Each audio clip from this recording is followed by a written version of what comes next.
Hey everyone, welcome to the course. In this video, I'd like to walk you through the curriculum and tell you about the course projects. So if you don't care about that, if you know that you want to take this course, you can totally skip this video. But if you're on the fence or you want to know more about what I cover, let's spend a couple minutes just talking about it. So the way that this course is structured is that it's a mixture of concepts and projects. And I deliberately did not mix the two together. So I'll teach you concepts on their own, and then I'll teach you projects.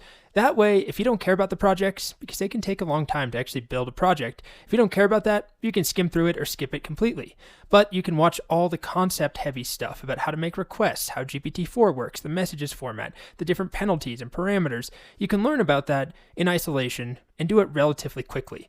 About half of this course is made up of projects, and a lot of that project time is building applications and working with Flask and things that aren't necessarily related to OpenAI. So this is a general structure, concepts and then projects. You pick what you want to do. So let's start at the beginning. We're in the introductory section. You can skip as much of this as you want. I'm going to give you some optional lectures on the history of OpenAI, on the transformer architecture that powers GPT-3 and GPT-4. You can totally skip that, and please do if you're going to leave me a bad review for taking too long at the beginning of the course to actually get to the code. And then the last thing we do in this section is sign up for an account, which obviously is very important. We have to get an API key to work with OpenAI. Then we move on to our Getting Started section. We work with the very basics of OpenAI's Completion API endpoint. So we do simple things. We ask it to translate English to French. We talk about some of the important API parameters, like max tokens. We talk about what tokens even are. Then we talk about the different models we have at our disposal. What's the difference between something like Babbage and Curie and Ada and DaVinci and GPT 3.5 Turbo and GPT4? How are they different? How much do they cost? How do they perform? How slow are they? We cover all of that. Then we move on to a very important section on prompt engineering. In this section, we talk about how to write a good prompt, how to get the most out of GPT-3 and GPT-4, how to specify an output format, how to work with summarization prompts and data extraction prompts and sentiment analysis prompts. What's the difference between zero-shot and few-shot prompting? Then we move on to our first project. Like I said earlier, all the projects are completely optional. I won't be showing you any new content as far as the APIs go. It's just about building something and putting all the pieces together. So our first project is a color palette generating application. It's basically a visual search engine for colors. So we build a front end, we build a back end with Flask, nothing terribly complicated, and we use OpenAI's APIs behind the scenes to generate these colors for us. So I can ask it to give me 5 tropical beach colors. We've got ocean and sand, and it's not bad. But I can also do more specific things like give me 4 Google brand colors. And these are 4 Google colors, apparently, that Google uses in their brand. I can copy these colors, they're on my clipboard, and it's honestly a pretty useful tool if you're exploring color palettes. You want to know, what's the color of Airbnb's logo? What about Pinterest? Or can you generate me colors of a sunset? It's just a fun project. From there, we move back to some conceptual stuff. We talk about some other very important API parameters. These are more technical parameters, things like temperature and top P. And then we have a big shift in the course. We switch over to learn about the ChatGPT API and GPT4. So this is another option we have, a different syntax and a different endpoint for interacting with an OpenAI model. It's slightly different than what comes before it in the course, but it's also incredibly powerful, and it's what we use from this point on through the rest of the course. I'll show you how the API works and how to properly format your messages and how it compares to the completion format that we also covered earlier in the course. And then we build a simple command line based chatbot using GPT-4. I can talk with it. Hi, how are you? And it will talk back to me. I'm just a chatbot. I don't have feelings. And we can, it's basically a version of ChatGPT in our command line, but I can also specify a custom personality like snarky and rude. Let's try it again. Hi, how are you? And it will respond, ugh, like I care how I am. I'm a chatbot, not a human with emotions, but thanks for asking, I guess. Anyway, it's just a fun project to show how to use the messages format with the Chat API. Then we move on to code-related prompting. Basically, how do we ask GPT-4 to explain code to us? How do we write a prompt to have it calculate time and space complexity of algorithms, or to convert JavaScript to Python and Python to JavaScript? And then finally, how do we ask it just to straight up write code for us from scratch? And then we cover a really important short concept called cost estimation and token counting with a library called TickToken. So this helps us understand how many tokens we're using. I know we haven't covered tokens, but basically the resource that OpenAI cares about, how many resources we have in a given request, and along with that, how much operations will cost, which is really important for some of these bigger projects, like our automatic code reviewer, which is the next project. Again, completely optional. So this is a command line based assistant that reviews our code, gives us feedback, prints out a diff, but then also allows us to tell it if we wanted to make the change automatically in our code or not. So I gave it a tic-tac-toe file and it asked me if I want to, add doc strings in. I'll say yes, and it will update my code. And it keeps repeating this process. It's an interactive code reviewer. It's surprisingly complex to make it work. Then we move on to what is probably my favorite project. It's a simple one. It's a Spotify playlist generator. So we use the Spotify API and a command line client, and it expects me to have a prompt like songs for a Halloween party, for example. It will go and get me songs using GPT-4.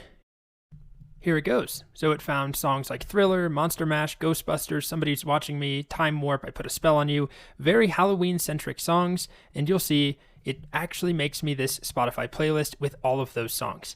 So I had a great time playing with this. Songs to cry to, songs to play while walking on the moon, songs that are epic, songs to drive at night to. It's a really cool project. And then we get to the hardest part to explain of the course. We learn about embeddings. OpenAI has an embeddings model that takes text and turns it into a 1536 dimensional vector. And this can be very useful when we're building things like a recommender or some sort of search. So we use it to build a movie recommender, but first we actually visualize 5,000 different movies after we created embeddings on a two-dimensional chart like the one you see right here. It's a great way to look at and understand how your data is connected. So here we have a cluster in blue of, I think these are, Dracula, vampire movies, Twilight, werewolf movies, and we get these really cool clusters that we can just explore, but also we'll learn how to recommend movies and build a recommender. And then we have another embeddings project. I won't go into detail now. Then we have a sentiment analysis project where we scrape thousands of comments from different soccer team subreddits on Reddit. So English Premier League teams like Manchester United, Liverpool, Chelsea, we just take the top 8 most popular and we scrape the data and we perform sentiment analysis using, in this case, actually GPT 3.5 Turbo because it's cheaper.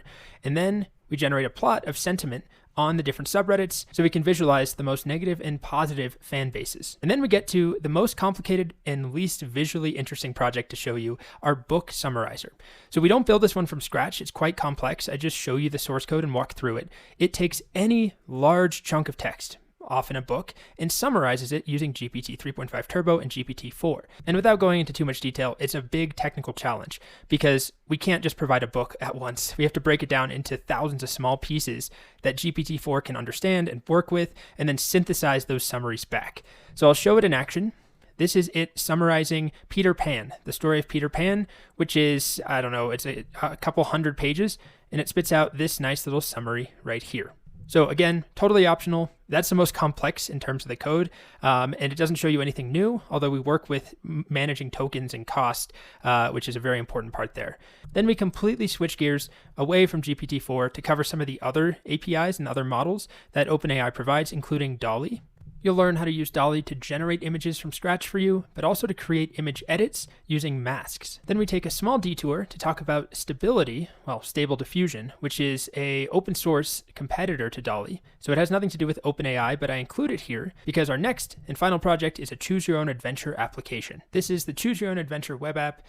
You pick from 2 prompts. Let's do an explorer enters an interdimensional time machine. So here it generated an image. I clicked on time machine and it gives me some text as well. And then it gives me another choice. And I said the explorer sets the controls for ancient Egypt. And then it generates me another image and then more text. And it just keeps going on and on. It's very fun. It's not a professional product, but I have spent many, many hours just playing around with this while I've been making this course. And then finally, we talk about Whisper, which is a audio to text model put out by OpenAI.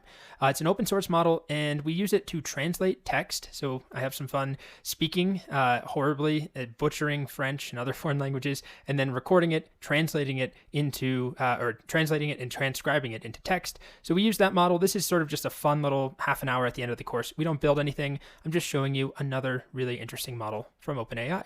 Okay, so that was a ton, but remember, this course is divided into conceptual pieces and project pieces. You can skip all the projects if you're not interested in them, or if you just want to blow through the course in 6 hours, I don't blame you.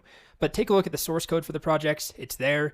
I spent forever making them, and I think they're really cool and fun, but they take a lot of time to actually put them together, so I don't blame you for just looking at the code and ignoring my videos. And with that said, let's go ahead and get started. Once again, welcome to the course. I hope you enjoy it. In this video, I want to give a very brief overview of the history of OpenAI. It has no bearing on the technical content of this course, but I think it's nice just to give you some context. If you want to skip it though, you're not missing a whole lot. Okay, so OpenAI was founded in 2015 as a nonprofit with one goal, which was developing AI in a safe, friendly, and beneficial way towards humankind.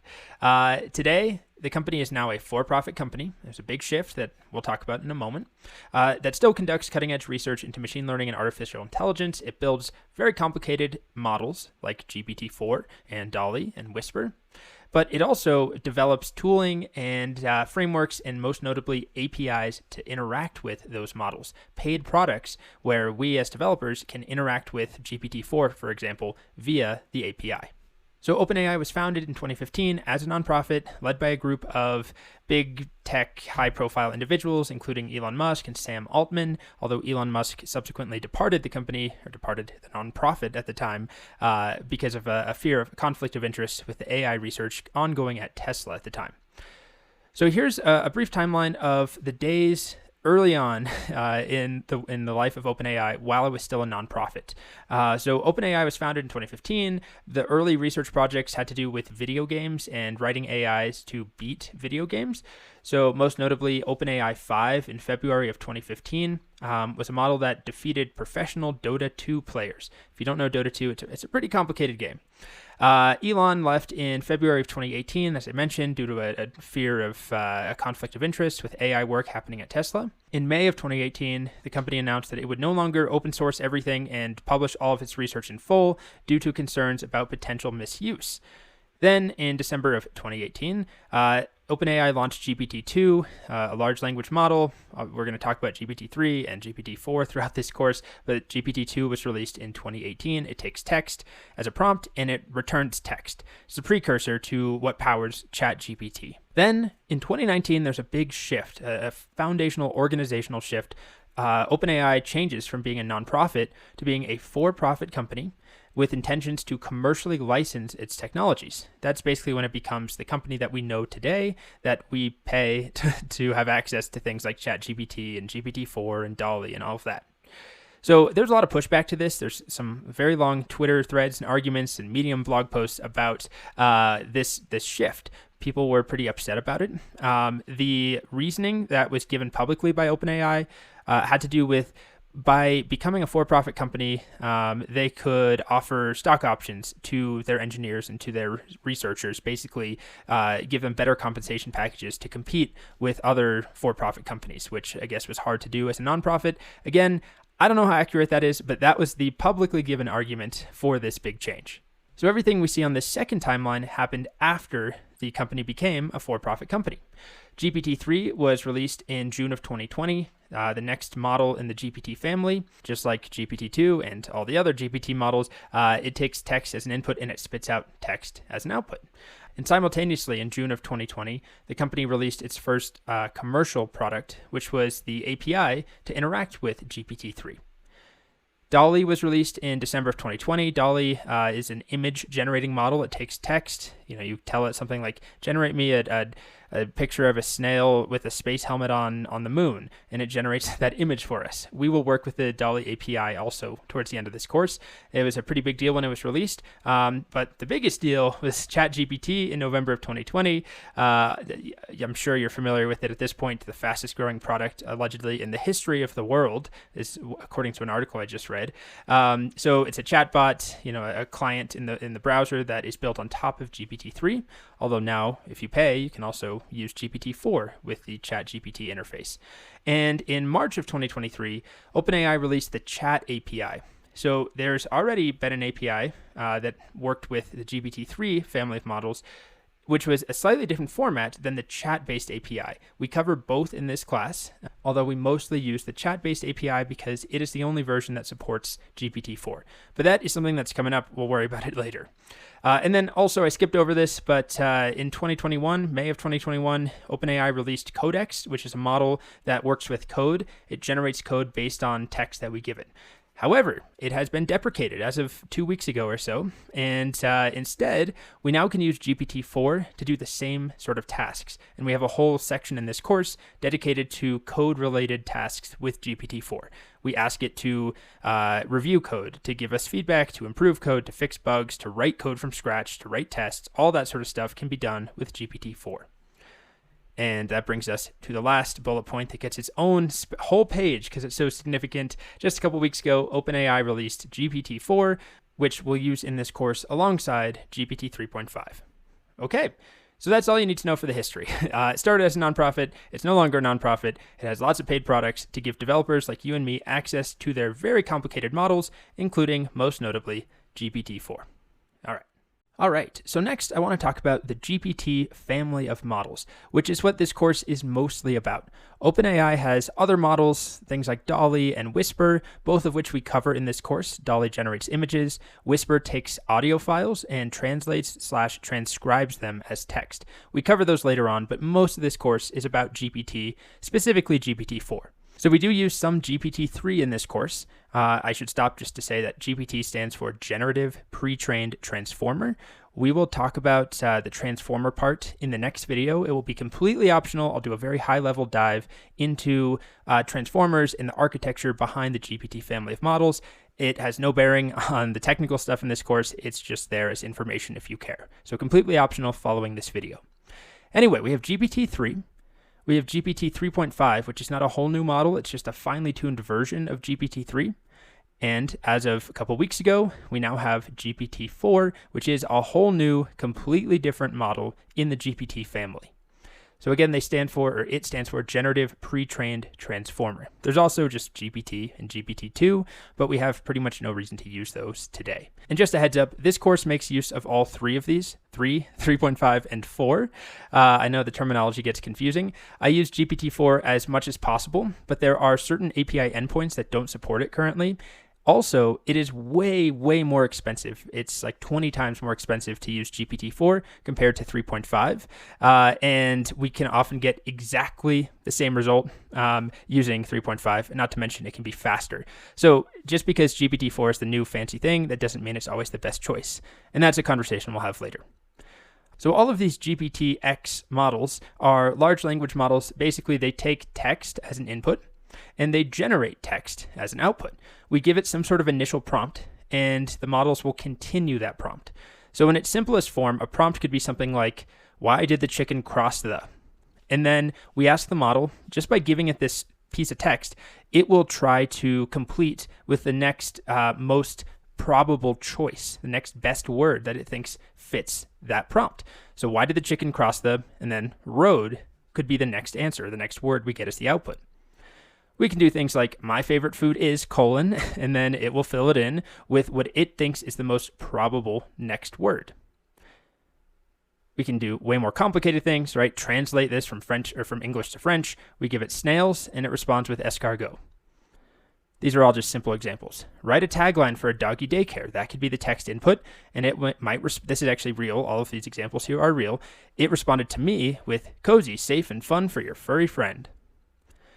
We can also do things like write 2 sentences explaining acid rain to a toddler. Acid rain is rain that has acids in it, which makes it a little bit yucky. The last thing I'll talk about is some of the training data that GPT-3 was trained on. Now, I wish I could tell you about the data GPT-4 was trained on, but OpenAI has not released that yet. So all we have is the data GPT-3 was trained on, which was a huge, huge amount of text data, over 45 terabytes of text, and it includes a subset of what's called the Common Crawl dataset. Common Crawl is an organization that crawls across the web and archives and creates a massive dataset of basically as many pages on the web as it possibly can that you can use to train models or perform analysis on. Also databases of online books, all of the English language Wikipedia, lots of data, and this is just for GPT-3, so it's speculated that the dataset for 4 is significantly larger, but there's no evidence of that, or there's no official confirmation from OpenAI. Same thing here when we talk about the technical details of GPT-3. We don't have those details for GPT-4 just yet, but GPT-3 is a huge step up in size compared to GPT-2. Again, we can assume the same is true for GPT-4. It costs almost $5 million just in GPU cost simply to train GPT-3. And the model itself is over 800 gigabytes of essentially just numeric data in a file or multiple files. Just to store the model, it's 800 gigabytes, so it's huge. So there's a lot that we can do with GPT, but at the end of the day, we provide text and we get text as output. Typically, we provide some detailed instructions, some sort of prompt, and there's a lot that goes into engineering a prompt, which we have a whole section dedicated to coming up pretty soon in the course. So the next thing you need to know is that there are two main ways that we can interact with these GPT models using OpenAI APIs. There is the completion API, which expects a single text prompt, basically like what you see right here, and it responds to us with output. And this has been the standard way to interact with any of the GPT models since OpenAI first created any commercial APIs. This was the only option we had up until basically last month. So the completion endpoints do not support GPT-4. They do support GPT-3 and some of the 3.5 models. We'll talk about that. Then there is a whole separate way of interacting with these models, which is the chat API. The chat API has a slightly different format. This is what we spend a lot of time on in the course because it's currently the only API endpoint that supports GPT-4 at all. And the way we interact with it is using a list of messages in a chat-based format. So it's slightly different, but behind the scenes, it's still just a GPT model that we're talking to, that we're interacting with. It's just two different ways that we go about it. So in this course, we'll start with the completion endpoint. It's simpler, and then we'll move on to the chat endpoints, which is what we spend most of the course on. So just keep that in mind. Two different ways to talk to these generative pre-trained transformer models. There's distinctions, both in terms of how we go about interacting with them, but also which models specifically they support. And right now, GPT-4 is only supported with this chat syntax, which we'll cover soon. This is a completely optional video. I'm going to talk about the transformer architecture behind the GPT family of models. If you're somebody who doesn't care at all, it's not important as far as working with the models themselves in this course. If you're someone who's going to get mad that I'm taking too long to get to the code and you're going to leave an angry review, then also please feel free to skip this video and come back if you want to learn more about transformers later. Because as I've said, you don't need to know any of this to work with the APIs. Okay, with that said, let's talk about transformers. So transformers are the type of deep learning model that powers the GPT family of models. Remember, it's GPT, generative pre-trained transformer. And they work really well at processing sequential data, which is most commonly going to be text. A little bit of recap on neural networks. They're a category of models that are very good at analyzing complex data types. And the diagram on the right is an extremely simple neural network diagram, but essentially they consist of a bunch of these connected nodes, little structures that can fire like a neuron would, like the neurons in our brains, passing data from one node to the next node, and then eventually to the output layer. There are many types of neural networks. Some of the more common ones are convolutional neural networks, or CNNs. These are commonly used to analyze images. Recurrent neural networks were kind of the go-to option for text processing, but they had some shortcomings that transformers really addressed. Both recurrent neural networks, RNNs, and transformers excel at working with text, but transformers do it way better for some of the reasons I'm about to show you. So RNNs, recurrent neural networks, process text sequentially, one word at a time. So they will go through some input text and work with a word at a time, but they have some problems. They are not good at analyzing large pieces of text. If you give it a large piece of text, can kind of think of the model forgetting what happened at the beginning of the text by the time it gets to the end of the text. They don't have a very wide window of context that they can reference at any given point. So they work well, but not with large pieces of text. Additionally, they're very slow to train. And this means that it's hard to train them on huge amounts of data. It takes way too long. And also, because they process sequentially, training cannot be parallelized. So this is where transformers come in. Transformers are relatively recent, as I mentioned, introduced in a paper in 2017 called Attention is All You Need. And what's significant about transformers is that they will process the entire input at once rather than sequentially, meaning that there's less of this problem. There still is a risk of it, but there's less risk of forgetting previous context. So there's still limitations on how big of an input a transformer can work with, but it is more flexible than working with an RNN. And this does mean that they can be trained in parallel, therefore much faster than an RNN. So how do they work? We're not going to get into much detail, but this is a diagram that is absolutely overwhelming to look at from the paper I mentioned, Attention is All You Need. This is the model architecture of the transformer. So we're not going to dive into any of this really, but you'll see that there's a couple mentions of the word attention in here. Multi-head attention, masked multi-head attention, multi-head attention. Attention plays a very important role in this model architecture. So there's really two key innovations that were introduced to make the transformer work. We have something called positional encoding and then something called self-attention. Now, positional encoding has to do with how each word or each piece of the input, we'll learn about tokens in a little bit, how each piece of an input is handled. Instead of dealing with each word sequentially, one at a time, from the beginning to the end of a sentence, for example, transformers instead encode positional data. They basically will take the positional information of each piece of the input and pass that through into the neural network. Here's a very simplified diagram of this. If our input sentence is pickles are overrated, instead of processing each word one at a time or splitting it into tokens, again, we'll talk about tokens later, instead, each input piece, we'll call it a word, is fed into the network along with its positional information. The positions or order of the content is encoded with each piece as it is passed through. So pickles is first, are is second, overrated is third. Very true sentence, by the way, pickles are overrated. This is a vast simplification of it. The model doesn't even really work with words individually, and it doesn't encode a position like this as just a single number, but it's a similar concept.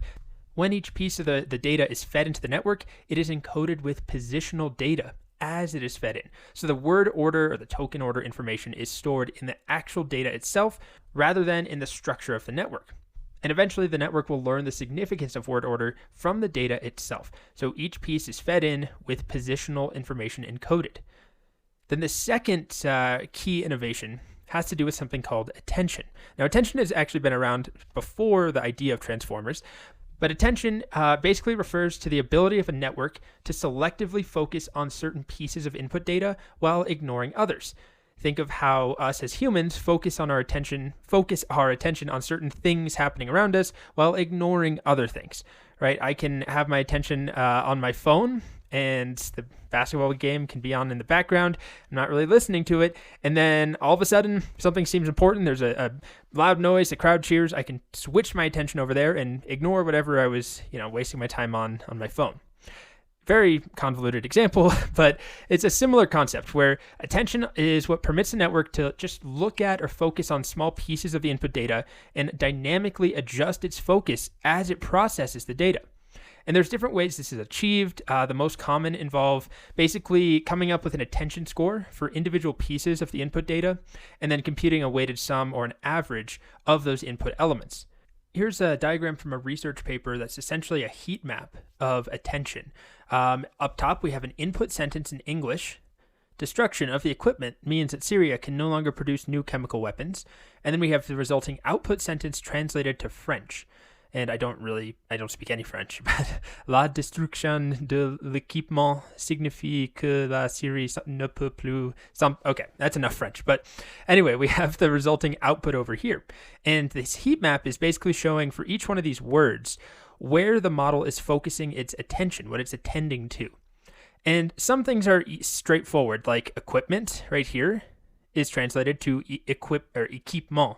Although you can see a little bit of heat there for the le, because le and équipement are connected. They have to agree, as far as I know in French. So there's a bit of attention focused on the L apostrophe and the équipement for the word equipment. But it's most clear if we look at something like Syria. Syria right here in French becomes la Syrie, I think is how you would say it. So the la is not there. There's no the Syria. It's just Syria in English. But when the model is working, let's say, with this word Syria on the input, it's attending to la and Syrie. So that's the concept of attention. The model can basically change its focus as it moves throughout the input. Now, how does this work? Well, basically, it's learned over time. How does the model know that Syria is correlated to la Syrie, multiple words in French? How does it know to attend to la and Syrie in that example? Well, it's learned over time from tons and tons of input data, and with enough data, the model will basically learn how language works. The rules of grammar and word order and tenses, verbs, and in French, how articles have to agree, right? We have la Syrie, it's not le Syrie. So that's just learned over time with enough data. But the real innovation here is something called self-attention. This is what made the transformer model so effective and still makes it so effective. Self-attention is a special form of attention where each element in the input sequence is compared to every other element in that input sequence, and a set of attention weights are computed based on the similarity between each pair of elements. So the self here in self-attention refers to the input sequence, which is currently being encoded, each piece of it. So in this diagram that we saw earlier, we're talking about the input sequence up top and then the output sequence, the resulting translated sequence on the left in French. With self-attention, it's more about attention and focus within each input sequence. So if our input sequence is the animal didn't cross the street because it was too tired, the model will basically go through every word. Again, it's an oversimplification, but let's say it goes through one word at a time, and it will calculate attention weights for every other word. So this example has it. It, what is that referring to? The animal didn't cross the street because it was too tired. It is most strongly correlated to the word animal. So the model will go through and calculate a weight for how each word is connected to every other word within the given input. It starts to get this structure that emerges that shows how words are connected within a given input sentence or paragraph or a whole massive piece of a book. So with a small change, if the input sentence was instead, the animal didn't cross the street because it was too wide, there's a much stronger connection here, a stronger weight of attention between it and street, because that's what it is referring to in this case, right? It refers to the street, not animal, not the, but in this case, in this context, it refers to street. Now again, this all emerges with enough time, enough practice, lots and lots of data where the model is able to figure out the basics of grammar, the basics of basically what words mean and how they connect to each other. And the concept of self-attention is taking that attention idea and applying it to each piece of the input. So that's a very simple overview of these concepts of self-attention and positional encoding. These two ideas are what made transformers so powerful. All right, so next up, let's go ahead and sign up for an account if you don't have one already. So you can make a free account. You don't even have to put a credit card in, and we'll get a certain number of credits for free, but you can also put a credit card in, of course, and get access to way more. So this is the OpenAI website. I will say it's a nice looking website, but it's hard to find the button to actually sign up and to log in. I find myself never able to locate it. You can see, by the way, today, this morning, actually, GPT4 was announced and went into a beta with a waitlist. So that will be a central part of this course. But if you go to product and I believe, overview, there's a get started button, and this will take us through the sign up process. So put in an email address, of course, you'll put in a password, and then it's going to ask us to verify our email. Okay, so I verified my email, basic sign up stuff. put in a phone number, and you do have to verify the phone number. So I'm going to have to use a friend's number because I've already made an account with all my different possible numbers. It's a miracle. I made it through. I verified my phone number, my sister's phone number. Thank you to my sister. And we now have an account. By the way, I have a paid account with my own credit card set up. I just wanted to show you the process of making a new account. You'll see something like this, lots of examples, documentation. If you go to personal and then you click on usage, okay, now actually it's just $5 free that they give you. That's fine though. That's plenty to at least understand how it all works. And you'll see a usage chart here eventually when we start actually using things. We'll talk about pricing and tokens when we understand how tokens work very soon. At any point, you can put in a credit card if you wanted to.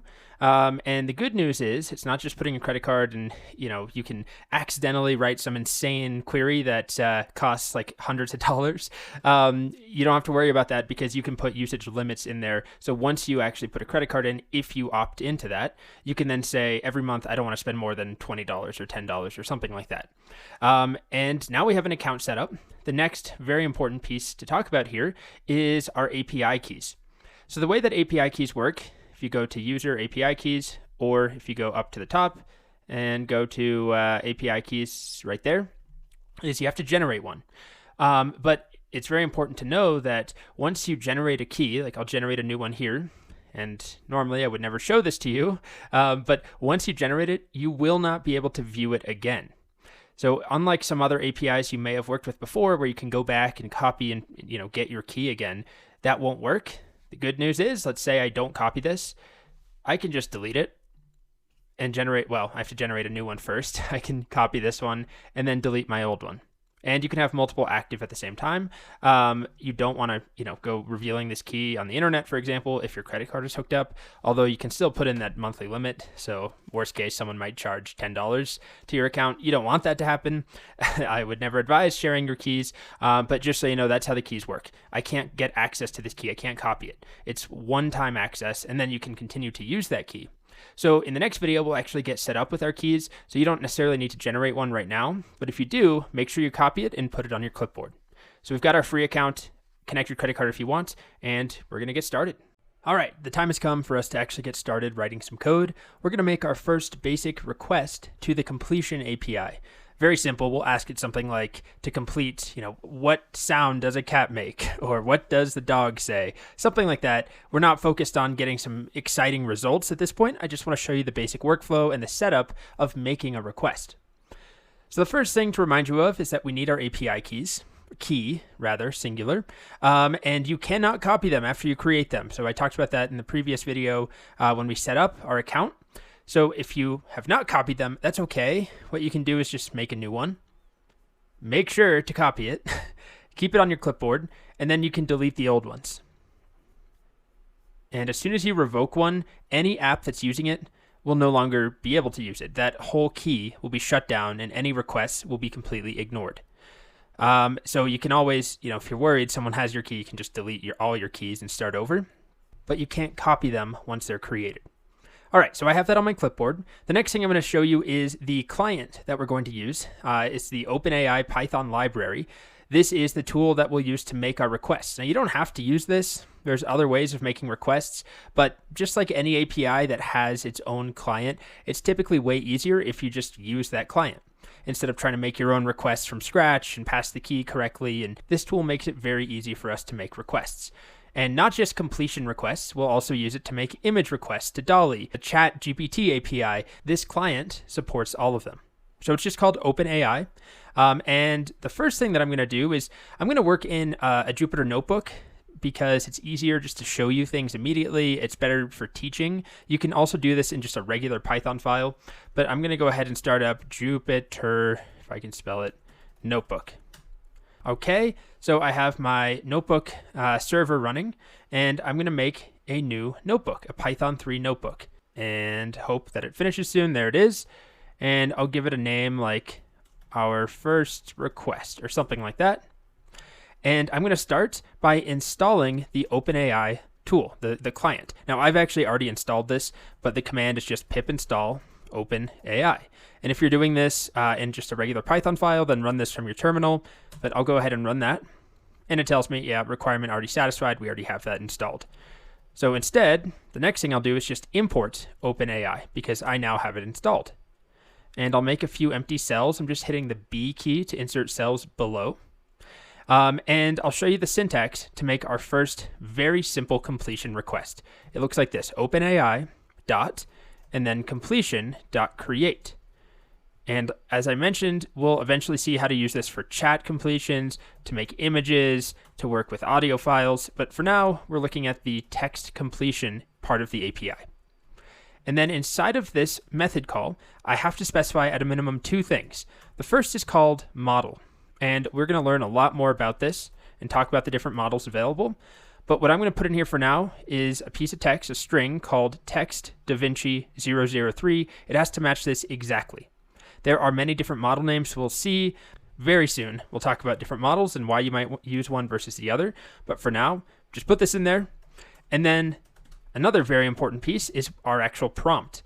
And I said we're going to start with something simple, nothing all that exciting. But why don't we say, like, how about the dog says, and then I'll put a space.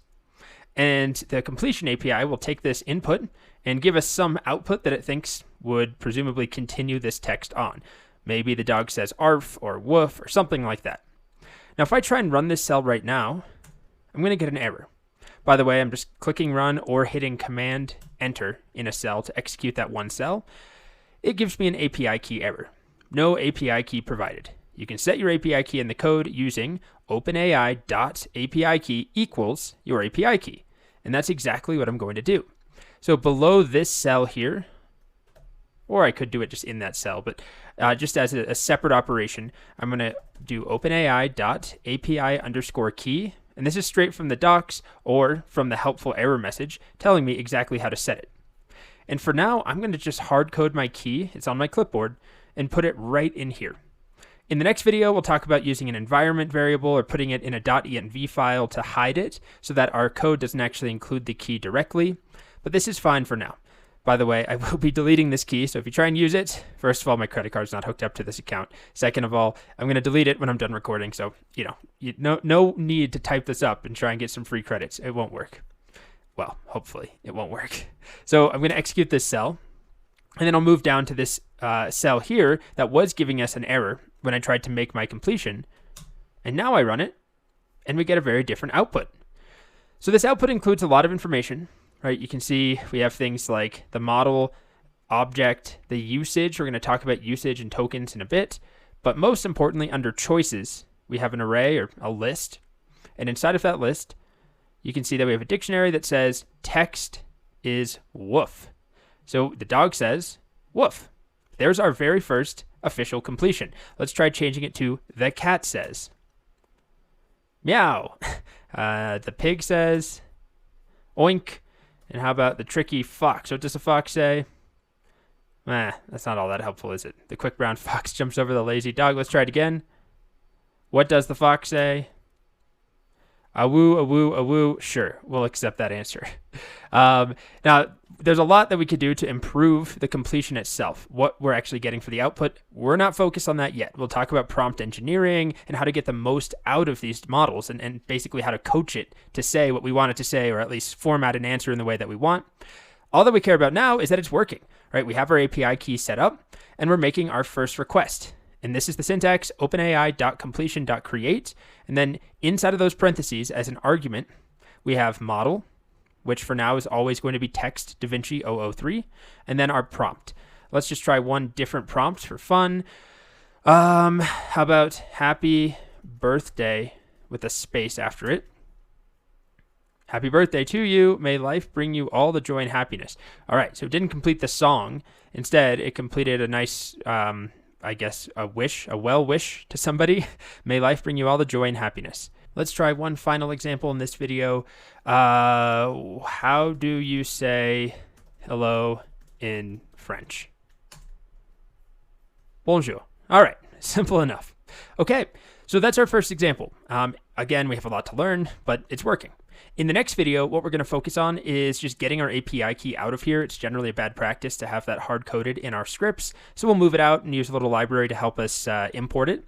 And then we're going to learn all about the different models and different types of prompts we can write and how to optimize our prompts and how things are priced and what's going on with tokens. There's a lot to cover.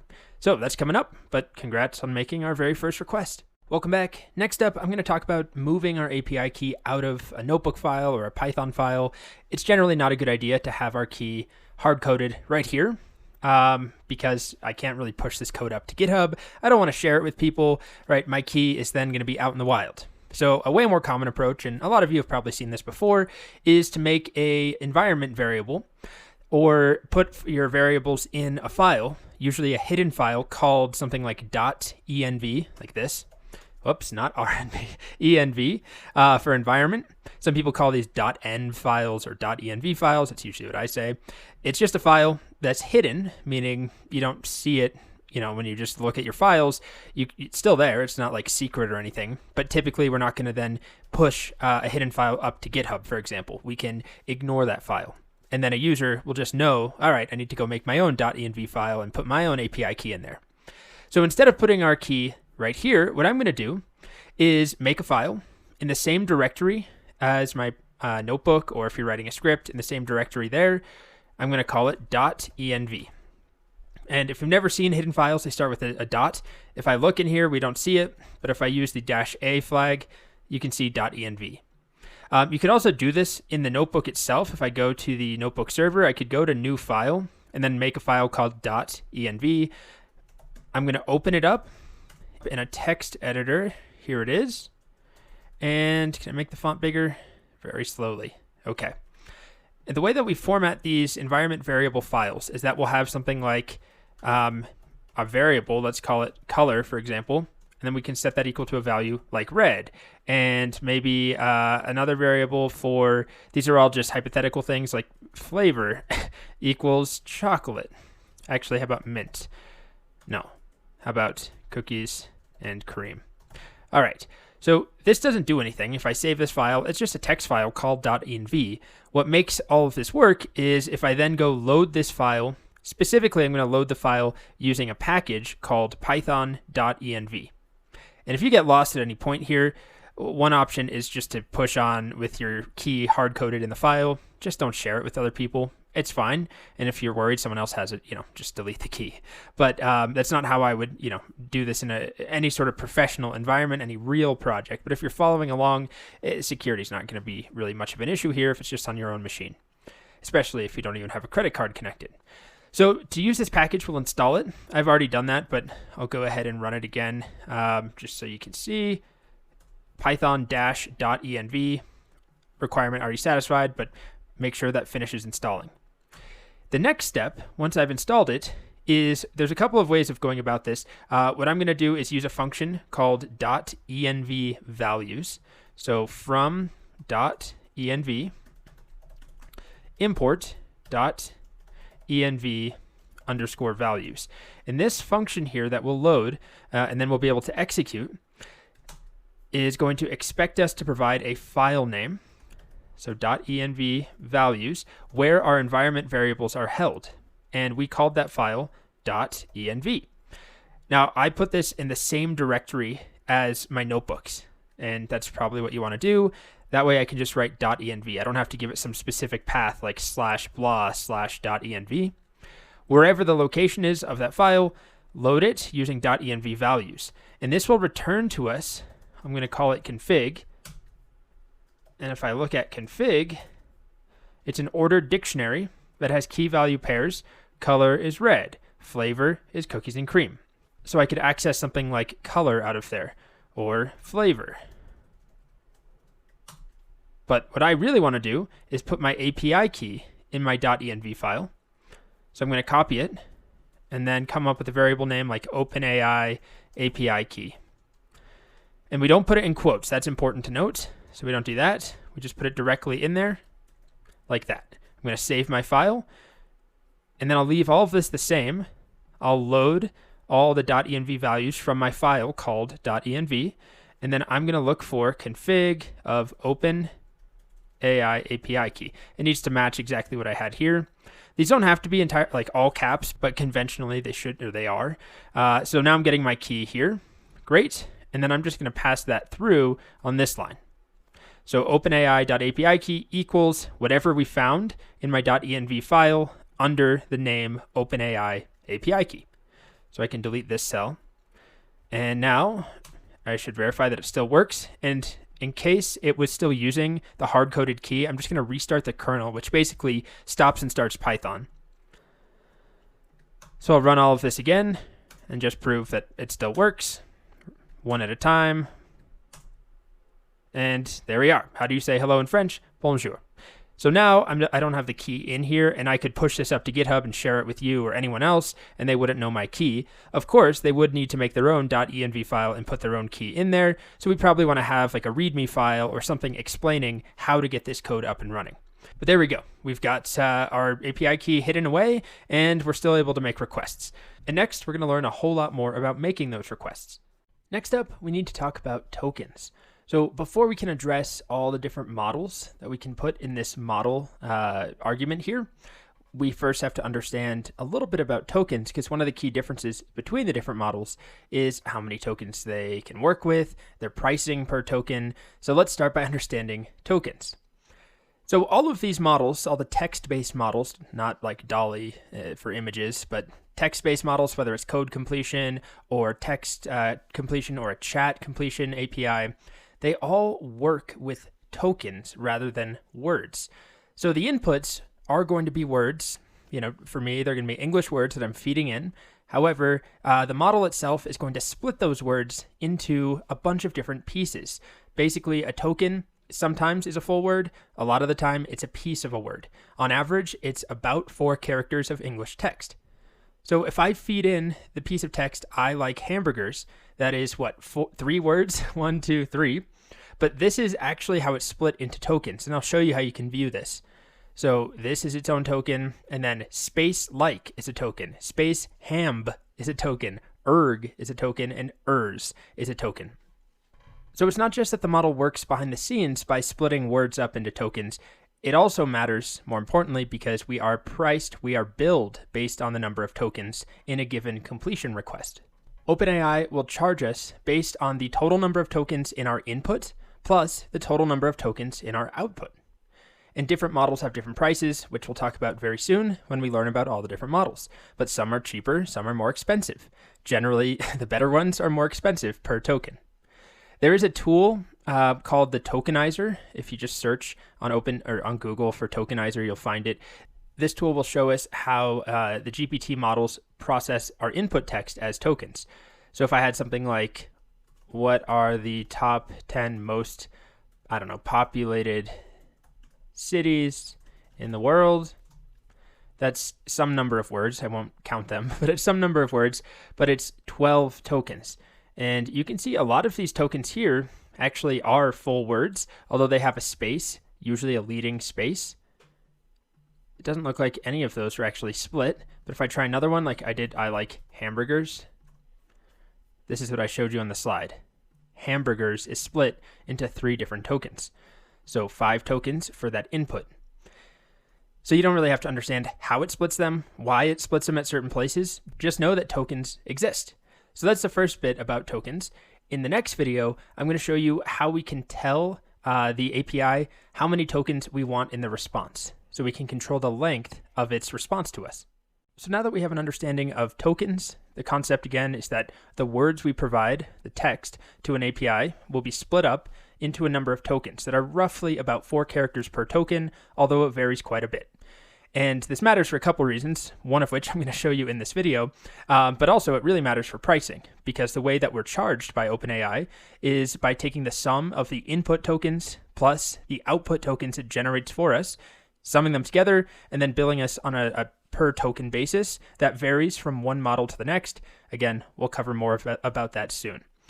But what I want to show you in this video is how to control the maximum number of tokens we get back. So I'm going to start by just duplicating our existing notebook. You could also just do this in the same file that you're already working in. Here's my new notebook, if it loads. Okay, I'll give it a new name. I'll call it max tokens. I'll rerun all the cells to import OpenAI, import.env, get our env value, add in the API key for OpenAI. And then instead of asking how to say hello in French, I'm going to ask it something like, complete the following. The top 10 most populated cities are, and then I'll put a colon and a space. I could also ask this in the question form, what are the top 10 most populated cities? But I'm just going to use this form here where the colon indicates that I want it to continue by filling out what it thinks should come after this text. And hopefully we get a list of the top 10 most populated cities. And we kind of do. We see Tokyo, Japan, and then number 2. So it's putting them in a numbered list. It's putting them in a list, right? We have 1 and then 2. The \n is indicating a new line character. So these would be formatted on separate lines. Then we have Delhi, India, and then it just stops. It looks like it's going to keep going, 3, but then nothing comes after 3. Why is that? Well, if we look at this finish reason right here, this tells us why it stopped completing text. And there's different options, different reasons it will give us. We'll see soon. But this one here of length, this finish reason tells us that it stopped because it hit its endpoint in terms of length. By default, every request that we make, if we don't specify otherwise, will have a maximum generated response of 16 tokens. If you go to the documentation, the API reference, so you can get there by going to documentation when you're signed in. On the left side, we can go to text completion. That's actually the guides. We want to go down to the API reference. We can go to completions. And then it shows us all the different parameters that we can pass as part of our request. So we've already seen model, although we haven't really played around with the different models yet. That's coming. We've definitely seen prompt. Keep going down. Max tokens is what I want to cover now. Notice that it says it defaults to 16. This parameter in the request specifies the maximum number. So it's not the desired number. It's just the maximum number of tokens that we want it to return to us. It defaults to 16, which is why we're hitting this length. It's not an error, but this finish reason of length. So I can specify something else. There are upper limits depending on the model you're using. They vary from 2048 maximum tokens of the content or 4096.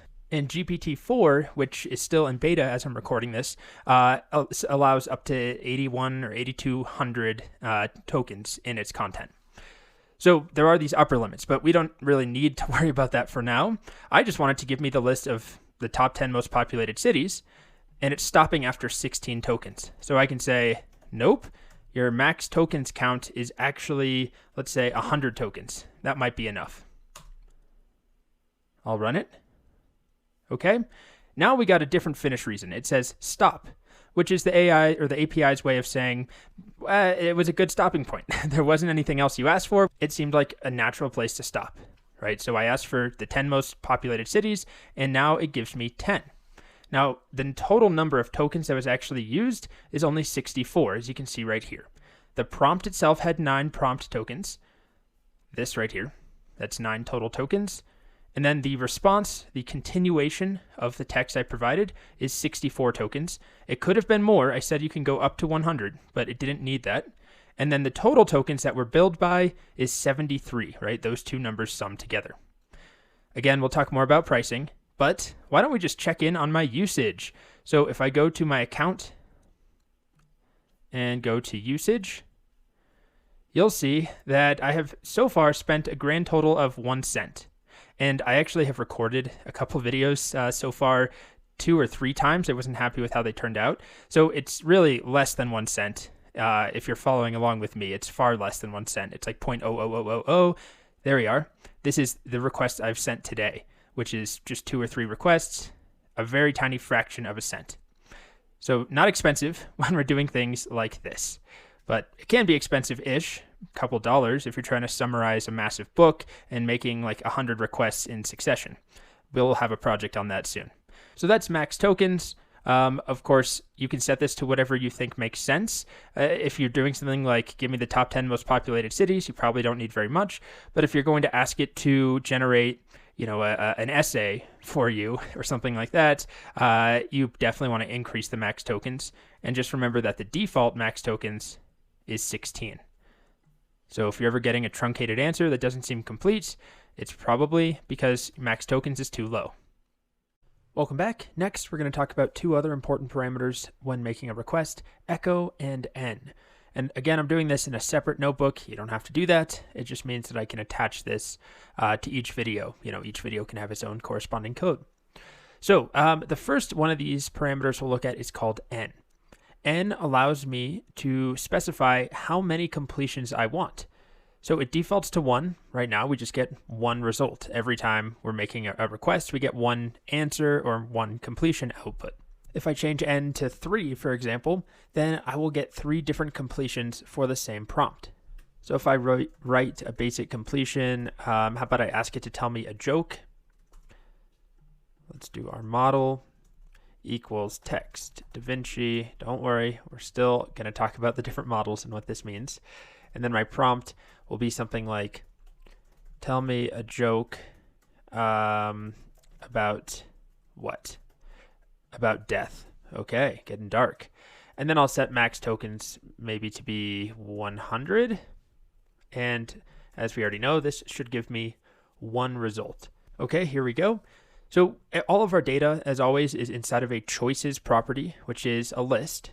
And in that list, there's only one element for now.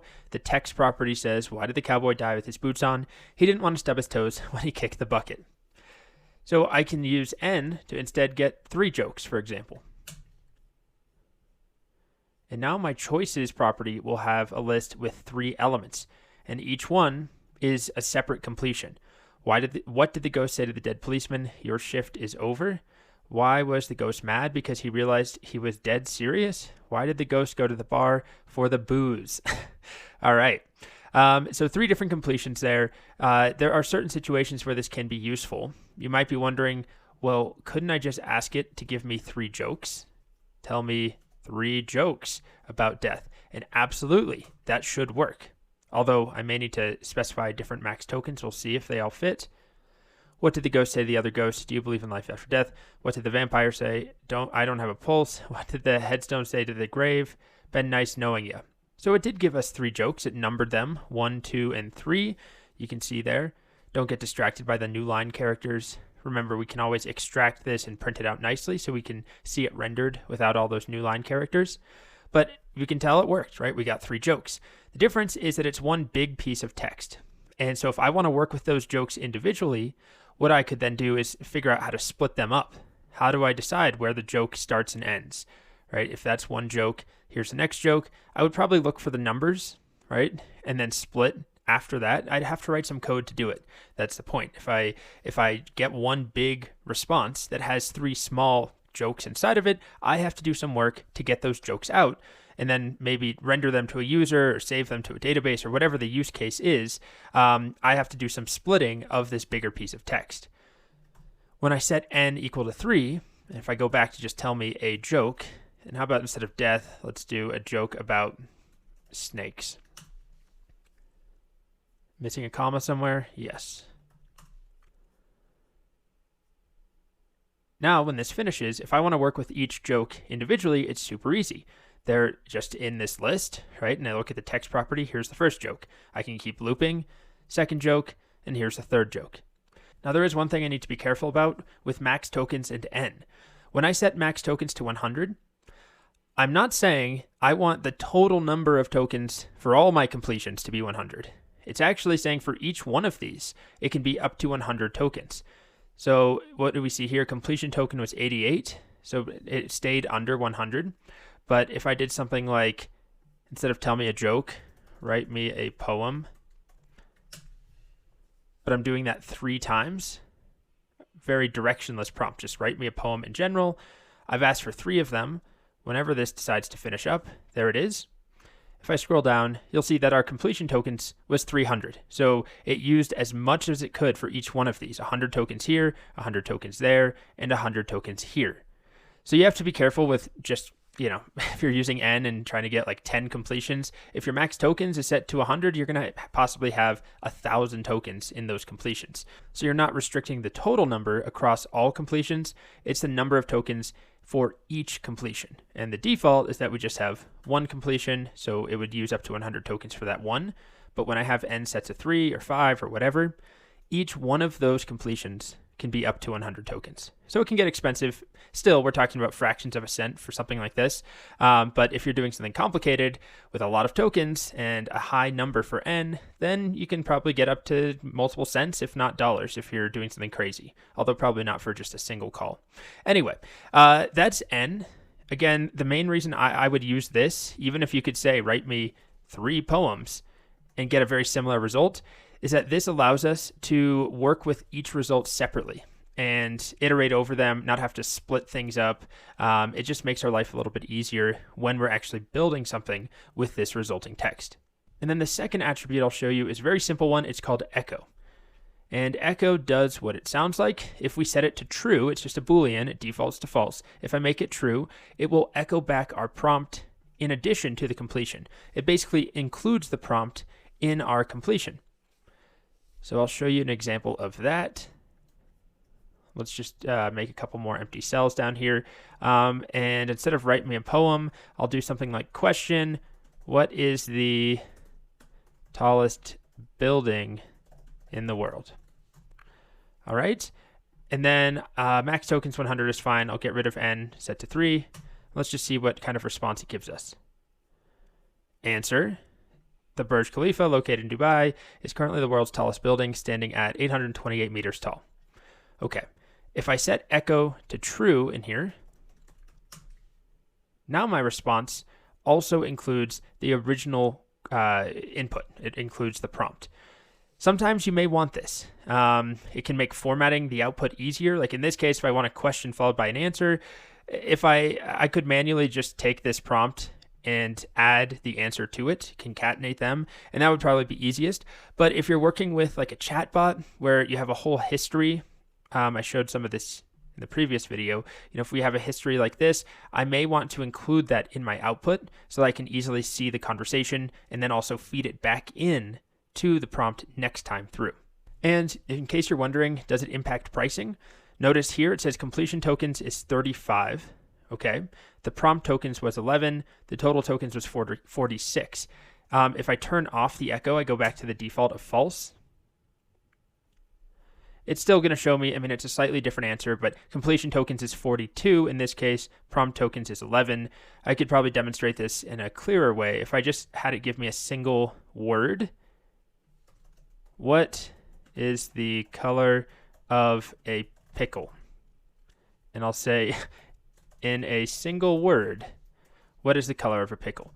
And the reason I'm going to do that is so we can have a baseline to compare. So the answer it gave me was green, and that took 4 tokens. The overall total tokens was 19. And if I turn on echo, I already have it here. I'll just uncomment that. You can see the text that it gives me back is in a single word, what is the color of a pickle? Green. But the completion tokens is still 4. So in other words, we're not going to be billed for using echo. It's charging us based on the actual completion that it did, which is this part. Using echo just changes the format that it spits back to us after the completion has been done. So sometimes you want that initial prompt combined with the answer or the output. And instead of doing it yourself manually, if you set echo to true, it will combine them for you and give that to you as the text. Remember, it doesn't charge you more. Okay, that's it for echo and n. Alrighty, so next up, we're going to talk about the different models that we have at our disposal. And we'll hopefully understand what this model equals text DaVinci 003 means. By the way, I have a new prompt. I'm sad. Make me happy, please. Let's see if it can replace my therapist. Wow. All right. Well, that's too much to read out loud. But it seems like it's giving me some suggestions. Get some fresh air. Go for a walk outside. Well, it's currently 12 degrees out and pitch black in the middle of the night. Cuddle up with a pet or loved one. All right. I can definitely do that. Got 4 cats and a dog. Listen to upbeat music. All right. Let yourself have a good cry. I'll be sure to do that as soon as I finish recording this video. Okay. So in the world of OpenAI, there are these different families of models, and some of them have to do with text completion, the stuff we've been doing so far, where we provide some input text and we get some output that's generated based on that prompt. Those would be GPT-3, 3.5, and 4. But then we also have things like DALL-E, which is an image generating model. You've likely seen it or heard about it. We'll cover that later in the course. We provide it some text and it gives us an image. It can also edit images these days and add things into images. We have Whisper, which is a relatively recent addition that will take audio, like speech in a file, and convert it to text. There's Codex, which is actually kind of related / intermingled with our text completion APIs. Codex works with code. We can provide some code and ask it to complete the code or to fix it for us, to write some function that we want it to write. It's all about working with code in different programming languages. We have the moderation APIs and models that have to do with text and detecting unsensitive, inappropriate, or unsafe content in that text. These are the main families of models in the world of OpenAI. What we're concerned with for now are GPT-3, 3.5, and 4. Those are all going to work with text. So we provide input text and a prompt, we get output text. Now, there's key differences between these, 3, 3.5, and 4, and there's key differences even within each of those families. There are specific models like Text DaVinci 003 that we can choose from. And one thing I want to recap briefly, GPT 3.5 is not an entirely new model. It is a finely tuned, sort of fixed up, enhanced version of GPT-3. So GPT-3 was released in 2020, GPT 3.5 was developed in 2022, and it was trained on some more recent data through 2021. But then, yesterday or 2 days ago, OpenAI announced GPT-4. And everyone knew it was coming, but they actually opened up the waitlist. It's in beta at the moment. I did get access, and by the time you're watching this, I'm hoping it's just going to be open to everyone. That may not be the case, but what you should know either way is that GPT-4 is a new model. It is not just an enhanced version of GPT-3. It is a massive new model trained on lots and lots of different additional data, and we'll have a separate video discussing GPT-4, but just know that it is a new family of these models that we can pick from if you have access, which, like I said, I do have access, but you may not, depending on how long they take to remove that waitlist. So within each of these groupings, GPT-3, 3.5, and 4, there are specific models that we can pick from. So this is a page of GPT-3 models, the oldest family. And within this page, you can see that there are models named after famous scientists, artists, researchers, computer scientists. So, Leonardo da Vinci, Marie Curie, we've got Babbage, Ada. And the reason that there are these different levels is that basically we can pay more to have a more capable model that might be slower but higher quality, or we can pay a lot less for a model like Ada down here that is less capable but faster and much cheaper. And then between them we have Curie, which is the second most capable, and Babbage, which is the third most capable. And I'll show some examples of trying to illustrate when they say less capable or more capable. I'll show you what that looks like in practice. Just know that they're priced accordingly. So Da Vinci is the most expensive, Ada is the cheapest, and I'll show you some pricing information in a moment. And then we have GPT 3.5, which brought an enhanced version of these GPT-3 models. And you can see down here we have Text DaVinci 002, Text DaVinci 003. So Text DaVinci 003 is currently the most capable model for doing text completions. There's GPT 3.5 Turbo. This only currently works with the ChatGPT API that we'll see soon. So if I tried to use this with our completion request, it won't work. I can just show you this very quickly. If I change this to be GPT 3.5 Turbo, it's going to complain to me that this is a chat model and not supported in the completions endpoint. I imagine that will change eventually, but for now, this GPT 3.5 Turbo model only works when we're doing the chat API. And we'll come back to this. This will be a theme throughout the course because it's actually quite cheap and it's faster than Text DaVinci 003 and more powerful. However, it does not work for text completions. So for now, Text DaVinci 003 is our best choice. 002 is very similar, but it was trained slightly differently with supervised fine-tuning. It won't really matter for us in this course at all, but that's a distinction. And then there's a family of GPT-4. None of these models currently work. Even if you're on the wait list, or if you're through the wait list and you have access like I do, they won't work with the text completion API. So same deal here. If I put in GPT4, it doesn't work. It also says this is a chat model and not supported for completions. Did you mean to make a chat completion? And if you're confused what that is, what's the difference? Don't worry, and you're not alone. It is confusing. The way that it was all rolled out is a little hazy, I would say. There's not a lot of clarity from OpenAI on their long-term strategy for which APIs they want to push us towards. Anyway, we'll come back to that. We'll learn about the ChatGPT API. We'll learn about GPT-4. But for now, with what we have been doing, making these completion calls, our choices are Text DaVinci 003 or 002, or any of the models you see on this page here. In this course, I'll pretty much exclusively use Text DaVinci 003 because everything is priced relatively cheaply, where if I'm just showing you some examples for making projects, it might be a couple of cents here or there. Now, if this was, an enterprise level project or startup or something where we're dealing with thousands of requests a minute, then certainly it would make sense to consider some of the cheaper models. So speaking of pricing, here's the latest pricing data. I imagine some of this will change, but you can see Text DaVinci 003 is 2 cents per 1,000 tokens. Compare that to Curie, which is 10 times cheaper, right? It's 0.2 of a cent for 1,000 tokens. Babbage is $0.005 for 1,000 tokens. Ada is a little cheaper, a lot cheaper, sorry, $0.004 dollars per 1,000 tokens. And then we have GPT 3.5 Turbo, which is currently not enabled with the completion endpoints. I already showed a minute or two ago that it didn't work. It told me this is not a valid model for this type of request. It will only work for the chat requests, which we haven't learned yet. But it is a lot cheaper. It's 10 times cheaper than Text DaVinci 003. And it's also substantially better. So it's better, more optimized, and cheaper. So we will prefer to use this when we have a choice. We just don't have a choice for the text completions yet. And then finally, the GPT-4 models, which are brand new. As I mentioned, you have to be on a wait list as of today. I'm sure that will change.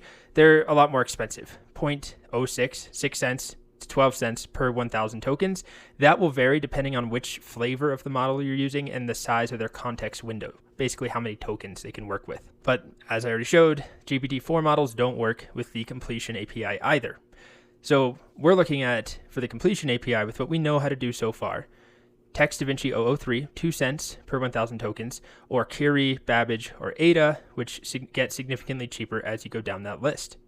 So I know it gets confusing. I mean, it is confusing, all the naming, the numbering, the different families of models, which ones work with which API endpoints.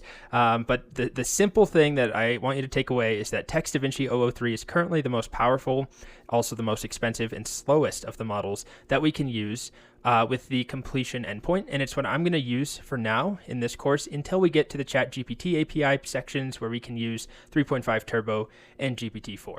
Okay, so now I want to demo some clear differences between these models and the quality of the output that we get.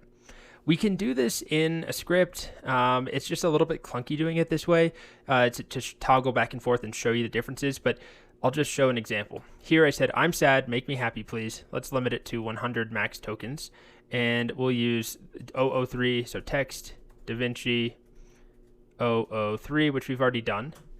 And here it is, gives me some output. It generally makes sense. I'm sorry that you're feeling down. Here's an idea to help lift your spirits. Try to do something that makes you feel positive, like listening to your favorite music, blah, blah, blah, blah, blah. Okay, now if I downgrade this to, should we jump straight to Ada? I guess let's do Curie 001. And we get something a little less exciting. Okay, I'll try. What can I do to make you happy? Let's keep going down now to Babbage.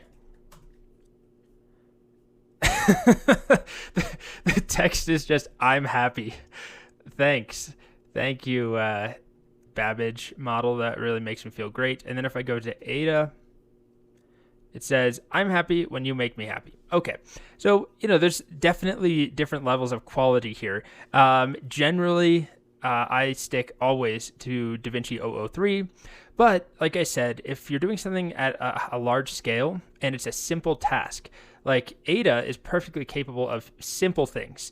I'm going to use the playground to demonstrate this. So if you're logged into OpenAI, if you go to playground, you can select from the different model or different features in different modes. I'm going to go to complete, and then I can select which model I want to use. And they actually tell you a little bit about each model here. Most capable model in the GPT-3 series, blah, blah, blah, blah. Strengths, complex intent, cause and effect, creative generalization, search, summarization.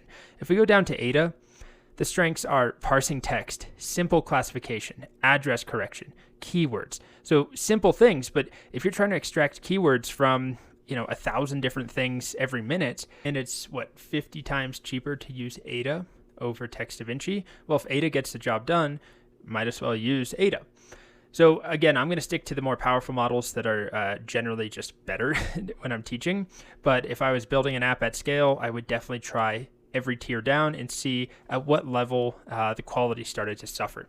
So let's do something super simple, like how about extract the airport code from this ticket stub or something. And we'll just have a piece of text that says, time 5:12 airport, how about LAX and passenger. Imagine this is data coming from like a database or something. Passenger Mr. Steele. Okay, so what I'm hoping it can do is extract LAX. That's an airport code in the US for Los Angeles International Airport. If I use Text DaVinci 3, it's able to extract that, LAX. What about text query? Oh, I need to get rid of this, by the way, if you're using the playground, because it thinks I've already completed it. So let's try that again. It also extracts LAX. Babbage. LAX. All right, looking good. And Ada. Meh, not really. No. The airport code for LAX is STX.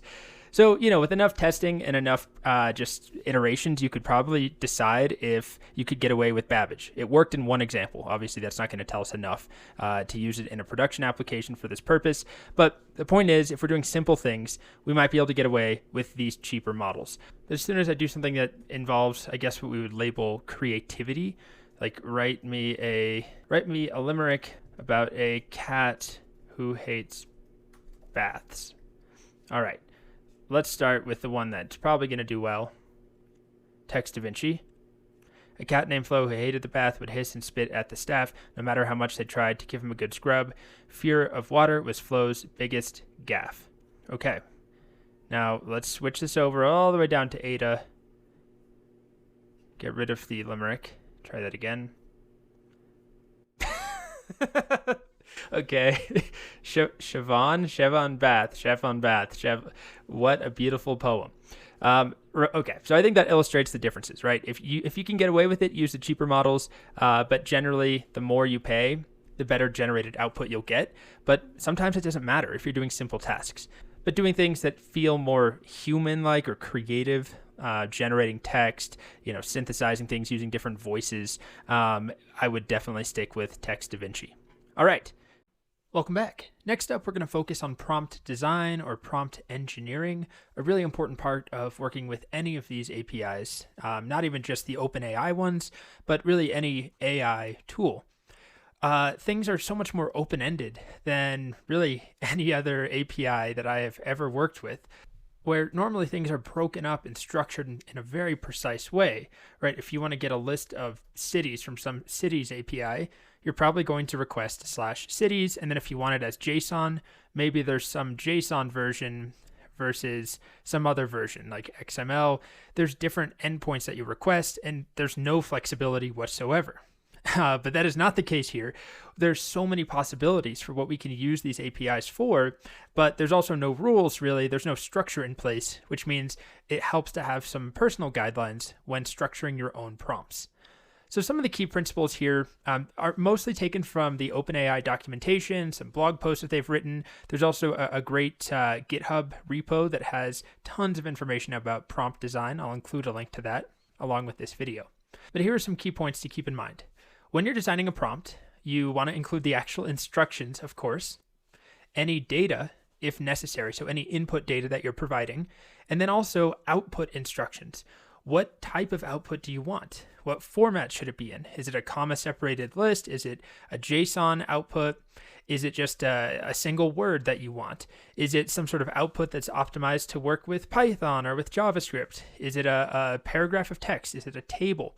There's lots of different ways that we can specify what we want OpenAI to give us, or what we want GPT4, GPT 3.5 to return to us as the output. So I'm going to spend a couple videos showing some examples. And the first part I'll talk about is just the main instructions you provide. When we're writing a prompt, we want to provide clear instructions. So here's a simple example. Complete the sentence. That's our instruction. And then we have our context or our data that we're asking it to work on. Humans are. I'm going to use the playground here just to make our life a bit easier instead of doing this in a notebook and having to send requests, and I might get a rate limit issue. The API has been sort of down and buggy today anyway.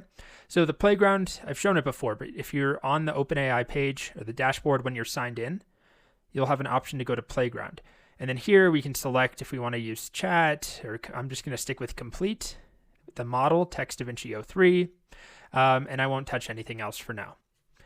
So if I just ask it, humans are, I'll zoom in a bit, right? I'm not providing instructions. It's still going to try and complete this and give me some output, but I haven't said what I want it to do, right? So it just continues on and on and on. Humans are social creatures who have an innate need to interact with one another. Tell that to my dad. He's the most loner person on earth. They crave companionship and need to establish relationships, blah, blah, blah, blah, blah, right? It just keeps going. So I guess it did complete the sentence, and then it just kept going. So by providing a simple set of instructions up top, or I can do it below and say, complete the above sentence, but I'll say complete the sentence. That's my instructions, and then this is the actual context. There we are. It completed the sentence. Humans are the most intelligent species on Earth. Of course, I could change this in so many ways. One thing to note when you're using the playground, when you have a completion done, that is considered text that's in the file or it's in the editor. So if I click submit now, it's not going to really complete anything because the sentence was already completed. So I need to delete that if I want it to go again. But of course, there's many other things I could do. Instead of complete the sentence, I could say, count the words below. I mean, that's kind of a terrible use for this, but it should work, right? It gives me 2 words. And I guess my point here is these instructions are important. Instead of just asking it to complete something and assuming it will know what you mean when you say humans are and relying on it just continuing on and rambling essentially, we can finely tune exactly what sort of response we get by telling it, count the words below, complete the sentence below, make a poem with the sentence below, analyze the sentiment. There's a million things you can do, but providing some sort of instruction is usually really, really important. Something that I found to be less important, however, the docs do recommend, is using a separator to designate your instructions and then any input or context or data. So they recommend on the OpenAI documentation using 3 pound symbols, octothorpes, whatever you call these, or using triple quotes, something to separate out the instruction versus the rest of the text.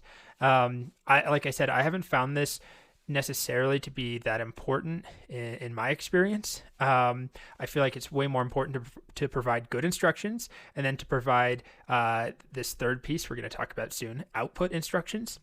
But it's something that I guess you should know about, and it can help clean up your prompts if nothing else. Right, so we can try an example here. I don't think we'll see anything different if I just wrote translate the following to, well, I guess we'll just keep going with French. And we don't even have to do this where we write text, but this can be helpful at times when you have more complicated information you want to provide.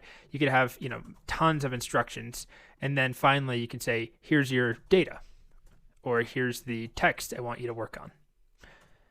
And then in here we'll say, I really like to eat, what do we like to eat? I really like to eat candy. Okay. So I think this will work just fine without separating this out. In fact, I'm positive it's going to work. There we are. J'aime vraiment manger des bonbons, something like that. But if you were to follow the format specified by the docs, it would look like this.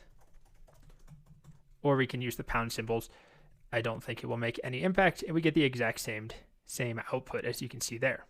So just a simple tip, I guess, if you even want to call that a tip. It's more of just passing on some advice from the documentation, although I have found that to be not that critical to actually write out instruction. Another thing that's very important is to reduce any fluffy or imprecise language. Try and be as direct and precise as possible. So this prompt is asking for basically a simple explanation of the role of the Supreme Court in US politics. And one way of doing that would be, write me a simple explanation of the role of the Supreme Court in US politics. But this is pretty fuzzy. What is a simple explanation? Or what if I said something like a short, simple explanation? It's going to work. I'll get something. But generally, it's better to be as specific as you can. How many sentences? What makes it simple? Is it simple because it's dumbed down to a lower skill level? Is it simple because it's brief? Does it use, small words and assume no prior knowledge of the Supreme Court or of US politics? It's generally better to do something like, write me a 2 to 3 sentence explanation of the role of the Supreme Court in US politics, geared towards someone with, no prior knowledge of US politics, or something like that.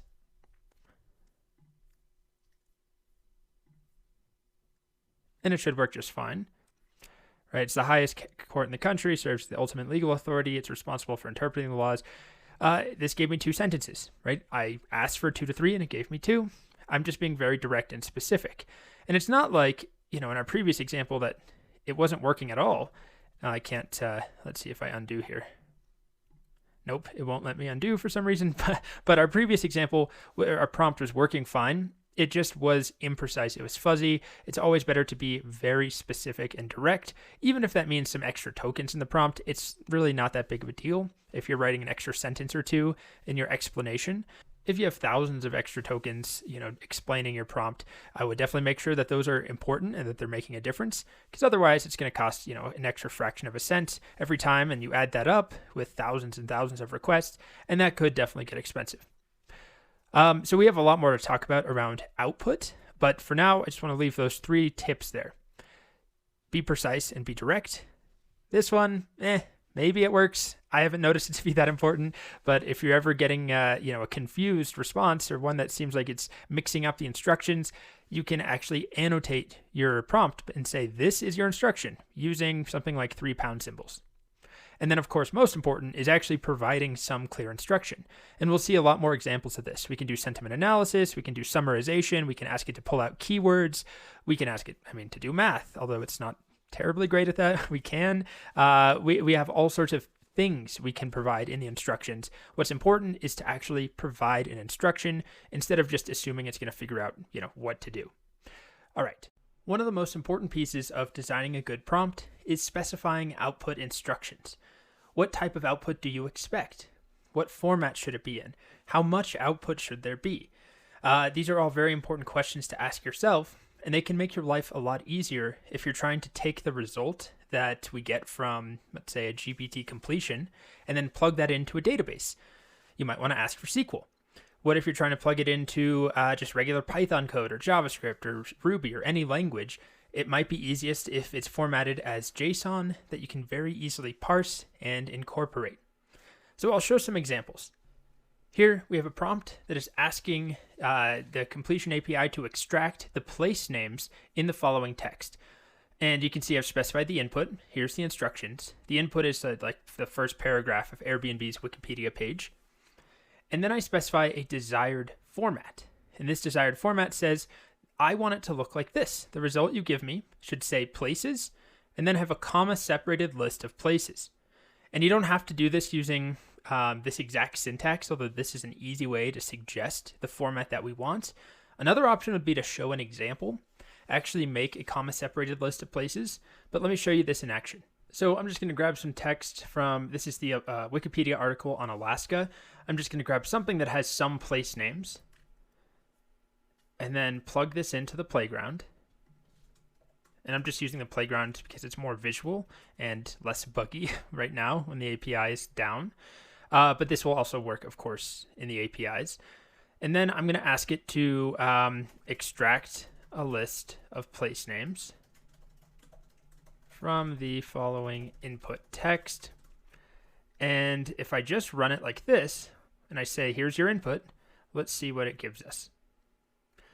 Okay, so it's a list, right? But it's a bunch of elements separated by new line characters. So if I actually got this response in my as an API call, I would then have a bunch of these new line characters I'd probably need to remove or do something with, not to mention the dashes, dashes, I always mix them up, but you know, those characters there and unnecessary spaces I probably don't want. So visually, if I'm just looking at this, it's easy. This is a great format: Alaska, Texas, California, Montana, Juneau, Sitka, and Anchorage. However, to make it friendlier for plugging into code or into a database or into a CSV file, I can do something like desired format. And we don't have to do it this way. I could just say the format of the output should be X. This is just a nice, simple way of saying it. Desired format. And then I'll say places if I wanted to give it back to me under the name of places. And then I'll do comma separated list of names. And let's see how that goes for us. I'm going to delete this. And there we are. We get a comma separated list of names. And if I don't want it to be called places, I just want the list of names. I got to get rid of this. Now it just gives me a comma separated list of names. And I can take this and plug it in easily to a CSV file, for example. And imagine that instead of hard coding this paragraph in, I have like a huge data set, tons of paragraphs of text or tons of comments people have left on, I don't know, my restaurant website or Yelp or Reddit, and I want to extract the place names. And that's just one example. There's a lot you could extract, but let's say I'm doing place names. I would be doing this dynamically in some sort of loop or something where it's repeated on unknown content instead of just hard coding in a paragraph of Alaska, because of course we can just extract those place names ourselves. But I can also say things like, instead of this desired format, maybe I want it to be a JSON array of place names. And let's just see what that does. Okay, so it thinks that I wanted it to give me the name JSON array of place names. So it's not exactly what I want. Let's see if I do it this way. It might think that's part of the desired format. All right. But then it gave me this answer, which I'm not happy about. So I could say down here, answer colon. This is just one approach. And there we are, right? It's no longer saying, here's your answer, and including answer colon. It sees that I've already included that. So then it just fills in the blank. And now I have this perfect JSON array that I'm ready to parse and use immediately in any programming language. Let's try another example. I'll ask it to generate a list of the, let's say, top 5 most populated countries on Earth. And let's just see what it gives me. Okay, so it's a numbered list. And that's what I asked for, just a list of the top 5 most populated countries. But maybe I want to know the populations. So I could also specify with their population. Get rid of, well, it actually just kept going. That's fine. Okay, so it's giving me this result here. Population, colon, and then a numbered list. And that's great to read and look at. But again, working in code, this requires some extra work to actually extract the country name and the population, not to mention ignoring this, ignoring the numbers, ignoring the dashes, maybe not what we want. So I can do something like this, desired format, and then I'll say maybe a I mean, we have a lot of choices, but a JSON object with country name as the key and population as the value. Let's see how that goes. Perfect. So you can see it gave me exactly what I asked for, an object where I have the key, the left side, right, is the name of the country, and then their population on the right. And now I could parse this response if I got it, in Python, parse it with json.loads. I'll show an example of that, and immediately have access to the information that I want, and not have to, use regular expressions or split up a string and loop over it. I don't have to do anything. I have the exact shape that I wanted. So it's really important, especially when you're working with code and you're expecting data back from the API that you want to use in your code. It's really important to ask for the shape of that information, to specify what the data should look like when you get it back. So next up, I'm going to show you some common use cases for the completion model. So things like sentiment analysis, summarization, classification. I'll just show some examples. I'll do one per video, so they'll move along pretty quickly. And the first thing I'll show is summarization.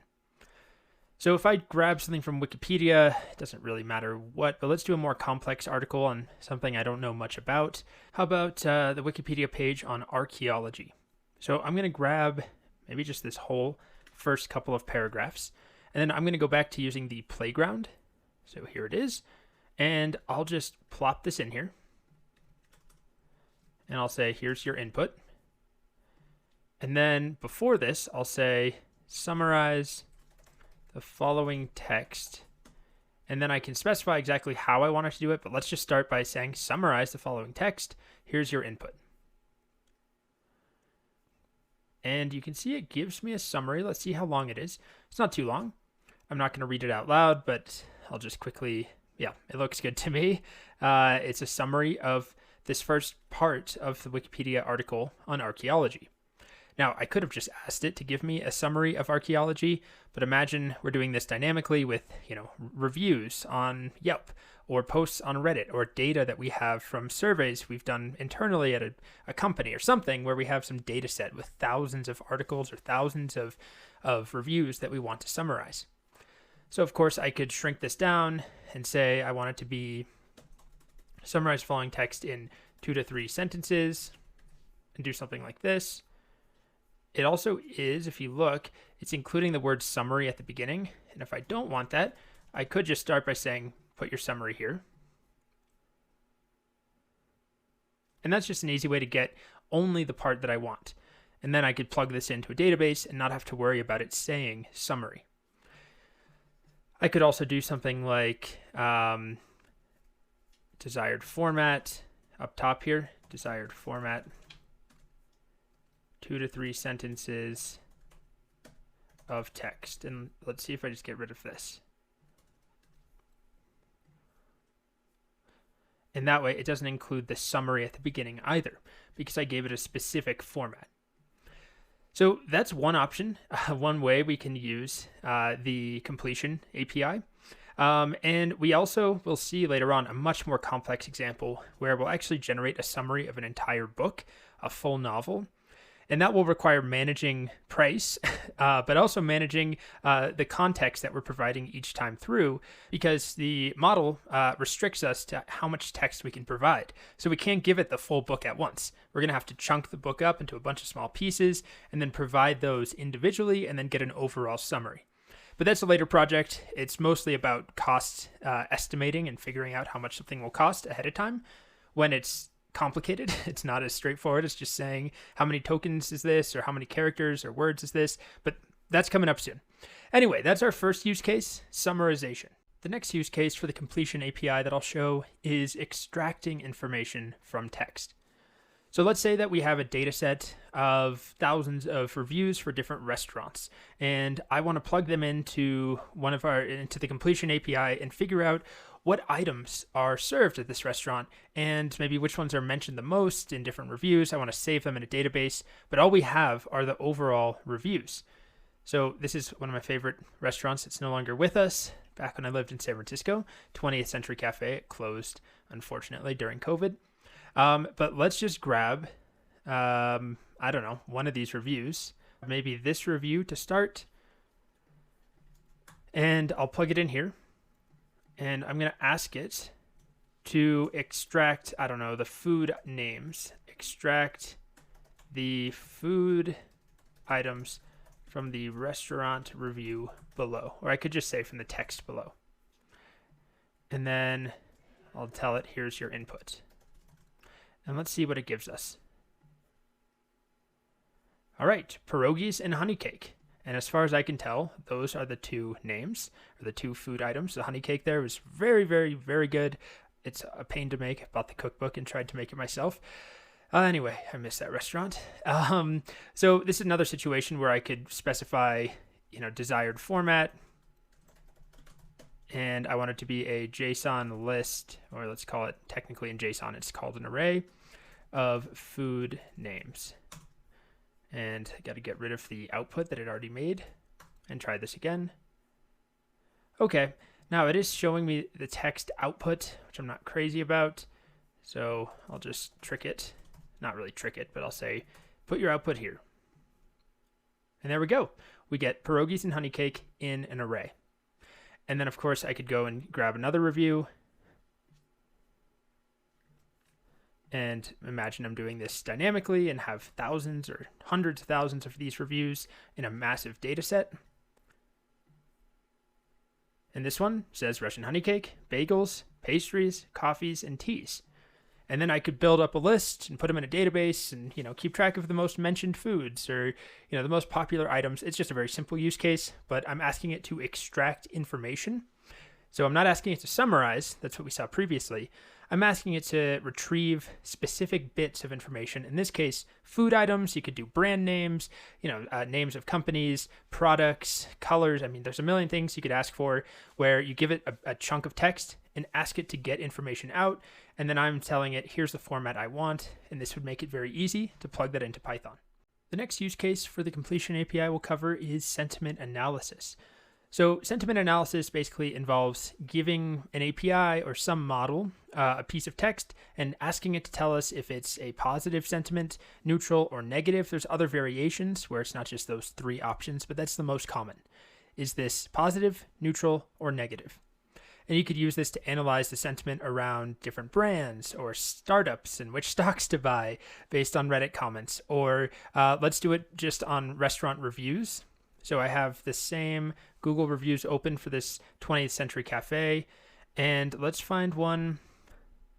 Let's start with a negative review. I'm sure there's at least one very negative somewhere, no? Okay, how about this review here? 1 star. And I'll bring this into the playground. I'll paste in the review. I'll say, here's your input. And then I'll ask it to classify the following texts. How about the following texts sentiment as, and then I have a choice. Do I just do positive, neutral, or negative? And let's start there. And it says negative. And that makes sense. It's quite a negative review. Let's find a way more positive review. Maybe this one here. Put that in. Of course, you're not going to do this one at a time most of the time. We have a sentiment analysis project later on where we work with Reddit comments. And we're going to, work with hundreds at a time that we're scraping and plugging in. We're not actually manually typing them and copying and pasting. So this one's positive. Let's try one more example. Maybe we'll find a neutral. How about this one here? It's a 3-star review.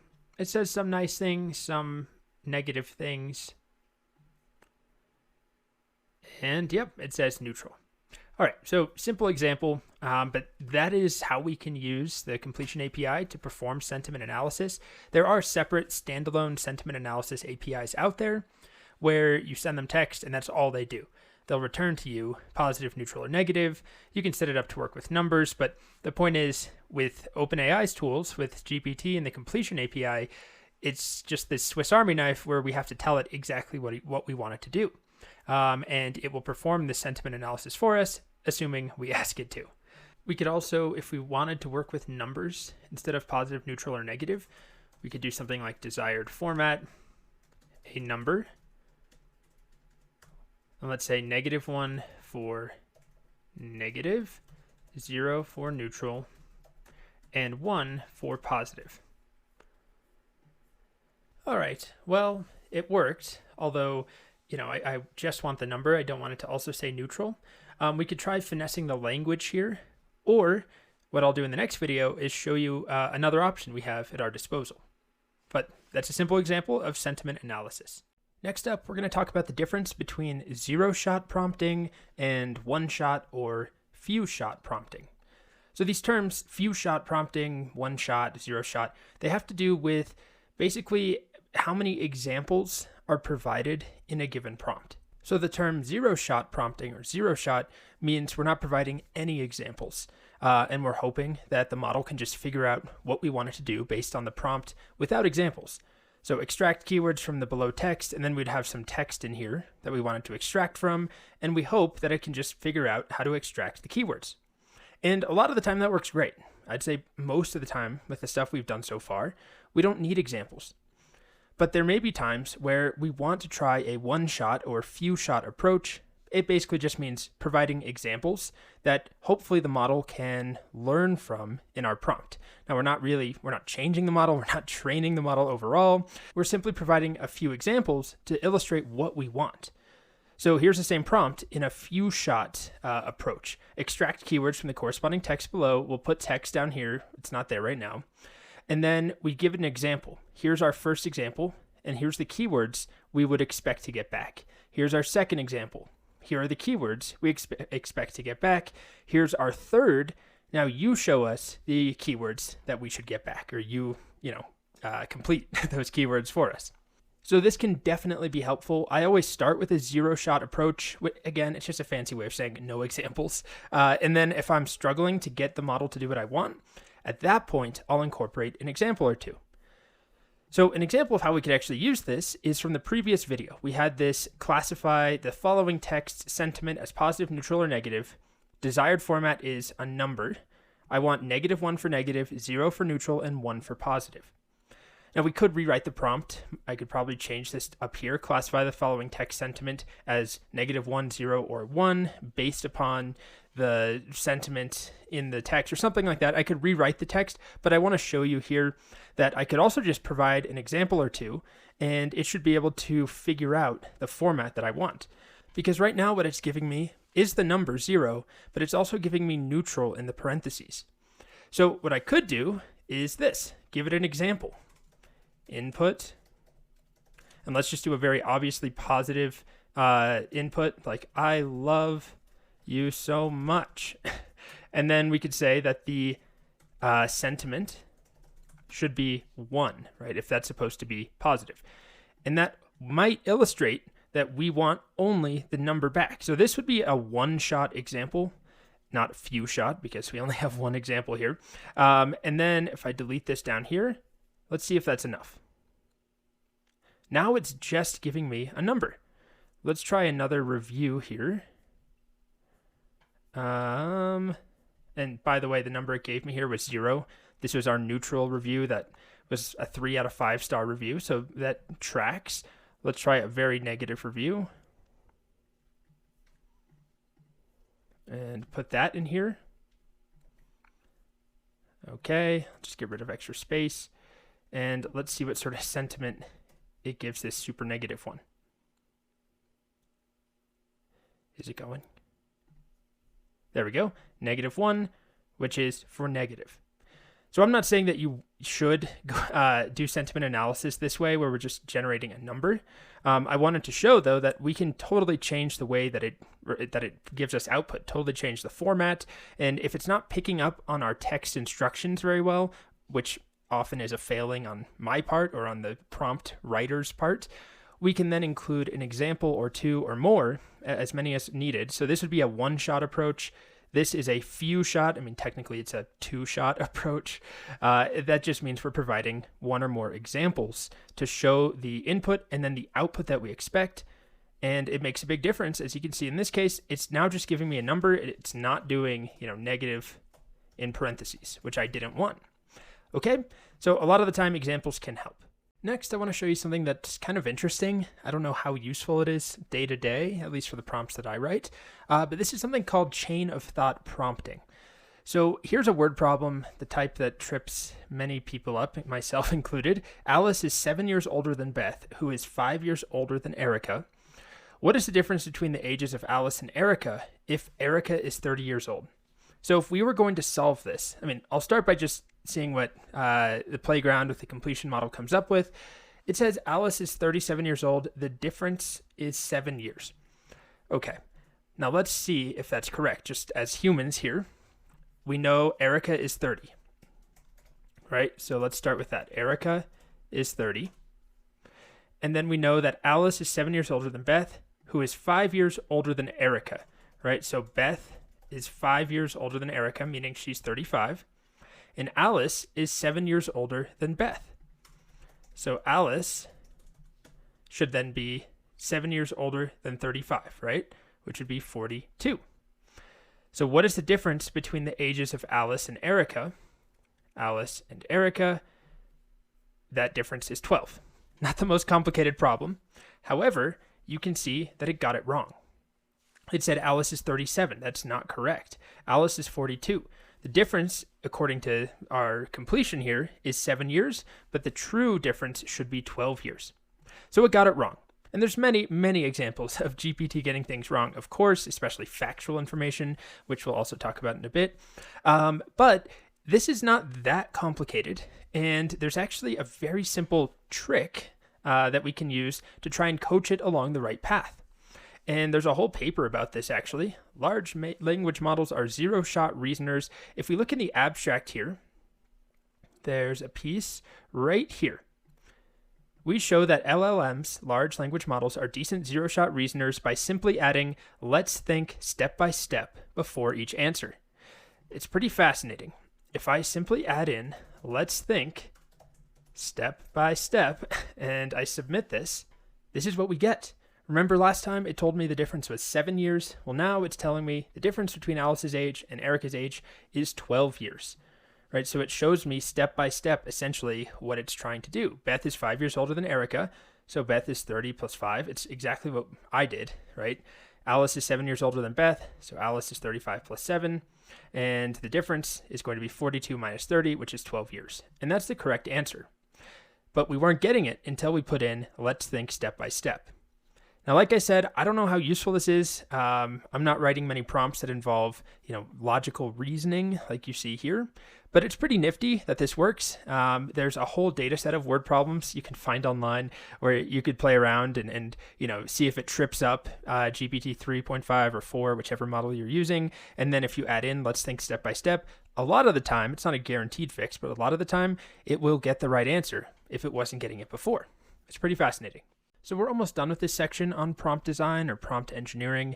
I just want to show one more example or a use case for the text completion API. So we've already seen summarization. What else have we seen? Sentiment analysis, keyword extraction. Next, we're going to talk about transformation. So transformation just means taking input text and transforming it to some sort of output. Often, by far the most common example, would be translating from one language to the next. So we can do that, and I've already shown some of this, but why don't we do a more complex translation? Translate the following text to Spanish, French, and how about, why don't we do Japanese? Okay, and then I'll give it some text, and we'll do something very simple, like my favorite color is purple, just to keep it simple.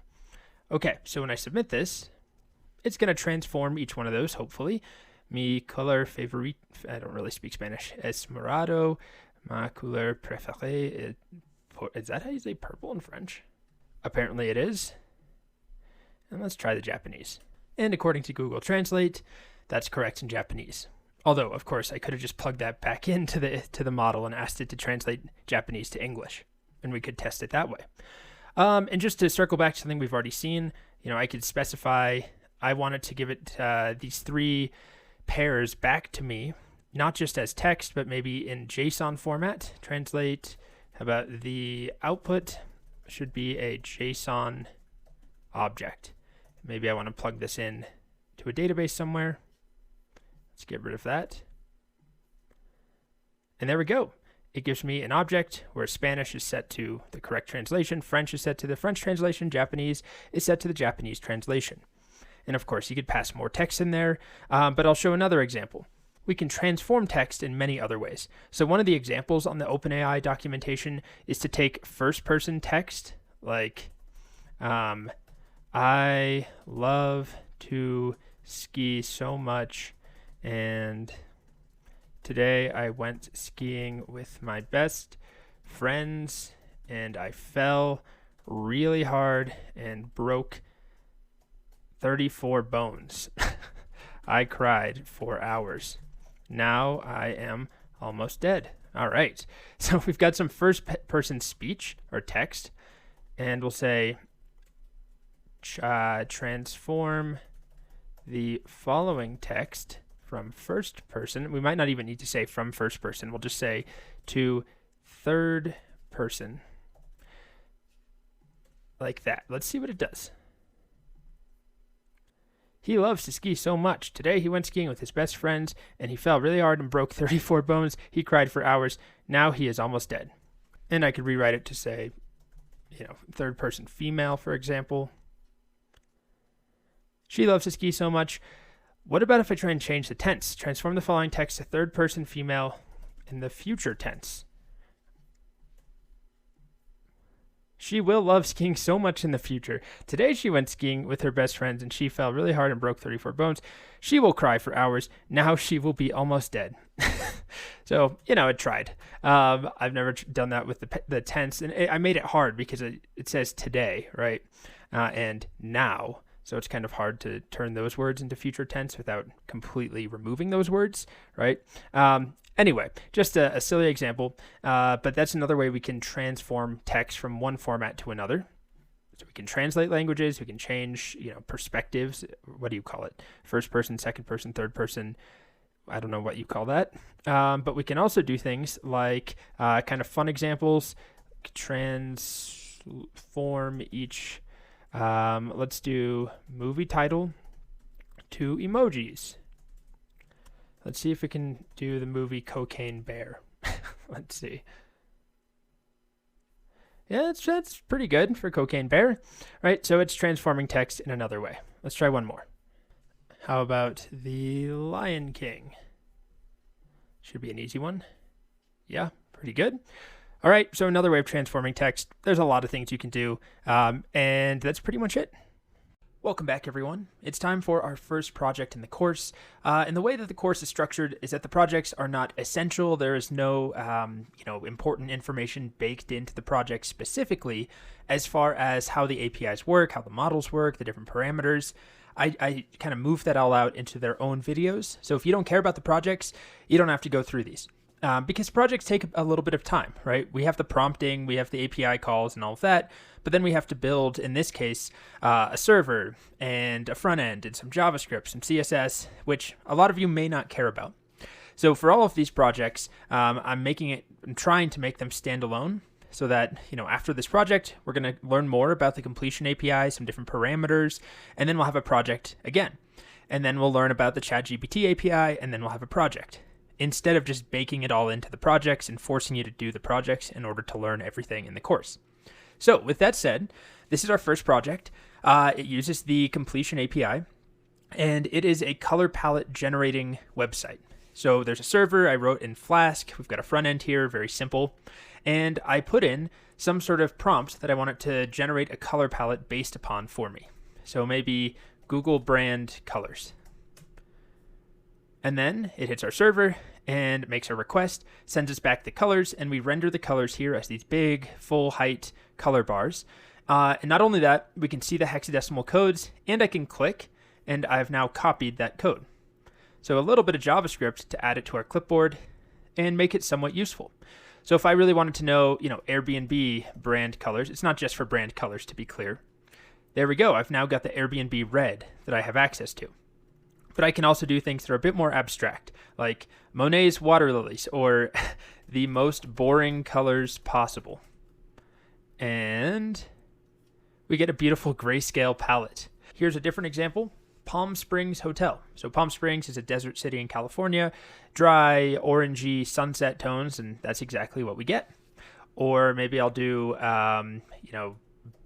4 colors for a hip tech startup website. And let's see what it gives us. Okay, so we've got 4, I guess, what are hip colors. You can decide if you agree or not. And that's pretty much all there is to the project. Why don't we try one more? Neon sign at night. See if we like that. It's okay. How about with dark sky? All right. Yeah, that's kind of neon signy. We got a dark sky color.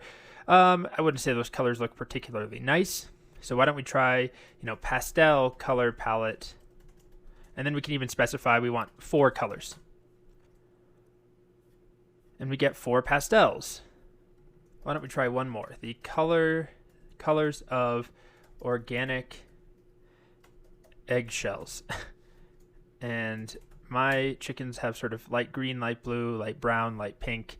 Yeah, basically like this. I've now got the colors of my chicken's eggs. Okay, so in the next video, we'll start building this. And the way that we're going to do this is we'll begin with the prompt. That's the most important part, the most relevant to the course. We'll build that in a notebook. We'll get the colors just rendering in the notebook. And then we'll worry about building a server and all of that for those of you who care and want to build it with me. Okay, so let's get to work on the color palette generator project. As I mentioned in the previous video, we're going to start just in a notebook. I'm going to get this to work as far as the prompt goes, and we'll get some colors back, make sure we get the right format, write the right prompt, maybe give it some examples.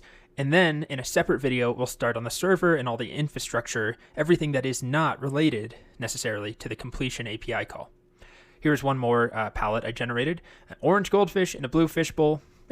Kind of seems goldfishy and watery. Looks good to me. So what we're going to do is I'm going to start by just creating a new notebook. Maybe I'll duplicate one of the existing ones just so I don't have to rewrite everything from scratch. So I'll select one and click duplicate. And then I'll delete a lot of the stuff in there. And I'll rename this when it opens to be color palette generator. Okay. So I'm going to keep the import OpenAI. I'm going to keep the from.env import .env values. Remember, I have a .env file in this folder with my API key. If you don't, just put your API key right here, but then you don't want to share that code publicly because people will have your API key. And then I'll get rid of everything else in here. So we don't need that cell, whoops, or that one. And I guess I'll keep this one for now. Okay, so our basic prompt will be something like this. I'll do it up here, just in a variable. Generate me, we'll probably do something like you are a color palette generating bot or something like that. Assistant maybe.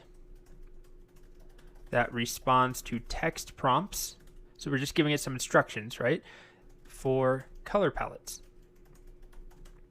And if we just left it like this and then gave it some text like a beautiful, beautiful sunset, let's see what it would give us. So I'm going to put my prompt variable in right here. I don't want that. And we're starting with Text DaVinci 3. I'm going to rewrite this project with GPT 3.5 and 4, but we're going to have to learn about the chat API in order to do that. So for now, this is the best we can do, and it works fine. This is right. What you're seeing here is with DaVinci 03. And I'll get rid of the stop point. And then why don't we print, well, let's just see what we get back first before I even put it in a variable. And what's our problem here? No key provided. I guess I never ran that line. And now we wait. Okay, so you can see the format it gave us here. It actually did use hex codes by default. The first time I was running this and building it myself, it gave me RGB colors and named colors, which it's kind of doing here too. Deep orange, salmon, sky blue, golden yellow, mauve, mauve, I don't know. So it's giving us some of what I want, but I'm going to get more specific and tell it I want it just to give me a JSON array of hexadecimal colors. So, desired format, a JSON array of hexadecimal color codes. And let's see how that does for us. Okay, so if we look in here, it is a JSON array of hexadecimal color codes. That's looking good to me. Let's go ahead and now save this into a variable. And this way we'll just print response. And then we want choices. And then 0, because there's only one choice in there. And then finally text. And there's our JSON array. Oh, this time it actually called it JSON array. So I don't want that, right? I only want this JSON array that's going to make it a lot easier for my code that is then going to do something with all these color codes, right? It's going to send it to the front end. It's going to respond so that we can then render each color. So it's going to be a little annoying if I have the text JSON array in the way. I just want to take this and parse it as Python and turn it into a Python list. So what I'm going to do is actually give it, there's many ways of achieving this. I could just say, results immediately after, and hopefully it's smart enough to figure that out. It is, and there we are. There's a couple of additional considerations I want to add in. First of all, I'm not telling it how many colors, and I'm okay with that. If you look here, this is giving me 4 colors, but then I can also ask for how about bright, bold, colors, and it gave me 5 colors, and some of the answers might actually give me 8 colors. It's up to us, but what I did in my original prompt was I told it between 2 and 8 colors.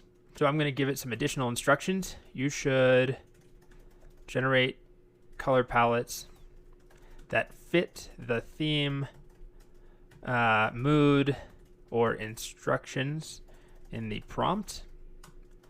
The palettes should be between 2 and 6. We can decide on 8. That's what I did originally. We might think it's too many though, but let's go with 8 for now. 2 and 8 colors. So that's the first thing I might want to tweak. Okay, so this one gave me 3, 4, 5, 6, 7, 8. That's fine. Let's try it again. Is it always going to default to 8? It looks like it just keeps giving me 8. So now what I want to do, I think, is provide it some examples of color palettes that I like. So what we called the few shot approach, where I showed an example, and I'll do it using this format, maybe question or colors or prompt, and then I'll have answer or result. So I'll probably just do Q&A. That's pretty common. So instead of making you watch me type out all these colors, this is an example from my original prompt I wrote. So it says, convert the following verbal description of a color palette into a list of colors. The Mediterranean Sea is the prompt. And then these are 5 colors that I found. I think I just found a color palette online that I thought looked good with, I think it was called Mediterranean Sea or something like that. So here's another example. This is a prompt asking for sage, nature, and earth. And then these are the 4 colors. They're sort of green, earthy, beige tones. And I encourage you to experiment, put in your own colors, write your own descriptions. I'm just providing a few examples to sort of show roughly what I'd like it to do. And let's just make sure it still works. And it gives me back a JSON list of color codes. There we are. And this prompt was a beautiful sunset. And it might just be a fluke. It's now giving me 6 instead of 8. I'd like to think my examples help to illustrate that we don't have to have 8, but it's, it's non-deterministic. We'll get a different result pretty much every time. So who knows if my examples are even doing anything, but I think it's useful at the very least just to give it an indicator of the type of language it should expect. Sometimes more specific, sometimes very broad thing like the Mediterranean Sea, and then show it exactly what sort of format we want back. Now, what makes this hard at the moment is I don't know what this color looks like, or this one, or this one, or this one. So in the next video, we're going to work on just getting the colors to render directly in a notebook. It has absolutely nothing to do with OpenAI or any of our completion APIs. It's just something that will help us look at the results as humans and understand them. So we'll stop here for now. I'll be back in the next video. Okay, so the next step here is just a helper function that will take some colors and display them for us to see in a notebook, because it's really hard to know what colors these are and if our prompt is doing a good job or not. So in order to do this, again, it has nothing to do with OpenAI at all. We're going to write a function that can take a list of colors and then render each color in a notebook. And the way that we'll do that is by actually inserting some HTML into the notebook, which we can do very easily because notebooks work as a combination of Markdown and Python. And if you don't know Markdown, it really doesn't matter at all. But what we're going to do is start by importing a couple of things from IPython. And again, this has absolutely nothing to do with the rest of the course, but from IPython.display, we're going to import Markdown and display. Okay, so that's the first piece. And then what we can do is call this display function at any point, and then call Markdown, and inside any HTML I provide inside of quotes, like an H1 element. If you're familiar with HTML, this makes me a heading. If I execute this, oh, what did I do wrong? No module, oh, it's IPython with a capital P. You can see that it renders me an H1 element. If I instead did a button, click me, it renders me an HTML button. Now it doesn't do anything, of course, but it is HTML. So we can use that to then render something for each one of these colors. And then what we'll do is inject the style into here. So this involves some CSS. If you're not at all familiar with CSS, it's okay. But I can do things like color is red. And I don't want to, I mean, this will work for a button. You can see it's a red text button. And I could do that for each one of these colors in a list. So we can start by defining a function.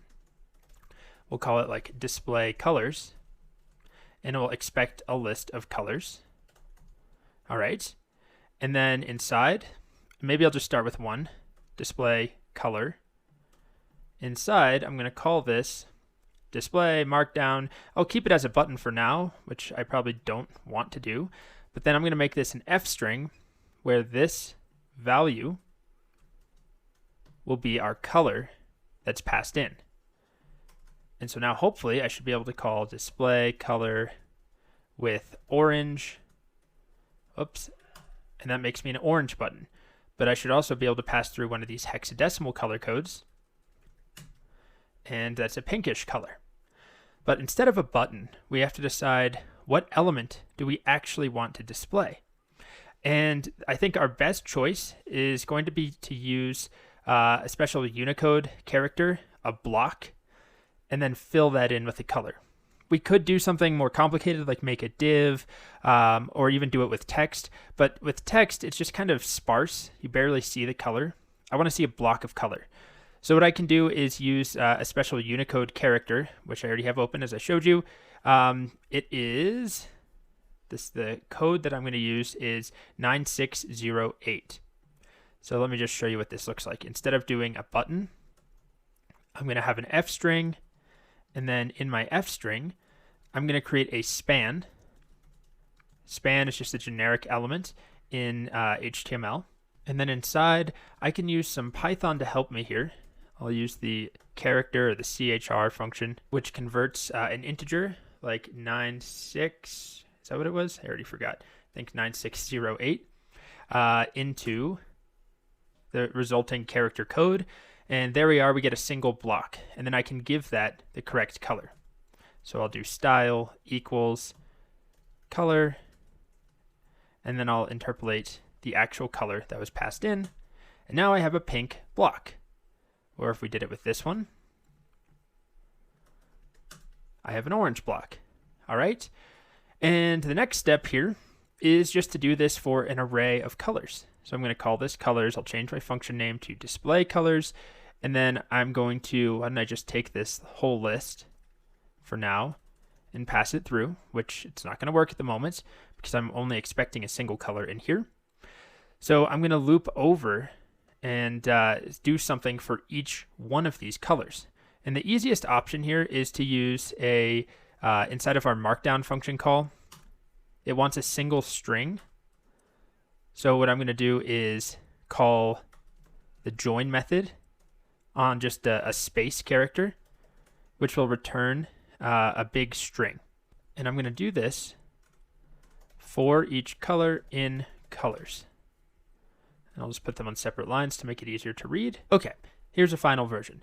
So we're going to, starting from the inside, build an F string where we have the color set to the color coming in from this line right here, for each color in colors, return this string, and then we join them all together into a big string separated by spaces.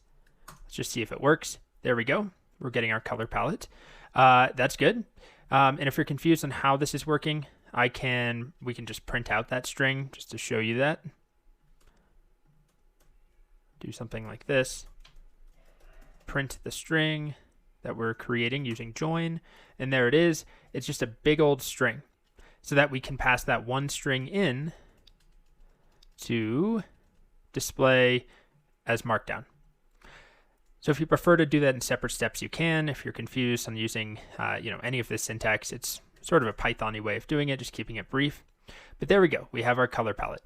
And the only thing I would change here is maybe instead of doing one of these Unicode characters, I might actually multiply it by like 4 or 5. And there we are. We get wider swatches. Okay, so we're very close. The next step is to take the result. By the way, I just moved the function up here. It's more of a helper function, so it doesn't have to go up high. You just have to make sure to run this first before we then try and use the function. So not that important, but it makes it easier if I want to run everything all at once. So this function needs an array to be passed in. And what we have right now looks like an array or a list in Python. It's a JSON array, but it is not a Python list. It's a big string. And if I stop printing it, we can tell that. If we look closely, right, there's quotes around the whole thing. So it is not an array or a list in the world of Python. I need to parse it as JSON. So I'm going to import, just do it down there, import JSON.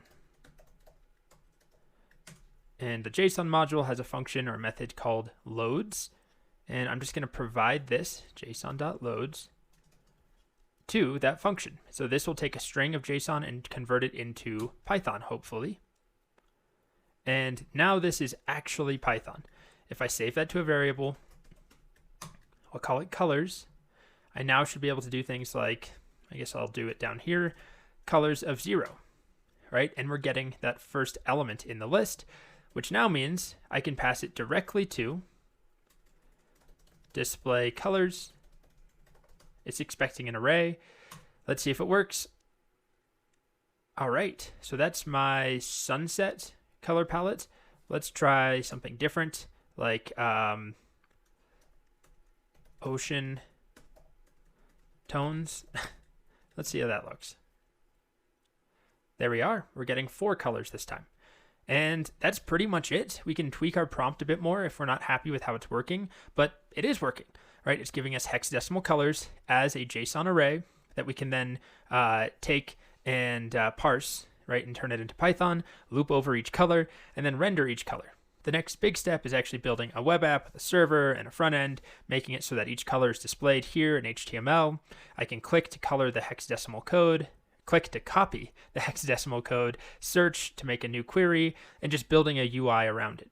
And that's a bit more work, but the prompt itself is pretty much the same. It's not going to change at all. One thing I might change though is here, I'm going from Q and A, Q and A, Q and A. I'm going to want to keep this format just to be consistent. And I'll have A, and then right here is where we'll actually put the prompt itself. And the last thing I want to do is actually turn this into a repeatable function. So I'm going to put an F string around this whole thing, and I'm going to indent all of this into a function, which I'll call, what should I call it? Like get and render colors. And we'll take a prompt, but I'm already using the name prompt in here. So why don't I call this text message, something like that.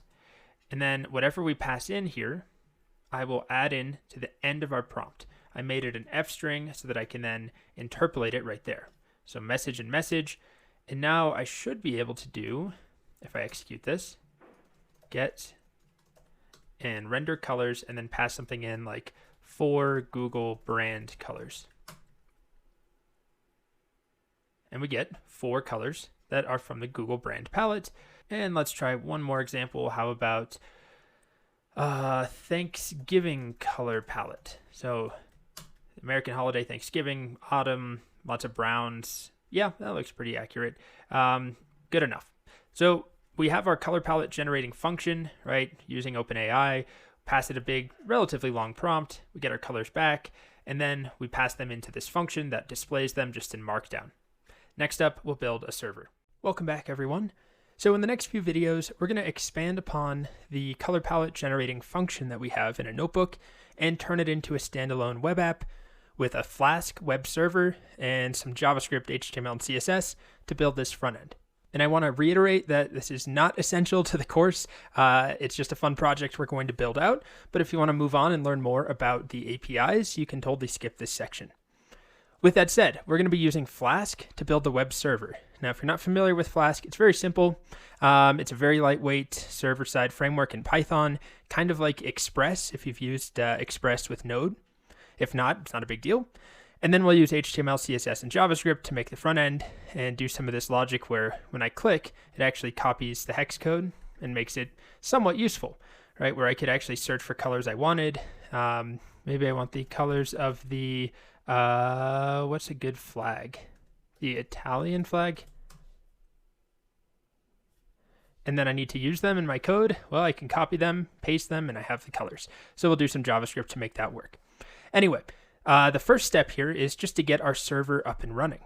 So I'm going to be working from the terminal, and I'm in a brand new directory, completely empty directory. And in this directory, I'm going to start by making a new virtual environment.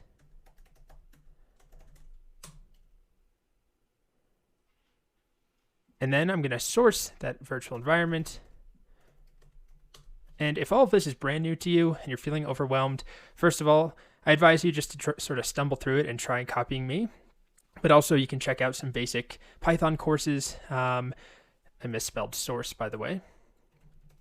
And I may or may not have some basic Python courses you can take a look at. Okay, so I'm now using this virtual environment, and there's a few dependencies that I'm going to install. The first thing I'm going to install for sure is Flask. So that's the web server tool that we're going to be using. Okay, so it's installed, and the next thing I'm going to do is make a new file. And this will be app.py. This will be my main Python file. It's really the only file I need where I'll put the server logic to create the server, the different routes. And now I'm going to open up the whole folder in VS Code or whatever editor you like to use. I'm using Visual Studio Code, sorry. So I'm going to ignore the OpenAI stuff for a moment and just get the server up and running. I'm going to import from Flask, import Flask, and then we're going to want to use render template and request. I think I might be zoomed in a tiny bit too much. And then I'm going to go ahead and set up Flask. So the simplest Flask setup looks like this. Don't forget these double underscores there, the dunder name. And then whatever parameters I want to provide. And the first, really the only thing I'm going to do is say there's a template folder set to templates.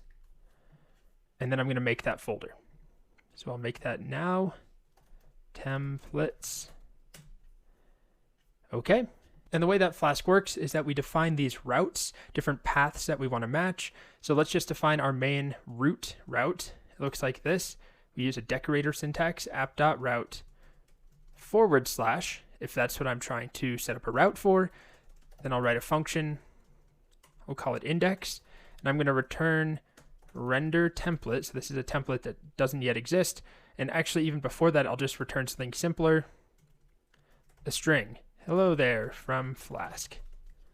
And then at the very bottom, I'm going to add this little bit. If name equals in quotes, main, app.run, debug equals true. So the next thing we'll do is go to my terminal and try starting our server. And we'll do this Flask Wow. Flask run. And oh, looks like I'm already using the port because I have my other server running. I could either specify a different port or just shut that server off. One moment. Okay, I turned off the other server. Then I start Flask run, and this begins my server. And it shows me the URL to visit. So I'm just going to copy that URL, open up my browser. And here is our very first Flask route. Just our index route. If we go to /nothing, we're returning hello there from Flask. Right? I could define another one. We don't need another one really, but I'll do one like /dog, and I'll call this dog. The function name doesn't really matter there. And then I'll return hello woof, not hello, I'll return woof woof woof. Now my server is not going to live update for me unless I turn it off and I add in --debug. And this will now have it automatically restart whenever I make changes in my actual code files. So now I can go to /dog and I get woof woof woof. And if I go to just / I get hello there from Flask. All right. So that's our basic Flask setup. Nothing terribly exciting, but now we have a server up and running where I can define different routes. And the structure of our app is the next thing that we're going to cover in the next video. So I'll shut up for now and I'll be back soon. Okay, so our next step here is to set up our basic routes. And the structure of our application is going to be very simple. We're going to have a single template that we render. It doesn't exist yet. And this template will have some HTML on it, some JavaScript, some CSS. And then when that loads in the browser, a user can search, right? Enter in their search. Do I have it open still? Yes, we can enter in our search term here or our prompt, generate, and then that will send a request to our own server to a second route that doesn't yet exist. And this route will do the job of actually calling our OpenAI completion endpoint, make the request, get the palette colors back, and then respond with those palette colors back to the front end so that we can render them. So it's going to be a single page app, meaning we're not going to have any page refreshes, right? We have a single template, and then it is requesting via Ajax, it's going to request our server. So if all of those are foreign terms to you, it's okay. There's a lot there, and I'm obviously not going into detail on any of it. But if you're along for the ride, just sort of give up having to understand every piece and just follow along, and you should be fine. And then if you want to learn more about Ajax or routing or Flask, you can definitely pursue that, but don't let that get in the way of completing the project. All right. So I think we'll start by setting up our template, just a dummy template to return. So app.route/, that's our home page. Instead of returning hello there from Flask, I'm going to return that render template function that I imported up top from Flask. And I'm going to render index.html, which doesn't yet exist. Now, I told Flask all my templates are in a folder called templates, and I made that. Now I need to make a file called index.html, and then in here I'm going to type !tab. I'll call this title color palette generator or something. And then I'll put an H1 that just says hello, and hopefully we see this template. So let's see, do we see it? If I go to /, yes we do. We're getting our index.html. And we could spice it up a bit, just quickly we'll delete this, but if I added a style tag at the top in the head, I could select H1s and give them a color of purple. Refresh the page and we see purple. So this just tells us, okay, we're getting a full HTML file now, we have a template, and then we can build that template out.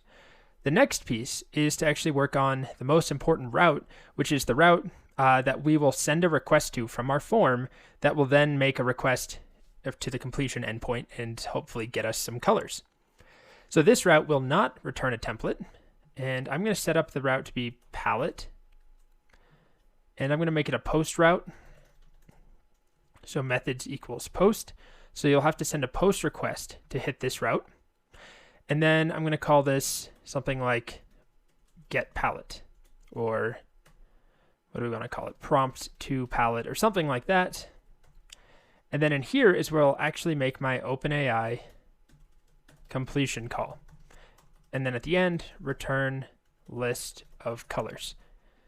So in order to make an OpenAI call, of course, I need to import OpenAI, but I also have a virtual environment set up, and that means basically I'm going to install OpenAI here. So pip install OpenAI. And I'm also going to do a pip install .env, because remember, we need the environment variables, and it's actually python.env. I don't know why. When we import it, it's just .env, but the name of the actual package is python.env. Okay, so now I'm going to import OpenAI. And just like before in a notebook, I'm going to have to provide my API key. So I'll import it, and then the way that I'm going to go about providing my API key is using a .env file. So I'm going to make a new file in the top directory of my project called .env, and I'll follow the same format that I did for my previous .env file. So I'm going to say OpenAI API key equals, and then actually put my API key right here. That's not it. I'll put it in there and then save the file. Okay, so I have that API key in that file. The next step is to import or get access to that API key and provide it to OpenAI. And I'm just going to reuse what we did earlier in a notebook. So I'm going to import .env_values from .env. Okay, there we are. And then I'm going to call .env values. And that will return to me something I can store in a variable. And I'm going to call it with .env as the name of the file. So look for that file, and whatever you get back, put it in this variable called config, and then hopefully I'm able to access config OpenAI API key and set that as the OpenAI dot, and I can't remember what they're looking for. Yeah, OpenAI dot API key. So hopefully this is all recap. Load the values from my file called .env, specifically take the OpenAI API key out and set it as the API key property for the OpenAI package that we imported. Okay, so the next step is to test if our OpenAI API key is set up correctly. And I'm going to do this in our index route for now. So if we go to if we make a request to /nothing, we're going to return this template. But before we do that, I'm going to do an OpenAI.completion.create. We'll do just a very simple completion. So model equals text DaVinci 003. And our prompt will be very simple, like give me a funny word. It doesn't matter. We're just testing to see if this works. We'll save that to a variable. And then what we want to do is, what is it again? Response, is it called choices? I can never remember what we get back. Yes, choices, 0, text.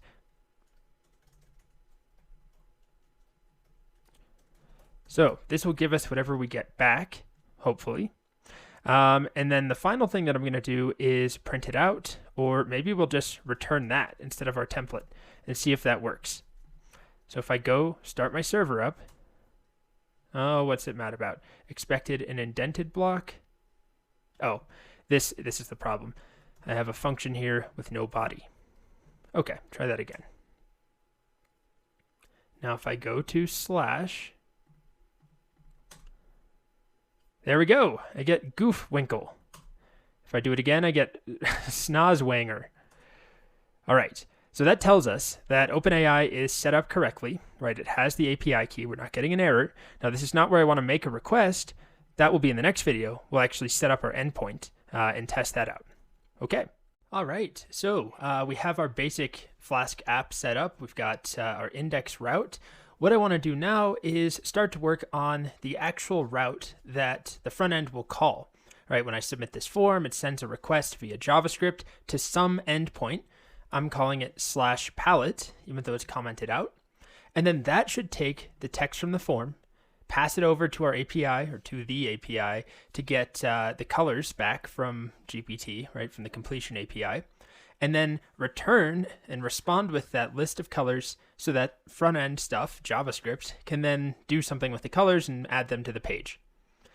So in this video, I want to get this route working so that when I submit data to it, it will generate the colors and respond with them. So I'm going to turn this back on. I had it commented out. leave these as comments. It's a post route to /palette. So when a post request is sent to our server to the URL /palette, this code in here will run. And the simplest thing we could start with is just printing out something so we know that we're hitting this route. Because when it's a post route, I can't just visit it in the browser, in the URL bar. I need to send a post request somehow, usually from a form or from Ajax, from some sort of library sending a request. Or what I'm going to do to test it in this video is use a tool called Postman, which you don't have to have, by the way. So I can't, unfortunately, just print something. My prints are going to be ignored by Flask. What I can do is reference the app right here that I set up. It's the result of executing Flask. And I can use the app.logger. Is it logging? Logger? I always forget. We'll find out in a moment, won't we? App.logger and then something like .info. There's .warning, I think. There's .error. And I'll just say, hit the post request route. Okay. Not getting any errors here yet. That's good news. So now let's try sending a post request to this route. Okay, so I'm using this tool called Postman that's going to help me make a request. It's just an easy way to test our APIs. So I'm going to send a request to /palette. Here's my local server URL on port 5000 /palette, and it's supposed to be a post request. And I'm going to send that. We're not really responding with anything at the moment, but let's see if it did indeed print out. Did it print out? It looks like it's there. It is. Yes. Hit the post request route. Okay. So it is hitting that route correctly. But now what I want to do is actually generate colors instead of just printing you hit the post request route. So the first thing I need to do is extract the form data that is sent, which eventually will be coming from a form. And the way that we do that in Flask is we have access, as long as we import request, we have access to, I'll print it out, request.form. And then I can ask for a particular piece of information, whatever I expect the data to be named. So I'm going to expect it to be called query. And now when I send a request from Postman, I can do the same thing, but I can actually specify in the request body that there's a piece of information called query, and its value is midnight on the highway colors.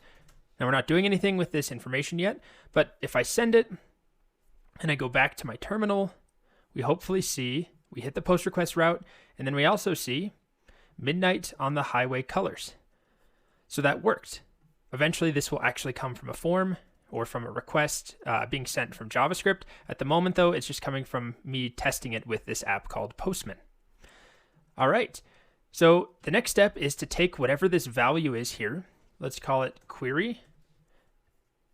And then I'm going to generate the color palette using whatever this is. So at this point, I'm going to copy over, let's see if I can find my original function that we wrote a couple videos ago. This is the one that actually does the prompt and sends it over as a completion with text DaVinci 003. And then we'll have to tweak it a bit because it's also rendering our colors using Markdown. I don't care about that. But I'm going to copy this and I'll put this not in a route, just on its own. And I'm going to rename this to just be get colors. So get colors expects us to pass in a message. And that message will be appended using an F string to our prompt, right? So we tell it, here's an example, here's the colors. Here's an example, here's the colors. Here's what I'd like you to generate colors for, and then you give me the colors. And so we'll put that message in there, whatever it is, Lakers NBA colors or something. And then we're almost there. I'm going to send that request. We hopefully get a response back. The only thing that we need to change for now is that we don't want to call display colors. That doesn't exist. That was our function all the way over here that renders Markdown to make these little swatches. But we're not doing that. I just want the colors to be returned as a Python list from this function. So I could start by just returning colors. And then in this function, in my route handler for /palette as a post request, I have my query. I'm then going to call get colors and pass through the query. So this is whatever is coming from the form, whatever's in the body of the request being sent to this URL as a post request. Whatever that is, Google brand colors or chilled out pastel colors. We're extracting that from the request, passing it to get colors, which actually does the completion request, and then hopefully that returns the colors and we'll print them out. So we'll call this colors that we get back, and we'll print out colors. And actually we can do just a return colors too, and we hopefully will see that returned when I use Postman. So let's see. I'm going to do midnight on the highway colors to that endpoint, and oh, we get an error. It's saying name JSON is not defined. I think our function uses JSON. JSON.loads, yeah, right here. This is what actually takes the string version of our colors in what looks like an array or a list, and it turns it into a Python list. But I have to import JSON. Okay, so we hold our breath again, and we try again. Same request.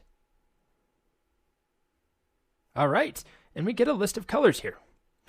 So we don't know what they look like yet, but we do get a list of colors, right? 5 different colors as a list. Technically, if we're going to respond with JSON, what we need to do is put everything in a JavaScript object.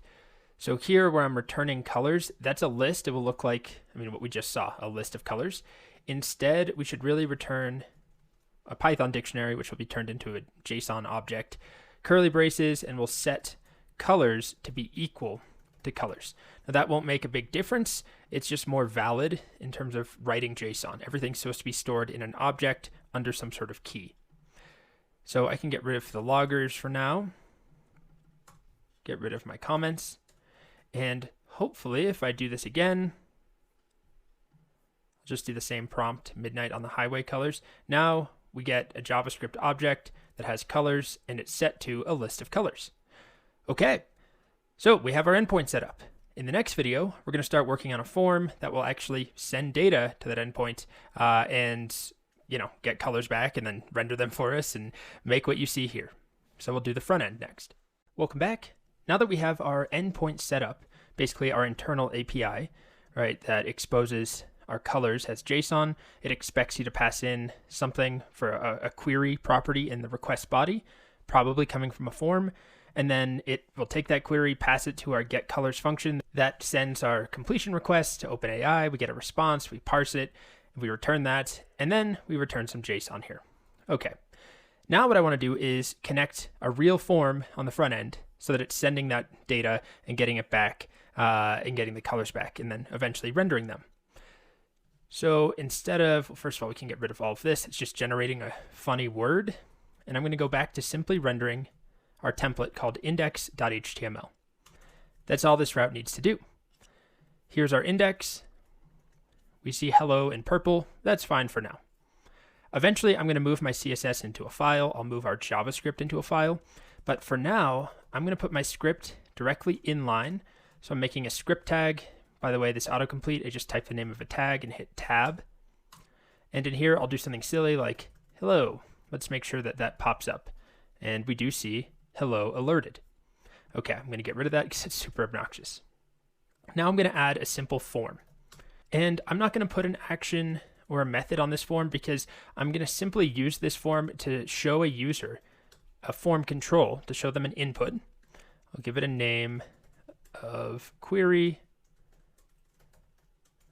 And then I'll give it, for now, that should be fine. I'll give this button some text to say submit. And we'll just start with this. And normally what would happen is when we have a form, you put something in there. If you hit submit, it sends a request. And that still will happen. It refreshes the page. I don't want it to do that. Instead, what I want to do is extract the information from the form and then use JavaScript to send my request. So there's no page refreshes, and so it acts as a single page app where it happens seamlessly behind the scenes without refreshing the user's page.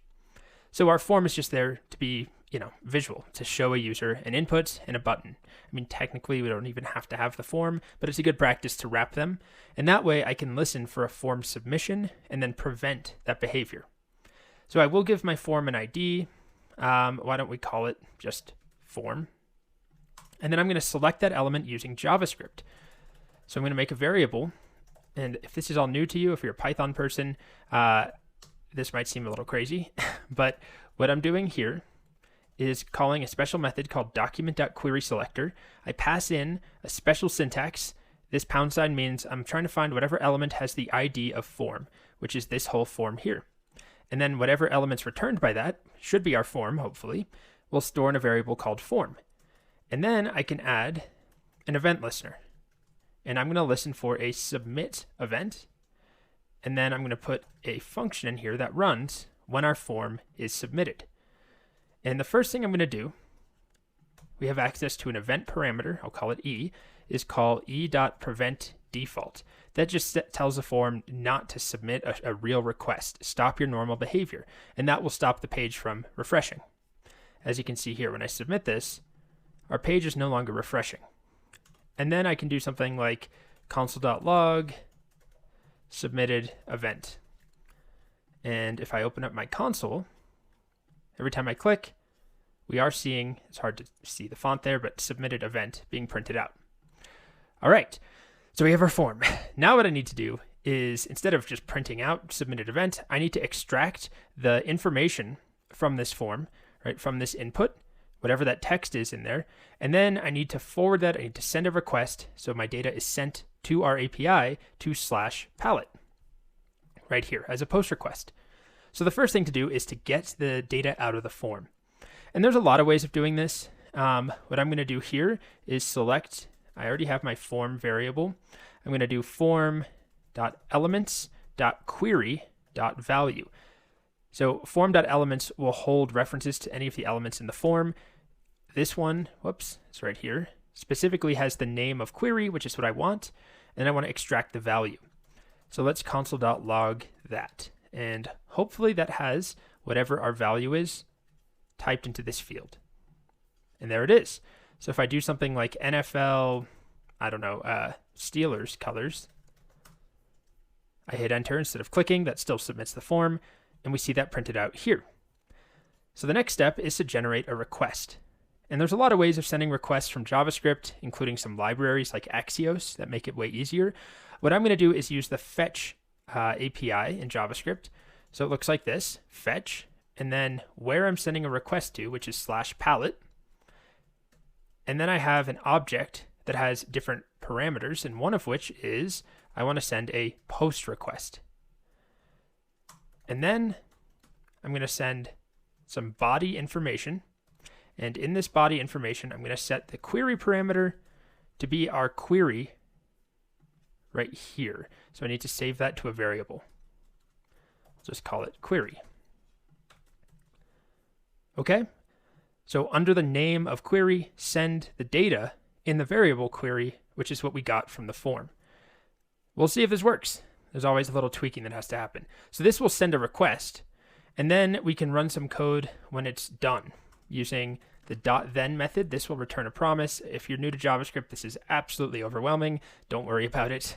And this will give us a response. So let's call this parameter response.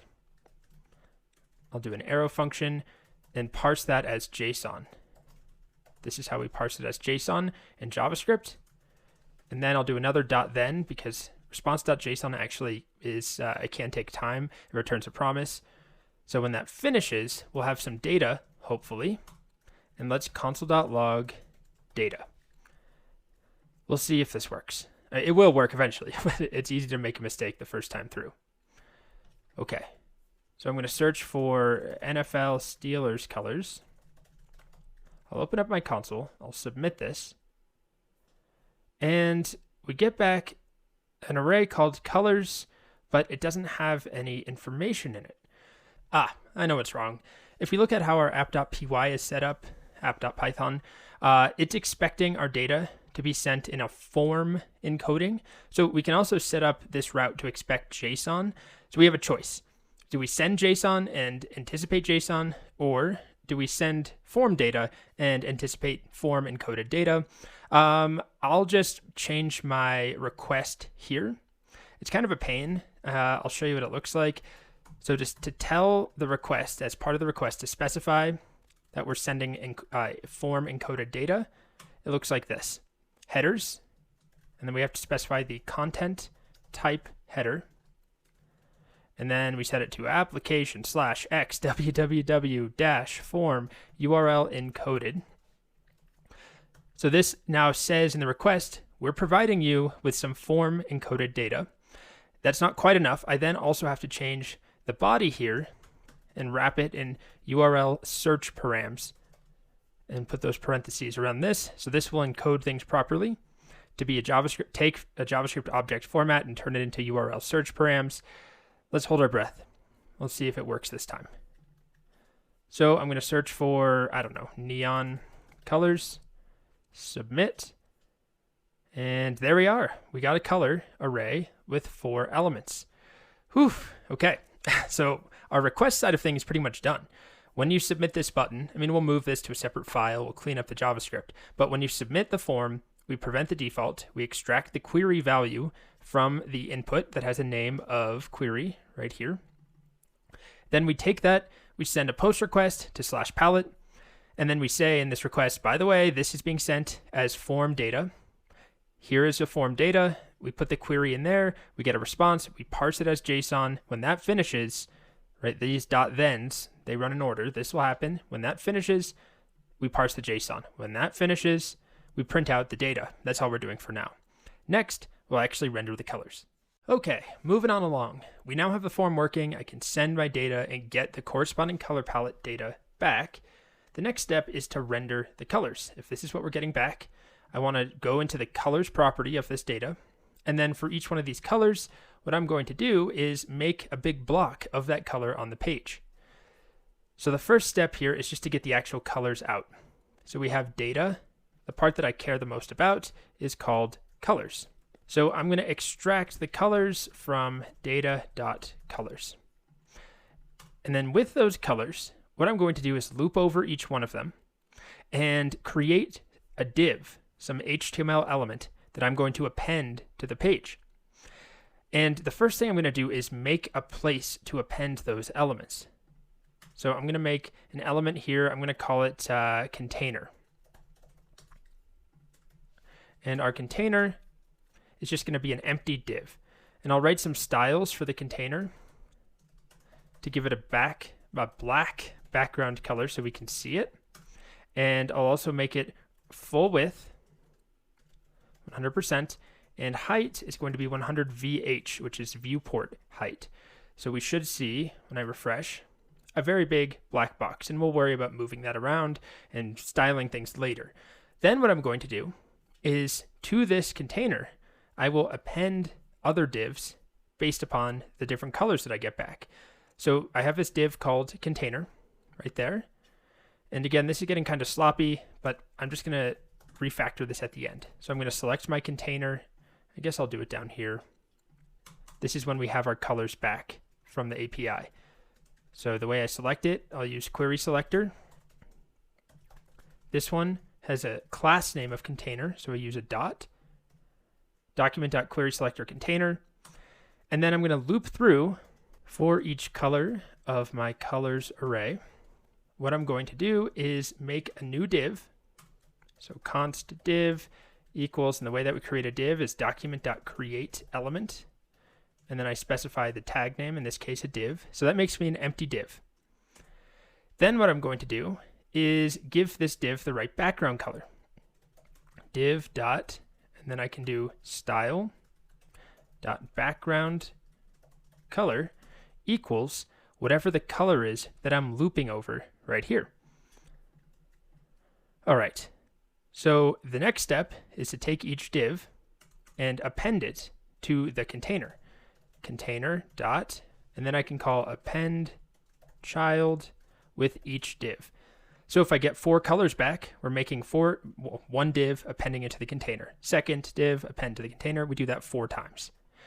Now our divs don't have any height at the moment, and that's going to cause us problems. So if I try this right now and I submit, pastels,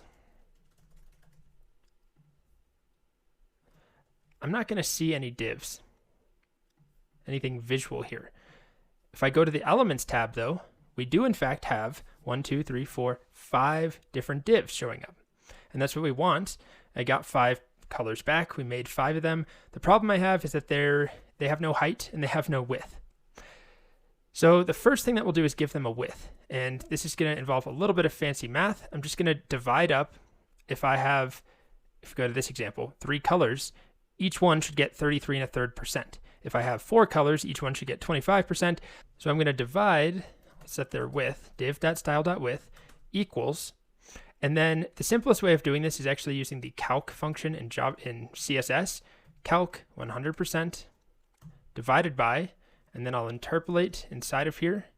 Let me close my string template literal, the length of the colors array. So this will be replaced with 5. And this will then take 100% and divide it by 5. So I don't have to worry about like appending the percentage sign and doing the math first. Instead, I'll let the calc function in CSS take care of that. So that should give each one of them a width. The final step is setting them to have a height. And what I'm going to do is select a class that doesn't exist yet. I'm going to call it color and give them a height of 100% of their parent. And then I'll append that class to each one of these divs that we're creating. So div starts as an empty div, but then I'm going to select the class list, and then I'm going to add the class called color. And that should then set each div to have a height of 100%. The width is dynamic and the background color is dynamic. Let's see if it works. So pastels. Okay, well, kind of. Yes, there they all are. It's working. Now the styling is horrible, but we are getting the colors. So next we have to worry about CSS and actually getting our colors to display in a row instead of displaying in a bunch of individual rows, but we're getting pastel colors. Let's try one more. I keep going back to the Google brand colors because those are just easily identifiable. I don't know if I hit submit. Oh, it did work. However, we're just continuously appending over and over and over. So we have a lot of changes we need to make, but we are getting color showing up. So I'm going to stop here. In the next video, we're going to fix a lot of these problems. Okay, so next we have some important changes to make. First of all, every time I search, it's just appending new boxes to the page, which I don't want. So that's an easy fix. When the form is submitted, we get our colors back. Before we append new colors, what I can do is empty out the container. So container.innerHTML equals empty quotes. And now if I search for colors, I don't know, pastels again, it should, they're still not going to be in our box visually. They're just going down the page. We'll fix that in a moment. But then if I do something else like Airbnb colors, these should be replaced as you see right there. Okay. The next change is a stylistic change. The way that these boxes are displaying is in a row. And if you don't know anything about CSS, these divs are what are called block level elements or block elements. They don't share the space. And the easiest way to make them share the space is to select my container and give it a display of flex. This enables something called flexbox. Now if I try another search like pastels again, hey, take a look at that. It's a lot closer to what we're trying to get. We're getting our color boxes in a row now. So if I do something else, how about sunset on the beach? Here's our sunset colors. Okay, and they're replacing the old ones that were there. So let's get rid of this H1 that no longer has a purpose. Not that it really had much of a purpose ever, but we really don't need that. And we'll worry about styling this to be full width and moving our form into the middle in a little bit. This is still valid, or still good enough. Next, we have some functionality I'd like to add in. So when we click, we can copy and paste a color code, and the color code will actually show up when I hover. Right now, we don't have any of that. But it won't be too much work, I promise. The first thing is when we append our colors, let's go back to sunset colors. All that I'll do is append, I like these colors, it's nice looking, by the way. I'll append a piece of text, probably a span, into each one of these divs. So it's super easy to do. Here's where I'm making my div. I can just make a new element, I'll call it span. Document dot create element. I want it to be a span. And then I can set that text in the span to be anything that I want. So I can do span dot inner text, text equals, and then I'll just do like hello. And then I append that span, if I spell it correctly, to my div. Div.append child span. And then finally, we append the div to the container. So we make an empty div, give it the color, we make a span, we append that span to the div, so it's nested in the div, we append that div to the container. Let's try sunset again. Okay, now where are the spans? They're up top. We can worry about moving them around in a bit, but let's make sure that they actually show the color code. And we have that. It's just called color. It's what we're looping over. So for each color, we're working with a variable called color. It's a hexadecimal. So I'll just say your inner text is color. Try it again. Sunset. And now we have the hex codes showing up. Again, I'm not going to worry about styling. I'll put that in a separate video. The next piece then is how do I copy that color when I click on this div? And the way that we do this, it's not too bad. There's a special object called navigator that has a clipboard property that has a write text method. So what I want to do is when you click on one of these divs, and we'll refactor this in a bit, but here's our div. It has the right width, the right color, the right class. I'm going to add an event listener for when you click on the div. And when that happens, what I'm going to do is select our navigator.clipboard.writeText method, and I'm going to write the text of color. So whatever I pass in here will be written to your clipboard. So if you click on a div, we'll pass that color through. And let's verify that it works. So sunset again. Okay, let's take this one right here, BD3E. I'm just going to click on the div. Now you can't really tell that anything happened. We'll add some CSS to make that clear. But let's look at my clipboard. If I paste this in, I copied it. If I click this one, I paste it in, I copied it. Nice and easy. Okay, so that's actually all there is for the logic. I guess one thing we should do is clear. Possibly, we can decide if we want to clear the input or not. So when I do a search for pastels 4 colors, that stays in there. And actually, I think it might be nice to keep it in there because then you can see what you just searched for. A common approach would be to then empty out the input, but if we did that, I might want to display the name of the prompt or the query up top so you could see it. But anyway, this works. So all we really have left is some annoying styling. So if you care about that, we'll get to styling it so our input looks better. It'll be centered in the page. When you hover, we'll see the hex code, and when you click, we get a little animation just to show that you're actually copying something. Because right now you can't tell that anything happens when you click. So that's all coming up. If you don't care about styling, we're pretty much done.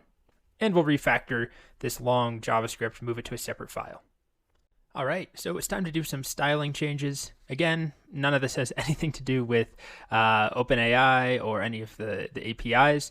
It's just about making this look better. So there's a couple small changes we can make. Right now, the form is not centered in the middle of this black box, which we'll address. But we have this extra spacing on the left and the right, and I want my color to be full width. So this is simple enough. I can just select the HTML root element and the body, separate them with a comma, and set their margin to be 0. If I refresh, now we have full width.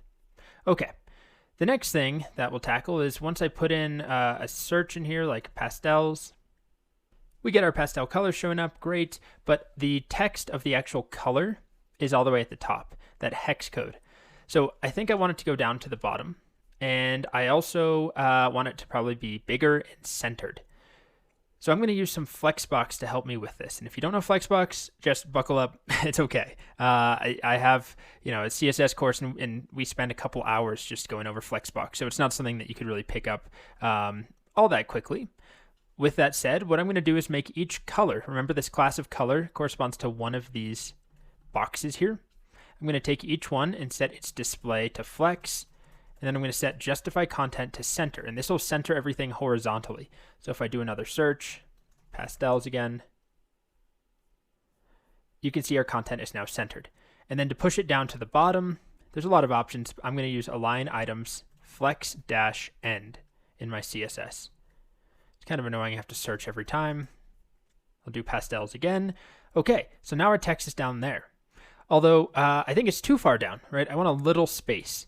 So what I'm going to do is select the spans inside of each color, which is the hex code that we see right here. And I'm going to make them probably a little bigger. Let's see what 3 rems looks like, and then I'll give them a margin on the bottom of 2 rems. How's that look? Let's do a search for sunset. Okay, so 3 rems is too big. So let's downsize maybe to 2 rems and see how that looks. Do another search for sunset. Oh, I didn't refresh the page. Sunset. And that can work, although depending on the size of the screen, that could still be a little tight. I think that's fine for now. You can adjust that and decide what looks good on your devices. You know, if I shrink this down to a small screen, it really does not look good. But we're not worried about making this responsive. I mean, because ideally, these would probably start to go into a column-based layout, a single column with multiple rows instead of what we have here. Anyway, it's still a little cramped, so I'll just adjust this maybe to be 1.5 rems or something. But the space on the bottom looks good to me. Then we have to worry about the color. They're black by default. That's not going to look great on a dark colored image or a dark colored background. But also, if I go full white, it's not going to look great on a white color.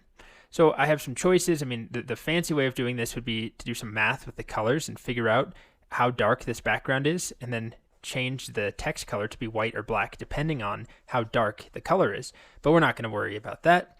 Another thing we can do, though, is add a text shadow. So I could make them have a color of white and then give them basically a black text border. Text shadow, and I can do like 1 pixel offset black. It doesn't look great, but it will show up better on more colors, right? So you can see the white there, but there's a black background around it. And so if I have a very light color, like boring colors usually gives me grayscale, you can read it relatively well, right? On this gray, but also on this pretty light colored, almost white. It's easier to read just on a bunch of different colors. Okay. The next thing I want to do is very simple. I'm going to set the cursor on each color to be pointer. And this means when I hover over a color, if I do another sunset search,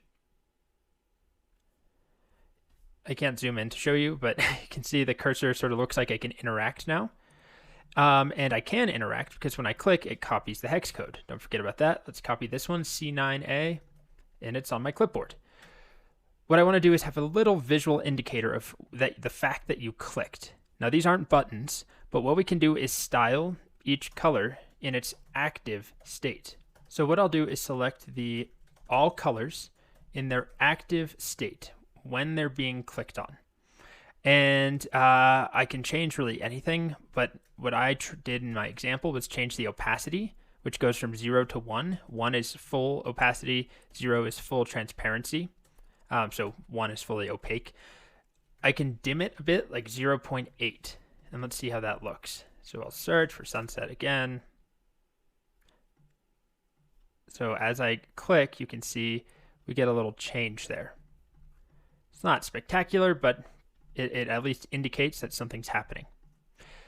And then I can also go to my color and add a little transition, a very short one, 0.2 seconds for opacity, and this will animate it just a tiny bit. Let's do more sunset colors. So now it sort of fades in and out. Slightly gentler, less abrupt. Okay, so the final piece here really is, I mean, I can change the fonts, but is putting this form in the middle of the page, which you can see here. I want it to be centered in the middle of the page. I'm way zoomed in on this, but I want it in the middle, and I want it floating on top of everything else, and then we'll change the color of like the button and the text input if we want to. That is our next goal, and for the sake of time, I'll split that into its own video. We're almost there. Welcome back. The next step is to style the form. So I want it to look different. Green button that's sort of flat. Our input is also flat, has a grayish color. But I also want it to be in the center of the page, floating on top of our colors. Or when the page loads, floating on top of this black background. So to do that, I'm going to use positioning. So I've wrapped everything in a form with the ID of form. I can select that element with the ID of form. And what I do, if you don't know about positioning, again, another topic that it's not terribly difficult, but it may not make a lot of sense up front. I'll set the position to absolute. And what this will do is take the form out of the regular flow of the document and allow me to position it using things like top and left. If I set the top offset to 0 and the left offset to 0, our form now goes to the top left corner, which is better, I guess. It's stacking, but that's not where I want. So I can push it down by increasing the top. Let's try like 300 pixels. And that pushes it down. I can push it over if I set, 600 pixels for the left. But then the trouble is, well, how do I get it exactly in the middle? There's a lot of options, but the easiest one is to set the top offset to 50% and the left offset to 50%. This won't work perfectly though, because it's offsetting this element by 50% of the height of the whole page and 50% of the width of the whole page. The problem is the element itself, the form, has a width and a height. So there's a little trick people use using transform, translate, which allows us to move something over. I'll do negative 50%, negative 50%. And you might be thinking, well, how does that work? If I'm pushing it down 50% and pushing it over 50%, but then I'm adjusting it negative 50 and negative 50, does that, just cancel each other out? The difference is, and it's kind of confusing, the 50% here refers to the width or the height of the overall page. The 50% here refers to the actual width or height of the form element. So we push it down 50% of the height of the page, and then we move this guy up 50% of the height of the form itself. So now it's centered. Okay. And it should float on top of everything. So if I do another sunset or Google colors or something like that, it still floats on top. Okay. So next we'll actually style the form itself. So in the form, we have, I'm just going to use my form selector here for the ID to select. There's only one form, but there could be multiple. Select the input, and it's a text input, right? So input type equals text, and I'm going to style this text input right there. So there's a couple things I'm going to change. I'm going to make the font size bigger. Let's try 1 rem to start. Let's try removing the default outline that it gets, and let's give it a background color of F2, F2, F2. This is just a light gray color. And when I refresh, okay, so it's not all that noticeable, but if I change this to be 2 rems, we can tell it's definitely working, and we might still increase that size. The next thing I'm going to do is add a border, and it will have a 2 pixel solid. Let's try a white border. Okay, that looks decent enough. Then we have the button itself, and we'll start by selecting that button. Maybe I'll just give it a class of BTN or something like that. I'll select all instances of that class and give them a green background color. Now I just picked this green color. It's 4CAF50. That's what it looks like. I'm going to give it a lot of padding, so increase space on the inside of that button on all 4 sides. Alrighty. I'm also going to add some padding to my text input. Same deal. 20 pixels or so. And then I'm going to increase the font size of the form or of the button. So let's go to 2 rems as well. Okay. The next thing I'm going to do is on the button, set the color to white.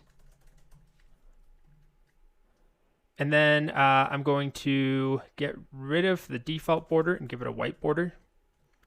2 pixels solid white, just like we did for the text field. Okay, that looks decent enough. I'll also, what else should we do?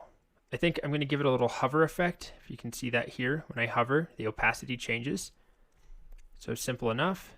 Select the .btn. When you hover over it, opacity maybe goes to 0.6 or 8 or something like that. And that's happening really quick. So I'm going to add a transition. to the button, 0.2 seconds opacity. Yeah, that looks better. Let's see what it looks like on top of colors. Let me zoom out a bit. So here's 100%. It looks okay. I mean, I think it looks decent enough. We might want to make this actually wider for, there could be prompts that are significantly wider than sunset. So I can give the text input an actual width. I don't know what number will make sense. Maybe 400 pixels to start. Yeah, that's a bit wider. You could obviously make it even bigger. Another thing I'm noticing though, if I go to like Google brand colors, I was way zoomed in when I set the font size down here for those elements, the spans. So I think we probably can go to like 3 rems or 4 rems, which is what I tried originally. I just didn't realize I was so zoomed in. Yeah, I think that's fine enough. And that's pretty much it at this point for the styles. I'm sure there are many other tweaks we could make. It's not at all responsive. This doesn't look great down here still. That text isn't beautiful, but it's good enough, right? This is just a quick little project. The last thing we probably should do is refactor our code a little bit. Okay, so let's refactor our code. This is not looking great. The first thing we'll do is just move all the CSS out into its own file. So I'm going to cut that CSS out. And then normally I would have some sort of directory where I'd put all my assets or all my static files, which is often called static. So I could just make a static directory and make an app.css and put that right in there. Okay, so I have my app.css file. Then what do I link to when I'm trying to find that file? How do I find it? So I use a link tag just in CSS and HTML in general, but how do I actually find that file? So it's called app.css, but if I just put app.css in there and I refresh the page, it's not going to find that file. It doesn't know that it's in the static folder. So if I go back to my app.py, when I set up my app where I'm instantiating Flask, there are 2 parameters I pass in. Static URL path is an empty string, and the folder to find my static assets in is static. So that just needs to match whatever this folder name is. And then this here says I don't want to have any fancy path to reference over here. So I'm not doing something like, assets / it's just serving them as at the root path. So just app.css. If I refresh, there we go. My styles are back. And then I'm going to do the same thing for my JavaScript. So I'm going to make in the static directory a new file called app.js. And I'm going to copy all this scripty stuff out of here. Keep it moving. All right. I'm going to cut it out and put it in this app.js file. And then here, I'll keep my script tag, but I'm going to keep it empty inside and link to or set the source to be app.js, which it should be able to find.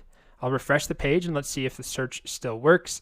What's a good search we haven't done? How about coral reef? Yep, it still works. I like those colors.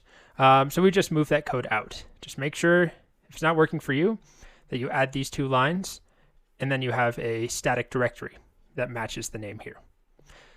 So now let's talk about refactoring our code a little bit. The Flask file itself, app.py, it looks fine enough. It's pretty straightforward, very simple. Our CSS, we could definitely clean things up or at least reorganize. It's not bad though, it's so short. I think it's okay. But the app.js file is a little clunky the way that it's structured now. At the very least, what I think we should do is move some of this event handling logic into separate functions.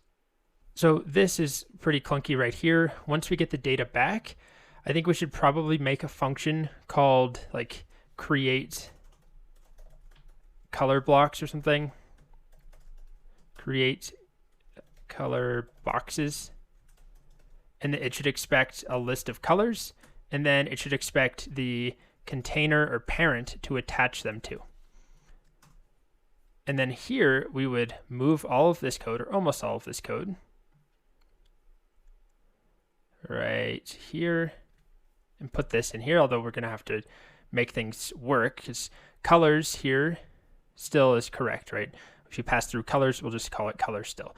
But I called this parent. So anytime I'm referencing container, I really should change that to be parent. Or I could have just changed this to be container. And then we will need to pass in, when we call create color boxes here, the list of colors, and then the container element. Let's make sure this part still works. Let's search for, how about autumn leaves? Okay, still works. We're getting our color boxes. The next thing that I would do is probably just, at the very least, make a event handler function I can pass in, so it's not nested. We also don't need this console.log here. I might make a function called like get colors. Function get colors. So I'll move all of this stuff. I'll keep the event.prevent default, but I'll put this all in get colors. And then in here, we'll call get colors just to clean up our code so we don't have any of these super long functions. There's many other ways we could clean this up. This is just a simple one. We're still doing this global selection of the form. It's fine. We could actually do something slightly fancier using the event.target to figure out which element this was called on, but it's not a big deal. Let's make sure this still works. Let's look for ocean in the morning. There we are. We get our colors. Our CSS still works. Let's see. Can I copy the hex code? This is 33A. Just make sure it works. Perfect. So that's pretty much it for the project. I mean, when I said refactor, we didn't do much. We just sort of moved some stuff out into separate functions. Still a very simple front end and a very, very simple back end. It's mostly just about that prompt. But it's still, honestly, it could be kind of a useful project. If you're just trying to come up with some good colors, you want some combinations, some ideas, or you want to just steal colors like I showed from, 49ers NFL colors. If I want the 49ers colors, I've got them. Or if I want I'm a big Arsenal fan, Arsenal FC colors. There we go. I've got the Arsenal red. I mean, I assume that's close at least. And then white, simple enough, and then black. But, I quickly can get colors. Now, the accuracy is not guaranteed if you're looking for a specific shade of pink that Airbnb uses or the exact shade of purple that FedEx uses. But it's still kind of a fun visual search engine for color palettes. So I hope you enjoyed it. Next, we have a lot more to learn about the different APIs and actually more about the completion API before we wrap up with it. We have some important parameters left to cover. Next up, we have a couple of important, more technical parameters to cover when we're working with the completion API. And the first of these parameters is called temperature. So temperature is a value from 0 to 2, although usually it's just between 0 and 1, and we'll talk about why in a bit. Its default value is set to 1. And the point of temperature is that by increasing it, we can increase the randomness, what the doc sometimes calls the creativity of the output. So a lower value like 0 is more deterministic, meaning you're more likely to get the same answer over and over and over for the same input. And a higher value, like 1, or even something between 1 and 2, which is probably higher than you want to go, increases that randomness. And the way that it works, it really doesn't matter if you understand the details of this or not, because you can use it in the same way. You don't have to understand how to build, a crazy transformer model from scratch. We can just use the API. You don't really have to understand the math behind temperature in order to use it, as long as you know it's a number between 0 and 2. And lower number means less random, higher number means more random. But the way that it works is that it scales what are called the logits. And logits are basically a measurement of the probability over the next few possible words. And what happens is when we increase that temperature, the logits are then divided. So logits are this measurement of probability. They're divided by the temperature value before what's called the softmax function is applied.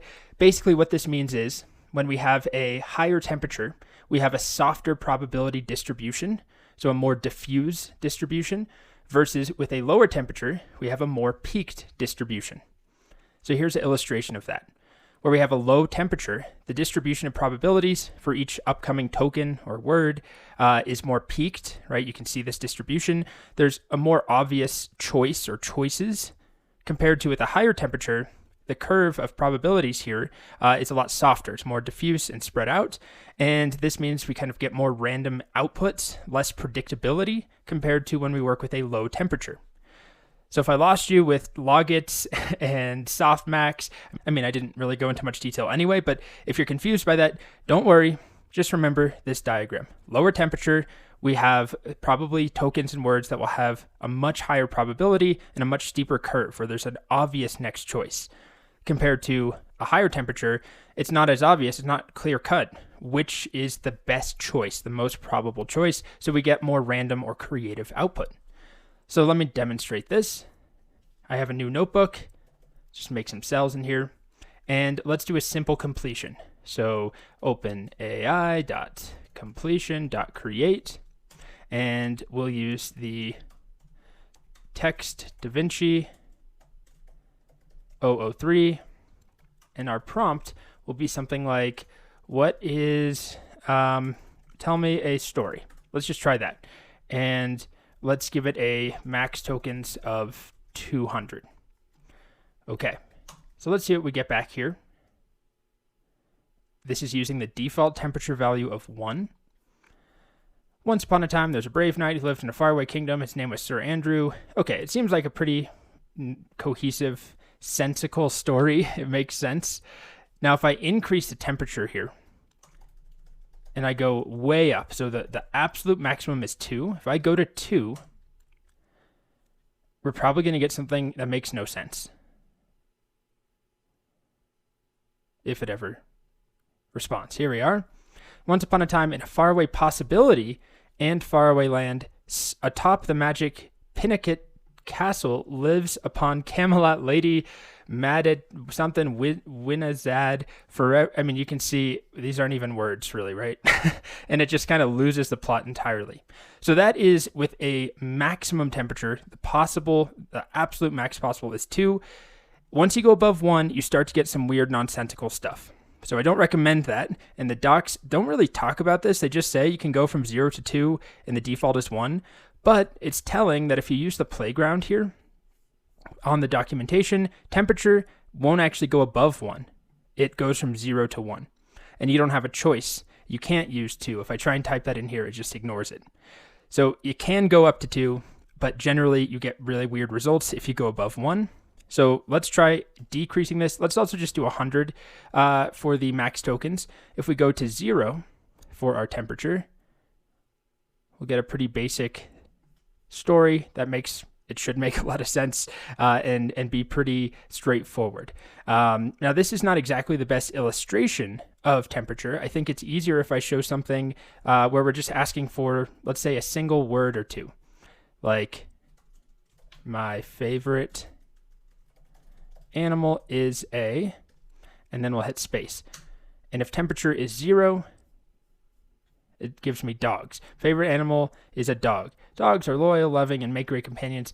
So it keeps going on about dogs. If I repeat this, still with temperature of 0, pretty much the same exact response. Dog. Dogs are loyal, loving, and make great companions. Do it again.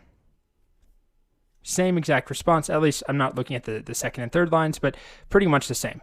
Loyal, loving, great companions. We all love dogs. Okay. Now if I increase its temperature maybe to 0.7, and I try it again, this time it gives us monkey. Monkeys are intelligent and curious animals. Let's run it again. This time it goes for dog. Run it again. Okay, we're back to dog. Dog. But you can already, the fact that we got monkey is slightly more random or creative. So dog is almost certainly the most probable next choice to complete this here. But when we increase that temperature, right, the curve of those probabilities changes. And so now maybe it looks something like this, where this is dog and this is monkey. And that's a vast simplification because it doesn't really work with words at a time, right? It's working with tokens. But still, you can kind of visualize this curve is changing. And now it's getting hung up because I probably hit a rate limit. We'll see. Okay, I had to time it out, or I had to interrupt it because it was just getting hung up. Now let's try something above 1, which again, generally is kind of risky. And this time we get tiger. It's more creative, although that term creativity implies I think, some more agency to what's actually happening, right? It's all just probabilities, and we're shifting those probabilities by changing the temperature. So the resulting output might be more creative, or you might just call it more random. But I think that term creativity, implies a bit more consciousness or agency behind it. Okay, so I have a quick demo here. This function called nicePrint expects a dictionary. And what it will do is for every element in that dictionary, it's going to basically print out a nice formatted output where it's just easier to look at. So here is me calling this nicePrint function with a dictionary. And what I'm doing here is making an API call, basically, OpenAI.completion.create, where the prompt is my favorite food is, and I'm setting the temperature dynamically because I actually have a loop here. So temperature will be 0, and then 0.5, then 1, then 1.5, then 2. So you probably wouldn't ever do this in the real world, but just to show you how this works and how temperature changes the output, I'm running this API call, 5 different times with 5 different temperatures. And I do need to import something called text wrap to make this work. Okay. So this function up top has nothing to do with OpenAI. It's just to help us format the output. So now when I run this, depending on if we're going to hit a rate limit problem for making these 5 queries in a row, we'll see. Okay, it took a moment, but it finished up. We have our output. You can see it's just formatted. I used text wrap, this thing up top that we imported, so that it can be displayed nicely. You don't have to scroll over to the left or to the right to view it all. But we can see our first response with temperature of 0. My favorite food is pizza. I love the combination of the doughy crust, blah, blah, blah, blah, blah. Then we increase the temperature a bit. Our favorite food is still pizza, but we get a little bit different output towards the end. I also like to try different kinds of pizza, like deep dish, thin crust, and stuffed crust. Pizza is a great meal that's easy to make. And then we just hit the cutoff for our max tokens. We keep going up. Temperature is now 1. Favorite food is still pizza. And we're probably not going to see much of a difference in terms of the language. Technically, all of this language here is supposed to be, it has a higher temperature. So each token itself, right, the probability of each token is altered by increasing the temperature, but it still is readable and makes sense. And 1 is about the threshold where most people recommend you don't go above, because as soon as we get to something like 1.5, well, our favorite food has changed to burgers, which, okay, fair enough. Burgers are decent, but we have some weird stuff going on as we go down the page. I mean, what is this here? Brought manufacturers of mass, one word, of mass produced burgers cannot show space capital A apart, making chow mons with assorted beans, and then all the way at temperature of 2. Steamed crab, steamed king crab, somebody's favorite food. But then the language just doesn't even make sense. Like hatu turted, Witzer mole of a carved debris. Okay, so you can clearly see that the language basically deteriorates as we increase the temperature, and generally sticking between 0 and 1 is a good plan. 0 is going to be the greatest chance of being deterministic, meaning that you'll get the same response every time, although it's still not guaranteed. And then increasing that temperature is going to change the probability curve for each new possible token that the model will choose from. And by doing that, it increases that randomness, because now it could pick burger, pizza, steamed king crab, versus here, it's almost always going to pick that most probable token, which was going to be pizza in our example. So that's the concept of temperature. You can play with it, and that's generally what I do. Start with the default temperature, and then if I'm not happy with the results I'm getting, I can tweak it. Next up, we have a second parameter we can provide called top P. And top P is kind of similar to temperature in that the end result of changing top P is that we can alter the creativity or randomness of the output. But the mechanism behind it is different. So the first thing you should know is that top P varies from 0 to 1.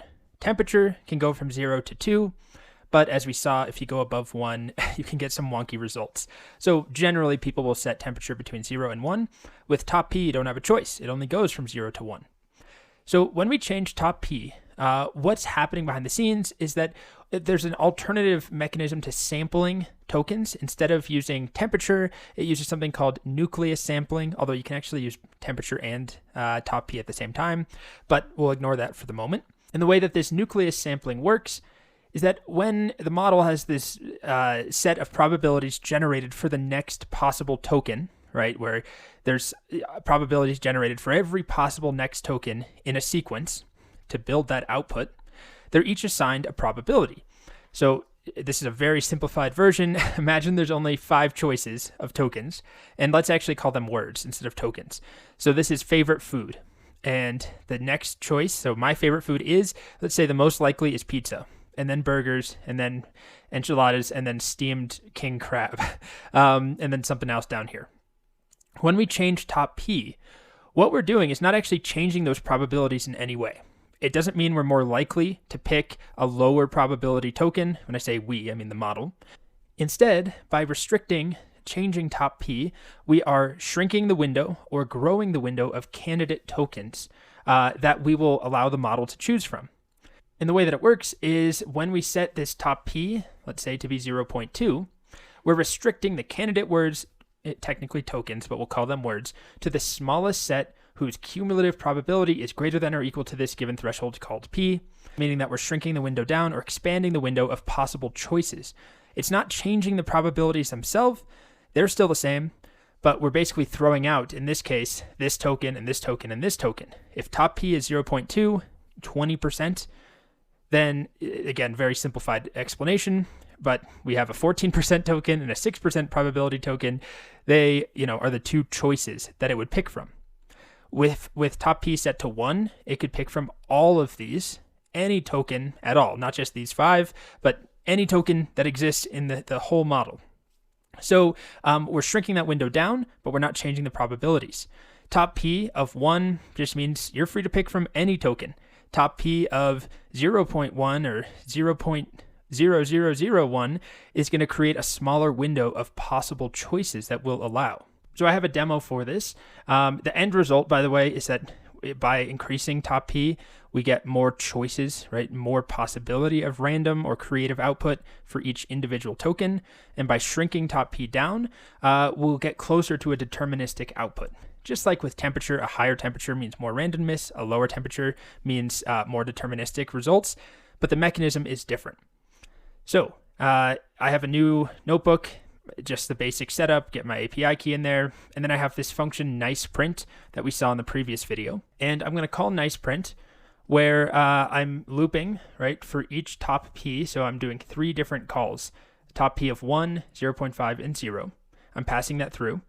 And the prompt is my favorite food is, and then we ask it to complete it. We wait with bated breath. We hope it works. Okay. So in this case, it looks like pizza is the answer for all of them. Pizza, pizza, pizza. Now, the output is slightly different as far as the rest of the paragraph that we get, but let's just focus on that word pizza. Let's run it again.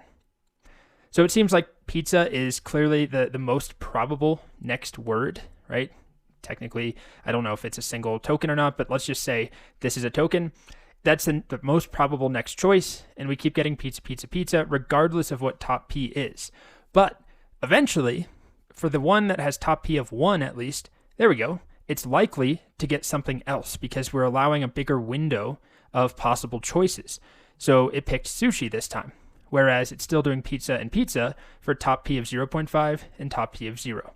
So when it comes to comparing top P and temperature, they both can work in a similar way. They'll change the randomness / creativity of the output, but they work in a different mechanism. So temperature essentially changes the probabilities that are generated.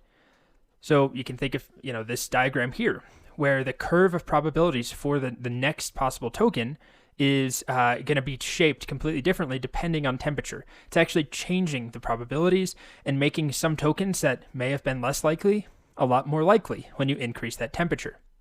Whereas top P is not changing those initial probabilities, but instead it's setting a sampling window that dictates which tokens are allowed to be chosen and which ones are not allowed to be chosen. But the probabilities are still the same. We're just making a window to restrict or increase the size of that sample set that we're picking from, or that the model is picking from. So both of them can increase this randomness, but they do it in a different way. Now the documentation recommends that you only use one or the other, temperature or top P, but for a demonstration's sake, I'm going to combine the two. So here I've set temperature to 2, which is the maximum, the pure weirdest possible results we can get. And then I've set top P dynamically to be 1, 0.75, 0.5, 0.25, and 0. And when I run this, the prompt is still my favorite food is. Here's our result. So starting at the bottom with the lowest top P possible, my favorite food is pizza. So it's pretty clear by now that pizza is the most likely completion. I'll call it a token, but it may be more than one token, but it's the most likely word to be completed for my favorite food is. So when we set top P to 0, we're severely restricting that window, right, of the possible tokens. So we're pretty much always going to get pizza. When we increase it a slight bit more, we're still getting pizza, and then all the way at 1, I got salmon sushi. So the language in this example is also just kind of crazy. Again, that's likely because our temperature is so high. But let me run it one more time, and we'll probably get a lot of pizzas again. But then for the higher top Ps, 1 and maybe 0.75, we may get something different. Okay, well, pizza, pizza, pizza, pizza. And then for a top P of 1, my favorite food is no wall cups, nachos in brackets. Interesting. So this is what happens when we combine temperature and top P. But by increasing that temperature, it makes it more likely for us to choose something slightly different. So it just makes it easier for me to show this example. So I'll do it one more time, and we'll probably get a third different result for this top P of 1. So temperature is impacting the probabilities, and then top P is impacting within that set of all the probable tokens, which ones are we allowed to pick from? And here we go a third time. Pizza, pizza, pizza, pizza, and then top P of 1. This time we got French fries. So it's not something that is all that easy to illustrate because a lot of the time we'll just get the same exact answers over and over. But by increasing top P and or increasing temperature, the docs recommend you only do one, but as I just showed, you can do both. We can increase the randomness and the chance that we'll get something different. By decreasing top P or decreasing temperature all the way down to something like 0, we can get as close to a deterministic output as possible. It's not guaranteed to be the same every time, but it's likely to be. So those two parameters are similar, but the mechanism behind them is different. And in general, I would pick one or the other. I tend to start with temperature to see if I can spice things up, and then play around with top P if I'm not happy with what's happening with temperature. Welcome back. So next up, we're going to talk about two different parameters we can provide that sound similar. One is called frequency penalty. The other is called presence penalty. They both have to do with reducing or increasing repetition in our output, but the way they do it is different. So we'll start with frequency penalty. It's a number ranging from -2 to +2. It defaults to 0. And if you set it to be a positive value, like 1, or even something extreme like 2, that will penalize any new tokens based on if they already occurred in the previous output so far. Basically, the more often a token has been generated in your output, the higher the penalty on that token will be, discouraging it from being generated again. And then if you decrease the penalty and you make it negative, you're basically encouraging repetition. And the overall idea here is that we can set it to a positive value to decrease the model's likelihood to repeat itself. So we won't get the same line over and over and over again. Not that we've been getting that anyway, but you can tweak it to change the repetition. So let me show you an example just in a new notebook. I've done all the basic setup, API key. I'm using that nice print function that we've been using for a couple of videos. And what I'm doing here is another dictionary comprehension where for each one of these values, -2, -1, 0, 1, and 2, I am creating a new completion and then printing out the result. But for each completion, frequency penalty is set to -2, -1, 0, 1, and 2. And the prompt is the first 15 elements are hydrogen, comma, helium, comma, and let's hope it works. Sometimes this times out on me for making too many requests at once. Let's see. Okay, so it did work. Now, let's go to the far extreme at the beginning. -2 for frequency penalty basically encourages the reuse of tokens. The more a token has occurred, the more likely it is that it will continue to occur. So it's this additive effect. Now, we can talk about the math in a separate video, but think of it this way, just count up how many times this occurs. It occurs once. Oh, it occurs twice. Now it's twice as more likely to occur. It occurred 3 times. It doesn't work that way. It's not necessarily linear, but there is an equation behind the scenes that means tokens that have already been generated in the output are more likely to occur when I set frequency penalty to be negative. And the more that they occur, the further more likely they are to be generated.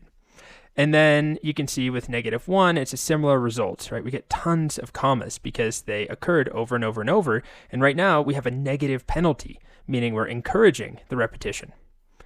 Here's a frequency penalty of 0. So there is no penalty really going on at all for tokens that have already been generated. And we get the first 15 elements on the table, the periodic table. But then as I increase the frequency penalty all the way up to 2, you'll see that eventually it stops putting commas in here, right? Magnesium, aluminum, silicon, phosphorus, sulfur, it starts to penalize the comma. And at that point, we no longer get commas. Now, does it really make sense to have a frequency penalty this high where it starts ignoring the rules of grammar? No.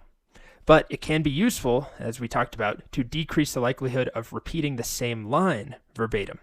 So we can get new content. It's less useful if you're trying to get it to stop using a particular character or token. If that was the case, in your prompt, you could just say, do not use commas, or avoid using the word hydrogen in your response, right? We can give it special constraints in the prompt itself.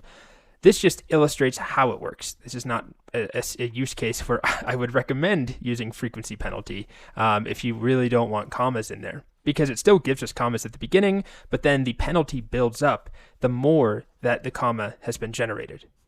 So a rough guideline here is if you just want to generally reduce repetitive outputs, try a penalty ranging from 0.1 to 1. And start small and increase, but I don't recommend going above 1. And then the docs say that if you really want to suppress repetition, you can go above 1, but it can lead to bad quality outputs, which we just saw, right? When we had a frequency penalty of 2, it ignored the rules of grammar and stopped putting commas in there. And then as we also saw, negative values will increase the likelihood of repetition. And an extreme negative value like -2, it starts repeating commas all over the place. And that's just because commas happen to occur a lot in this example. And the more they occur, the more likely they are to continue to be generated. So that's frequency penalty. If you go to the playground, you can play with them too if it's easier just to visualize here, although it won't let you go negative. So I can only do 0 to 2. I usually just leave it at 0, and then if I notice I'm getting some repetition, I want it to try, talking about something new, and it comes up more, I'd say, with chat situations for me. But if I want it to stop repeating itself, then I can try increasing frequency penalty. We won't really notice much of a difference though. If I just try saying tell me about surfing, give me, how about 10 sentences? I'll start with frequency penalty set to 0. Okay, so it gives me 10 sentences, and I'm just going to cut this out because if I try and regenerate this while it already gave me an answer, it won't regenerate. So now I'm going to try it again with a much higher frequency penalty.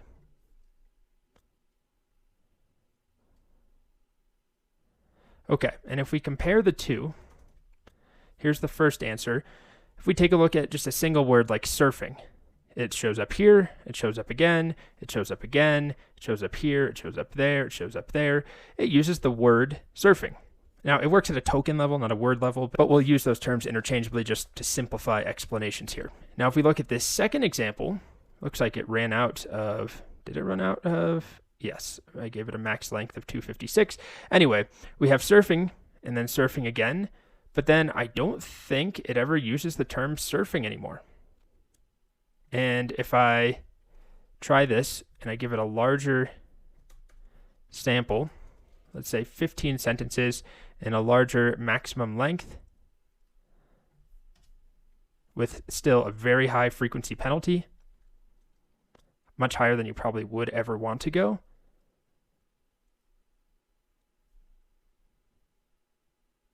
it starts getting kind of bizarre towards the end. Looks like it's starting to penalize, is it the period? So the new line character is probably what's being penalized actually. I don't know, I usually say penalized. I don't know why I'm saying penalized, but so it stops putting those new line characters in there, and we just get this massive chunk of text. You'll also see, the word surfing doesn't occur, and other things, other tokens that have been generated previously are going to be way less likely to occur towards the end of this output. But it starts causing problems because the formatting, it gets messed up. There's new line characters, like right here, there's a new line character. Right here, there's a new line character. After each one of these, there's a new line until eventually that penalty gets so great that it stops generating new line characters. So that might be too extreme. But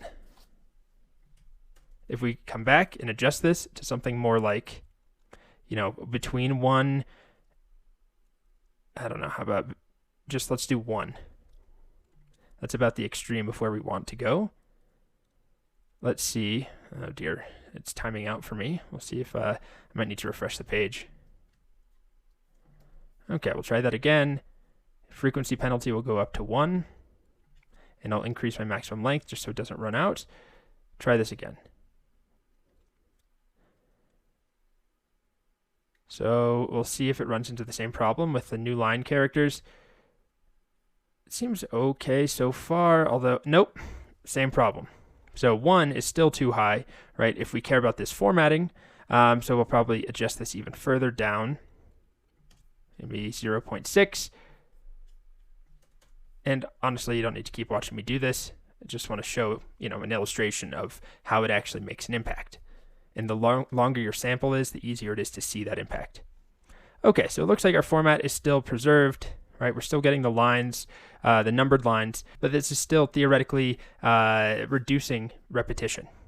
But it's still at a natural way where it's not actually warping our output, which if you go above 1, and certainly if you go close to 2, it will.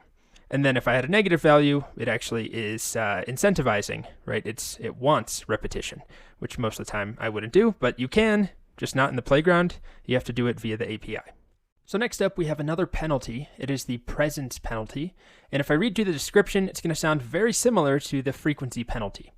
It's a number ranging from -2 to 2. It defaults to 0. And it will penalize, however it's supposed to be pronounced, new tokens based on whether they appear in the text so far, increasing the model's likelihood to talk about new topics. That sounds just like frequency penalty, right? If we go back, frequency penalty will penalize new tokens based on their existing frequency in the text so far, decreasing the likelihood that the model will repeat the same line verbatim. But there's a difference in how they're implemented behind the scenes. Presence penalty is a one-off additive contribution. It's a one-off penalty that says if this token has already occurred, then penalize it. Frequency penalty is proportional to how many times a token has already been created or sampled in the output. So the more often something occurs, the more penalized it will be with frequency penalty. That is not true with presence penalty. It's a one-off contribution. So if a token occurs once or if it occurs 10 times, it's penalized the same. With frequency penalty, that is not the case. It's proportional to how often it has already been generated. So effectively, this means presence penalty at a really high value compared to frequency penalty, let's say 2 for each of them, the maximum, is a lot more severe for frequency penalty. So with our surfing example, if you remember in the playground in the previous video, I set frequency penalty way high up, and let's maybe just do 10 sentences.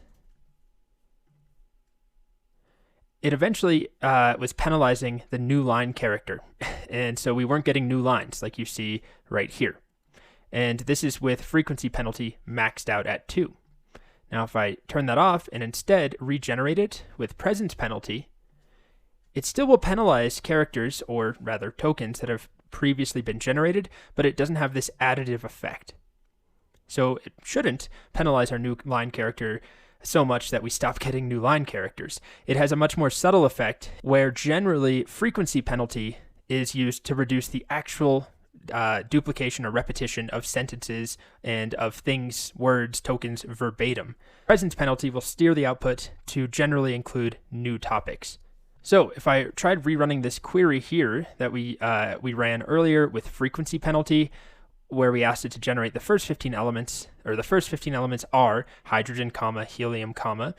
With frequency penalty, we saw that it eventually stopped using commas, because the more that token appeared, which the comma itself is probably not a token, but basically the effect, we can think of it as the more a comma occurred, the less likely it was to occur later on in the output, and so we end up with no commas towards the end. But if I do this with presence penalty instead of frequency, same concept though, I'm running at -2, -1, 0, 1, and 2, all for presence penalty. Everything else is identical. Here we go. I changed the text, by the way, to say presence penalty just in the output. That doesn't have any impact, of course, on the actual query. If we look here, this is the highest possible presence penalty. We still have commas, right? We don't really get anything different between these, really any of them, because it's a flat penalty. It just says, all right, let's pretend this is a token here, or the comma is a token. It's already occurred. Let's just penalize it a flat amount throughout the rest of this output.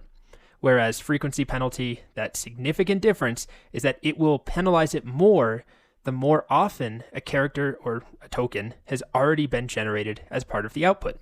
So eventually it stops generating commas. So anytime you go above 1 for either of these penalties, the results can get a little bit weird. Especially with frequency penalty, you can get results that are not grammatically correct. So the advice, as I showed previously, is to stay somewhere between 0.1 and 1 generally. And then the difference between them, aside from how they actually work, is that presence penalty will increase the likelihood that the model's output will talk about new topics. Frequency penalty will decrease the likelihood of repeating the same line verbatim. Both are penalties, but they have slightly different impacts. Next up, we have another parameter that we can use when making a request to the completion endpoint, which is called stream. Stream is a Boolean value. It's true or false. It starts, or it defaults to false. So everything we've done so far, we've had it false because we've never explicitly set it to true. But if we do set it to true, it will stream back partial progress. Tokens will be sent as data only server sent events as they become available. Basically, as the data is generated in the output, it will be sent to us in small pieces as those tokens become available, instead of the normal approach, which is the whole output is generated and then we get that response. So I have a new document. I'm just calling it stream. I've imported OpenAI. I've given it the everything I need to set up my API key. And if I do a simple completion, OpenAI.completion.create, and let's do something like, first the model will be text DaVinci 003. But then after that, I'll set the prompts to be, how about write me a poem about, I don't know, what do we want a poem about? Foggy morning commutes. Okay, so if I run this, it takes some time, and then I get the full response back when it's done. Oh, by the way, I should probably increase max tokens, maybe to like 300. So it will write the whole poem, generate the full output, and then respond back with that eventually, although it seems to be taking longer than it should. And there it is. Okay, so it generated the whole output, and then it sends that back to me. But if instead I set stream to true, this does something very different. Now we won't see the output by default because now in Python, this returns something called a generator. Now, if you've never used generators, it's not a big deal. Basically, I can iterate over this object, and that's exactly what I'm going to do. So I'm going to do something like for data in OpenAI completion create. This is the generator. So this is just a variable name. I could do X. I'm going to call it data. For each one, what I'm going to do is print out data. And if I just print the data and I run this, it's kind of a lot to look at here because data is the full object we get back each time. So what I really want is choices and then text. And it looks like our first token, the first thing we got back is a new line character. And then what else do we get back? The. And then after that, we got city. So we get all these individual pieces of data sent one after another as they're generated. But instead of printing them like this, let's at least refine it. So it's print data.choices of 0, right? So here's one piece of data. We want choices, the 0th element, and I want .text. Okay, and it's hard to see. There we are. If I go down to the bottom, well, we missed it, but the data was coming in 1 bit at a time and being printed as it comes in. But what's making it extra hard is that print by default is on a new line every single time. It separates each print with a new line. But there's an argument to print in Python called end. And if I specify something else, like just an empty string, this is what it appends to the end of every print instead of a new line. And now if I run it, take a look at what we get. It's building up our response one piece at a time. So let me run it one more time. You can see pieces of data, basically a line at a time, being added in. That's actually not how our data is being sent to us. It is not coming in one line at a time. What's happening is when I'm printing it out, the shell is going to normally buffer its output. It will accumulate some text and then periodically dump it to the screen. I can change that behavior by setting a parameter or an argument called flush to true when I'm printing. And this basically says, all right, every time you get text, immediately render it. Don't group output, don't accumulate the text. And now if I run this, take a look. It looks like someone's basically typing very quick. We're printing out immediately every time we get a new piece of data from this generator, right, which is being sent a stream of information based upon this prompt as the model generates the output. It sends it back to me, and then I'm printing it out. This is just to get rid of the new lines between each piece. And this is to tell print to stop grouping and accumulating text and instead immediately print it out as soon as it gets text, just so we can see it. So there's, in the real world, you're probably not going to be printing stuff like this. I mean, maybe if you're making a chatbot in the command line or something, for example, but you would probably do something else to the data as it streams in. The point is, by setting stream to true, it enables that streaming behavior where the server sends us data as it has it, as it generates the information. It sends it to us, and then we can do something with each piece of data as we get it. In this case, I'm just printing it. Nothing that exciting. But it's at least an illustration of the fact that our data is coming in small chunks. And you can see that happening right there. So if you set stream to false, or you just leave it off entirely, which is the default of false, the API will wait, send us the full output once it's generated, basically one response. Whereas if we set stream to true, the server will send us data as it generates it. And then you have to be set up to handle that. In this case, we're printing it. You do whatever you want, but you have to be expecting that because you handle it differently if you're just getting back a single response versus, like in Python, it's a generator. But depending on the language that you're using, like in JavaScript, if you're trying to use, I think the Node library supports it now. It didn't for a while. So anyway, you have to be careful about what you're using and how you're handling the data coming back. But that's the stream parameter. All right, so next up, we've got a very important topic, which is the ChatGPT API. So this is an API that was announced, I think, a month or so ago. It's very new, in the middle of 2023. And it's an API that is based around a chat format where we provide messages and then we get responses. So if you're not familiar with ChatGPT, I assume almost all of you are, right? But OpenAI launched this chat-based product to interact with the GPT models, where I type something in, right, and I get a chat response, like help me feel less sad or something. I don't feel very sad, but let's just put that in there. And then I get a chat message back, and I can keep sending messages and get a response. Well, if it's online, looks like it's struggling right now. Anyway, that has nothing to do with the API for us. The point here is that there is a separate API called the ChatGPT API that is set up to work in a chat-based format. And here you go. You can see that the ChatGPT client is responding to me like a chatbot does. But this ChatGPT API is very important to know about, even if you have no interest in making chat-based applications. You don't want to make chatbots, that's fine.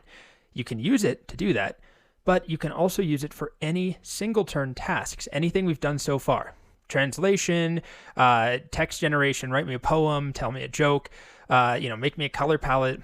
Also, sentiment analysis, any of the applications we've seen so far with the completion API, where we just pass in a prompt and a model and we get a response. We can do the exact same stuff with the ChatGPT API, but the most important difference is that the ChatGPT API allows us to use GPT 3.5 Turbo, and if you have access, GPT4. And as of now, for whatever reason, OpenAI has decided not to permit those models with the regular completion endpoint. So I have access to both of these, GPT-4 and GPT 3.5 Turbo. Here's a simple completion. give me 3 trivia questions and answers, and the best model I can use is Text DaVinci 003. And I get my 3 questions and answers. I cannot do GPT 3.5 Turbo. I'll get an error. And the error says at the bottom down here, oh, well, this is a different error. Error communicating with OpenAI. Let's try that again. There we go.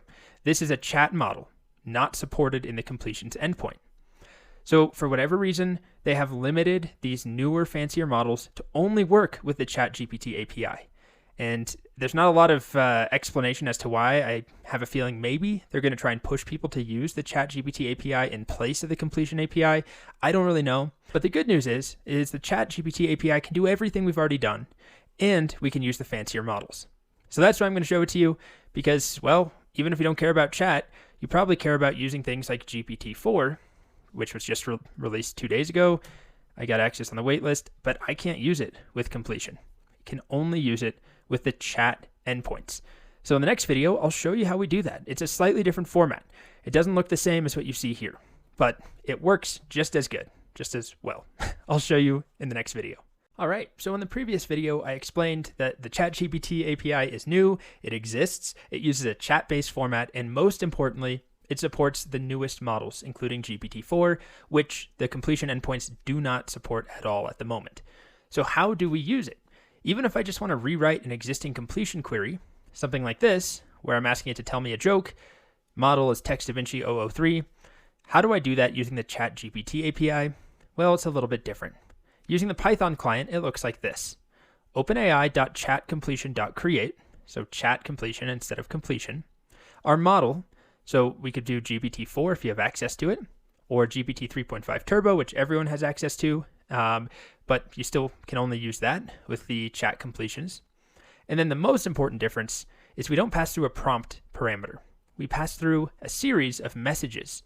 So in this case, it's just a single message, but we can pass through pages and pages of messages if we wanted to, if we had like a serious chatbot with lots of history, or just a single message like I have here. We specify a role and content properties in that corresponding dictionary or object or whatever language you're working in, some sort of key value pair. So again, this is the Python implementation using the Python client. It looks slightly different in JavaScript, but at the end of the day, it's always a series of messages that we provide to the chat completion API. So let's try it. Let's take this generate me 3 trivia questions and answers. That does work, assuming I use Text DaVinci 003 or any other model that is supported by the completion endpoint. But let's rewrite it down here to be an ChatGPT API request. So OpenAI.chatCompletion.create. And then I specify the model. And I have access to GPT-4, so I'll use that. Although it's kind of going to be wasted. It is more expensive. I'm just using it to show you we can. I'm probably going to go back to using 3.5 Turbo. And if you don't have GPT-4, you can replace this with GPT 3.5 Turbo. But I'll do 4. And then we provide our messages, which is equal to a list. And it's a list of these dictionaries or objects or whatever you want to call these in whatever language you're working in. But in Python, it's a dictionary where we have a role. And we'll talk more about this in the next video, but just follow along. I'll set role to user and then content to, I'll take the same prompt we had here. Generate 3 trivia questions and answers. Okay. And I'll run it and we get a response. Okay. So we can see the response is in a different shape. Notice it's choices, which is a list, and each choice in here, there's only one, has a message property, and each message has content. So it's the same approach that we sent in, right, where it's messages, and each message has a role and content. I set the role to user, content to generate me 3 trivia questions and answers. It responds back with a series, in this case, a single message that says content, here's the content, and then role is assistant, meaning it came from the ChatGPT API. So it's a different format, but we're still getting the same sort of information. And again, I can use GPT-4 or GPT 3.5 Turbo, which I cannot use with the completion endpoint. So it's worth it to change the format a little bit. even if we're not doing a chat-based thing, we just send a message in the format of a chat message, and we get a response in the format of a chat message, and then we can extract whatever we want out of there. So let's save this to a variable. We'll call this reply, and let's look at reply. Just run it again, and then let's extract the text that we actually want, the content out of there. So it's inside of choices, right? And then there's the first choice. There's only one. And then we want .message. So we have to burrow down a little more than we do with the completion endpoint, but message, and then I want the content property. And let's print that out. And we should be able to see our trivia questions printed out. And there we are. Trivia question 1, trivia question 2, trivia question 3. So in future videos in this section, basically the next video or two, I'll show you, that we can take existing completions and change them over to chat completions.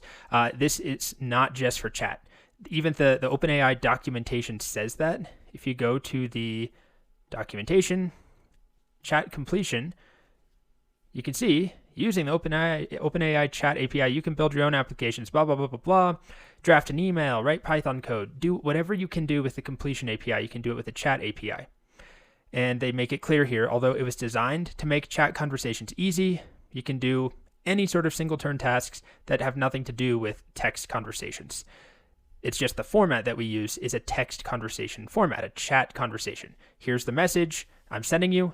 Here's the message I got as a response. Okay, so in the next video, we'll see some more examples. Welcome back. So there's another thing I want to call your attention to when it comes to using the chat API and why you might prefer it over the completion API. Even if you have to kind of contort your queries to use the message-based format, it comes down to pricing. So the GPT 3.5 Turbo model, which only works as of right now, in April of 2023, it only works on the chat endpoints. It does not work with the completion endpoints, is a factor of 10 cheaper than Text DaVinci 003. So it's cheaper, and it's also a newer model. It's supposed to be faster. It's more finely tuned. Not to mention, if you want to use GPT-4, you don't have a choice. You have to use the chat API, although it is the most expensive. So I will avoid using it until it actually makes sense. I mean, I've shown you it works already, but it doesn't really add much for most of our basic prompts. Anyway, just wanted to make that clear. It's not just about using a fancier model or something. It's 10 times cheaper if you use GPT 3.5 Turbo over Text DaVinci 003. But you can only do that, as we saw, if you're using the chat endpoint. So this query right here, getting 3 trivia questions, we get our 3 trivia questions. It's 10 times more expensive per token than, assuming I change this to 3.5 Turbo. Remember, GPT-4 is the most expensive, but 3.5 Turbo only works for the chat completion, and it's 10 times cheaper. And let's take a look at the results when this finishes. And here's our result. And we get 3 trivia questions and answers. They're very different. I didn't prompt it, in any way. I just said 3 generic trivia questions. So we can't really gauge the quality comparing them, but they seem comparable to me, right? Very good, simple trivia questions. And of course, we can try this with any other prompt. We're going to rewrite our color generating prompt in just a moment. But I want to just emphasize the price factor. I think that will matter for a lot of people. Even if you don't care about the performance benefits of 3.5 Turbo, it's 10 times cheaper, but it only works with the chat endpoint. So another reason to use the chat endpoint. Next up, I want to talk more about the chat API's format for messages. If you go to the documentation and you go to the chat completion page of the docs, scroll down, it talks a little bit about what we've already seen. The response format we get back is a little different from a regular text completion. But then keep going down, and it talks about how to provide instructions. And the way that we normally do this, here's the part I want to show you, comparing chat versus text completions, is if we had a text completion like this one, the prompt is translate the following English text to French. I don't know why I just said it so weird. The English text to French, and then we provide the text. We've seen how to do that using the regular text completion endpoint.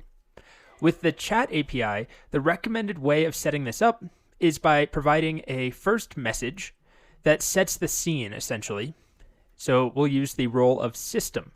There are 3 roles that we are recommended to use. There's the system role, the user role, and then we have the assistant role, which is basically text coming from the API itself. So in my experimentation, I found the system role doesn't actually do all that much. So I'll show you what I mean. If I take this set of messages, here's the document we've been working in, the notebook. I'll zoom in a bit more. Just make sure I rerun these cells. Okay. So I can make a chat completion, openai.chatCompletion.create. And then I'll pass through these messages, and I'll use, just for pricing sake, there's no reason for me to use GPT4. I'll do 3.5 turbo. And then I'll pass through the messages just copied from the documentation right there. Okay? So messages is a list, as we've already seen, and each entry in this list contains a role and it contains content. And the docs recommend starting with a system message, setting the stage. You are a helpful assistant that translates English to French. And then the user role is, if we're thinking in terms of a chatbot, it is the user asking a question, asking for information, right? Providing the user's information. And then the data that comes back will be in the assistant role. So if I run this, we get back message, here's the content. You can see role is assistant. And, oh, of course, I didn't even provide the text. Simple amateur mistake there. Let's provide some text. Translate the following English text to French. I want a pet frog. Okay. And here we are. Je veux. I have no idea if this is accurate or not, but there we are. We get our French back. And again, it says role is assistant. So this is used to indicate any message that is coming from the chatbot. User is for any message that is coming from a hypothetical user, even if it's just me or the developer. And system is used to sort of set the role and set the scene. But the point I want to make here is that in my experience, it doesn't really matter much what you provide in the system. I could get away with just doing this.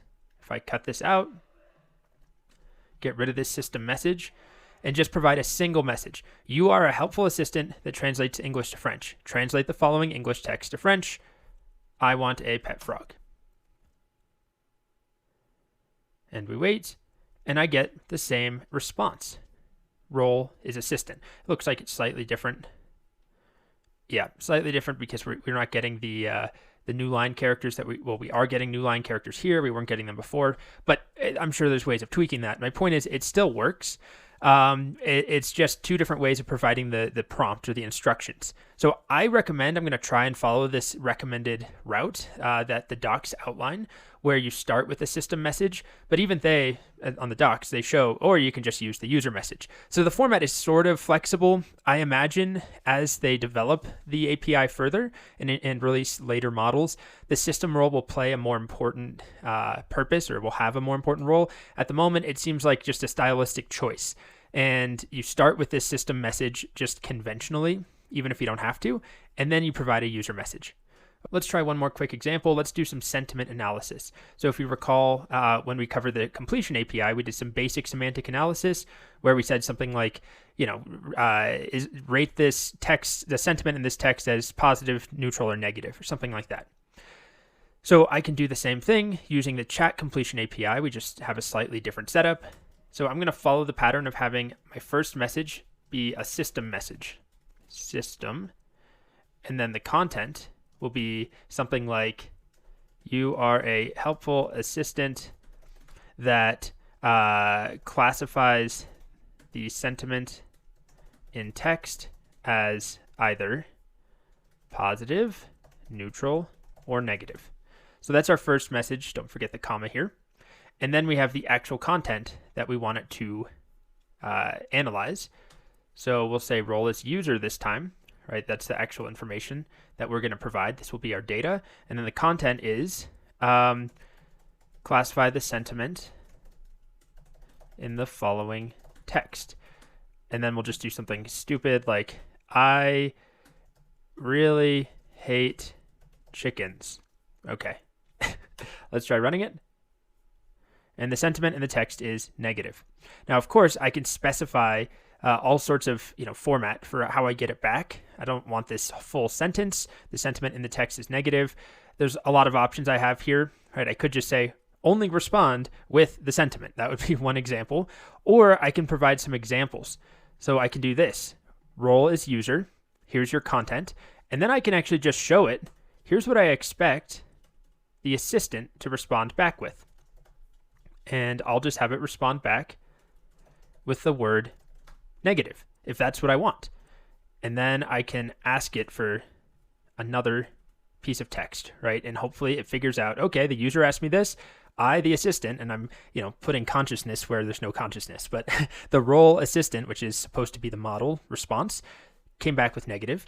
So then this time through, hopefully it figures out what I actually want. And instead of I really hate chickens, it will be I love my dog. Okay, this is the most simple, boring sentiment analysis we could ever do, but let's see if it works. Check it out. Now it just gives me positive. So by saying the role is user and then the role is assistant, I'm providing an example. And it's just a slightly different format than what we did with the text completion API. Although we could also basically just have one long message where we provide examples and say, here's how you should respond. If I give you this text, you should respond this way. But we can also take advantage of the message's syntax and just provide examples where instead of one big message, we say, here's the user message. Here's what you should respond with. Here's another user message. Now your turn. And then it responds with assistant, and it figured out the pattern and just gave me a single word, which is positive. So that's the message format. It is different, but it's pretty easy to pick up. And then remember that the returned information, the output is slightly different, right? It comes back as a message where there's a content and role property. And usually we want the content property because the role will be set to assistant. This video is just a very quick note on the different models that we can use with the Chat API. So if you have access to GPT-4, if you've been approved on the waitlist, or hopefully by the time you see this video, there is no waitlist and the beta is over, you can use GPT-4, although as we've talked about, the price is significantly higher than GPT 3.5 Turbo. So I want to talk about GPT 3.5 Turbo. There are two different models here that both say GPT 3.5 Turbo. And you might think that this one that has 0301 at the end is the newest or the fanciest or the best version to use. That's actually not the case. As it says here, this is a snapshot of 3.5 Turbo from March 1st, 2023. It will not receive updates, and it's only going to be supported for a few months. You may be watching this after those months are over. So don't use this or any other version that is a snapshot unless you want that snapshot. But you're probably going to want to use GPT 3.5 Turbo, which is going to be updated as there are new iterations. And remember, it is a tenth the cost of Text DaVinci 003. So there's no real reason to use Text DaVinci 003 with the Chat API, as far as I can tell, unless you want to pay more money for a worse model. But when you're working with the Completion API, if you choose to do so, as it stands, you can't use 3.5 Turbo, you can't use GPT-4. So Text DaVinci is your best choice. And it's still not, it's pretty cheap. It's a matter of fractions and fractions of a cent for most queries. Okay, so that's all I wanted to say here. Stick with 3.5 Turbo. Don't add on any of this other stuff. Even if it seems like that's going to be better, it's not. Welcome back. The next thing I want to do is show you how to rewrite an existing, more complex prompt, like our color palette generating prompt. So what I've done is made a copy of the notebook that we made for the color palette generator. Remember, well, hopefully you watched some of that. We made a full project out of it with a Flask backend and some JavaScript on the front end, but we started just in a notebook. I wrote a function called getInRenderColors, and it's just a long prompt with the completion endpoint. So I gave some examples, and then the output I expect. Another example, the output I expect, and then the actual prompt itself.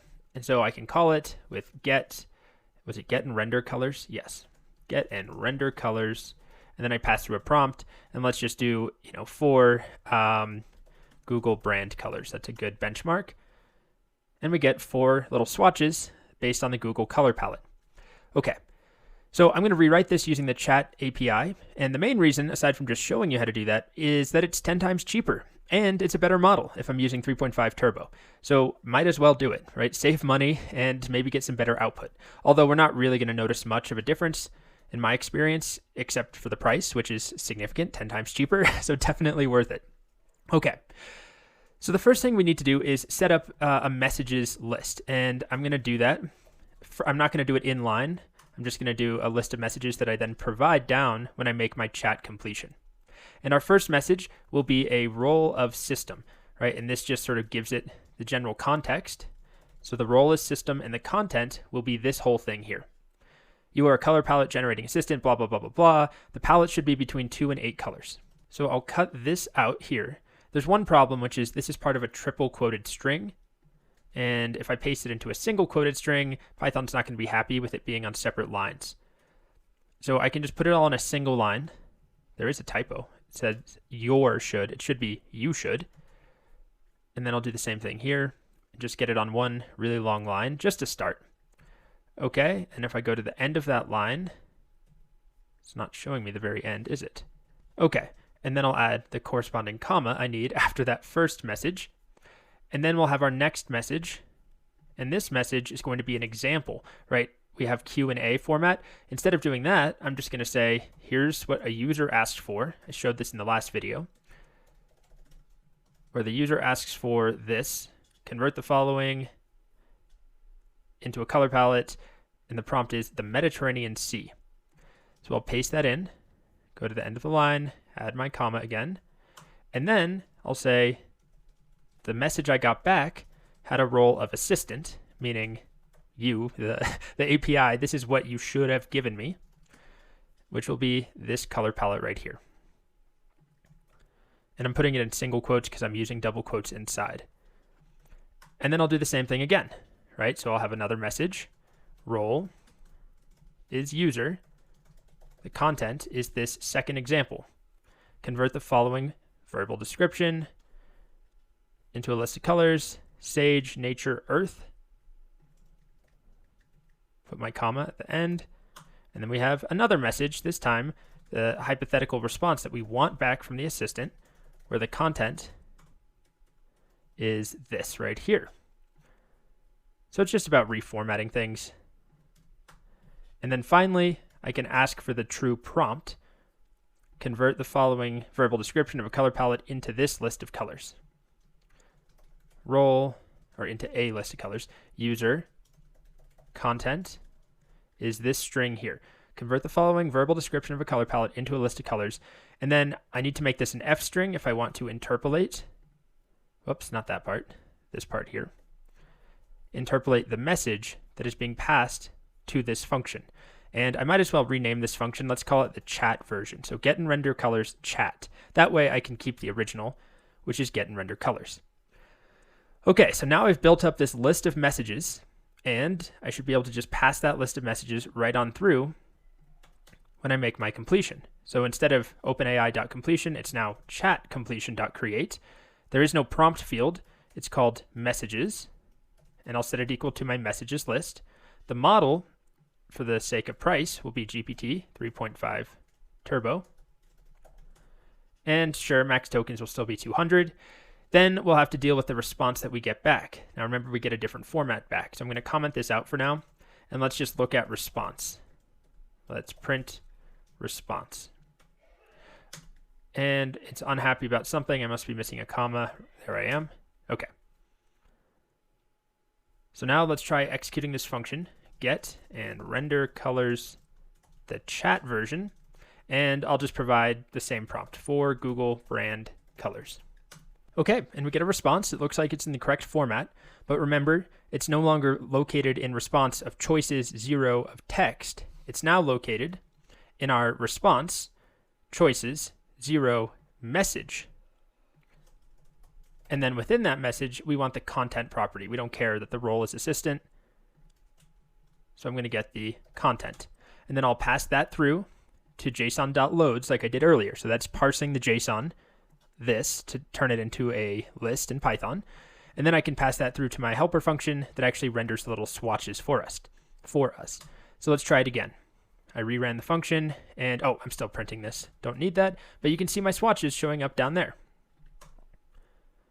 So it works just as well as the original, which used the completion endpoint, but we're using this messages format for the chat API and saving 10 times more money, right? It's 10 times cheaper for the exact same prompt. Not to mention that 3.5 Turbo is a newer, more recently trained model than Text DaVinci 003, which is the best we can do here with the completion endpoint. And let's just do one or two more examples for fun. Let's do misty morning at the ocean. See if we get any nice colors. Well, that seems pretty good to me. Let's end with just one more. Let's try, I don't know, how about light blue sky with fresh green grass and what's another thing that might be there? And well, we can do white, but it's not going to be very exciting looking. Let's try that. Okay, so white is here. It's just blending into the background, and that works fine. And I lied. We'll do one more. What's another fun one? How about night sky with bright blue neon sign? And there we are. Night sky color and blue neon. Okay. So as you can see, it works just as well, if not better, than the original that we did with the completion API, but it's 10 times cheaper and it's just a different format. You may or may not like the messages format. It's a little bit more involved, having to specify the role and the content. It's an extra layer, right, in the way, but it's worth it to get a better model and to have it be cheaper. So that's it. One more thing to know about the Chat API is that it supports almost all of the same parameters we saw with the completion API. So you'll remember things like, well, model and prompt, which prompt is not going to be supported with the Chat API because we provide messages instead. But then things like max tokens and temperature, top P, all stream, stop, presence penalty, frequency penalty are all supported by the Chat API. One exception is echo. If we go to the same page, so this is the Chat API documentation, we don't have echo as an option. Other than that, they're pretty much exactly the same. We still have N, top P, stream, stop, max tokens, presence, frequency penalty, temperature, all of that. We have model. But remember, we use messages instead of prompt, and then we don't have the access to the echo capability, which all that echo did was spit the prompt back in addition to the output. So it gives you the prompt plus the output. The Chat API doesn't support that. Okay, so I'll just show one example of using let's play with maybe temperature. I'm just in this notebook where I had the Chat API basics. Let's do a chat completion.create with GPT 3.5 Turbo.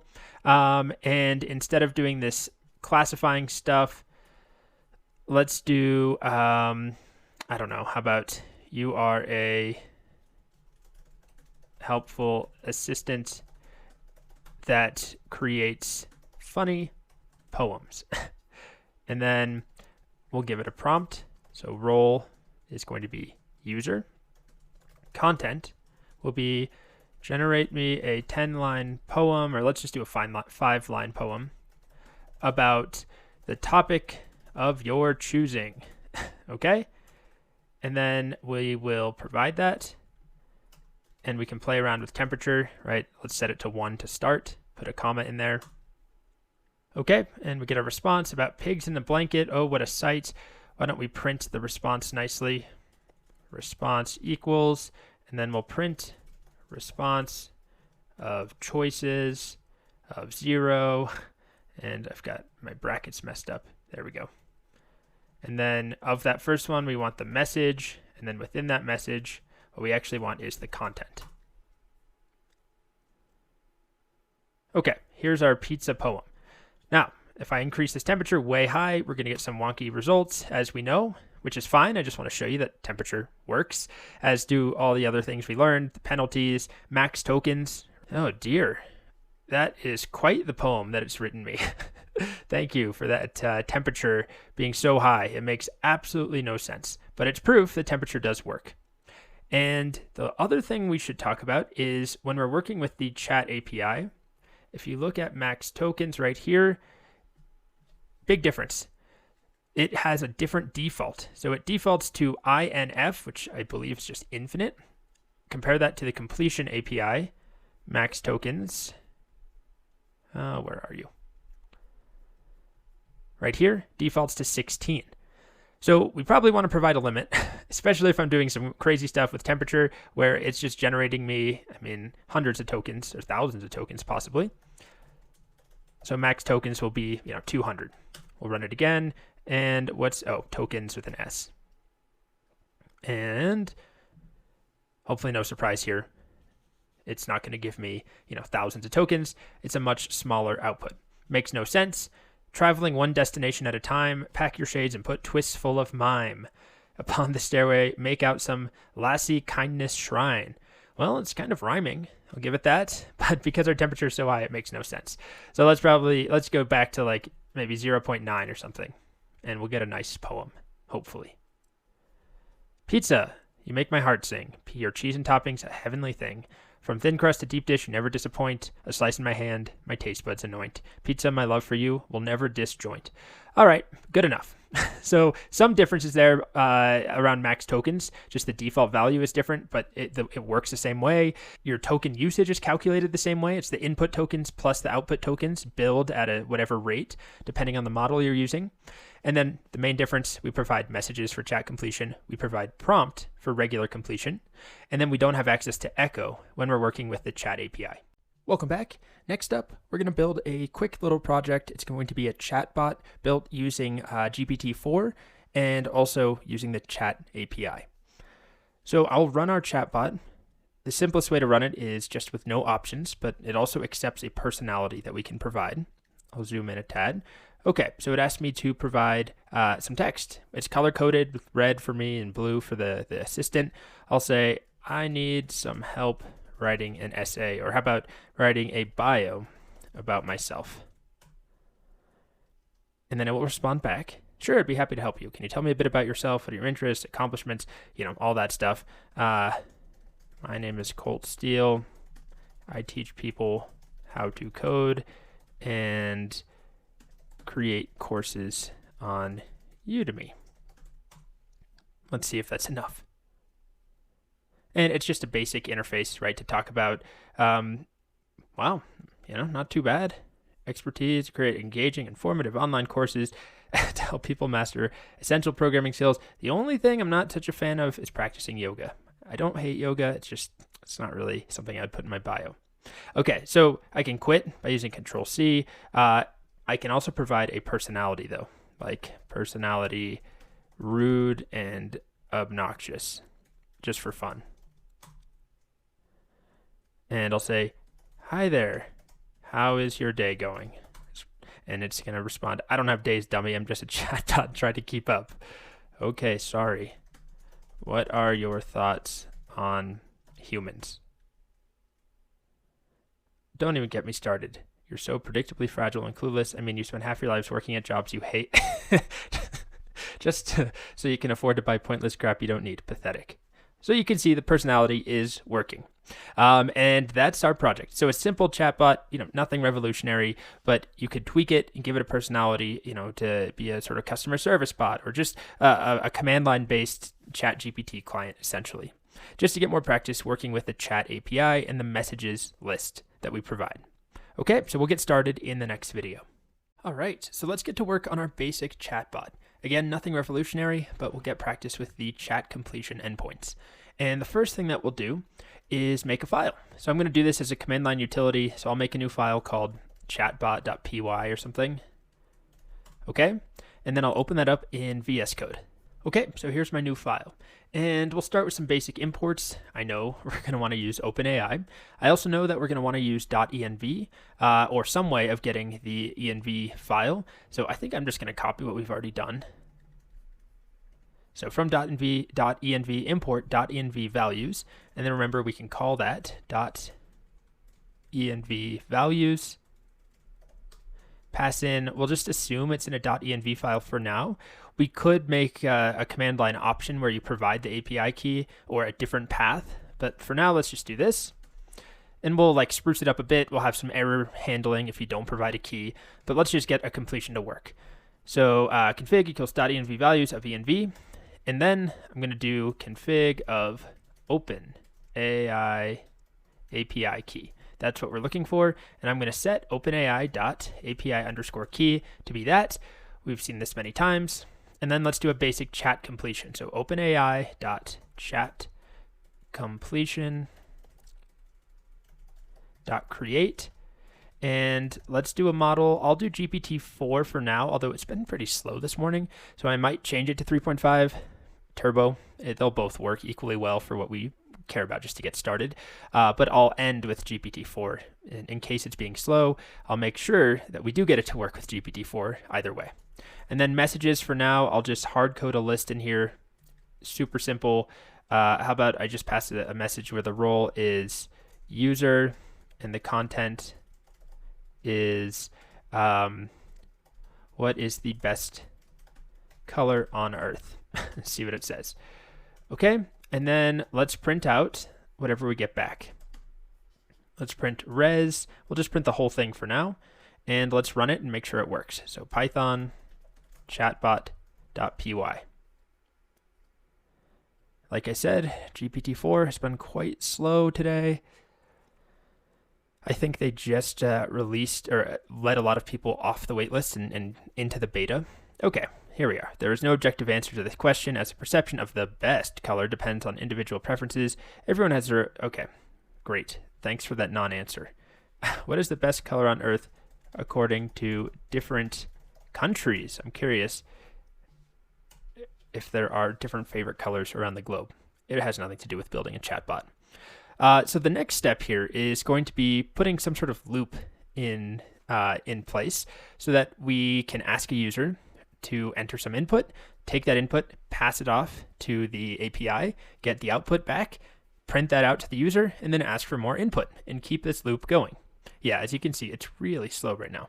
So I'm going to switch over to 3.5 Turbo just while I'm writing this so that we don't have to wait so long. And then, of course, by the time you see this, probably it will be better. Okay, here we go. Interesting. Blue in many Western countries, the most popular. Green in Ireland. Saffron in India. Okay, so that gave me a better answer. Anyway, like I said, I'm going to go to 3.5 Turbo, which is also cheaper and not so slow right now.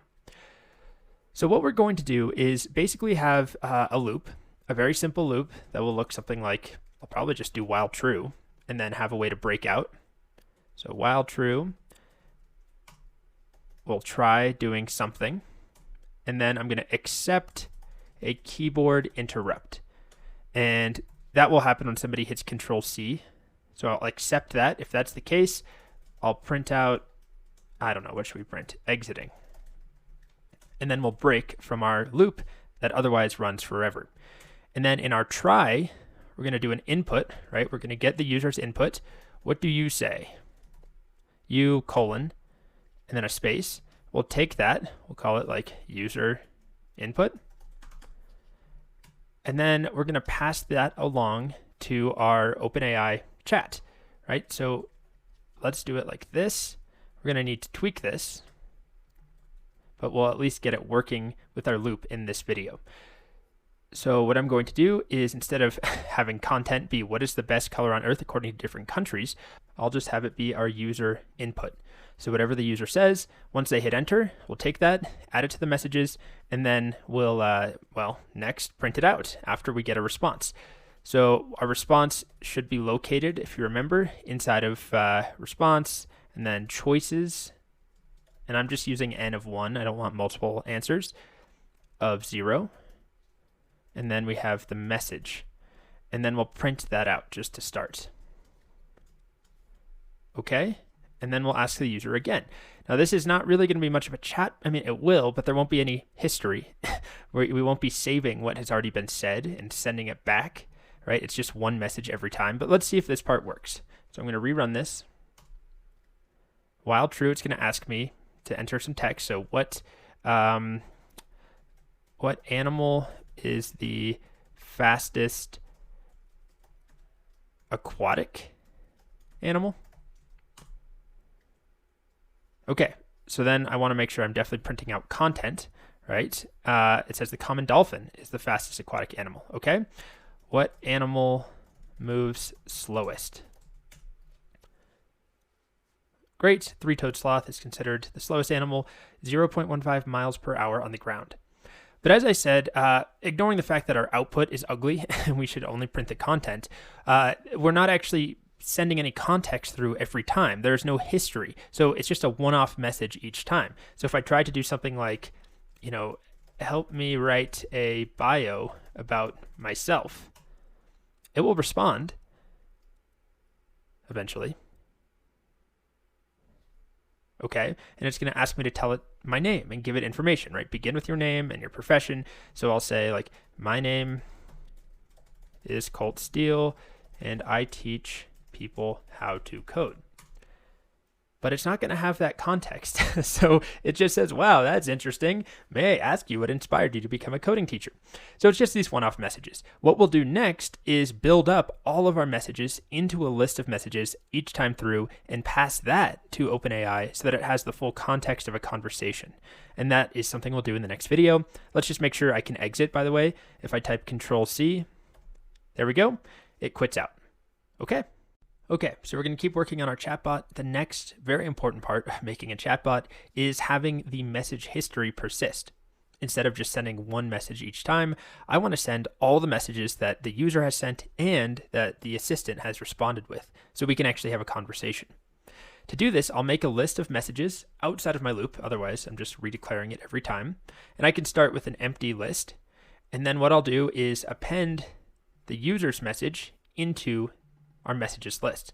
And remember, each message has to follow a particular format where we have role set to user, system, or assistant.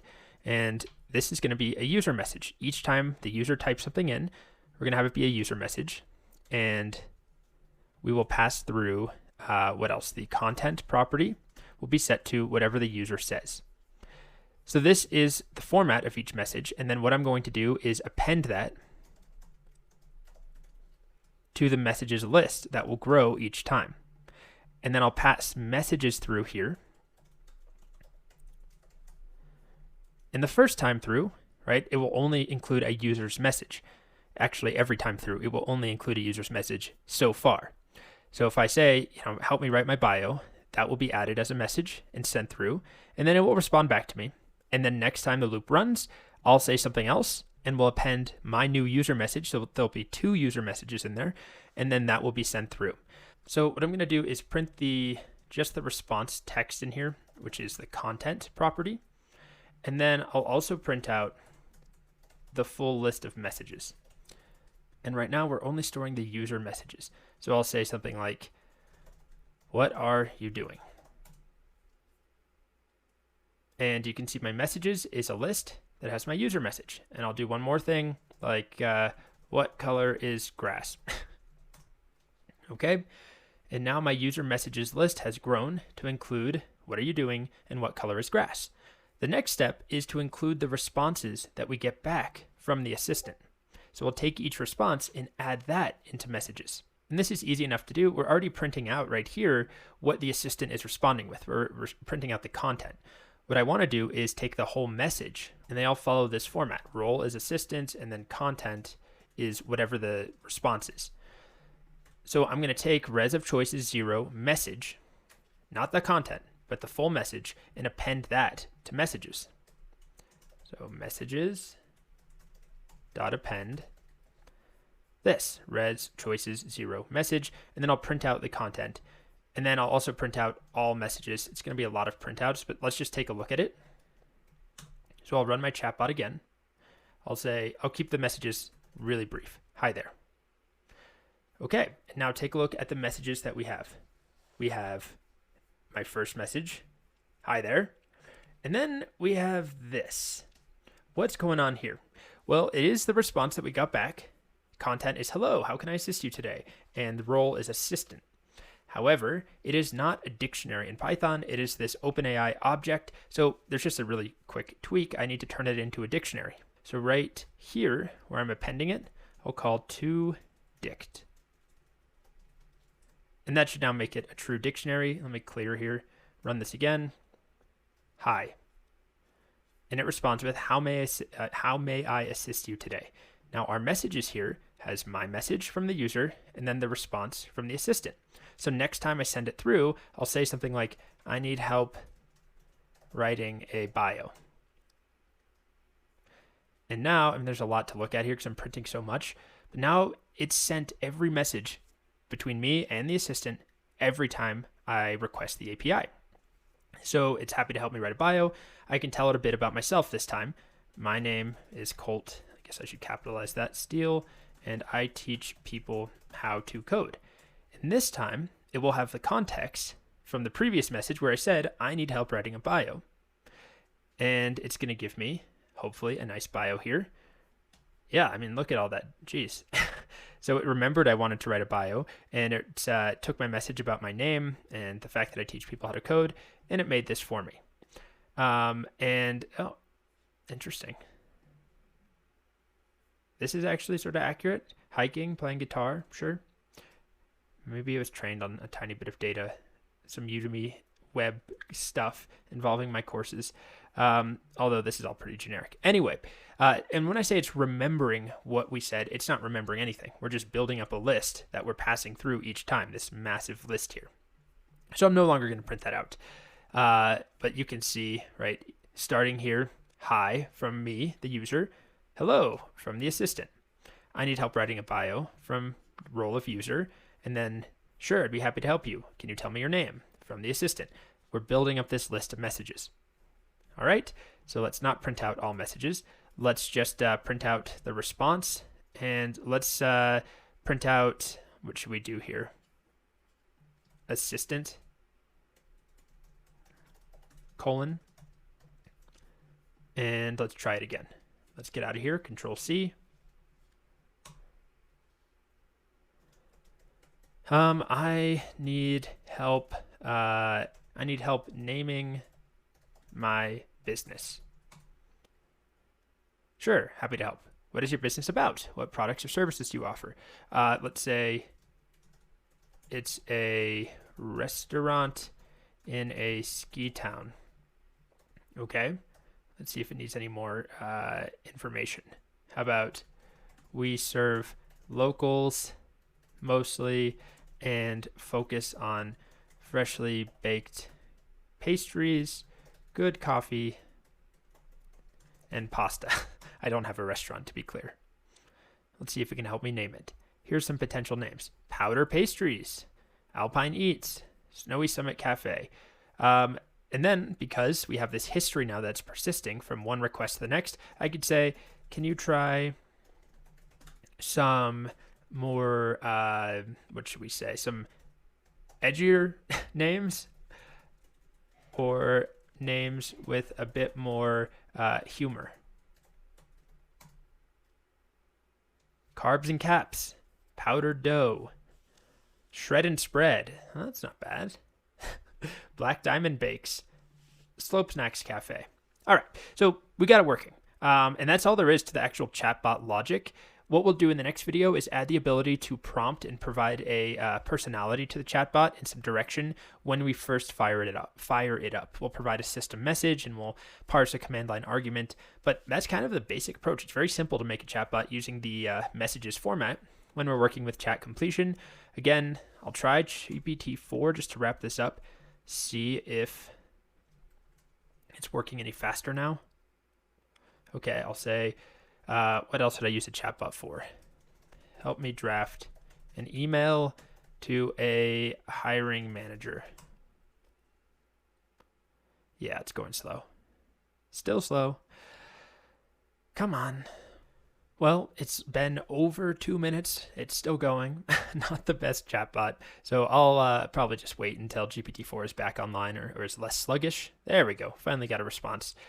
Anyway, we will continue to work on this in the next video. Okay, so as you saw at the end of the last video, GPT-4 has been very slow today, so I'm going to go back to 3.5 Turbo just to make our development process faster. The next thing I want to focus on is giving the user the ability to specify some sort of personality or an approach for the chatbot. Is it helpful? Is it rude? Is it sassy? Just some sort of system directive. And it might even be something more like you're a helpful chatbot, a customer service bot versus you're an essay writing bot versus you're a travel agent bot. It doesn't have to just be, rude or a toddler or something kind of fun. It could be a more useful directive. So what I'm going to do is have this set up as a command line argument. So we'll call Python chatbot.py and then maybe pass -p or -- personality, something like that. So if I did personality, I might provide something like you are a customer service bot or something, some sort of personality. So the first thing we'll do is just get it set up to expect a command line argument. And the easiest way to do that is by using a Python library called argparse. So I'll import that. It's nothing you have to install. It comes with Python, standard library. And the next thing I'll do is wrap all of my code, or almost all of the code, in a main function. So indent all of this, which we don't really have to do this, just best practice. And then our standard if double underscore dunder name equals double underscore main. If that's the case, we're going to execute the main function. All right, so nothing new there. That's just sort of standard Python boilerplate when writing a script. But what I am going to do is in my main function, check to see if there's arguments provided from the command line using argparse. And the first thing we do, if you've never used argparse before, we also use it in our Spotify project, our Spotify playlist generator. We execute argparse dot, and then argument parser, and then you're supposed to give it a description like simple command line chatbot with GPT4 or something like that. And then the next step is to add arguments to the parser. So parser dot add argument, and then we come up with a name for the argument. So let's do -- personality. And then we specify the type. I'll say that it's a string, not in quotes, str. You can have integer arguments, Boolean strings. And then we give it a little piece of help if we want to. And this will be something like a tooltip, essentially, explaining what this argument does. A brief summary of the chatbot's personality. Okay? And then to actually get the arguments out, we call parser.parseArgs. So once we've told it, here's an argument to expect, then when we call parseArgs, it should return, if I save this to a variable, I'll print out args. It should show us the arguments that were provided. So if I execute this now and I pass personality and I set it equal to silly and goofy, for example. Whoops, why did I do touch? I did not mean touch. I meant to actually run my script with Python. We don't care about the chatbot. That's fine. It's going to start, but I'm ignoring that. Notice it says personality is equal to silly and goofy. Okay? So then what I can do is access on those args. I can access args.personality. And I can even provide a default value. So to provide a default, it looks like this. Default equals, and let's just say, what is our default? Friendly chatbot? Friendly and helpful chatbot? Let's say that's the default. Okay, so I'm just going to print out args.personality. When I pass a value in, it's set to silly and goofy. If I don't pass anything in, and I ignore that argument entirely, it should be set to friendly and helpful chatbot. So the next step is just passing that personality to OpenAI. And if you recall, when we learned about the messages syntax that we provide to the Chat API, there are 3 different types of messages we can provide. We can provide role of user, role of assistant, and role of system. And we usually use the system message to set the initial context or to set the scene. So that's what I would do here. I would add some sort of system message where at the beginning, messages, instead of starting empty, we'll have a role of system message. And that message will say something in the content, including the personality. So what I think I'll do is start with a variable. We'll call it prompt or something, maybe initial prompt. And it's going to start by saying, you are a conversational chatbot, just to explain you're a chatbot. And then it will say your personality is, and then in here, I want to put in what the personality is supposed to be. So there's a couple of options for how we do this, but the simplest one is just to rely on our default value that we set up, friendly and helpful chatbot. So I think I'll just go to friendly and helpful. Your personality is, and then I'll add that in. And the way that I access that is args.personality, right? That will hold the argument called personality, whether it was actually passed or for relying on the default of friendly and helpful. So all that I'll do is make this an F string. Your personality is, and then I'll put in args.personality right there. And then finally, I'll pass the content of our initial message to be the initial prompt. So you are a conversational chatbot, your personality is friendly and helpful. Or if I pass something in, your personality is rude and sarcastic. Let's see if it works. So that's our initial message. Let's try running this.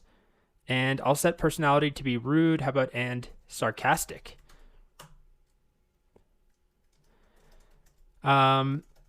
What should I eat for dinner? Let's see if it's rude and sarcastic. I don't know. Maybe try using your brain for once and make your own decision. Or, oh my goodness, or just order fast food like the lazy slob you probably are. Okay, and let's not provide anything this time and just rely on the default, and it should be friendly and helpful this time. What should I eat for dinner? I hope it's nicer. There are many options for dinner, depending blah, blah, blah, blah, blah. Do you have any dietary preferences or food allergies that I should keep in mind? I'm not vegan, but I'll say I'm a vegan. I have a vegan friend staying with me, so I'm eating vegan. It's a challenge.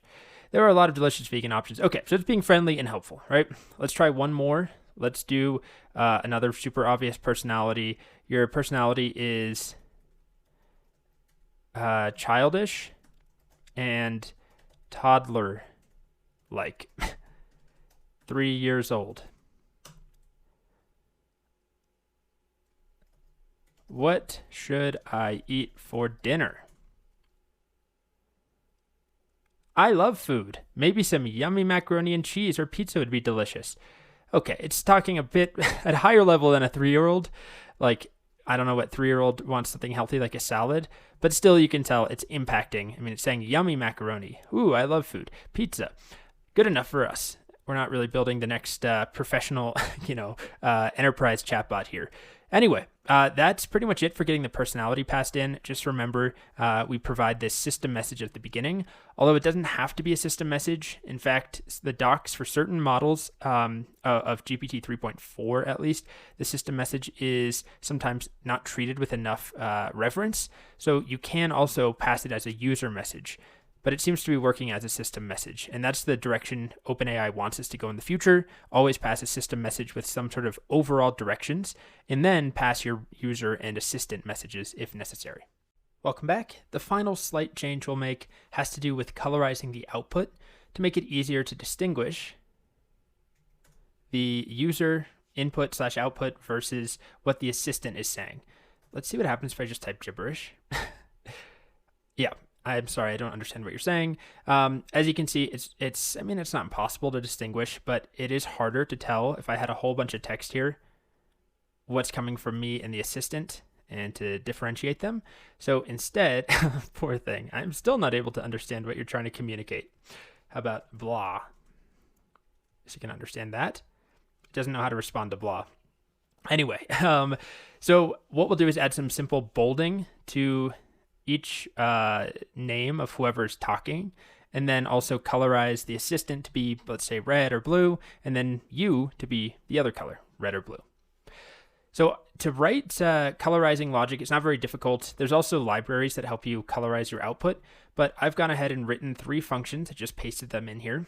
Very simple. One is called bold, one is called blue, and one is called red. And what this will do is it takes some text in, and it will wrap the text with the special characters that we use to generate bold text or blue text or red text. And it's kind of annoying what these codes look like. You just Google them. But for example, this is how you make text red. I'll just show you. If I did a print and I copy this right there, and then some text like hello, and then I put the ending sequence after it, this should print hello at the beginning in red, as you can see. Okay, so all that I'm going to do is use these functions, bold, blue, and red, when I'm outputting text. So we have right here where we're asking a user to enter their text. It says you. What I'm going to do is wrap that in, should the user be blue? Sure. We'll wrap you in blue. Start it up again, and you can see you is printed out in blue. Hello. And then assistant is still in black. So where we're printing out the assistant right here, I'm going to call our red function. And now we have some color differentiation, hopefully. Hello there. And then we get assistant in red. But I also want to bold it, so I'll just double wrap that in bold, just like that. And that should make the assistant text bold and red. Hello. There we are. You can see it's bolded and red. And I'll do the same thing where we print out U. We're asking for the input. I'm going to add in bold and wrap that around blue. Like I said, there's libraries that will do this, but since we're not really doing much, it's pretty simple just to write those functions. Hello there. It's blue and bold, and then the assistant is red and bold. It's easier just to see what's happening. I need help breaking up with my girlfriend. Let's see what it says. Is it going to be helpful? Breaking up with someone can be tough, but okay, yeah, seems helpful. Be clear and direct, choose an appropriate time. It's never easy, but it's better to end things sooner rather than later if it's not working out. Thank you for the nice advice. Okay, so that's pretty much all that there is to this. Our chatbot's pretty much done at this point. What we could add in, if we want to get fancy, add in an argument to allow somebody to provide a specific environment variable file. That's what I did in the original version. This is my original chatbot that I wrote. So it asks you, or you can provide an env file variable. It defaults to .env, but you can provide something else if you wanted to. And then I just check to see if you provided that key. If it found the key, then it doesn't raise an error. If it doesn't find the key, it raises an error. So, we could add that logic in. It's probably a waste of your time though. When we do the Spotify project, it's more important because we will be making playlists using the Spotify client, and you have to have a Spotify API key and a Spotify secret. Otherwise the whole script breaks. So I'll show that approach when we get there. I think it's best to keep this simple. Just a single argument, which is personality. And if you don't provide it, it defaults to friendly and helpful. We've got some colorized output, but the bulk of this, and there's not much to it, but the bulk is just making sure that we have the messages logic set up correctly so that we're passing the previous context through every single request. We're growing our list of messages with the user role and then the corresponding assistant response, and growing that list of messages and passing it through to OpenAI each turn. And that's how you build a simple chatbot. Welcome back. In this section, I want to show some examples of how we can use GPT 3.5 Turbo and GPT-4 to work with code-related queries. So when I say code-related queries, I mean things like explain this code to me, or translate this code from Python to JavaScript, or complete this code, or fix this code, or debug this code, or just write a function, write some code for me. There used to be a standalone model, it still exists, called Codex. However, it was deprecated in about a month ago, as of recording this, March 2023. So I did have some materials I prepared for that, and then it was deprecated. But fear not, the examples that I had prepared work just as well using the new chat models, which is exactly what they say here. The Codex models are now deprecated. Please check out our newer chat models, 3.5 Turbo and GPT-4, which are able to do many coding tasks with similar capability. So if you ever see a model that's prefixed with code, like code-DaVinci, that was a Codex model. So it still works, although they're encouraging us not to use it anymore. The good news is that the chat endpoint works great. You just have to sort of finagle your messages into the correct format. So in this video, we'll start with a simple example. Let's use GPT-4 to explain a Python function. So I have OpenAI already imported. I don't have to do anything fancy to work with code. Just like any other set of messages, I just have to set up the messages and decide what these messages will include. So I'm thinking my first message will be something, our system message, and it will, that's supposed to be role. Whoops, role is system. And then I'll just say you are a code explaining, assistant or something. You are a Python explaining assistant. Okay, and then I'll have my next message, and I have a function that I've already written here, remove common prefix, that let's just say we don't understand what it does. I know what it does, but if you look at it, you may not know what it does. So I'm going to ask OpenAI, I'm going to ask GPT-4 to explain it to me. So I'm going to put it in a, how should I do this? I guess I'll just put it in a triple quoted string. We'll call this func. And then I'll just paste it right in there. Okay, and then I can ask it, if I say role is user, to, let's do an F string, explain the following function. And then I'll simply insert my function right there, which is called func. So it's just like any other text. I'll provide the text and then put it in a messages list. And then down here, I guess I'll do this, our OpenAI.chat completion.create. And we'll set messages to be messages, and we'll set model to be GPT4. And let's save this to a variable, res, and let's see what happens when I run it. We'll wait for that to finish, and then we'll look at res. Come on, GPT-4.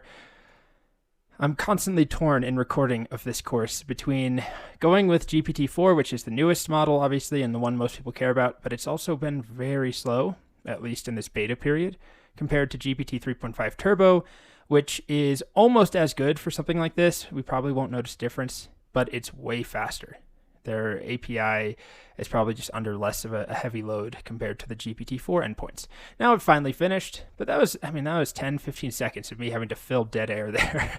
Now let's print this out. So it's res, choices, and then we want the first choice. And within that, we want the message. And then within that, we want content. And we'll print that. And here's the explanation I get.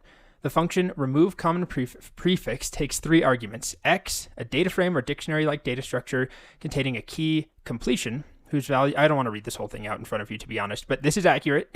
It is supposed to be a data frame, a prefix, WS prefix, indicating whether or not the white space should be kept as a prefix. This is all accurate if you look at the original function. We use WF prefix. It's a Boolean. If that exists, WS prefix rather, then we'll keep the single white space. And then if we scroll down, it explains the arguments, but then it also explains what the function actually does. Basically, it takes a data frame and a prefix. It removes that common prefix from a column in the data frame. It doesn't really matter if you know what data frames are or if that function makes sense to you, but the explanation is accurate. So we could try it with another function, or you could even get way more specific about the output that you want. Maybe I just want a paragraph. This is a lot. Maybe I want something shorter. There's a lot of stuff that I could do with my prompt. But as you can see, it understands code, right? It was trained on code, so it's able to respond with decent explanations. You'll also see that often it's not perfect. And the inaccuracies are more glaring when we're talking about code than when we're talking about language and, English, for example, where there's a bit more nuance. With code, something either works or doesn't work. So if we ask it to write a function, I'd say in my experience, 80% of the time it works well, 20% of the time it just completely fails and the functions break and don't work. So we'll talk about that when we see examples of asking it to write code. Because at the moment, I just asked it to explain code and it worked. Next up, I want to show another example. I'm going to do a couple of examples in the next few videos on working with code-related queries and questions with GPT-4. And the one I'll show in this video has to do with calculating time complexity of algorithms. Now, if you're not familiar with calculating time complexity or the concept of big O notation, then this probably won't mean a lot to you. And it's not a big deal at all. It's just one demo. But this is a task that it's not really a task, but this is something that is important to do when you're writing algorithms, and especially when people are focusing on interviewing and getting hired and working on data structures and sorting algorithms and all sorts of fun. I'm doing air quotes around fun because most people don't like this stuff, but it's a very important part of, at the very least, getting a job, let alone working on that job. Time complexity will still come up in the real world. Anyway, a lot of people don't like calculating it, or they have a hard time figuring out if something is O of n squared or of O of n log n, for example. Again, if that doesn't mean anything to you, just skip the video. But we can use the chat API in GPT 3.5 or GPT-4 to figure out the time complexity of algorithms. And I've been pretty impressed with it. I tested it with probably 15 different examples. I'm not going to make you watch 15. And it got all of them right. However, it's unclear to me still how much work it is doing to truly understand the code versus recognizing common algorithms and patterns. So it does well as far as I can tell, but again, there's no guarantee that it's going to be accurate. And when it's wrong, it is definitely wrong, especially when it comes to code, as I talked about in the previous video. It's harsher, the difference between right and wrong when it comes to programming compared to writing a poem. If it's wrong, it might sound funny or might not rhyme, but if it's a piece of code, it just won't work. Anyway, what I have here are two functions that I've written. One is an implementation of bubble sorts. Now, I normally would name this like bubble sort, but I got rid of that because I didn't want to give it any indications as to the fact that this is bubble sort, a very common beginner sorting algorithm. So the variable is named bubble sort. And then I have an implementation of quick sort down here. And I renamed the function. Instead of saying quick sort, it just says sort, again, to prevent the model from picking up on the function name and just easily identifying what the code does, because it's seen this function a million times before. Now, it still tends to recognize that this is bubble sort and this is quick sort. So just so you know, quick sort is worst case O of n squared time complexity, average is O of n log n, and bubble sorts is O of n squared time complexity. So all I have to do, if I want to ask, let's delete this cell and do it down here. If I want to ask GPT-4 to calculate the time complexity of either of these functions, is write some sort of message. Honestly, I don't even think it's worth doing a system message. We can get away with just a single message that looks something like, role is user. You could do a system message that says, you are a time complexity calculating assistant, but I found it works pretty much exactly the same. I didn't notice a difference. If I just asked it straight up to calculate the time complexity of the following function. Now, I could pass both at once and specify how I wanted it to, provide me the results, but I'm just going to do one at a time. So calculate the time complexity for the following function, and then I'll provide my function. So I'll do an f string here, and let's start with my variable called bubble sort. Okay, so that's my messages. By the way, I'm working in a new notebook. I didn't point that out, but it's a new notebook. It's going to be a short one. Okay, so we'll do our OpenAI.chat completion.create, and then provide our messages, which is just one message in a list, and I'll do GPT4, although 3.5 turbo works fine for this too. Save that to a variable, and let's print out res. And let's see if it feels like going a little faster than it did in the previous video. It's a little better. Okay, so I should filter it out and get down to the content, but we can see right here, time complexity of this function is O of n squared, where n is the length of the input array. That's correct. This is because there are two nested loops, each iterating through the array in a linear manner, making the overall time complexity quadratic. Exactly right. Couldn't have said it better myself. So it got that one right, and it didn't recognize it as bubble sort as far as I can tell. It didn't say this is an implementation of bubble sort. Now, it would do that, I've found, if I put bubble sort anywhere in here, or if a comment mentions bubble sort, which I think it's more honest to not put that name in there, because then it's actually calculating, or it's trying to calculate the time complexity, as far as I can tell, right? We don't really have any insight into what it's truly doing. It might have just seen this exact code before and it's able to spit out O of n squared, or maybe it's reasoning through it. Okay, so let's just do res of choices 0, just because I'm going to run this again with our quick sort. Message and content. And now I'm just going to swap this out to use the quick sort function, or the quick sort variable, which is actually two functions here, sort, and then it calls partition. All right, let's try that one. So I'll rerun. Oh, what's it unhappy about? Quick sort. There we go.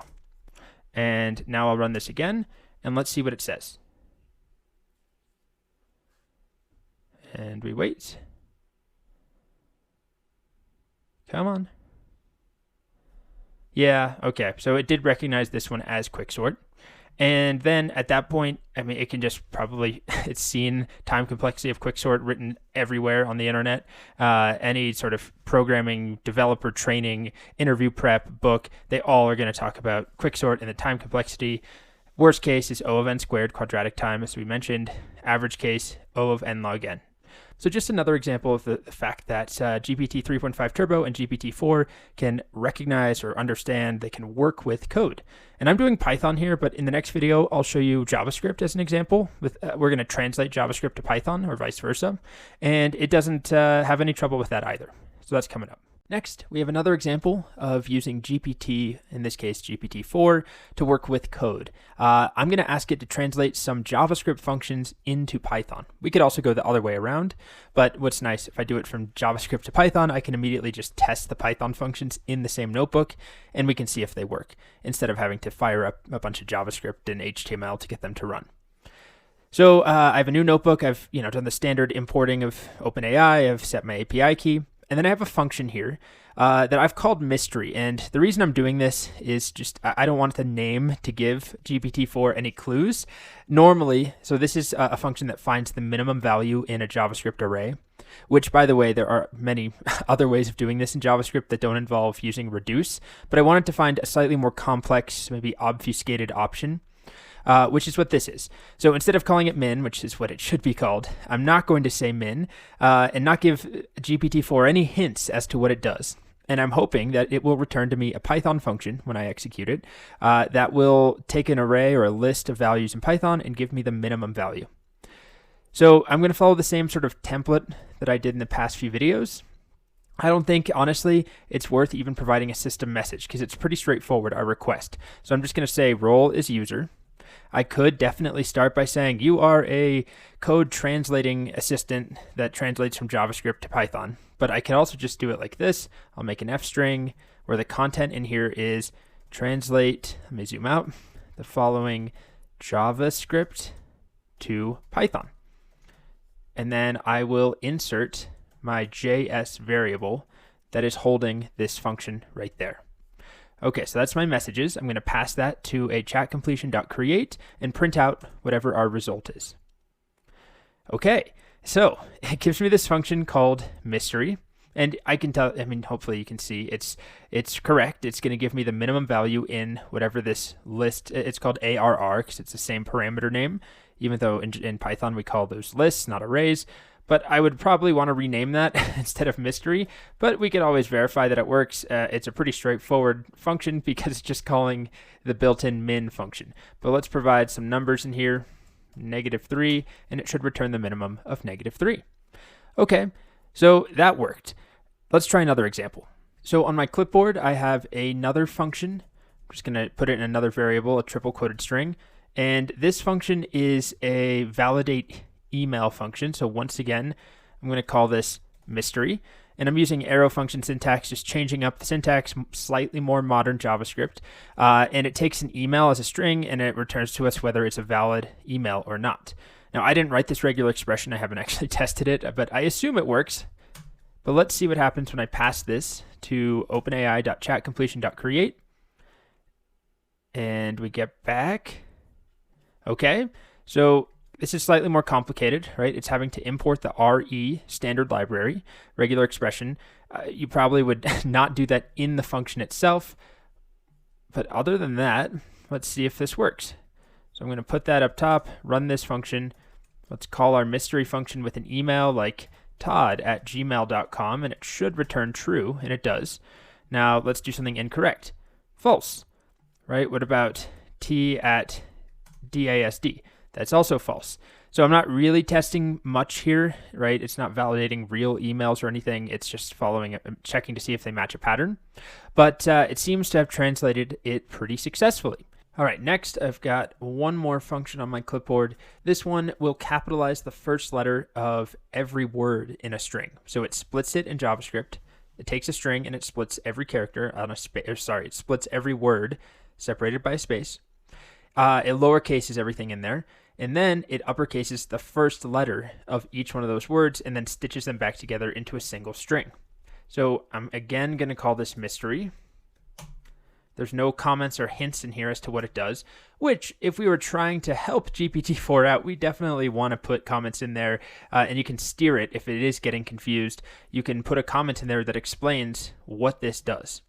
But so far, it's been working great for me without having to do that, although these are pretty simple functions. Let's see what we get here. Okay. So this one's pretty straightforward. Didn't have to do a whole lot of, translate. I mean, it translated things, but for the most part, it's sort of a one-to-one replica. Let's see what happens if I pass it, I like to eat chicken. And there we are. It capitalizes the first letter of every letter in this, of every word in this string. So just some simple examples, but it illustrates, once again, that GPT-4 has no problem working with code. Although these are pretty simple functions, it tends to do well with these standalone functions. It definitely has a harder time if you tried to pass it a whole file of code that has tons of dependencies, or not to mention, JavaScript-specific APIs. It will try and make it work in Python. It will even include libraries or try to include libraries if needed, but it's not always perfect. So even though I showed you 3 examples where it was pretty much perfect, just keep that in mind. It won't work miracles. It gets close, but it's not perfect. Next, another example of using GPT-4 to help us with some sort of code-related task. In this case, we can ask it to help us find, fix, or even explain bugs. So I have some simple functions I'm going to use here. Again, it works very well with simpler stuff. I found the more complicated your code gets, unsurprisingly, the less reliable the results are. It's still pretty impressive. So I have a function here called add underscores. It is not working. It's supposed to. I'll just run it for you so you can see. I guess I'll do it right here. It's supposed to add underscores after every letter in a word. So hello should become H underscore E underscore L underscore in the results that we get printed out. Instead, we just get O underscore. So it's not working. Now, you may be able to identify the bug already. It's nothing terribly complicated, but I'm going to ask GPT-4 to do it for me. So all that I'll do is in the content here of the message, I'll just do a single message. I'll say something like fix. And let's have it explain as well. Fix and explain the bug in the following Python code. And I put it in a variable called code, and I'll just put it right here, code. Okay, so let's run that completion. There we go.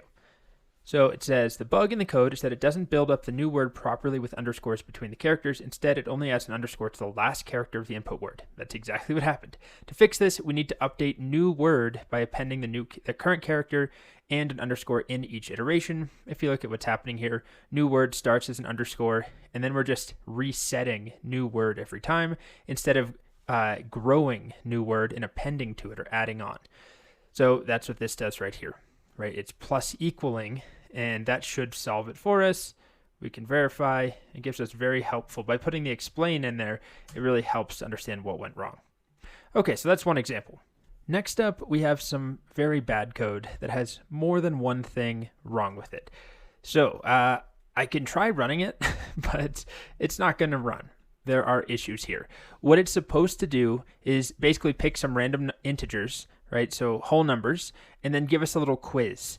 10 times it's supposed to give us a quiz where it asks us what is the first number times the second number. And then we answer, let's say, we say it's 5, and it's going to check if we're correct or not. Now you can probably see some of these bugs already. I mean, there's no quotes around the string. That's a simple one. Random is with an uppercase R that doesn't exist. So if I run this, it's just not going to work. But it's supposed to keep asking me sort of like a game, a very bad game, where it generates a random number, 1 to 12, and then another one, 1 through 12, and then it asks me what their product is, and it checks my work. So there's invalid syntax, and it's not working. So if I ask GPT-4 to do the same thing, so I'll put in a code variable, just fix and explain the bugs. Maybe I'll put parentheses around that, so bugs in the following Python code. It may take a little while. And there we go. So it did take a while, 20 seconds or so. And it says there are several issues in the code. So it gives me a fixed version, right? What it says is working. And it adds comments as well to explain what's happening at every step of the way. And it also gives me a list of the issues. So incorrect import statement. These two kind of seem like the same thing to me. Incorrect import statement for the random module. inconsistent capitalization of the random module. So it doesn't actually do a great job of telling me you just need to lowercase the r in random, but that's what it did, right? You can see it has a lowercase r compared to the input that had an uppercase r. That module doesn't exist. Next, it suggests that the A and B values need to be regenerated for each iteration in the loop, which technically is not true, but if it was supposed to give me, a new math problem every time through the loop, then yes, it should regenerate them.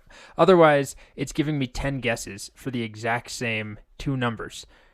They won't be regenerated. So let's say this is 3 and this is 5. It's going to keep asking me, what is 3 times 5? What is 3 times 5? What is 3 times 5? So GPT-4 assumes that we want to make a new problem every time through with new numbers.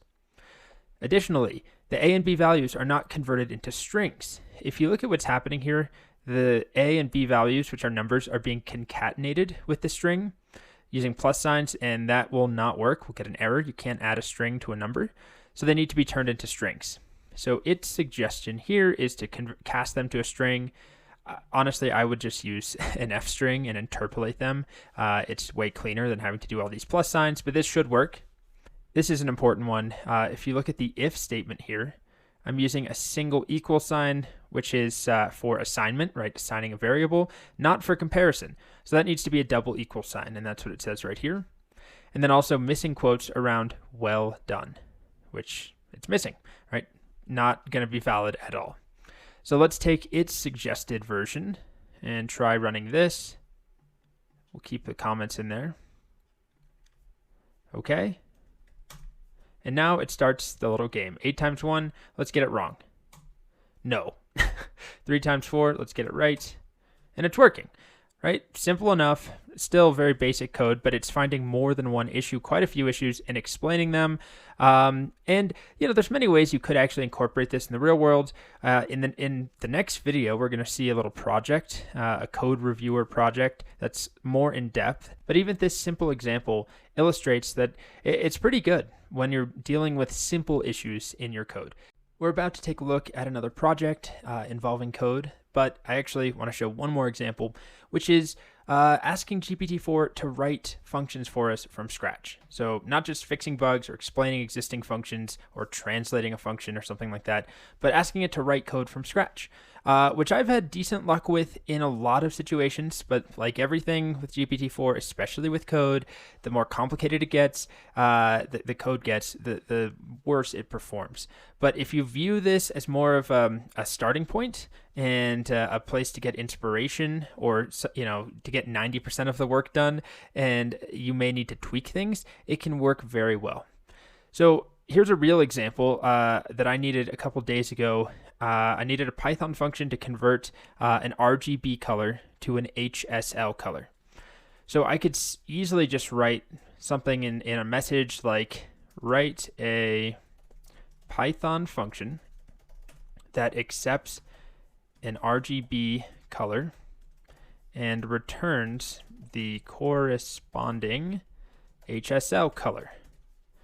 And if this doesn't work, or if I'm not happy with the results, of course I could give it some examples, right? We talked about 0 and few shot learning, where I could give it, or few shot prompting rather, not learning, where I could give it an example or two to show the output that I want, given an input. But let's just see if this works, because often it works pretty well with the 0 examples. Okay, that finished up. It took a little while. And you can see that it gave me a function here. It's a long one. And that's kind of why I was having a rough time writing the conversion myself. And the way that it set it up is that, by the way, it gives me an explanation and an example usage, but it set it up to expect the R and G and B colors, the different channels, to be passed individually, which is fine. I didn't tell it exactly what shape I wanted it to be in as far as that parameter, but let's test it out. So RGB to HSL, RGB to HSL, and then I have to provide the 3 different colors. And I'm going to go to a color picker. Let's say I like this color green, sure.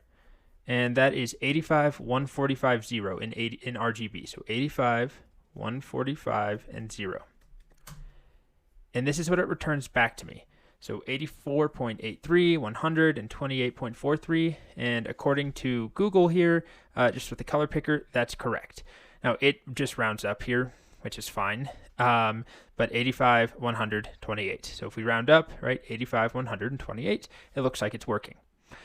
But maybe I want to change it. The situation I was in was I needed to have a CSS RGB color in this format that I passed in. So it would look like this. RGB equals, and then it's an actual RGB color code in CSS, a comma separated list, right, inside of parentheses with RGB. And then the return value that I want is also a CSS friendly value.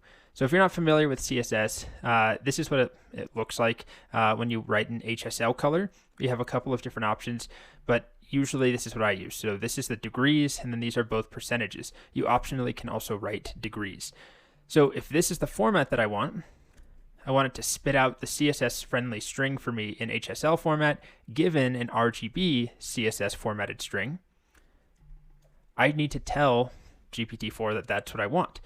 So this is where an example might come in handy, or at the very least, some more specifics. So if I go back to my messages here, I'll say write a Python function that accepts an RGB color in the format, and then I'll put quotes like that, and returns a corresponding HSL color in the format. And then I'll grab my HSL color, and it just so happens that these two, well, these actually don't match. I probably it would be a good idea to put the correct values here, right? So that they do match, and it also acts as an example. So let me go back to the color picker. It's 85, 100%, 28%. So this acts both as an example of the formatting that I want, but it's also an example in the prompt of an input and an output. I didn't really tell it that these are supposed to match, but let's just see if this works. Getting more specific with the formatting will probably take a little while. It did last time, so I'll be back when it finishes. Okay, it finished up, and you can tell, we don't know if it works yet, but it's expecting an RGB string, and let's see what it returns at the end. It returns, yep, an F string that looks like it matches our pattern. So let's try it. Let's put this one down here. RGB to HS, I guess I'll call it HSL2 just so we have a record of both. And then let me copy my RGB string and call the function RGB to HSL2. And I'll pass in that full string. And there we are. I get 84, 100%, and 28%. And it looks like it worked just fine, right? So this is the same color as far as CSS is concerned as this right here. So another example of prompting where providing examples, providing the inputs and the outputs that you want really make a difference. And honestly, this is one of the areas I've found GPT-4 to be the most useful, is just to help me get some quick stuff done, right? It's not going to write an application for you, at least not yet, but it can easily write useful functions that might take some time and Googling for me to figure out. And next up, we're going to move on to a code-based project. Welcome back. Next up, we're going to talk about a library called TickToken. It's put out by OpenAI, and it's a tokenizer library. It basically has one goal. We give it a piece of text, and it will return to us the tokens that would be generated by that piece of text specific to different encodings. So basically we'll say, all right, we have this big piece of text for GPT-4. How many tokens are in it? And with a little bit of work, it will tell us this will be 500 tokens or 10,000 tokens. And then we can make decisions based off of that. We can do things like figure out rough pricing estimates, but also there are many queries we could write where we really have to know how close we are to hitting the max token limit. And the reason I'm bringing this up now is in our next project, we are going to summarize entire books. Let me find an example. A book like this. This is Peter Pan. We do it with The Great Gatsby and Peter Pan and Metamorphosis. These are books that are way, way too big to fit into a single prompt. So we have to write some code that basically takes the correct number of tokens out of this book and passes them through in a single request, and then does that like 50, 100, or 1,000 times, and then takes each individual summary and stitches them back together and does that process over and over recursively. But the key to being able to determine how much of this text to include at once is knowing how many tokens are in each piece of text. So that is where this library comes in, called TickToken. It's put out by OpenAI. You can see it's on their GitHub organization. It's called TickToken, and it's pretty simple to use. You need to install it. So that's just a pip install TickToken. I've already done this. If you've installed TickToken in the past, you may want to upgrade it because GPT-4 has since come out.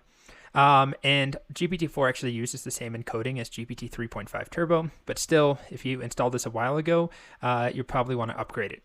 And then once I have that, I will import it. Import tick token. All right, so the next thing you have to understand is that there are different encodings, different algorithms used to take text and split it into tokens. There's three main ones. They have names that I can never remember: CL100K base, P50K base, and R50K base. And depending on the model that you're using, that changes which encoding algorithm is used. So for GPT-4 3.5 Turbo, it's CL100K base. When we're talking about Text DaVinci 003, it's P50K base. So you have to know which encoding is used. So let's start with P50K base. Let's say I'm trying to figure out with Text DaVinci 3 how many tokens are in a paragraph of text. The first step, once I've imported tick token, is then to get the correct encoding using the get encoding method. So I'll do that here. Tick token.get encoding, and then I pass through the name of an encoding. And this will go and find the encoding with that name. Okay. And then all that I do is call encoding.encode. If I call this variable enc.encode, and then I pass a piece of text like hello world. And what this will return to me is a list of token IDs. So you can see there's 3 numbers in here. This means this piece of text was turned into 3 tokens. And if I copy this exactly, and I go to the tokenizer on OpenAI, we saw this early on, it shows me 3 tokens. And down here, I can toggle between the text and then the token IDs, and we see the same token IDs, right? 15496, 995, and 0. 15496, 995, and 0. So it does the same thing. The tokenizer in the browser is limited in that it only supports GPT-3, so that's a big limitation. But more importantly, we have to copy and paste our text into here manually. And that would not work. If I was trying to write code to summarize this entire book programmatically, I need some way of knowing how many tokens are in this piece of text. I need to grab, let's say, 4,000 tokens at once. I could write a function to do that using tick token, where I ask tick token, how many tokens are here? And I keep adding on until I get to 4,000, and then I stop. But the tokenizer does the same thing. It's the same algorithm behind the scenes. It's just a browser tool, and it's a good teaching demonstration. But tick token is what you would use in the real world to actually figure out how many tokens are in a piece of text. So the actual way to figure out the number of tokens would be to wrap it in len, right? Find the length of that list, and we see there's 3 tokens. So if I have something else, like maybe a paragraph or 2 of text, I'll take, I don't know, some paragraphs of text from this book. It really doesn't matter where, but maybe all of this content. I'll put this in a variable. I'll call this like book text. I'll make it a triple quoted string. I'll put that in there. All right.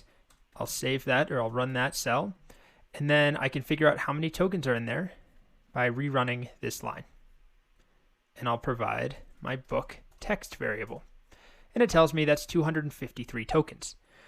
Now, it's important to note that if I change my encoding to be something else, like the GPT 3.5 encoding, which is CL100K base, I may get a different number of tokens because it's a different encoding. So it does matter, which algorithm we're using here. So we got 253. Now we get 224 tokens when we use this encoding, CL100K base, which is what GPT 3.5 Turbo and GPT-4 both use. Now, if you struggle, like me, to remember the names of these encodings, there's also a helper function called encoding for model. And this will go and get the corresponding encoding. So I actually prefer to use this. I'll keep this here, but I'll comment it out, and I'll use the get encoding, well, it's just called encoding for model. You provide the model name, and then it gets the corresponding encoding, and we should get the same number, 224. So here's a function that we could write just to wrap up, the functionality that we just saw. It's a function called num tokens from string. You provide it a piece of text and then a model name. And all that it does is it returns the number of tokens in that piece of text by first getting the corresponding encoding using the model name with this encoding for model method I just showed you. And then once we have that encoding, we turn that piece of text into a list of tokens, and then we get the length of that list of tokens and return it. So I should just get the same result if I do num tokens from string, and then I provide my book text, and then GPT 3.5 dash turbo, we get 224. If I do the same thing with a different model, like Text DaVinci 003, it's 253 tokens. So this was a nice helper function that we could use to figure out how many tokens are in a piece of text given a model. And that's it for this video. And if you wanted to figure out pricing, by the way, right, you just figure out, okay, what's this GPT 3.5 turbo cost? Somewhere on here. Yeah, 3.5 turbo on their pricing page right now is $0.002 per 1,000 tokens. So, you could take this, go to our notebook, call this price per token, and then divide that by 1,000, right? And then we could multiply this times the price per token, and it would tell us. And then we can see that it's $0.0005 for this number of tokens for Text DaVinci 3.5 Turbo. Although this was actually using Text DaVinci 3, so that's not accurate. The price for Text DaVinci 3 is different. This price per token that I have is for GPT 3.5 Turbo. And I'm sure pricing information will change. Okay, there we go. It's $0.0004 for 224 tokens with GPT 3.5 Turbo. Okay, next we'll talk about some of the lengths we have to go to when it comes to estimating tokens for the messages syntax for the chat APIs, and that's coming up. Welcome back. So in the previous video, we saw how we can figure out the number of tokens in a piece of text, depending on the model. However, if we're working with the chat API, which if we're talking about 3.5 Turbo or GPT4, they currently only work with the chat API. The way that we pass our messages is using the messages syntax, right? Where we have, if I make some more cells here, a role for each message. It looks something like this, right? Role is user, and then we have content. This should be review, hopefully, is set to something. So unfortunately, the way that we're billed is not just on this number of tokens. It's actually a little bit harder to calculate, where each message is billed as a set number of tokens, plus this will be turned into a number of tokens, and this will be counted as a number of tokens, and then all of that is summed together. Fortunately, OpenAI has put out a notebook that explains how to count tokens for chat API calls, and they've written a function that we can just steal. And this function is simple enough to work through. It's called number of tokens from messages. We provide a list of messages and then a model, which defaults to 3.5 Turbo.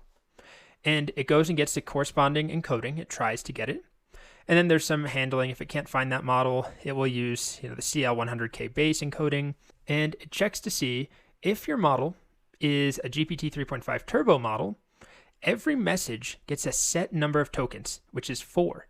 So every message, no matter the content, will be a minimum of 4 tokens.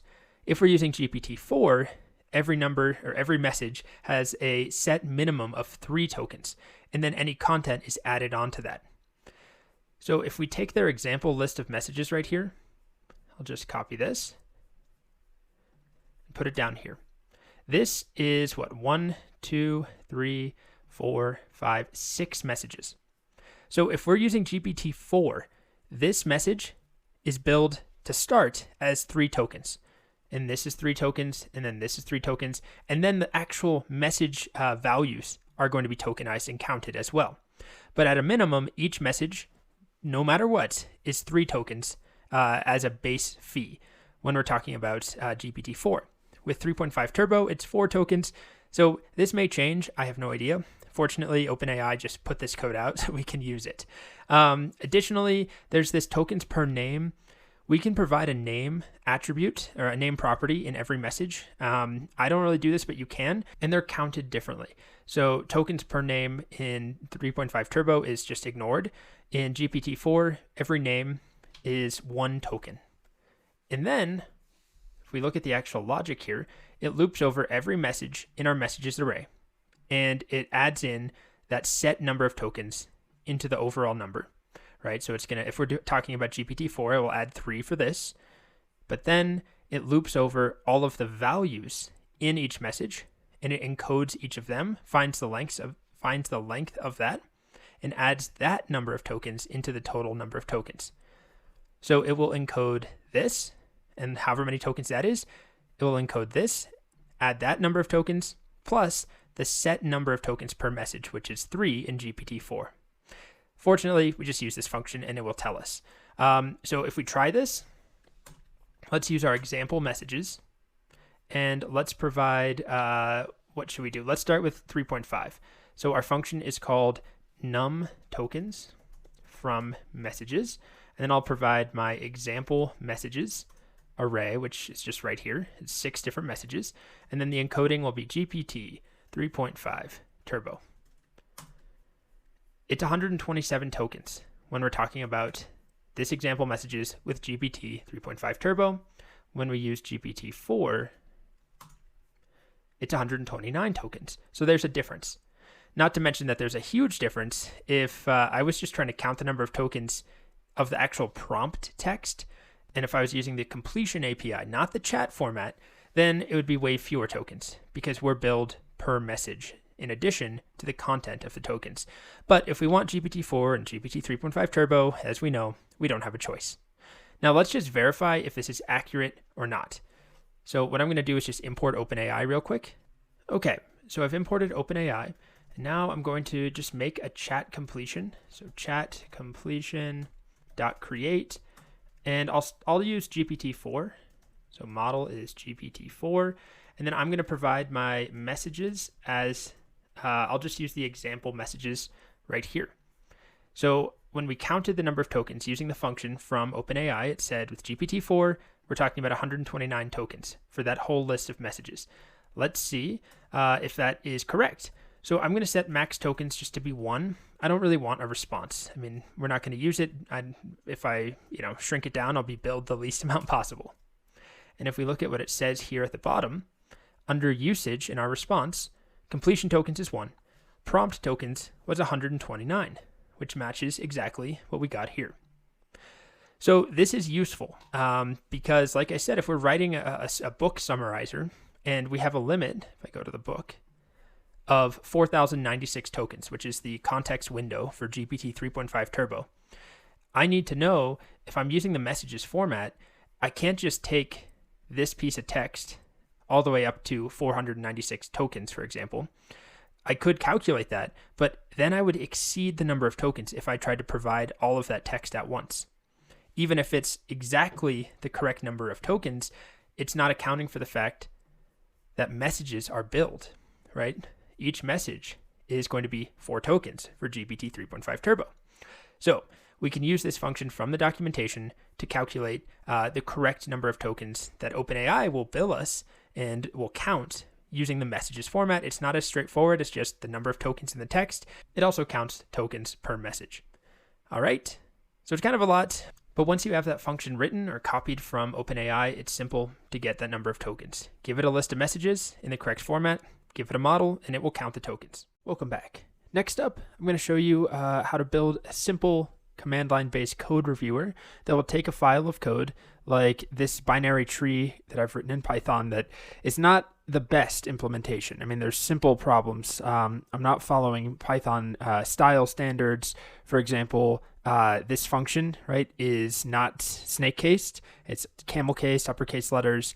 I don't have doc strings in here. So simple things that it can catch, but also a more complicated set of functions, this gradient file that has a bunch of functions that have to do with working with different colors. So RGB colors, HSV colors, converting them, but also creating gradients between colors and generating a gradient.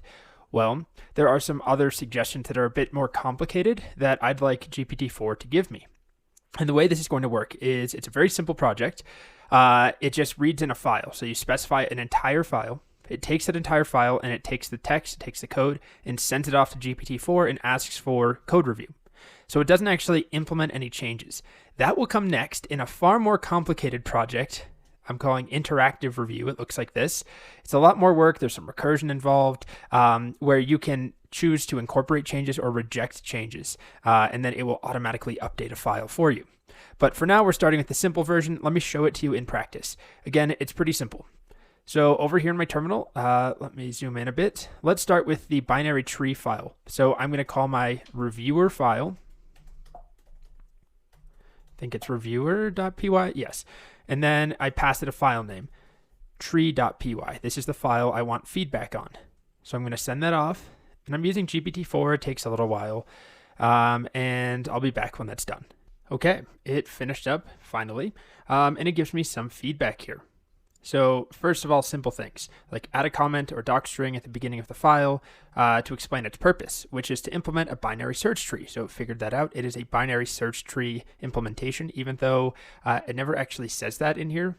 It says tree, print tree, but it doesn't make mention of the fact that it's a binary search tree. But GPT-4 was able to figure that out. Add a doc string to the node class, the overall node class. Use snake case for variable names, left child and right child, right? So they're camel case right now, which is not Pythonic. The insert method could be simplified, removing the return statements. They're not necessary. All that insert does is insert a node. There's no reason to return. Okay, what else? The search method can be improved by returning a Boolean value. And I don't need to show you every little bit here, but just know that it's giving me decent feedback. It's telling me, to rename functions. That's simple enough, but it's also asking me to simplify functions or improve them. It's not just stylistic choices. So it's trying to make my code a bit more reusable and versatile. It's telling me I should use, wrap everything in a main function. So pretty simple, common feedback. And then it also gives me the updated version with its suggestions. But the file is unchanged because sometimes it makes wonky suggestions.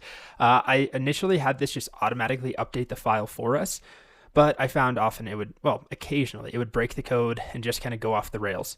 And I don't want to do that. So instead, maybe what I could have done is maybe created a copy in a separate file so you have the original and the new version and you can compare.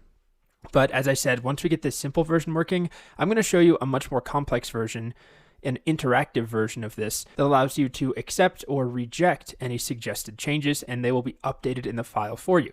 But we're starting simple. So as you can see, it works, right? It's giving me pretty good feedback. Next up, we'll start writing it. It's a pretty quick one.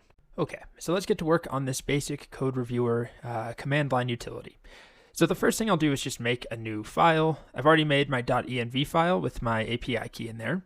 And then I'm going to make a file. I'll just call it reviewer.py. And I'll open this up in VS Code and we'll get started. All right, so here's my project file.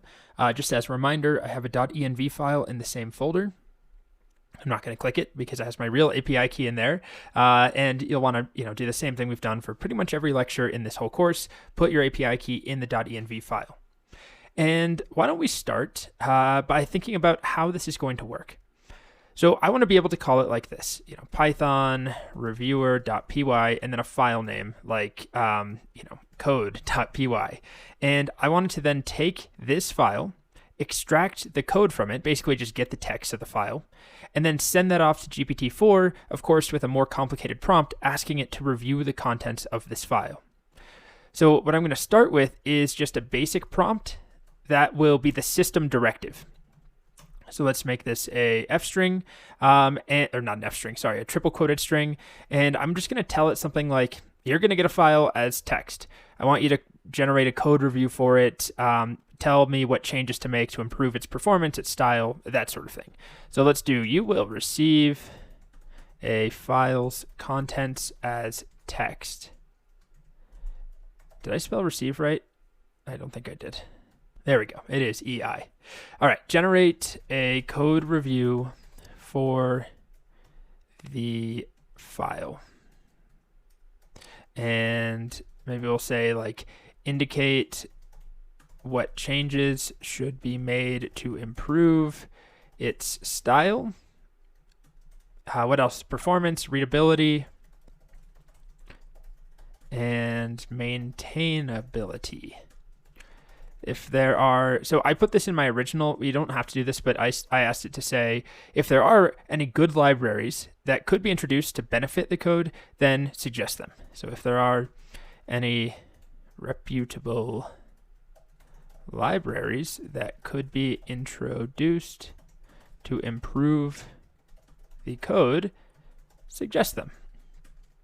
And then I am going to tell it to be kind and constructive because I was getting some blunt notes that might upset some people.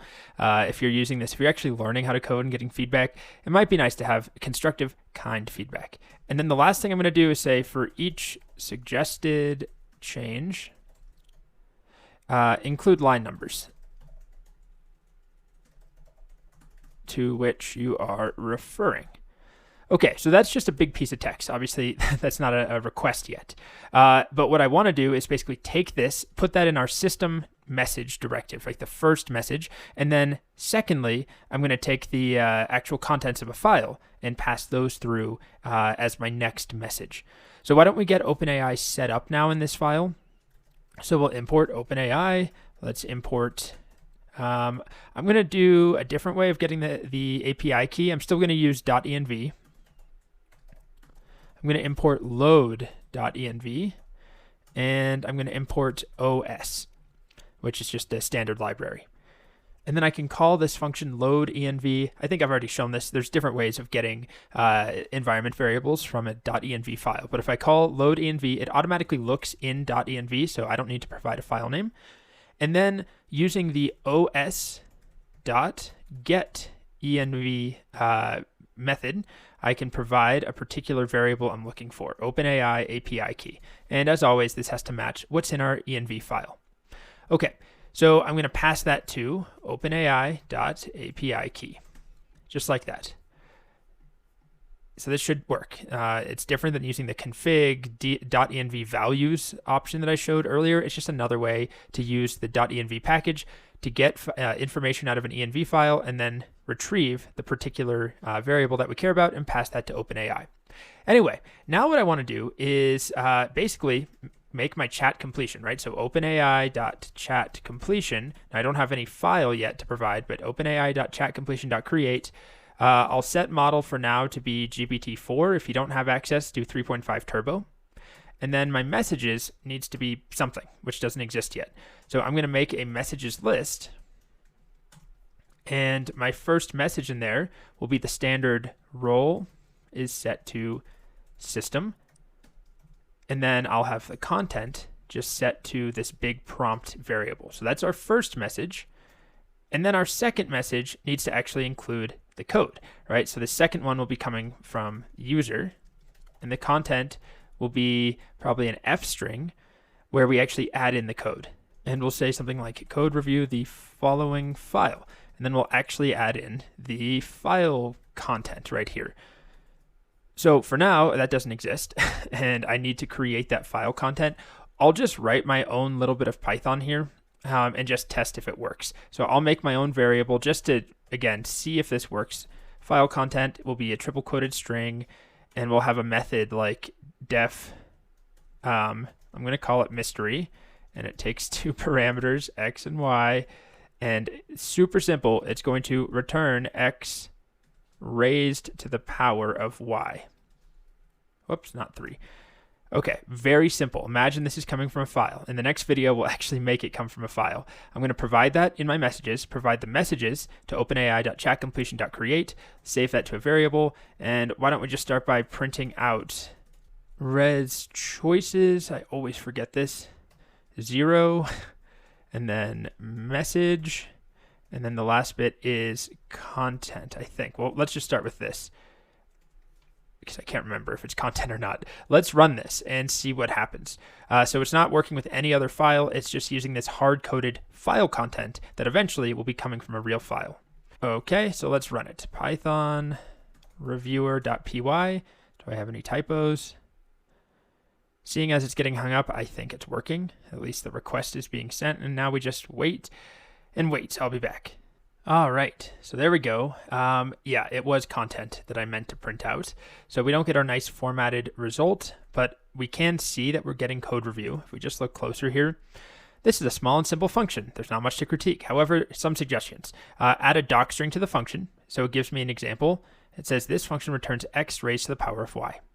And then it says, rename the function and its arguments to better reflect their purpose. So that's what I was hoping it would tell me. Instead of mystery x and y, we should call it power, right, with a base and an exponent, and that makes sense. That's decent feedback. I mean, it's a pretty idiotic function name, and it gives me some other feedback here, but overall, it's a simple function. There's not much to say. So what I actually want to get out, though, is the content. So we'll stop here, and in the next video, we will extract stuff from a real file and pass it through to our request, and then wrap some things in functions to just make it more reusable and nicer. All right, welcome back. So in this video, what I want to do is, first of all, restructure our code so that this is wrapped in a function. Well, this right here, the actual request logic is wrapped in a function. So why don't we just start there? I'll call this function something like make code review request. And the way that I want to structure this is that it will expect some file content. So file, we'll call it file content. That's what I already have here. So somewhere else we'll open a file and pass it through. And then why don't we also have it expect the model? Okay. So this way, you know, we can call it with different models. So I'm going to replace that with a model name. All right. So all of this is going to be indented as part of this function. The prompt will stay the same, file content will be passed in, and then model right here will just be set to whatever model is. And then instead of printing this, I think we should probably just return that. Okay. And then the next thing I'll do is make a second function that will call this one, and we'll just call it code review. And it will expect a file name, and that's pretty much it. And it's going to call this with the contents of a file that it opens. So we need to open a file. So we'll do with, and then I guess technically this should be called file path probably, instead of just the name. So with open our file path in read mode. We'll call it file. We're going to make a variable called content that is equal to file.read. So this is just a standard simple way.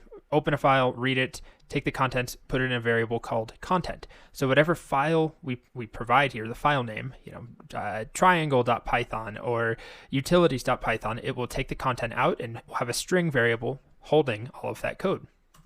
And then I'm going to call make code review request with that content. And then I'll pass the model here. You know what? I guess I'll have this accept a model too. And it will just pass that model name down to make code review. And then that will be our generated code review that we get back. And we'll print that generated code review. So now I would call code review over here with a file name like, why don't we, I'll get one of my demo files. Let's do the tree.py file. It doesn't exist yet. And then I'll say the model is GPT4 if we want to use GPT4. That will then open the file with this name if it finds it. We don't have any error handling, so a lot could go wrong. Then it's going to take the file contents after it's read it, pass it through to make code review request. That will pass everything on to chatcompletion.create. We hopefully get a response that we extract and return, and then it's printed here. Okay, so I don't need this file content here. What I do need is a file that we're going to review. So I'll do a tree.py file. This is what I showed a demo of earlier. So let me just copy it. So here's the contents of my tree.py file. It's not very Pythonic. It does simple things like it doesn't use snake casing, which is very standard in Python. And it's a simple binary search tree implementation. Now, you can put whatever code you want in whatever file, just remember the name and pass it through correctly. And let's try running it. Let's see if it works. So Python reviewer, that's the name of the file. And right now I'm not set up to accept a command line argument, right? I'm just hard coding in tree.py. So let's execute it and we'll wait. Okay, we got a response. And it's a pretty decent long response here. So it gives me suggestions, naming conventions. So it wants me to change print tree to be print underscore tree in lowercase. It wants me to add doc strings in, and it tells me where, line 2 to 3, line 6 to 7, line 8 to 16. It recommends some code structure changes, wrapping things in a main function that we invoke when we run the script directly, which we're actually about to do that on our own script, because right now we're not really following that pattern. Otherwise, then it shows me the actual, code that it has refactored or reworked for me. It renamed things, and overall, yeah, it looks pretty good. So it's working, right? It took a little while. I'm going to edit that out, but it was pretty long, probably 20 plus seconds. but it's effective. So what I want to do now is just clean things up and make this work with a command line argument. So instead of hard coding tree.py in there, I want to switch things around and have a command line argument that we can parse. So I'm going to wrap some of my code in a main function, right, that will invoke when the file is executed. So this is very common Python pattern. So I'll have my main function. I don't know what I'm going to put in there just yet. Well, I'm going to call this code review. So I guess I do know that. And then at the bottom, I'll have my standard if name is equal to _ main, meaning if this function was direct, or if this file was directly invoked, that is when I'm going to call this logic here. Great. And then I'll execute my main function. Okay. So what I want to do, though, is have this be from a command line argument. And we've seen how to parse arguments before from the command line. The easiest option is to use the argparse standard library. So then in here, I'm going to do something like argparse. We've seen it. Hopefully, remember. If not, it's nothing terribly difficult, but argument parser. So argparse.argument parser. That returns to us what we'll call parser, and we can add arguments to that parser. And I guess why don't we also add an argument for the model that we're going to use? So it's good. It's a good idea to add a description here, like a simple code reviewer for a file, and then we'll add our first argument, parser.add argument, and we'll just call this one file. So if I put a dash in front of this, like -f, we would have to provide the -f flag. But if I just provide a name like file, then we'll be able to invoke it just like this. Python, reviewer.py, and then the file name, tree.py. Because I don't want to have to do like --file tree.py. This is a necessary argument. It's not really an option. So what I'm going to do is call it file, and then set its, well, I guess that's really all I need to do. It's just set it to file. The default type is string. So that's just the name. And I'll do one more for the model name. Add argument, and this one will be --model, and it will default to GPT4. So if you don't provide it, we'll just have it default to GPT4. And then the final piece is to call parser.parseArgs, and this will return to us the arguments. Hopefully it found file, and it will find model even if it has to use the default.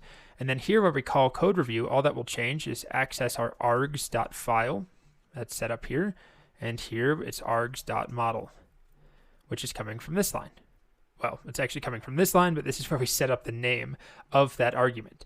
Okay, so let's see if this works for us now. I guess I can call it with that tree again, Python reviewer, and then tree.py, and I'll be back if and when it does indeed finish. And it finally finished up. It took a while, but you can see we're getting code review, pretty good explanation, and it's similar to what it said last time.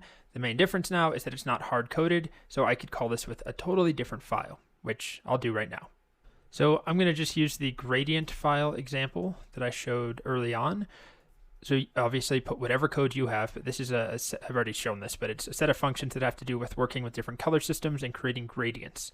And now all I need to do, if I want code review on that file, is call gradient.py as my argument here to my reviewer file. Assuming it finds that file, we don't really have handling if it doesn't find the file, but I want to keep this simple and, not bog us down with too much code along here. Okay, so I'll be back if and when this finishes. And it finally finished up, and we get a code review for that particular file. So it's telling me I should use data classes instead of named tuples, which data classes are somewhat new-ish compared to named tuples for typing, but that doesn't really matter. Further down, some other explanation. It's saying there's some magic numbers where it might want me to explain them a bit with a constant. And that's actually a pretty good suggestion. Instead of just multiplying by 225 or 255, I can multiply by the RGB scale, which is semantic and has some meaning. And there's more feedback, but that's it. We've got it working. So it's already pretty useful, I think. It at least gives you feedback. You decide what you want to do with that and incorporate it if you want. In the next video, it might be more than one video, I'm going to show you a way more advanced version of this that we built. that we're not going to build from scratch. It's hundreds of lines of code, but it's an interactive version where you can selectively choose certain lines to keep or delete, or certain suggestions to incorporate or reject. So that's coming up next. Welcome back. So next, I'm going to show you a significantly more complex version of this code review script. This version is an interactive code review that will take a file, review it using GPT4, but then suggest changes that you can either accept or reject, and then it will automatically update your file for you. Now, there's a lot of work that goes into this. I'll just show you real quick. This is the prompt itself. It's a very long prompt, and it's really only it's worth doing with GPT 3.5 Turbo, but it makes more sense to use GPT4 on because the prompt is so large. It's, I think, around 1,500 tokens, and with GPT4, we have a lot more space in that context window, the 8,000 plus tokens. Now, this is not very cost effective, the whole code review concept here. It will cost you a couple cents potentially if you're using GPT4 to review a large file. And if you do that over and over, obviously it adds up, but it's a proof of concept. So I'm going to run it just to show you how it works, and I'm going to run it on this very simple tic-tac-toe script. I guess let me just demonstrate that tic-tac-toe does work. Okay, so it prints my board out, and then I'm supposed to enter a position 1 through 9. Now, I actually didn't write this code. I actually had GPT-4 write the tic-tac-toe for me. As you can see here, it's pretty simple. Let's just try entering 1 as my move, and then now it's O's turn, so O is going to go with 3. And okay, so it works well enough, although I guess we don't have proof that it will check for a win, but it seems to be working. Now what I'm going to do is call my interactive code review, so interactive review on tic-tac-toe. And this will take a bit of time. There's a lot of output here, which obviously we can get rid of. This is all just debugging output when I was inspecting things and playing around. So this is showing me the prompt and all of the messages that were sent. So up top is a huge text prompt. It's telling it what to do, how to respond back to me, what I want it to do. I want it to indicate, changes in a specific format. But then down below is our actual prompt generated from the tic-tac-toe file over here. And here we are. Okay. So the assistant suggested a change. Here's the diff. So I'm printing it out with some nice colorized diffs. And it looks like it's suggesting that we need to update our print board function. So it's adding some typing into it. I don't know if you're familiar with typing. I've used it in some of the projects. So board is a list of strings, and it returns nothing. None type. Check win, except board, which is a list of strings. Player is a string, and it returns a Boolean. And so then it tells me down here, I've added type annotations to your code. They're not required, but can help you and others understand your code better. So this is a nice improvement. If you've never worked with type annotations, this is a good way to incorporate them without having to do much. So it's going to do this for me if I accept the change, if I type Y. I also have the choice to reject it using no or N, but I can also just type my own message if I wanted it to expand upon this. Maybe I want it to, do something else instead. I can add a message and provide more detail. The prompt is set up so it should work that way to improve or alter the suggestion that was provided for me. So I'm going to say yes. Just as a reminder, this is tic-tac-toe right now. It does not have type annotations in there. And now if we take a look, it actually updated the file. So we have our type annotations in here. Type annotations there, and a type annotation there. Okay, the next suggestion it gave me, I find it helpful just to look at the message it gives us first, instead of looking at the diff. It says, to improve the readability of your code, I suggest using F strings to format strings when printing the board.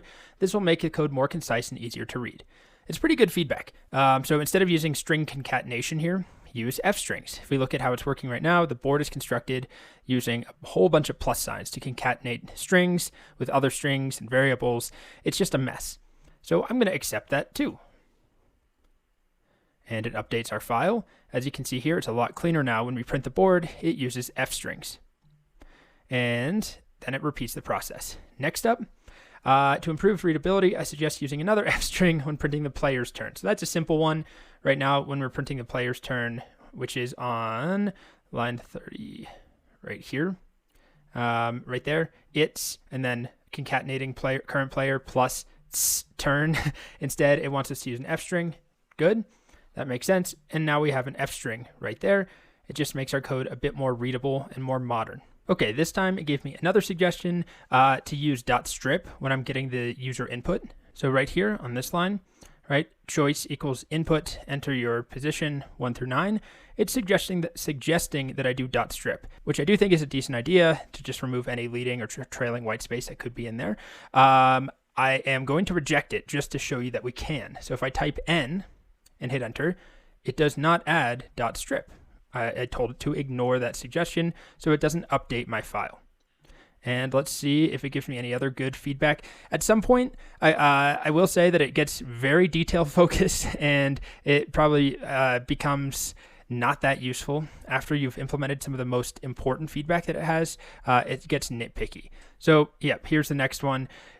This is where it starts to get a little nitpicky, right? It says, I suggest changing the error message to be more informative, specifying that the user should choose a number between 1 and 9. Right now, it just says invalid choice, try again. And it's suggesting that I say invalid choice, choose a number between 1 and 9, which honestly, it's not a bad note. It's just a very tiny thing. So I'm going to leave that just to save some money and not get a couple fractions of a cent billed to me every time I run this. But you can see it's working. It's kind of a fun project. And I actually think with enough revision, you get the right prompt going, you optimize it. This is still a very rough project that I'm just showing to you. We're not going to build it, but I'll show you the code and walk through it. With enough effort, you could make something pretty useful. And I'm sure, a million companies are doing this already and working on some very fancy, I'm sure GitHub is working on it. In fact, I know they are working on a solution for reviewing code. And you could do some fun stuff, or you even automate when you push to GitHub. You could use a GitHub action to automatically make a pull request with these suggested changes. There's a lot of fun things that you can do. So that's the project. And again, we're not going to write it from scratch because it's long. And I want to just, show you how it works. See, if I give this code to you, I know that some of the more enterprising students will come up with much better versions and tweak it and find bugs. And it's by no means perfect, but I do think it's a fun project and sort of the next iteration, the leveling up of the previous code review that we just wrapped up in the previous video. Okay, so I can get out of here. The easiest way is just Control-C and I'm done. So in the next video, I'm going to walk through the code, but remember, it's going to be sort of a whirlwind tour because it's long. So that's coming up. Okay, welcome back. So in this video, I'll start walking through the code here. Of course, you can download this like all the other code and step through it yourself, which I recommend because this was going to be a quick tour. There's a lot to the code. I mean, this is just the prompt. It's in its own file. And then we have the actual interactive review file, which has the logic. So let's start in this video with the prompt. Basically, the core mechanic is that we'll take some file, let's say it's this tic-tac-toe file, take all the text out, well, not out, but, get a copy of the text as a string and pass it to GPT-4, just like we did with our own mini version of this, our simple code reviewer that didn't actually update anything. We'll follow that process, but there's a lot more logic that goes into figuring out what parts of the code are to be removed or to be updated or edited or added in, right? If we go back to the terminal here, if we take a look at one of these examples, like one of its suggestions, right? It's suggesting that we change this, remove this line, and update it to this. So we need to be able to tell GPT-4 not just that we want suggestions, but specifically, we need the suggestions to be in a very particular format that tells us what lines or what pieces to remove and what lines and what pieces to add in. And there's many ways that we could have done this. I played around with doing it with line numbers, where I asked it, respond to me with the exact line numbers that should be edited and how they should be edited. What I ended up deciding on is a format that looks like this. I want it to respond to me. We'll go over this prompt in more detail with this format. If I give you a big piece of code, I want you to tell me if there's a suggestion, which there may not be, but if there is, use this syntax, find in these angle brackets, colon, so find, and then the code that it wants to update, basically the problem or the suggested area that it found, and then what to replace it with will follow immediately after with replace and the code that we want to replace. Then a message, every time it needs to give me a message that can be displayed back to the user. So this is what I'm asking GPT-4 to give me. And then I do a lot of work to format it, to change the color, to get the diff to show up, to show it to the user. But if we were to take this example here, what I would want it to do is respond with find this line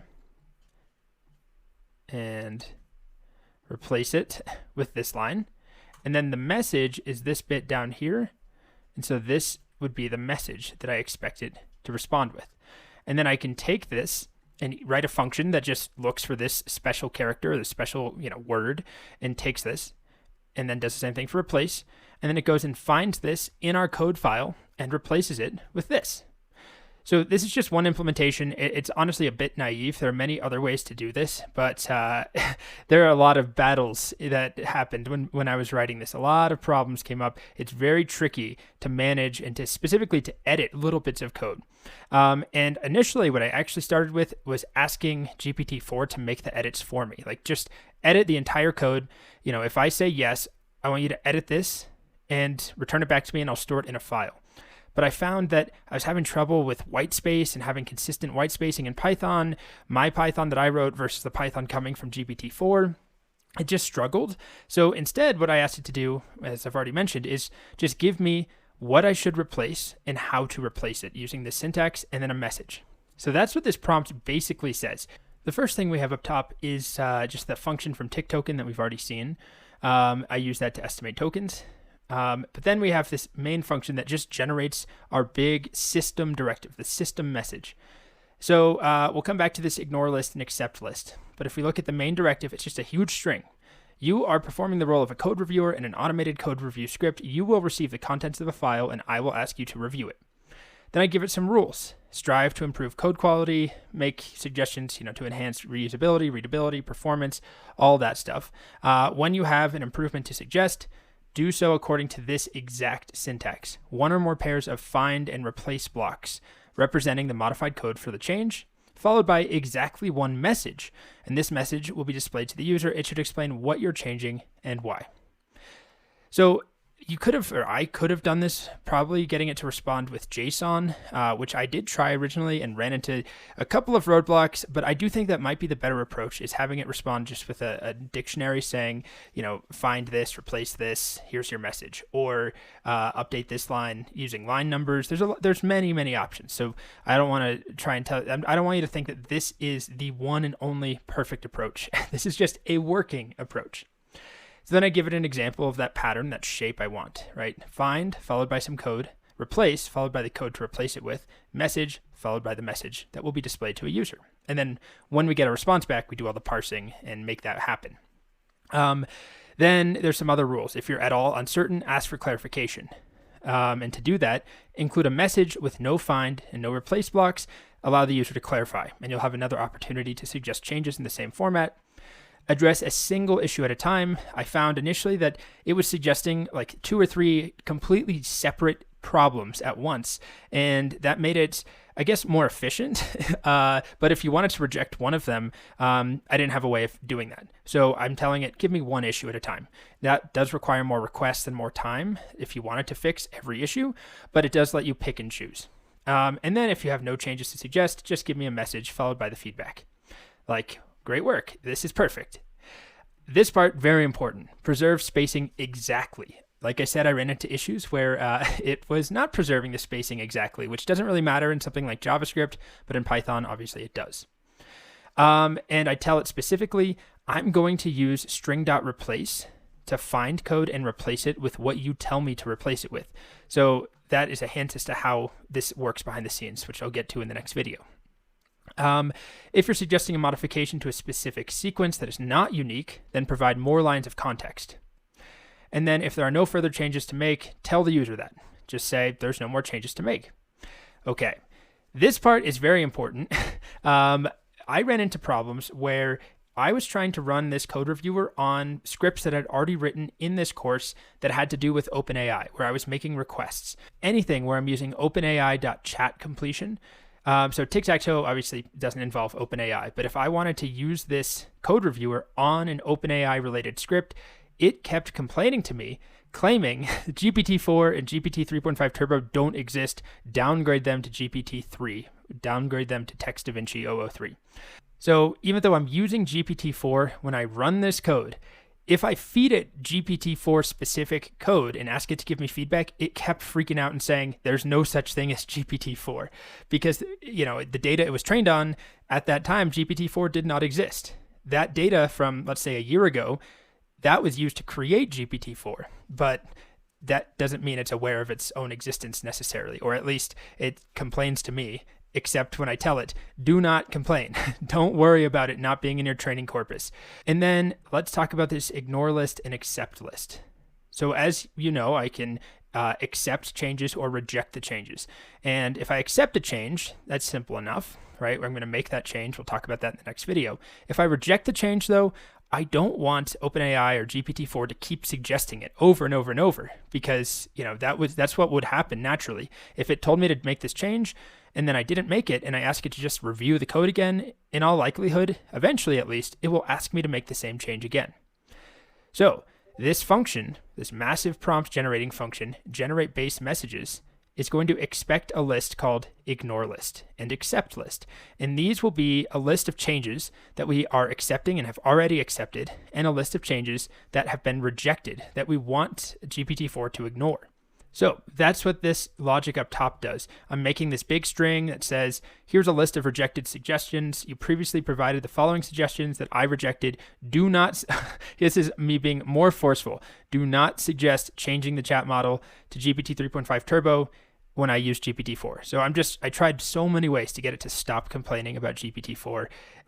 In the end, a combination ended up working best. So this is another way of me telling it, do not suggest changing the model. And then finally, I add in the list of ignored changes. So this makes me a string, and then this is the same thing for accepted suggestions. The reason I'm keeping track of these is that I don't want it to suggest something to me and then 10 minutes later suggest something that contradicts with what it already suggested. So I'm giving it a list of the things it's already suggested, and I tell it, you previously gave me these suggestions that I accepted. Unless it's critical, please do not contradict these suggestions you already gave me. Don't contradict yourself. So I have these two big strings, accept list string and ignore list string, and then I just add them to the bottom of this system directive, this message.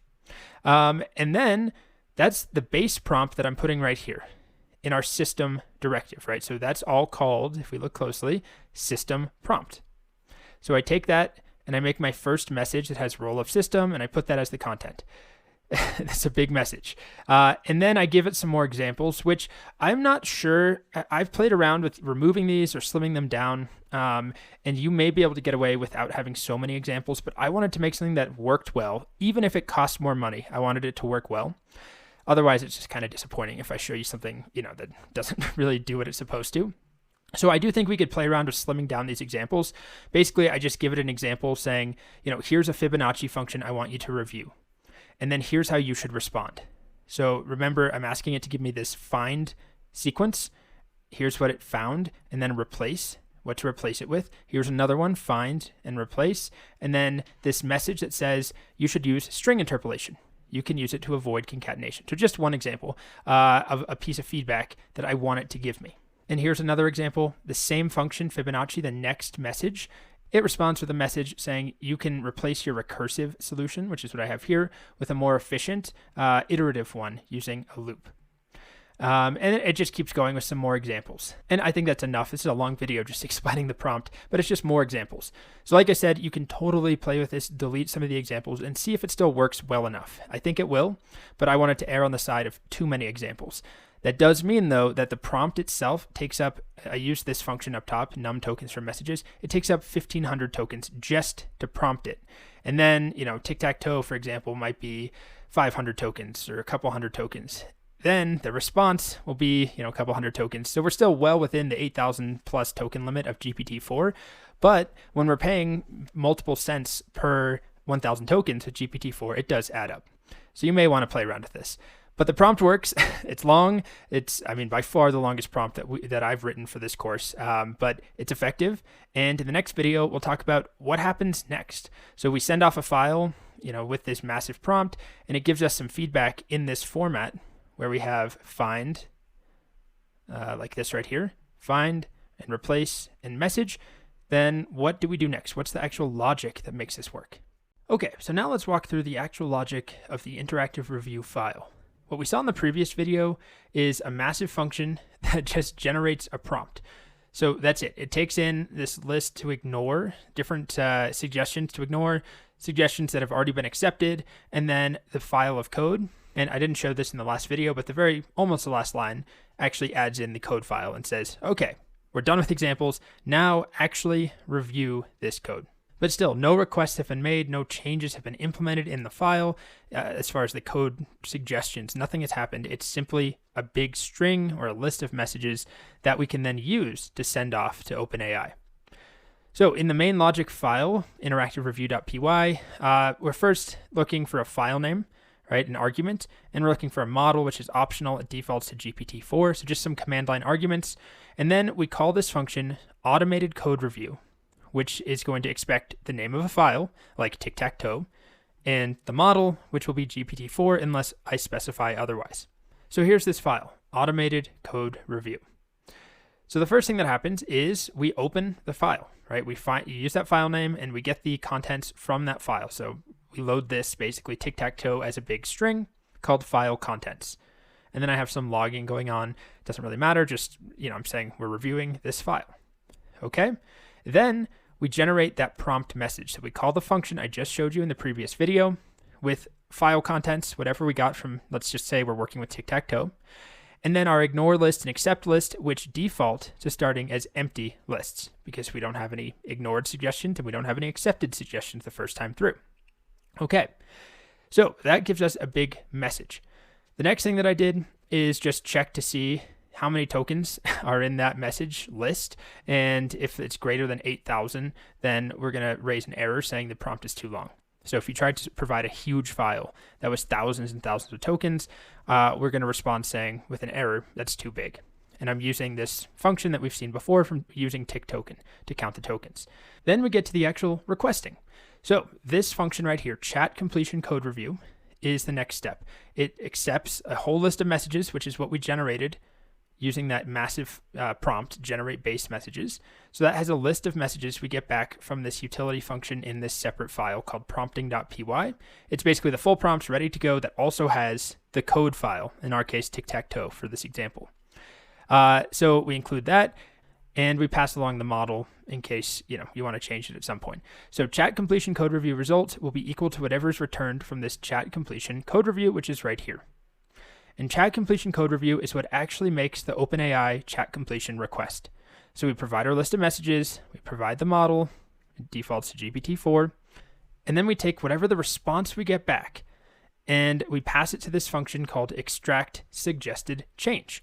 Now remember the format it's supposed to give me results in. It's supposed to be something like, let me find a better example, like this right here, where we have find, this is what we want to find, and replace, this is what we want to replace it with.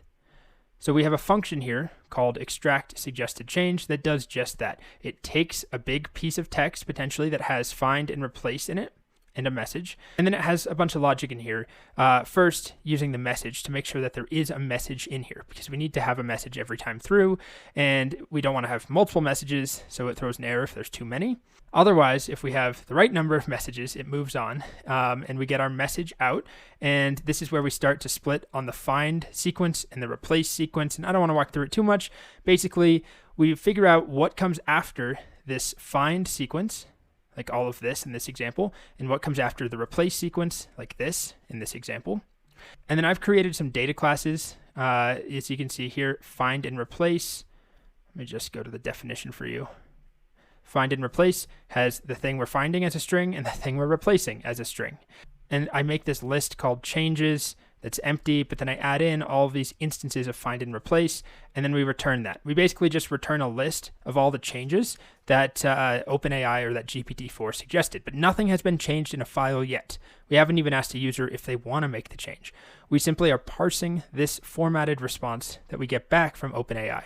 So to recap, after we get the response back from OpenAI, we take that response, we extract the suggested changes using our function, extract suggested change. So we have that now in a variable. And then we call the function modify code. Now this won't actually modify the code just yet. This is just to make sure that the response we got back is valid.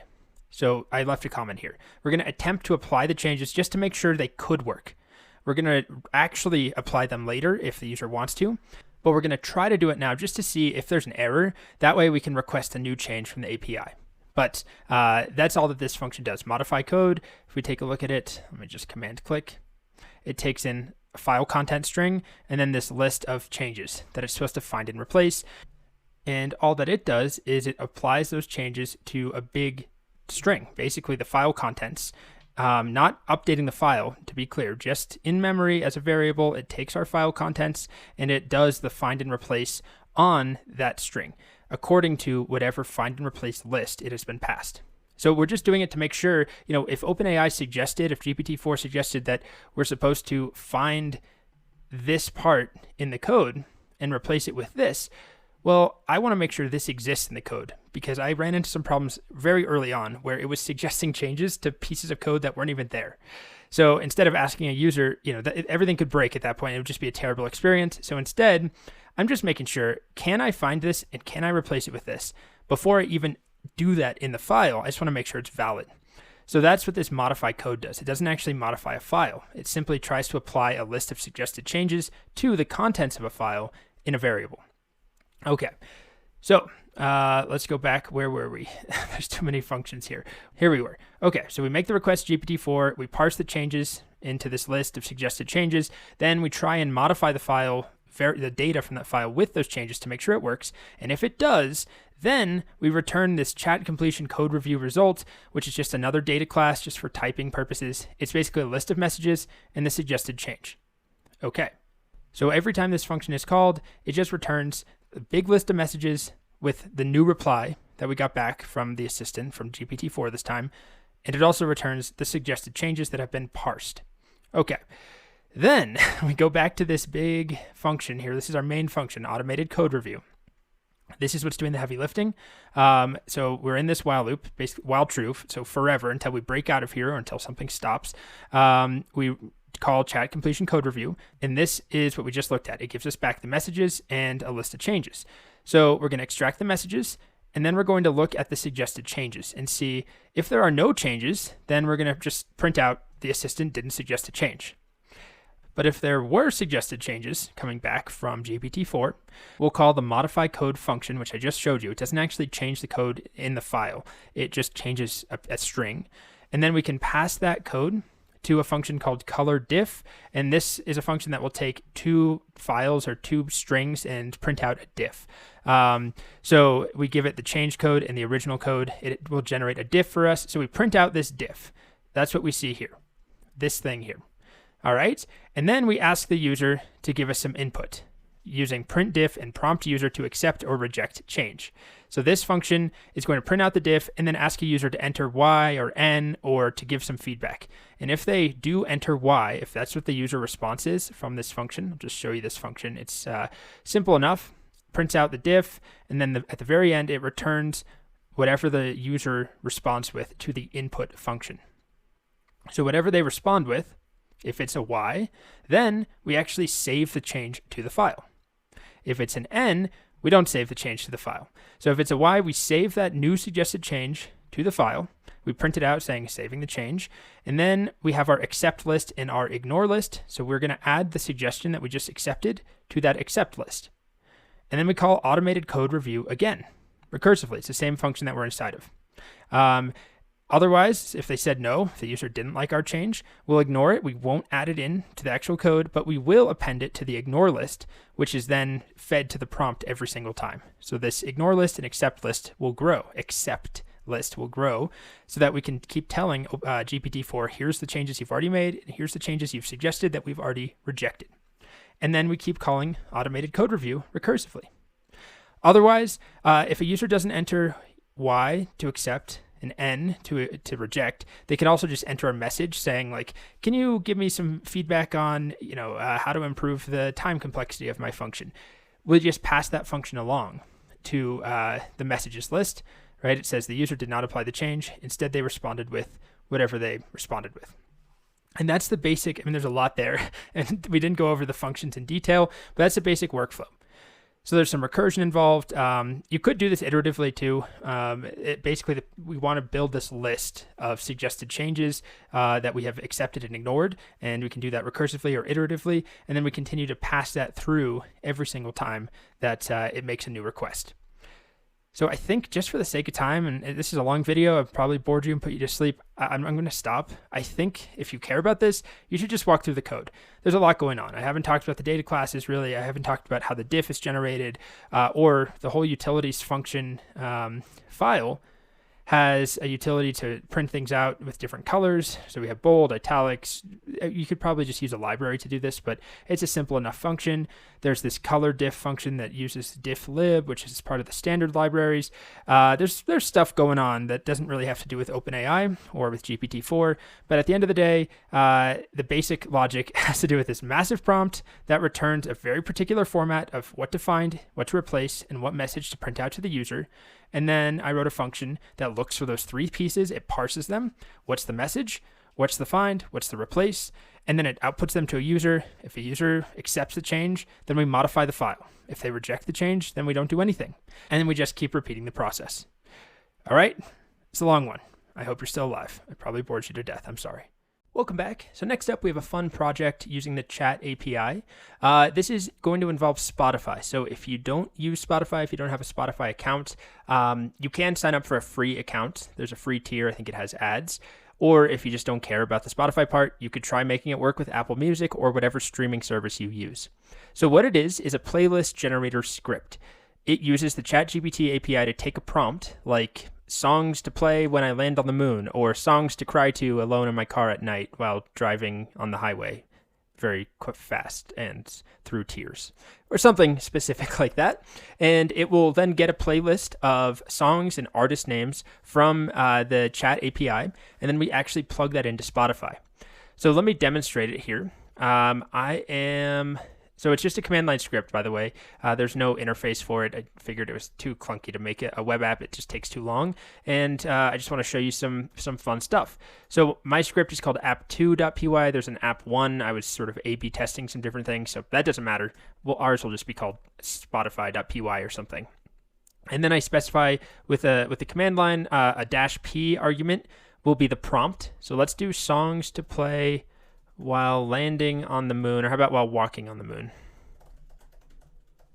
And then I can also specify an n argument, how many songs I want. Let's do 8. So it sends a request to the Chat API with my prompt, and there's a specific formatted prompt that we generate to ask for songs and titles. You can see the result here.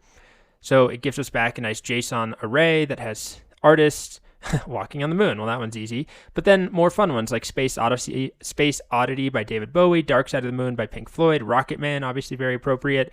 So some of them literally say moon, but some of them are also just more space themed.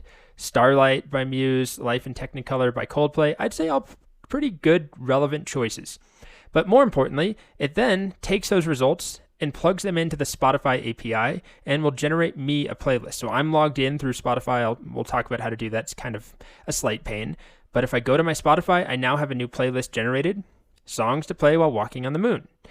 I don't think I should play any of them out loud just for copyright stuff. I wish I could play them all in this video, but you can see they're here: Walking on the Moon, Space Oddity, Pink Floyd, Rocket Man, Man on the Moon, all sorts of songs that we got thanks to our nice little script. So we'll just end with one more, and then in the next video, we'll start writing the prompt. So whether you have Spotify or not, you should probably be able to write the prompt with me. It's just going to return JSON, and then plugging it into Spotify might be more work if you don't actually have Spotify and you want to try using a different service. So let's do a different prompt. How about songs to play while wading in a river? Let's see what that does. And let's just do a different number. How about 5 songs? And we wait.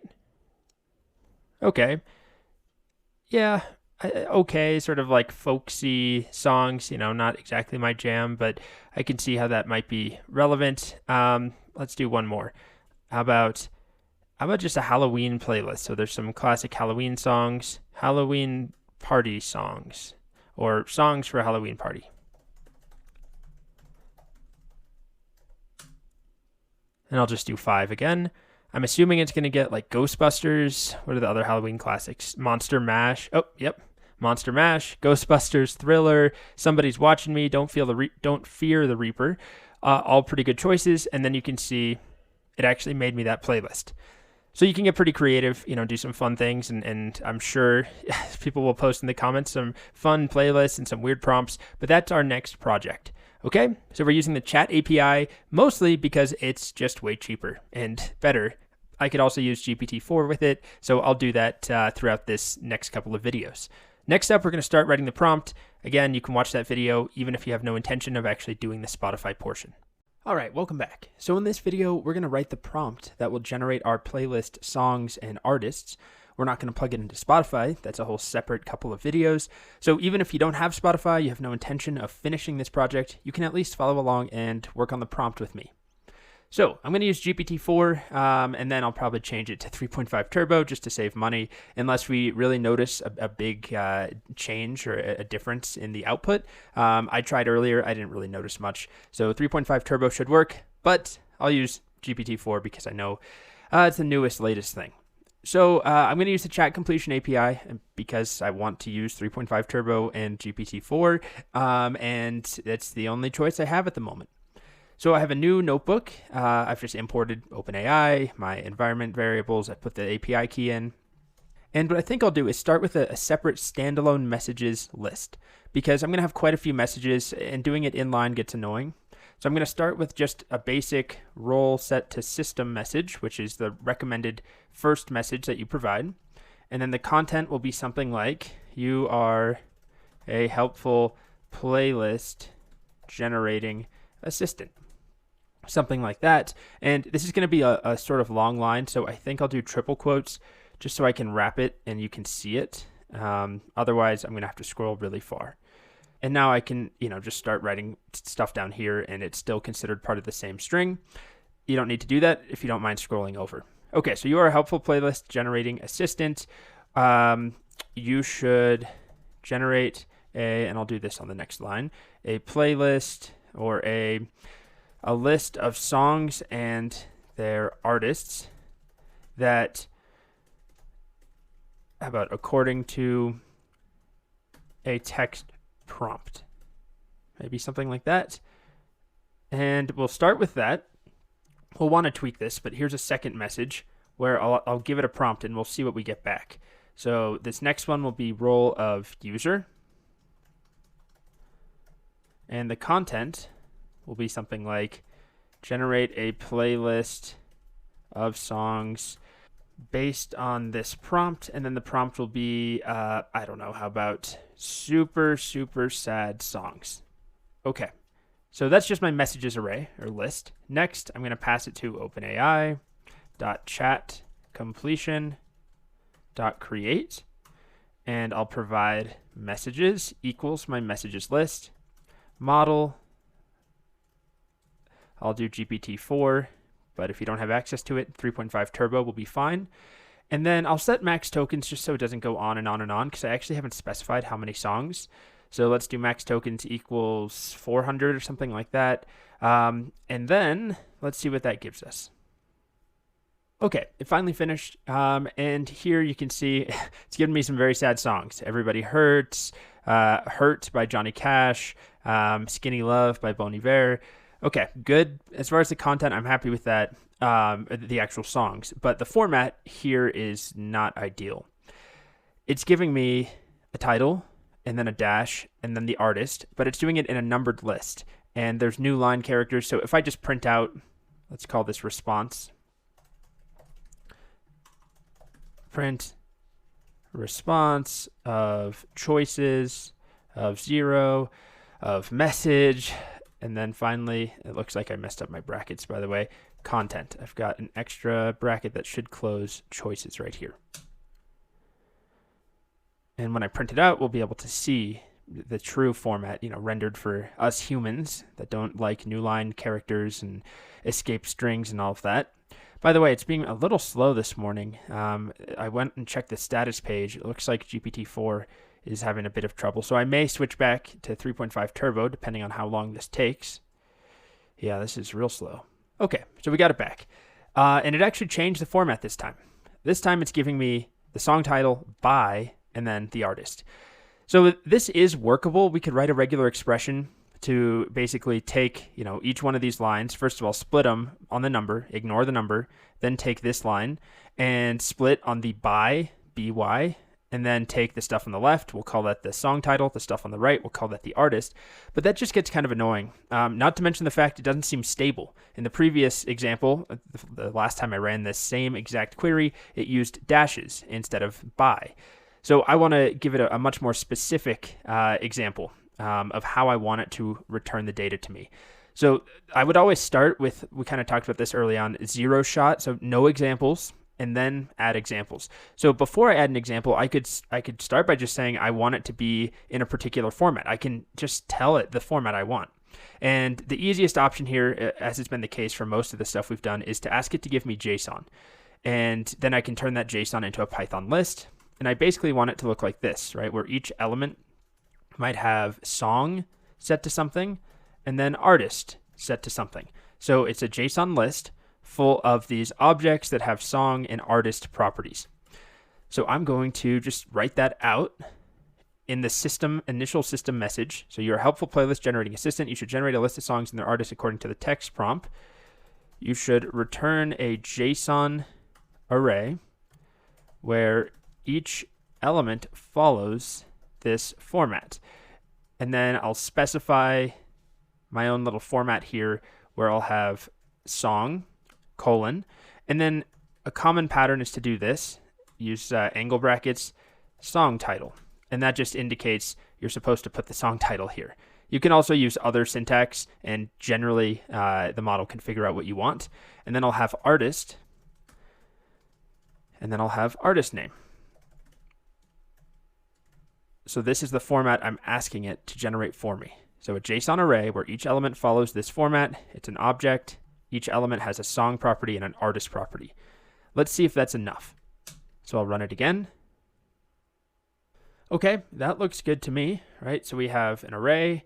There's our song property, Everybody Hurts. Artist is REM. Song, Say Something, artist, A Great Big World, and Christina Aguilera. Nothing Compares to You, Sinead O'Connor. Okay, so that's working, it seems. I'm going to run it again, though, because earlier I tried this, and sometimes I got slightly different results. In the previous time I just ran it, like 2 seconds ago, it only gave me the JSON array, which is what I wanted.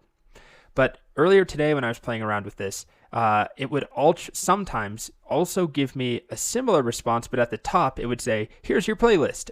It would have some unnecessary text at the beginning saying, here's a playlist generated to this prompt. Here are some songs. It's not doing that right now, of course, as soon as I start recording. Let me try switching to 3.5 Turbo, just because that's going to be faster. I think GPT4 right now is having trouble. It's just going real slow. Or maybe all of the API endpoints and models are slow. It appears that way. Okay, well, maybe that won't make a difference switching. But I'll see if I can get this to generate the bad data that I don't want, where it includes some unnecessary text. Here we go. Okay. Here's a playlist of super sad songs. So, wow, this time it actually, yeah, you can see all of this here. I don't want that. And then it gave me the JSON array. Now, this may be only happening with 3.5 Turbo. I'm not sure. Let me try again with GPT-4. Okay, there we go. It just happened again, this time with GPT-4. So interestingly, it decided to only give me 5 songs this time. But again, at the top, it includes all this stuff I don't want any of. This is going to trip up my Python if I try and parse this as JSON. I really only want this. Of course, I could write a regular expression and ignore all of this stuff until we get to the array bracket and then parse it. The trouble with that is that it's not going to happen every time. It doesn't seem to be dependable whether it's going to include this random text up top. It's not random, but the unnecessary text up top or not. So what I'm going to do is provide some examples now. I'm going to say, this is exactly what I want back when I give you the prompt, super sad songs. So I can actually just basically steal the output from here. And if you got something different, you can take whatever version of the JSON you want. And I'm going to put this in a variable. I'll call this example JSON. And then I'll have a triple quoted string. And I'm just going to put this in here. This will just make it easier to provide it to the messages list. And then I'll basically I'm going to feed it back in what it just gave me, but ignoring all of this stuff. So I'm going to say for this role of user, if I ask you to generate a playlist of songs based on this prompt, comma, here's what I expect you to give me back. Role of assistant, content is just the example JSON variable right here. Make sure you put that in quotes, by the way, right? It has to be text, not actually a Python list that will break things. So I could just put this in line here. It would just be really annoying to have to manage all of that for this messages list. So instead, I'll do it up top. But now I've basically said, here's an example. Super, super sad songs should look like this. And it should be able to figure out, I don't want any extra text at the beginning. And then I'll duplicate this message here. I think I deleted the bracket accidentally. And I'll ask it now to generate a playlist of songs based on a very different prompt. High energy, exciting dance songs. Sure. Okay. And I'll run this again. Okay. Seems to work the first time, although it was working most of the time previously. So I'm going to have to run it a couple of times, and even then I can't exactly prove that it won't ever give us extra text at the top. But this at least gives us an example to provide that we can have more assurance, hopefully, that it'll figure out what we want. And let me try 3.5 turbo, because it seemed to happen a little more often with that.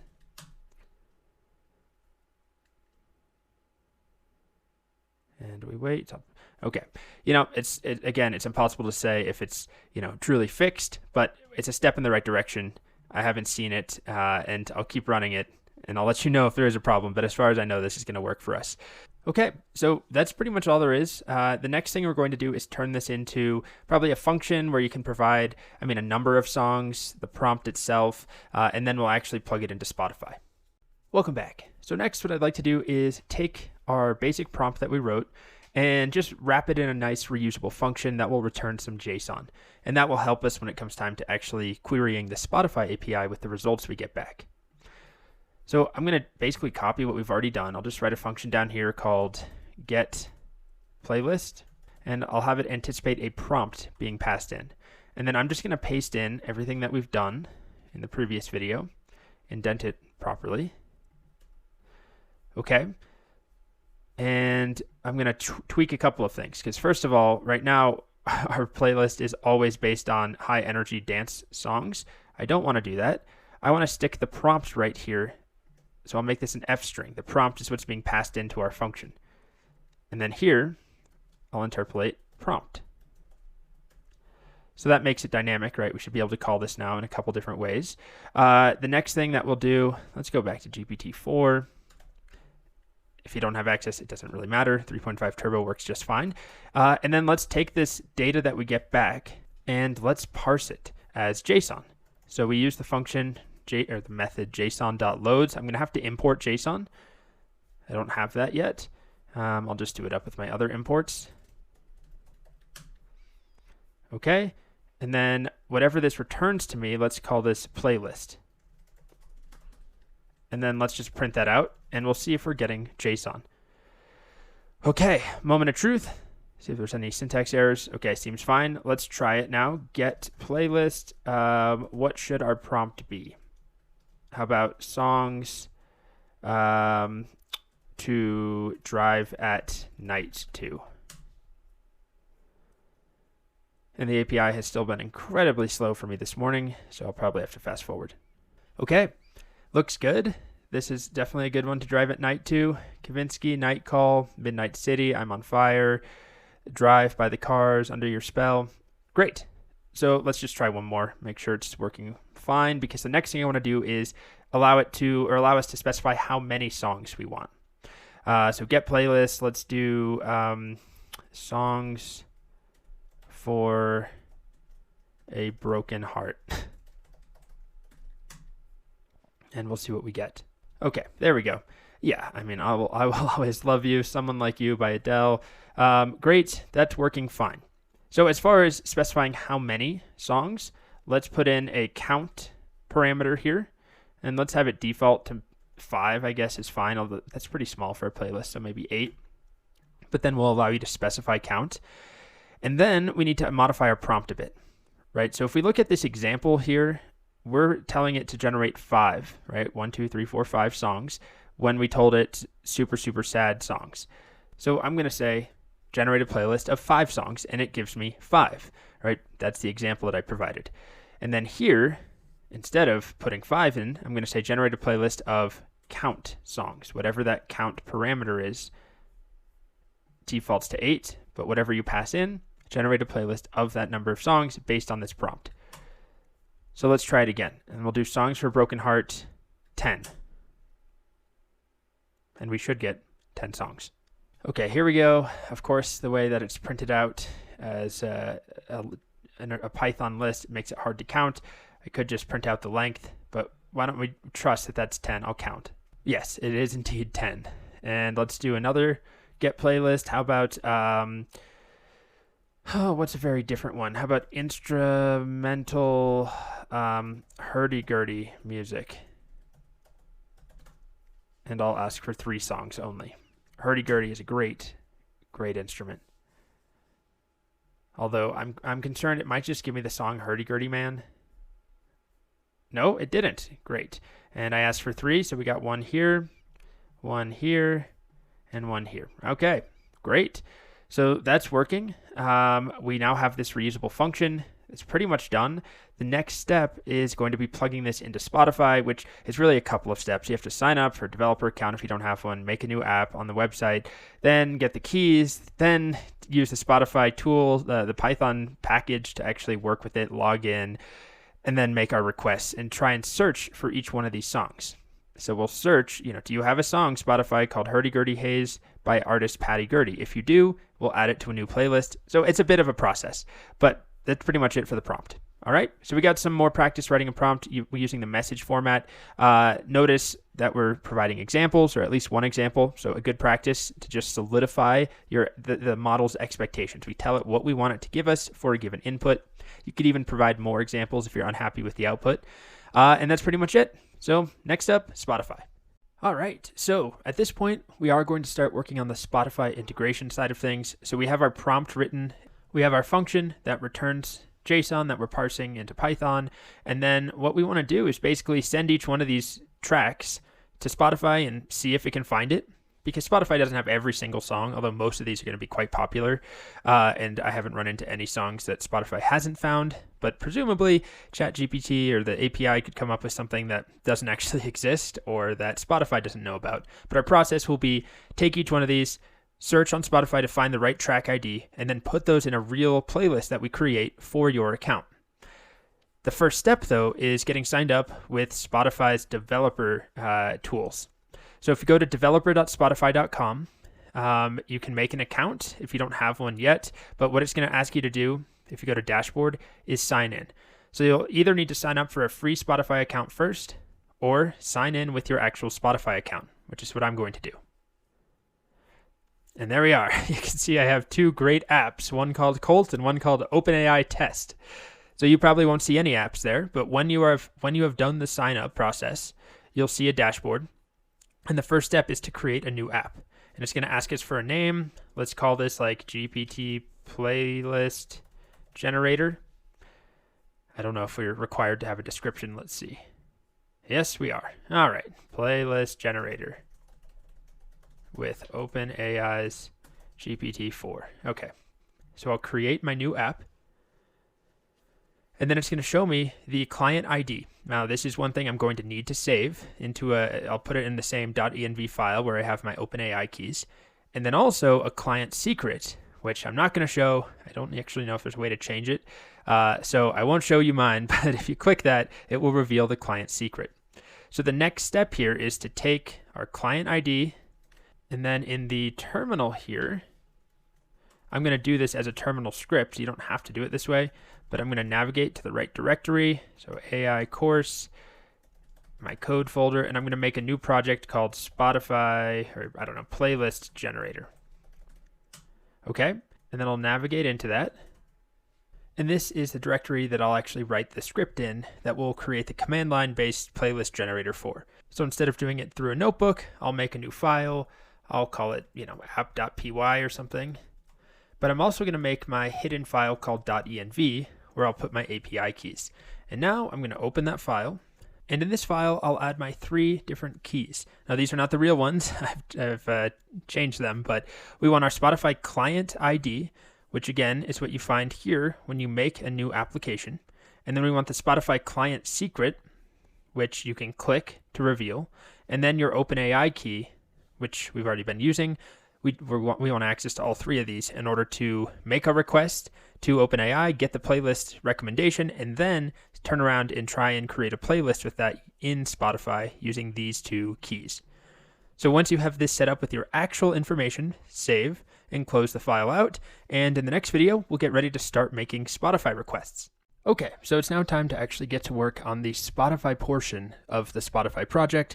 And we're going to start not by making a request, not by getting songs from OpenAI, but by just trying to log you in to Spotify via a command line script. It's a little bit complicated. It's not that bad if you just follow the examples, but I had to try a couple of approaches and got stuck a couple times in order to get it to work. But the first thing I'm going to do is in this folder, set up a virtual environment. So Python-M, and this is the folder, by the way, where I have my .env file. So Python-M, and then I'm going to do venv, env. And then I'm going to source env/bin/activate. Okay, so I have my virtual environment set up. And the first thing that I'll introduce is the tool we're going to use to integrate with Spotify, which is called Spotify. Don't misspell it. We want a P there for Python. And this is a package that helps us work with the Spotify web API, kind of like how we're using the OpenAI client for Python. Instead of directly requesting the API ourselves, we're using the package that wraps around it. So we're going to go ahead and install that. So pip install, and then it is Spotify. Might as well do OpenAI while we're here. I also know we're going to want python.env, and I'm sure there's more, but we'll start with those. Okay, the next thing I'll do is open up our script in a text editor. Okay, so I have my app.py open. Next up, let's start by importing Spotify. And the way that this is going to work is that we're going to call a method called Spotify.Spotify. And then into that, we are going to provide our authentication information. So I'm just going to show you what it will look like to start, and we're going to have to fill in the blanks. But to log in via the Spotify client, we'll provide this auth manager. There's different ways of logging in, and the way we're going to log in is with Spotify.Spotify. OAuth. And then this requires a client ID, which we don't have at the moment. Well, we have it in our env file, and a client secret, same deal, that's in our file. And the next piece we have to provide is the redirect URI, which is something that it's up to us. I'm going to set it to localhost 9999. So this is often your actual website application if you're deploying a full web app or not. So I'm just going to make some localhost URL. But what's really important is that I save this or put this on my clipboard and then immediately head over to my Spotify developer dashboard and go to the specific, and I'm going to have to log back in, the specific application. If you have more than one, this is the one I'm working on, and go to edit settings. And then in the settings here, we have a list of redirect URIs, whitelisted addresses to redirect to after authentication success or failure. So I'm just going to put the exact URI that I wrote here, localhost, well, http://localhost:9999, and click add. And then also make sure you save at the bottom. This tripped me up earlier if I didn't hit save. Okay, so that's the redirect URI. Now we need to make sure we get our client ID and client secret in here, which we've stored in the .env file. So I've already added the python.env package, so I'm going to import from there, from Python, actually it's just called .env, imports, and then we want values, what is it, .env values? I can never remember. Yes, it's .env_values, and then I'm going to execute that function and load from my .env file, which is right there. And I don't have to call this config. It's just being consistent with what I've done already in our other examples. And then in config, we should now have a Spotify client ID. Make sure I put a comma in there. And then config should have a Spotify, is it secret or client secret? I mean, it's up to you, but I called mine client secret in my .env file. Okay, so we're almost there. This hopefully will work if we connect the env file correctly. We load out the Spotify client ID, the client secret. We have the redirect URI. You made sure to add in that URL to the dashboard for your application. Then the next thing that we'll do is verify if this worked. If it worked, well, first of all, you'll get an error message usually if it didn't work. But down here, afterwards, if I save this to a variable called SP, which I don't, Spotify, whatever you want to name it, Spot, SP, there will be access to a current user function. And I'll save this to a variable. And let's start by just printing current user and see if it works. Okay, moment of truth, let's go to the terminal. And let's try running Python app.py. So it takes me to the browser. That's fine. It should only do that once. And now if I go back, here I am in the terminal. Check it out. It found my display name of Colt Steel, some other information about like how many followers I have, I think my profile picture, some other stuff in here, my user ID. So we logged in, or I logged in, and that worked. Also, what's important to note is that it now has made me a file called .cache, which we don't really need to look into, but this is where it stores my authentication token, my OAuth token in there. So in the future, I shouldn't have to go through that process again. I don't know if I kind of skimmed over it, but it took me to the browser real quick. It was doing some fancy logging in magic in the browser. And now if I try and run this script again, it just runs because it's already cached my login information. Now, if you do want to log out, you can do it programmatically. The other option is just to delete that file. We're not really writing this to be used by anyone else, it's just sort of a personal script. But if I delete that, you can see it's no longer in here. If I rerun my script, now it logs me back in, it takes me to the browser, and then I have to go back to the terminal. But again, that's a one-time process because it then makes me a .cache file. So not exactly how you would implement authentication for a real application, in a browser or something, you would have a logout button, but here it's fine. It's a one-person use sort of a script, and if you want to log out, you could definitely write a function to log you out, but it's also just as easy as deleting this file. Okay, so next, we'll get to work actually making playlists. All right, welcome back. So next, we're going to start actually searching for songs using the Spotify client. So our end workflow will be to get a prompt from the user. When I run my script, I'll do something like this. When I run my script, I'll provide, sad songs or whatever it is. And then we'll take that argument and we'll pass it through with our massive prompt that we wrote earlier. It's not that massive, but this prompt here, we'll get back our data, which will look something like this. So I'm going to start by just copying this and just putting it at the top so we have a reference.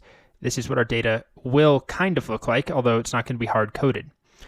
And then what we'll do is iterate over each one of these suggested tracks we get back from OpenAI. And it's not as simple as just telling Spotify, add Uptown Funk to a playlist, because there are probably many versions of Uptown Funk, and that's a very recognizable song. But some of these other songs, there might be many, many songs with the same title or similar titles, or the artist and title combination may not exist. Spotify doesn't have every song, right? Certain artists like Neil Young, for example, famously does not want his music on Spotify. So we have to search for it first. And then once we search for it, we'll get a track ID, we'll get information from the track, and then we can append that to a playlist. So the first step is to search using the Spotify client. One thing I'm just going to add in here real quick is just a little backup. We'll assert that current user is not none. That way, if somehow there is no current user after this line, the authentication failed, then we'll at least know. We'll have a little error. Okay, so instead of printing current user, what I'm going to do is create our first search. And it's actually pretty easy to do. We use SP, if that's the name of our client instance right here, .search. And then in here, I can provide all sorts of things. And the most important piece to provide is the Q argument, which is our search query. So let's just do Uptown Funk. I'll hard code it in. Okay. So Uptown Funk. And then the next thing I can do is specify a type. What am I searching for? I'm searching for tracks. And then finally, I can add in a limit. Let's do a limit of maybe 10. Okay. So let's save that to a variable, search results, and then let's print search results and see what we get back. So I'm going to run my script again. I don't need this -p. Oh, would you look at that?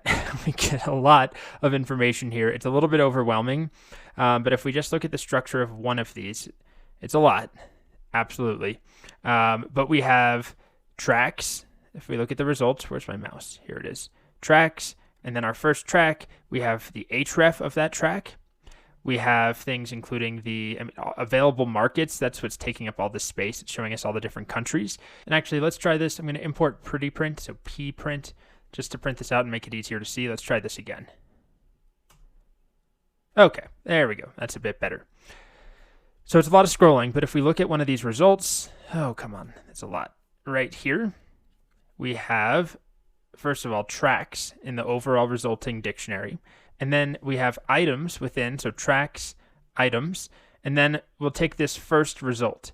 And this first result generally is the closest match, although there's some logic you can add in to verify things, but it's going to be the closest match. And so we'll see things in here. There's a whole bunch. We have available markets.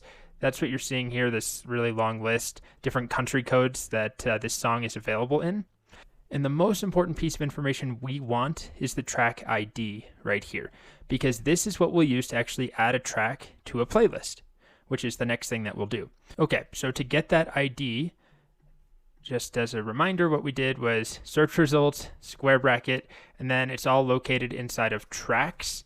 And then inside of tracks, it's located inside of items. And then we have an array or a list of different tracks that have matches, and we'll take that first one. Let's just narrow it down and try it again. Okay, so this is the first match. I mean, gosh, there's so much that we get, as you can see here. And what we care about the most is the ID. So let's start with that. ID. And that should give us the track ID that we could then plug into something like a new playlist and add a track in. So we'll stop here in this video. We haven't gotten far, but we at least have a search working for a single hard-coded track, and then we're getting an ID back for that track. We're just taking the first match, just to be clear, right? There could be many other songs. There are many other matching tracks. You could improve that logic. You can do a fancier search. We'll talk about that too. Right now, I'm not even searching for an artist. I'm just putting the title of a song. But the point is we're getting an ID out, and then we can use that to add a track to a playlist, which is what we'll do in the next video. Okay, so we're able to search for a single track, get an ID back. Next, let's make a playlist. And to make a playlist in the Spotify client, we can use the sp.user_playlist_create method. This is all on the docs. I'm not just making this up. I did all the research, and I just don't want to force you to watch me, find the methods again. But it is just a process of Googling and searching the docs to figure out what works. And the first thing we have to do is provide a user ID. So every current user, right, this variable here, the results of Spotify.currentUser, once you log in, this will have your ID on it. Okay, so you have to provide that.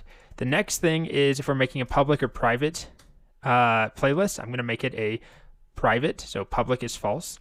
And then I'll give it a name. And for now, my name will just be testing playlist fun or something like that. I'm going to delete this playlist. So when I run this, this will hopefully make me a new playlist. I could just do it right now. I mean, sure, you know what? I will, and let's verify that it works. But I know it's not going to work because there's one thing we're missing. When we log in here, we actually are supposed to provide the scope of what we are doing or what we're allowing the application to do. You've probably seen this before, right? Where, if you log in using Google somewhere, it will ask you, this website will be able to view your, username and friends and whatever else, and you have to approve that it's going to have access to that information. It's the same concept here. We have these different scopes that we can set when we're authenticating. And the one that we want is called playlist modify private. So there's a playlist modify public, but also if we go to the Spotify documentation somewhere on here, here we are on the docs, we have these different scopes. So things like playlist read versus playlist modify, user follow, user library modify. So all these different scopes of what a user, of what an application can or cannot do once a user has logged in. So here, what we're saying is we want to be able to modify playlists, which also means make them and delete them and all of that. And then we're going to try making a playlist. So I believe, let's see what happens if I just try and run it again. It will try and log me back in because the scope changed. Okay. But now if I head over to my Spotify, here it is. Yay, I have a new playlist. It made it for me. Testing playlist fun. It's empty. I'm actually going to go ahead and delete it. Where's delete? And the next thing I want to do is show you how to add a track to a playlist. So there's a method to do that on the Spotify client. And that method is called sp.user_playlist_add_tracks. And then I specify the user ID. So current user ID. And then I have to specify the playlist ID, which right now I'm making a playlist, but I'm not saving it to a variable. So I'm going to save this to a variable. I'll call it created playlist. And then here I can pass through the created playlist ID. Oops. Just like that. And then the final piece is to specify the tracks that it should add to the playlist. And I don't really have those tracks right now. I have a single ID right here. I'm going to take this and I'm going to append it to a list or put it in a list. I'll call it tracks. And I'll put it right in there. So it's expecting a list of track IDs. And I have a list with one track ID, but that should still work. Okay, so let's see what happens. Maybe it will work. Where's my terminal? Go back to Spotify. I have a testing playlist fun, and here's my song, Uptown Funk. There it is. I wish I could play it for you, but I think I got to stay away from that copyright stuff. Okay, so that's our basic workflow. We'll make a new playlist. We'll give it a name, probably based on the user's prompt. And then when that's done, we'll add in tracks. But that list of tracks obviously will include way more tracks, and we'll do it by looping over the information we get back from OpenAI. And for each track we get back from OpenAI, we'll try and find a corresponding one in Spotify, save the track ID, then add it to a playlist. So we have the pieces in place. Next, I think we'll bring everything together and see how that goes. So that's coming up next. Welcome back. So the next thing I want to do is actually take the OpenAI prompt that we wrote together. So we wrote this function called getPlaylist. And we'll replace this for now. I'll put this up top, although we're going to have trouble because I haven't imported OpenAI. And I need to give it the API key as well. Probably don't need pretty print anymore. I'll do OpenAI dot API key equals, oh, I guess I need to do the, this, where's that line? How have I lost that line? This line here first. Okay. So load the .env file, and then I'll give the OpenAI API key to OpenAI. And hopefully I can then call getPlaylist, which is what I'm going to do first. This will give me a list of tracks. So outside of this function, oh, I need to import JSON too, of course. That's being used right down here where I'm parsing the results, JSON.loads. Okay, so I'll print that playlist out. So let's call it getPlaylist with a prompt like, how about epic songs? How about epic? Yeah, that's fine, epic songs. And then I'll ask for 4 of them just to keep it simple. Count defaults to 8. So this will run first. It's just going to print out the results, which is fine, but I should probably have it return the playlist instead. So let's do that. Here, I'll call this songs or something, and then I'll print songs. And let's just see if it's working. And then we'll still log in. I guess we should probably stop making empty playlists and adding tracks for no reason though.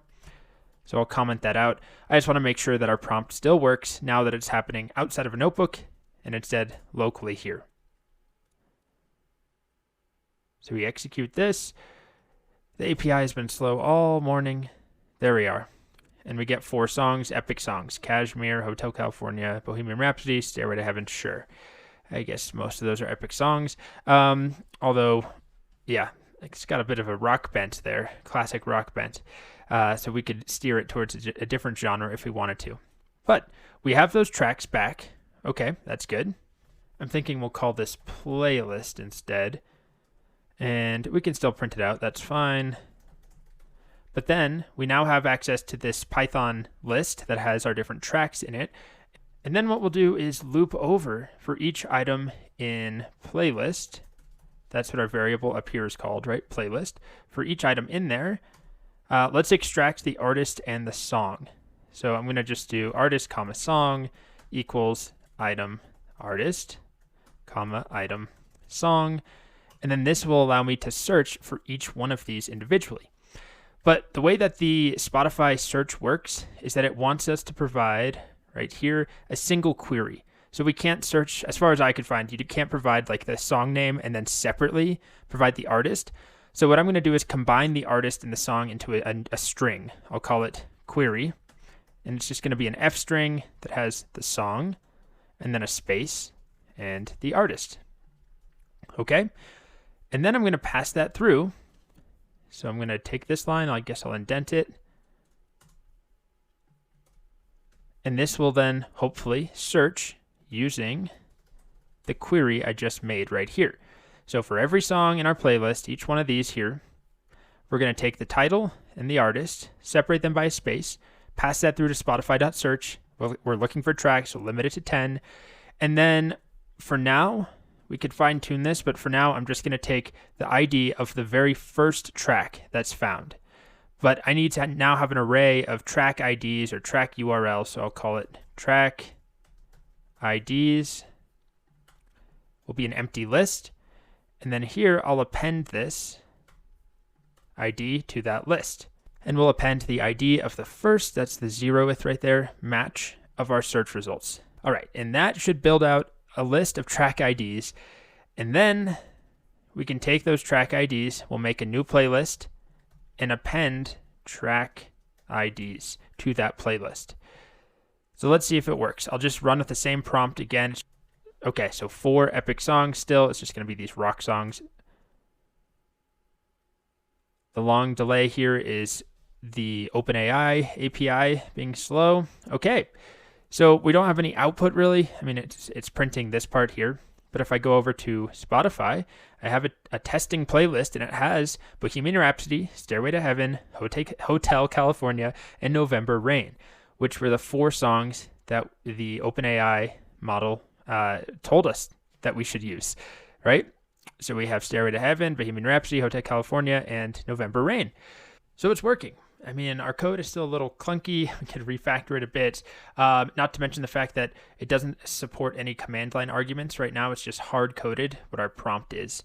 So we'll want to change that. We'll want to explore the search a bit more and see how reliable it is, because there are more advanced ways of performing a Spotify search. But this one seemed to work so far when we're just doing song space artist. I mean, we got the correct tracks showing up. So we'll keep exploring that, and we'll also make a dynamic title for the playlist so it's not making the same playlist name over and over.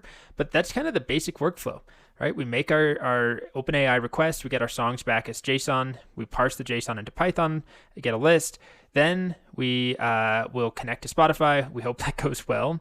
And then we'll iterate over every song we got back from OpenAI and search for it using Spotify, take the track ID, save that into a big list, and then take that list. After we make a new playlist, add those tracks into that playlist. Welcome back. The next thing I'd like to do is write our script to accept some command line arguments. So I can do things like this, provide a prompt, songs, if I can type songs, songs for a happy day. And -p indicates that this is the prompt.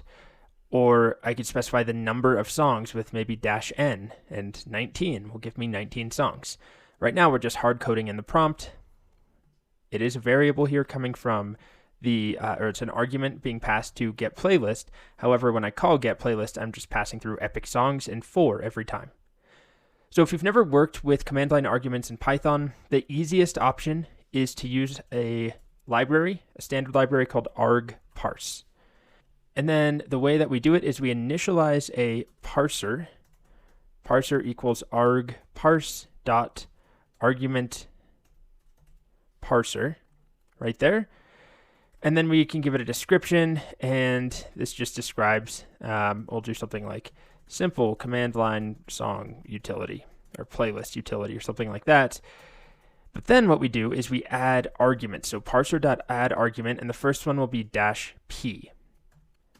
And then we specify if it's a string, an integer, or something else, a Boolean. It's going to be a string, so str.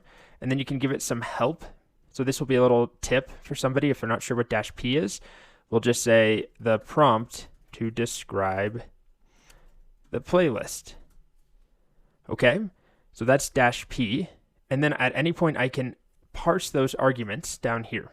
Args equals parser, which is this parser here, dot parse args. And then after that, I should have access to args dot p. So when I call all the way down here, get playlist with epic songs, I should be able to do args dot p, just like that. So let's test that out. Let's, I guess we'll just call it with songs for a happy day. And we wait. Okay, seem to have worked. We got Here Comes the Sun, Walking on Sunshine, Happy. Those definitely seem like songs for a happy day. And let's do the same thing for a number of songs that we want. So we'll add another argument, -n. The type of this one will be an integer. And then the help will be the number of songs to add to the playlist. And then another thing we can do is actually add a default value in here. And let's say default is, it should be a number 10 or 8 or something like that. So if you don't specify, I mean, we already have a default in place right here. So it's kind of a double failsafe if we set them both to 8. So if somehow we in our code call get playlist without a count, it will default to 8. But if the argument is never provided from the command line, the argument will default to 8 as well. So I'll have access now to args.n, which is what I'll then pass through here. Okay, so now let's try this. Let's do songs for a happy day, but I want 7 of them. So -n followed by that argument. And we hopefully get 7 songs. Come on. Okay, we can count here, or I could just go check out my playlist. 1, 2, 3, 4, 5, 6, 7. There we are, 7 songs. Another thing we should definitely address is the name of the playlist. We have a couple of choices of how to handle this. Right now, it's just testing playlist fun. That's not great. At the very least, I think we'll just use the prompt. So that's args.p. But then our prompt doesn't have a default, right? As you can see, maybe we should add a default prompt. I don't know, fun songs or whatever you want the default to be. Okay, there still is no default in our function, which if we manage to call it without providing a prompt, I don't know if it probably would break because it would say generate a playlist of songs based on this prompt with no prompt. So who knows what the model would come up with. But now if I just take that args.p, I can name my playlist using that. We could get fancy and capitalize it or even add a date time. I'll show a solution with that. The only reason I would add a date time is if we ended up with 5 with the same name. It might be nice to differentiate them a little bit. But let's try this one more time. Let's do a different prompt. How about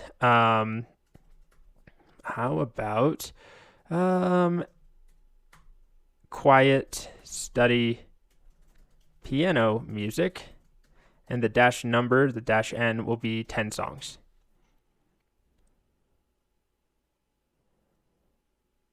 And we wait. And we keep waiting.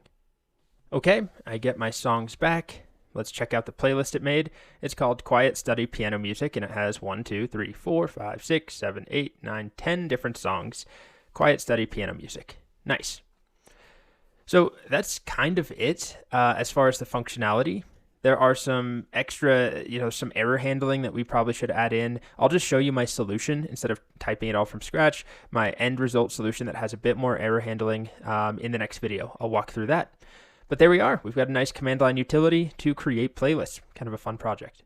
All right, welcome back. This is the final iteration of our project. I just decided, instead of coding every single bit with you, just for the sake of time, I'll just show you my final version. So it's very, very similar to what we had before. There's a couple organizational differences. I wrote a main function, standard Python boilerplate, invoke it at the end here. We have the same get playlist function. I also moved the Spotify logic into a function called add songs to Spotify, although we could probably break this up even further and have like a login to Spotify method and then an add songs to Spotify method, but it's fine. It's just a simple command line script.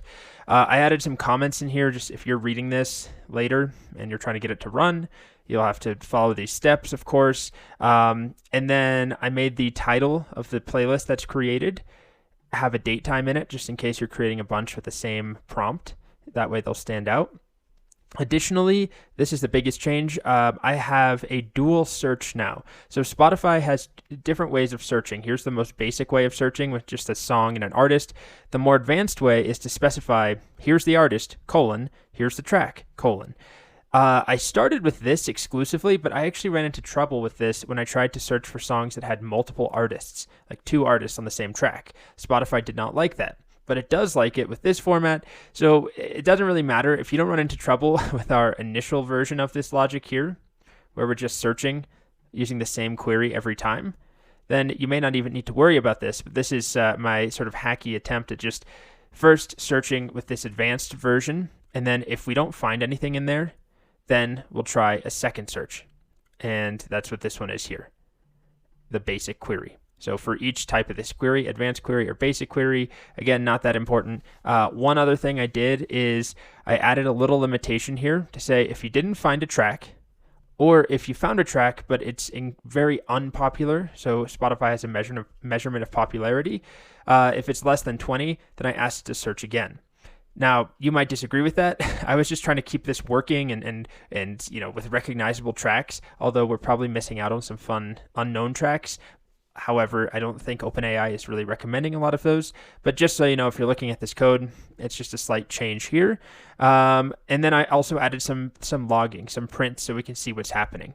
And then also, if we have trouble finding something, there's a little handling in here just to print that we couldn't find a track. Additionally, I added some logic at the top for the arguments. First of all, I added a new argument so you could pass in your own environment file if it wasn't .env. Second, if we don't find Spotify client ID, Spotify client secret, and OpenAI key in your environment, then we'll raise a value error saying, hey, you're missing environment variables. We need those. And then also if you try to provide an invalid n, like -5 songs, we'll throw an error too. So let's just take a look at that. Let's do this. This script is called final.py, just so you have the 2 versions. Let's say prompt is rainy day songs, but then n is like -2, and we get an error. Value error, n should be between 0 and 50. Additionally, if I tweak my environment file, I just got rid of the the OpenAI key I just deleted from it. Let's try generating again, and we get another error, missing environment variables. So it's checking ahead of time. And the last thing we'll look at is just that the playlist titles are now generated dynamically with a date time. So let's do one more. What's a fun playlist prompt? I've just been doing sad music, quiet music, epic music. How about, what if I just tried Lana Del Rey songs? Is it only going to give me Lana Del Rey songs? We haven't tried that yet, but let's see. And then I'll say I want 12 songs. Okay. So you can see my output, it found all these different Lana Del Rey songs, and it created the playlist, and the name now has the date time in it. Here is the playlist that was created, and it's looking good. All Lana Del Rey songs. And the title now has that date time, which you may not actually like, but I could now recreate this playlist a couple of times and have unique titles, although it's kind of a long title, so up to you. But that's our project. Of course, the whole point of this course is to focus on the prompting and on OpenAI.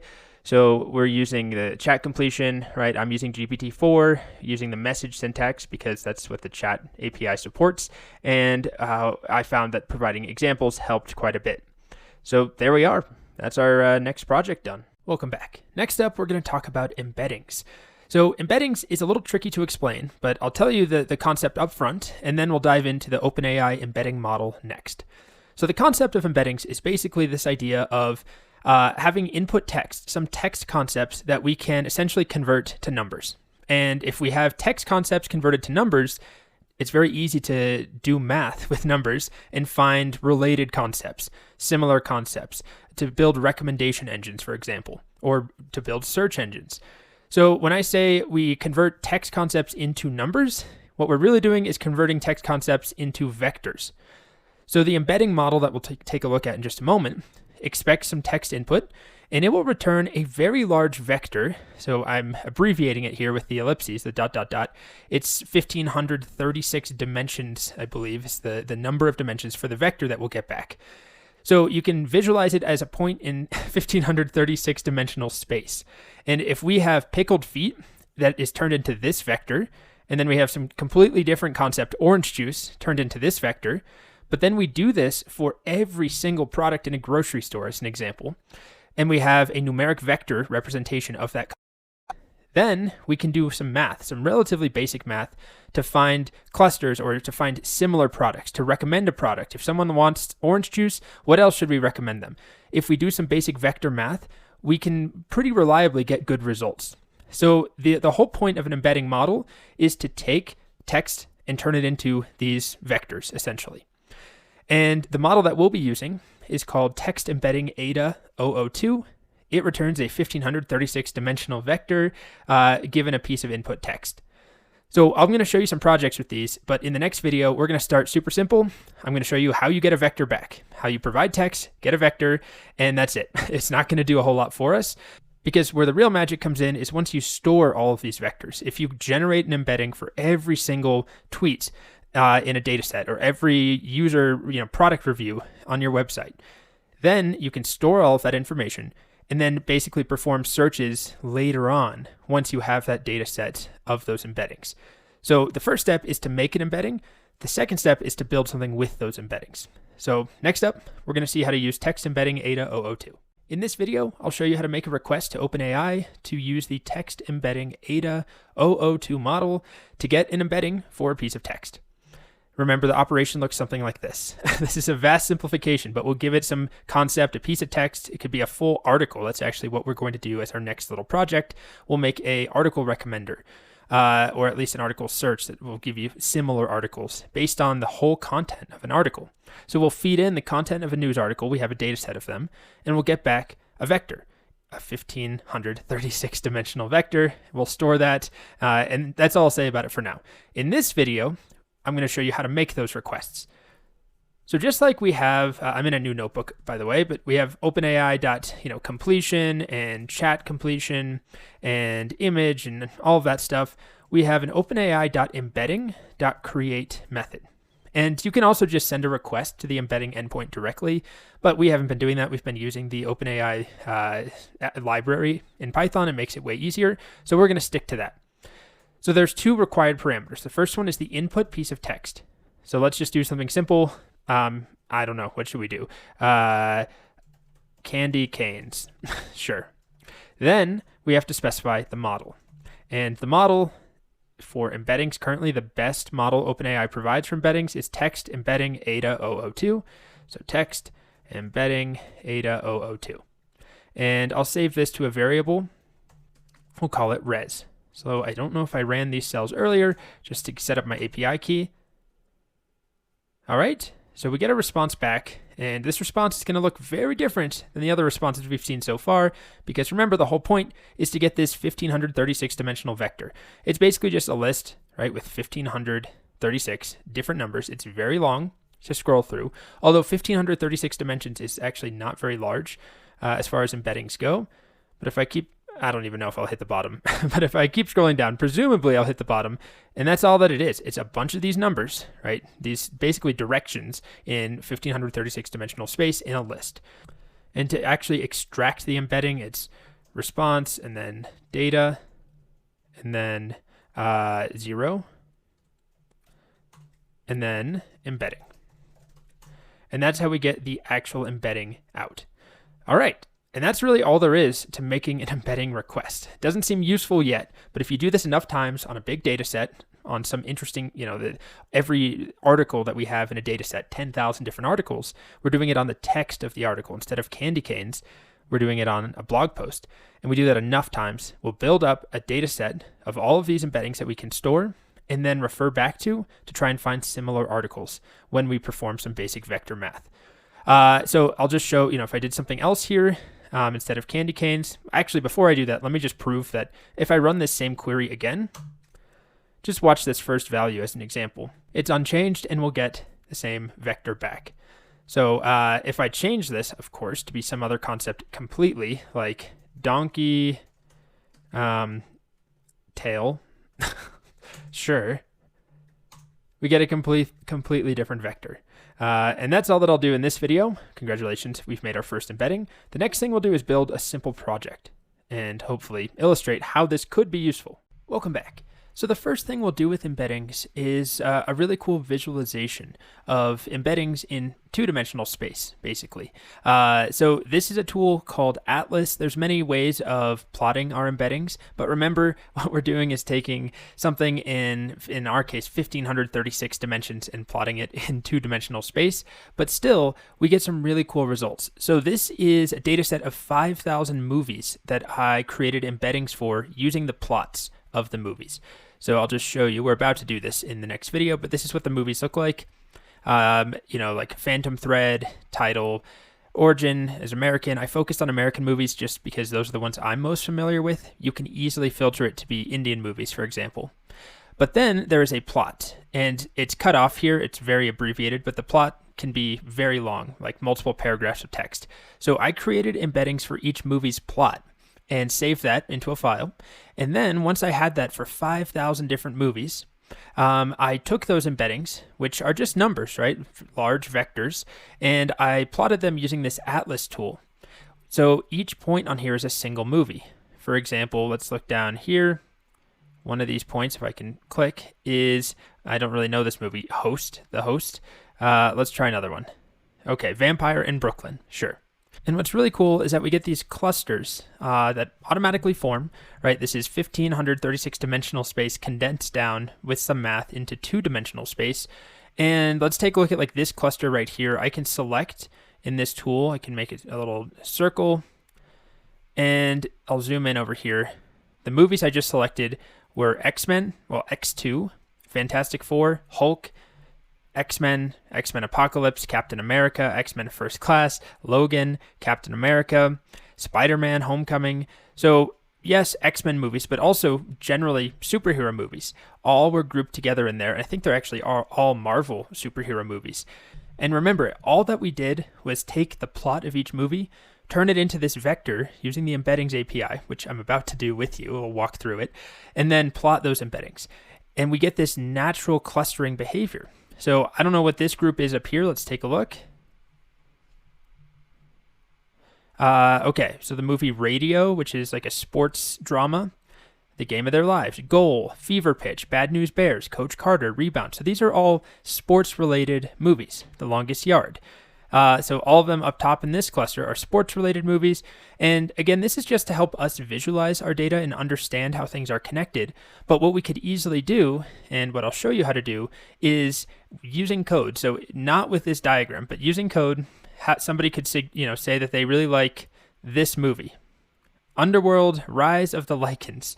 And we can write an algorithm, a very simple one, that finds the nearest neighbors, the closest points in 1536 dimensional space, and suggest those as a recommendation. So Underworld Evolution, or Vampire in Brooklyn, or if this will click, Priest, Queen of the Damned. So these are all like underworld, vampire themed horror thriller movies, Dracula, Twilight. So this natural clumping, this cluster that emerged, I guess you would call like vampire horror, something like that.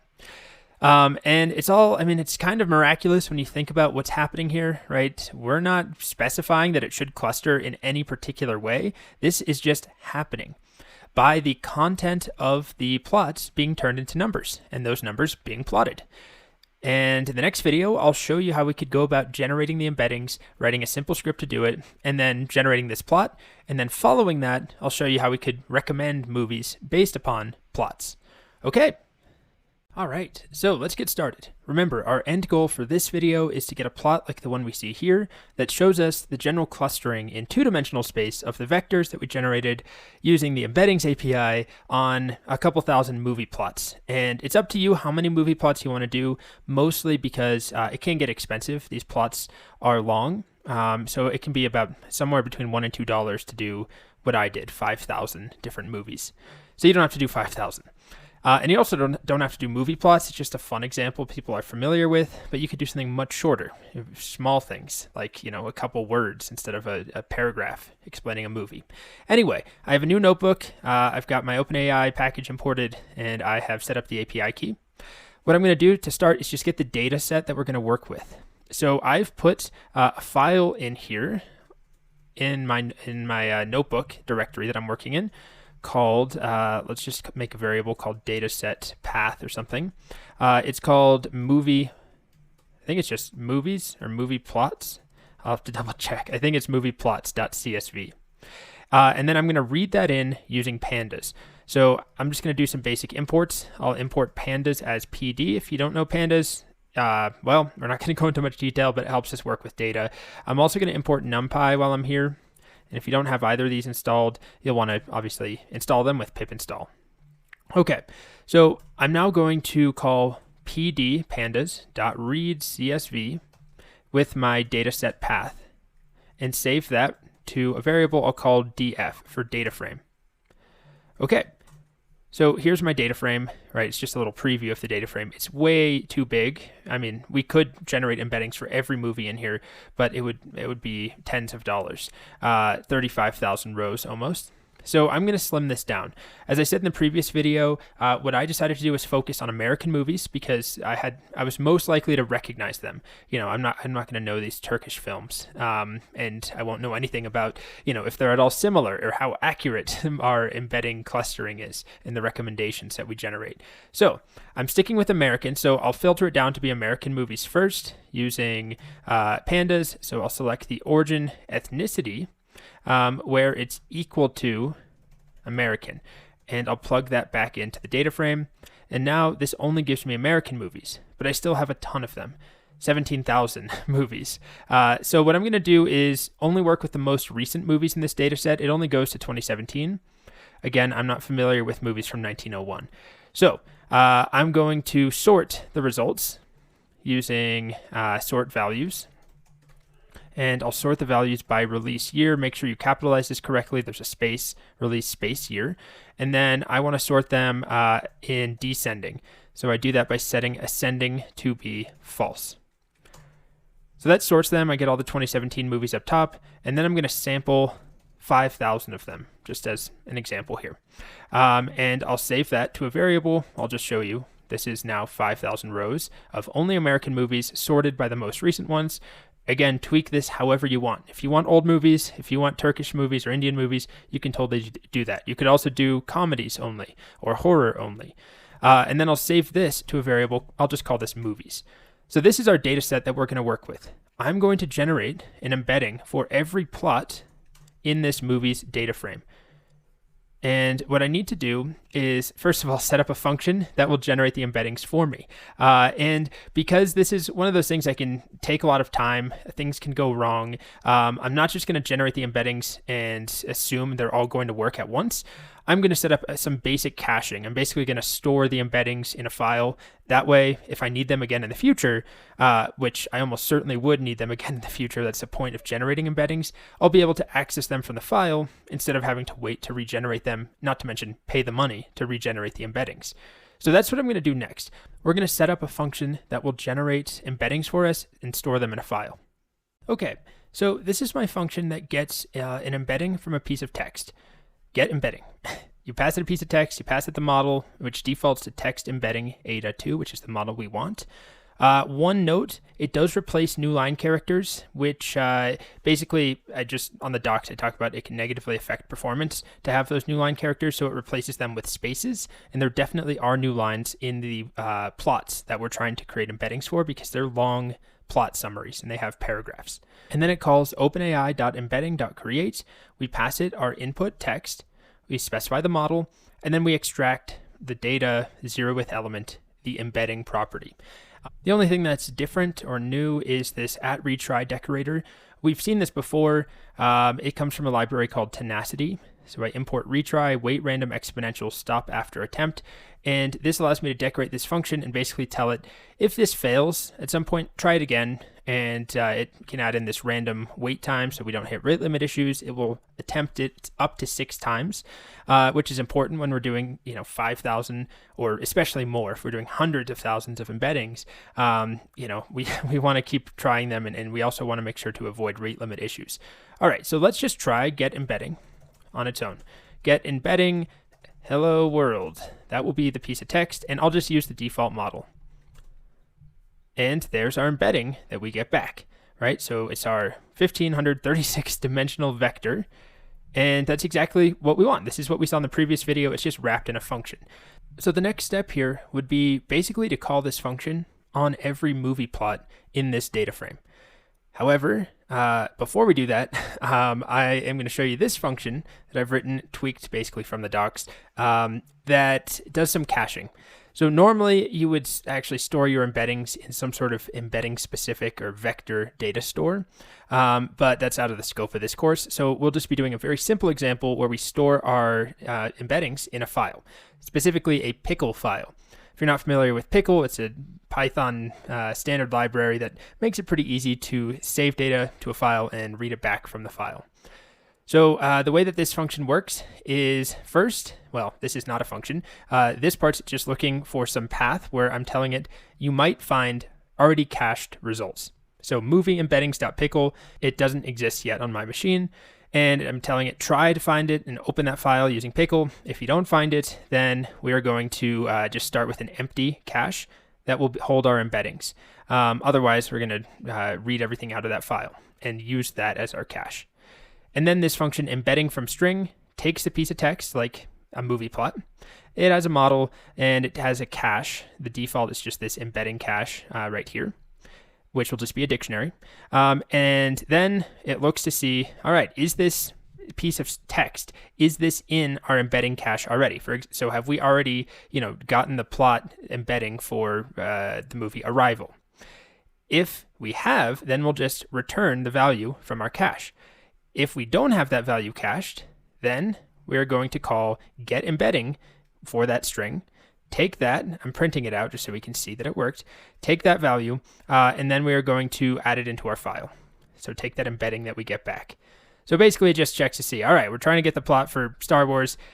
Have we already got this embedding? Is it in this file? If so, return that. If not, go get the embedding using our getEmbedding function that is right here. Take that huge vector we get back and store that in the file and return it. By the way, what I'm actually using as the key is a tuple of the string and the model. I have to import pickle into this notebook, of course. Let's just do this all up top. Import pickle. It's standard library. You don't need to install it. And what else is it unhappy about? Ran out of input. Okay, I just changed this file name because apparently I did have a movie embeddings.pickle.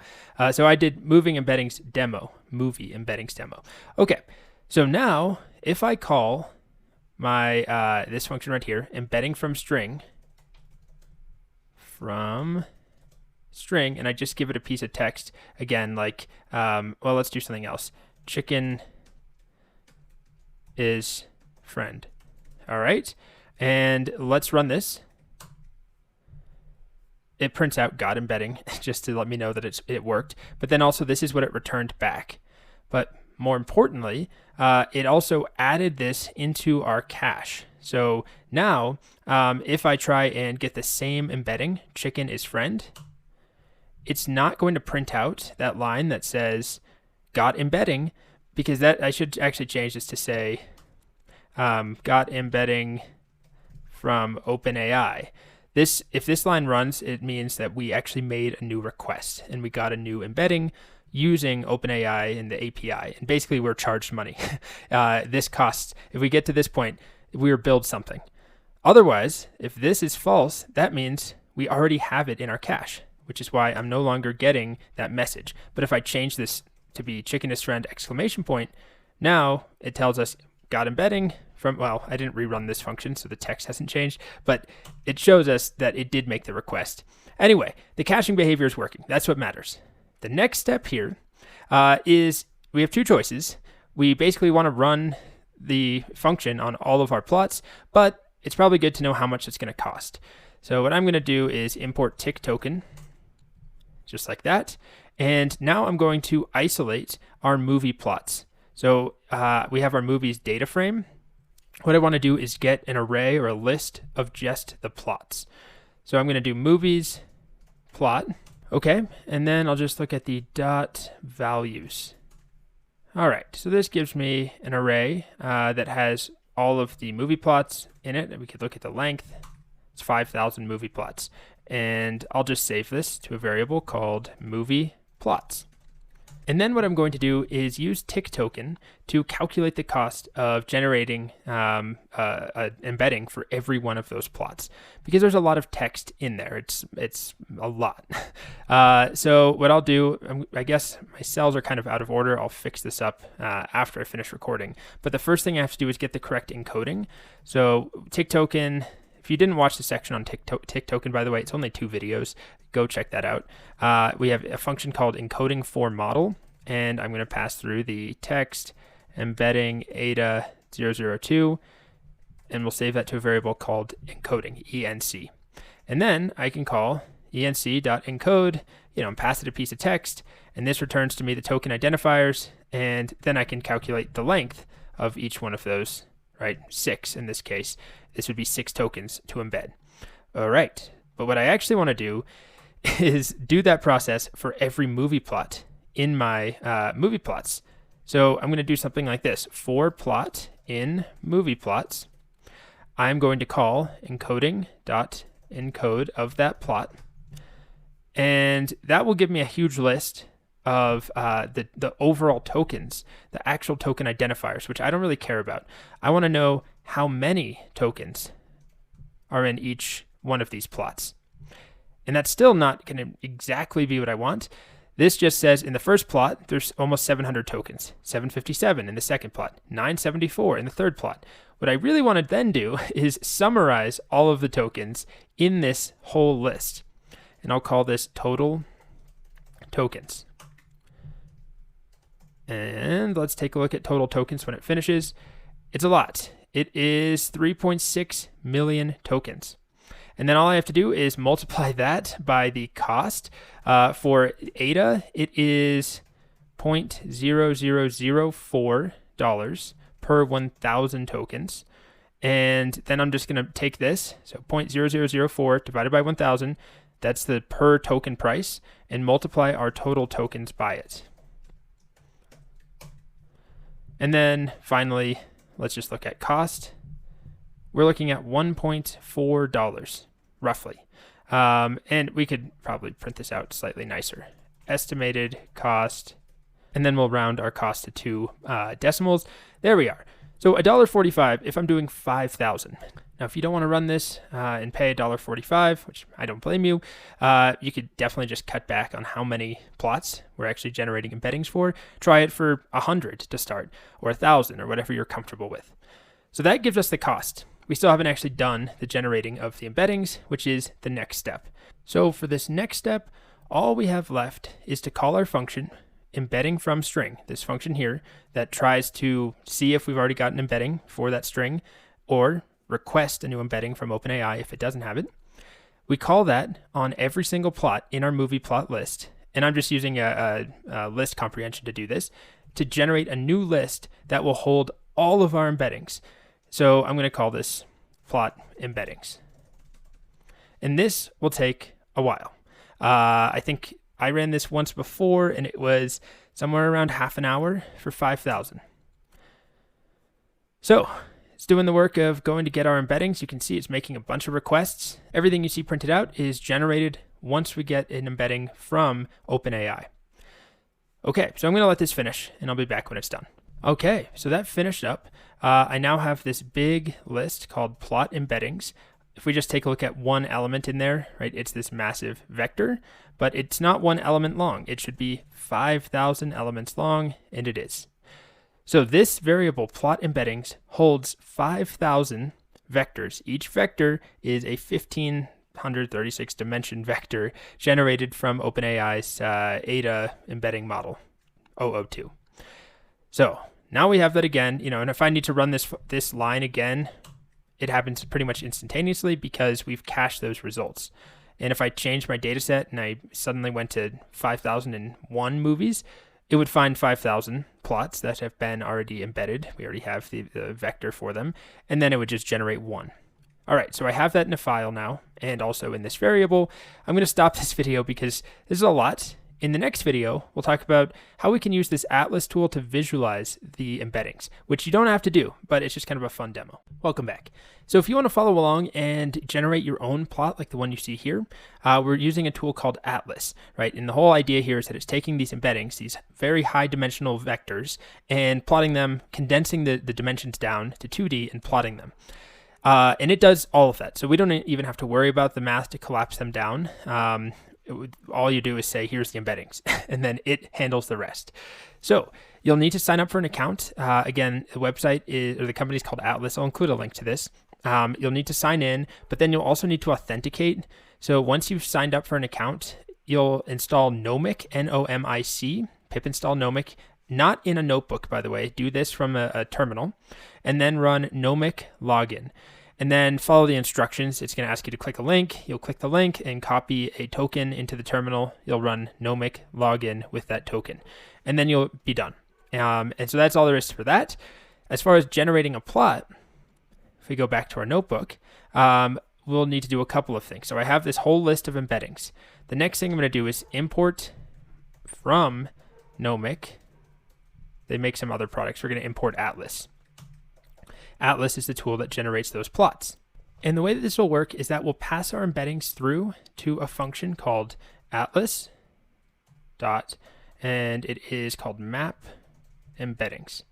And map embeddings is going to expect us to pass through our embeddings, which we already have, right? It's called plot embeddings.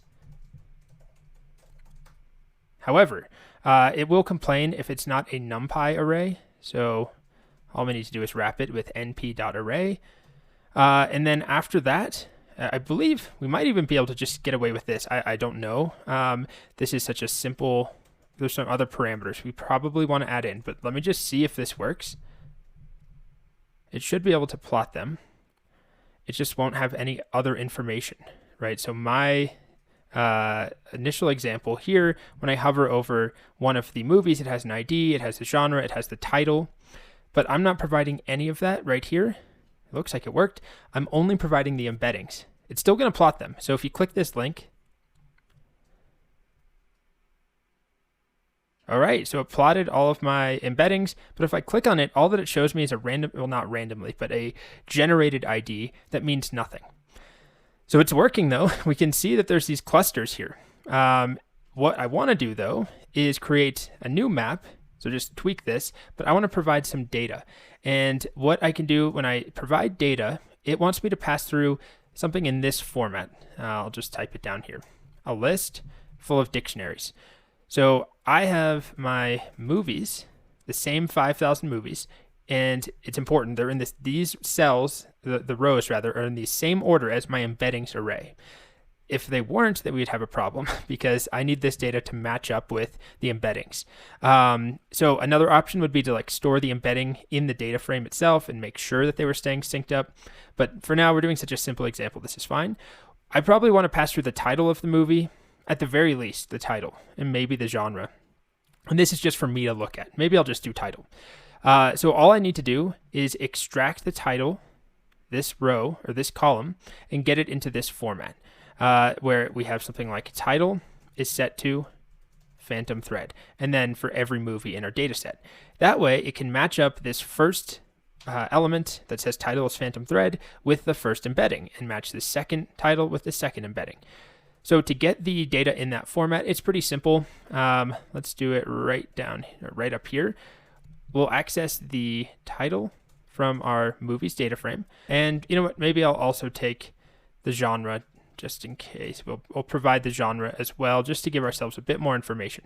Okay, so this is a data frame. I'm going to turn it into a dictionary using records as the format. There's different ways to turn a data frame into a dictionary, and this is what I want, right? So each row is a dictionary in a big list: title, phantom thread, genre, drama, and I'll call this just data. Okay, so now I have the embeddings and I have my data. All that I need to do next is pass through this data here. So I'm saying here's the embeddings, and again, the order has to stay in sync. So I can't reorder my data frame. I can't reorder my embeddings. It's a kind of janky, quick solution, but in the real world, we'd probably be using an embedding specific or vector data store, or at the very least, probably putting the embeddings in the data frame along with the actual data in pandas. But anyway, this should work. It will make me a new plot, and this time I'm providing data along with it, not just the embeddings. And I've hit my organizational limit. I ran out of a free number of datums to store, so I had to go delete some of my, just show this here. I had to delete some of my projects and slim it down, which is fine, but let's try this again. You shouldn't run into that error. And here it is. Okay, so now each point in here, if I click, you can see has a title, right? It also has a genre. So let's try another one. We'll get out of there. What are you? 23. I don't know that movie. Okay, one more. How about a movie I know? Still don't know Magic Island. Okay, how about this? Deep Impact. I've never seen it. I've heard of it at least. We can also turn on. So I think it's actually still loading. Okay, there we go. I had to refresh the page. It finished loading. Now we're getting some coloring happening in here. And then what's kind of interesting is that I can specify these different coloring topic depths, where basically I believe it's actually not very documented at all, but it appears to be giving me large clusters of color at topic depth of 1. And then if I go all the way down to topic depth 3, the clusters are much smaller and much more specific. Like this, as I think I mentioned, is Marvel, and this is DC movies, DC superheroes specifically. And then, we have, I think, is this vampires and werewolves and underworld stuff? And then what's this? Snow White and the Huntsman, Swan Princess, Tangled. So it's sort of fairy tale, children ish, I don't know what you'd call that. Shrek, yeah, castles, children's movies around fairy tales and fables. We can take a look at what's this outer cluster here. It looks like Rush Hour and Rush Hour 3, Shanghai Nights. So this is probably sort of martial arts influenced movies. And remember, this is not a genre, this is not a tag, this is not something that we told it to set up. This is just the clustering that happens. And this is only with 5,000 movies. Still really cool, right? You can change this depth and get a different coloring. You can also change the color, actual colors that are used. If you don't like those colors, the Tableau 10 is fine. And that's pretty much it. We got this working. So we generated all those embeddings.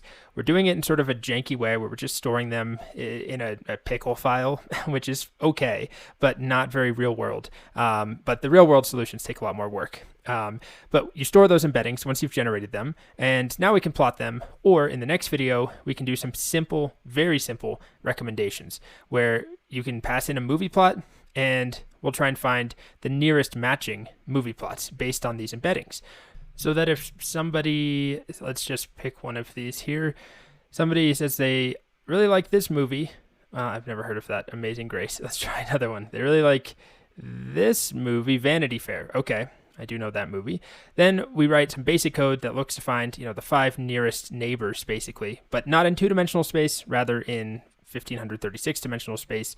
And we might get Sense and Sensibility and The Wings of the Dove, Portrait of a Lady. So these are all, period piece, I think, British romance. I actually have not seen most of those, so I could be completely off base, but I think they're all kind of similar there. So that's the logic that we'll write in the next video. This video is just about visualizing the embeddings. All right, see you in the next one. Well, it's nice to visualize our embeddings like this, to see them. It's not even just nice, it can be useful to understand your data.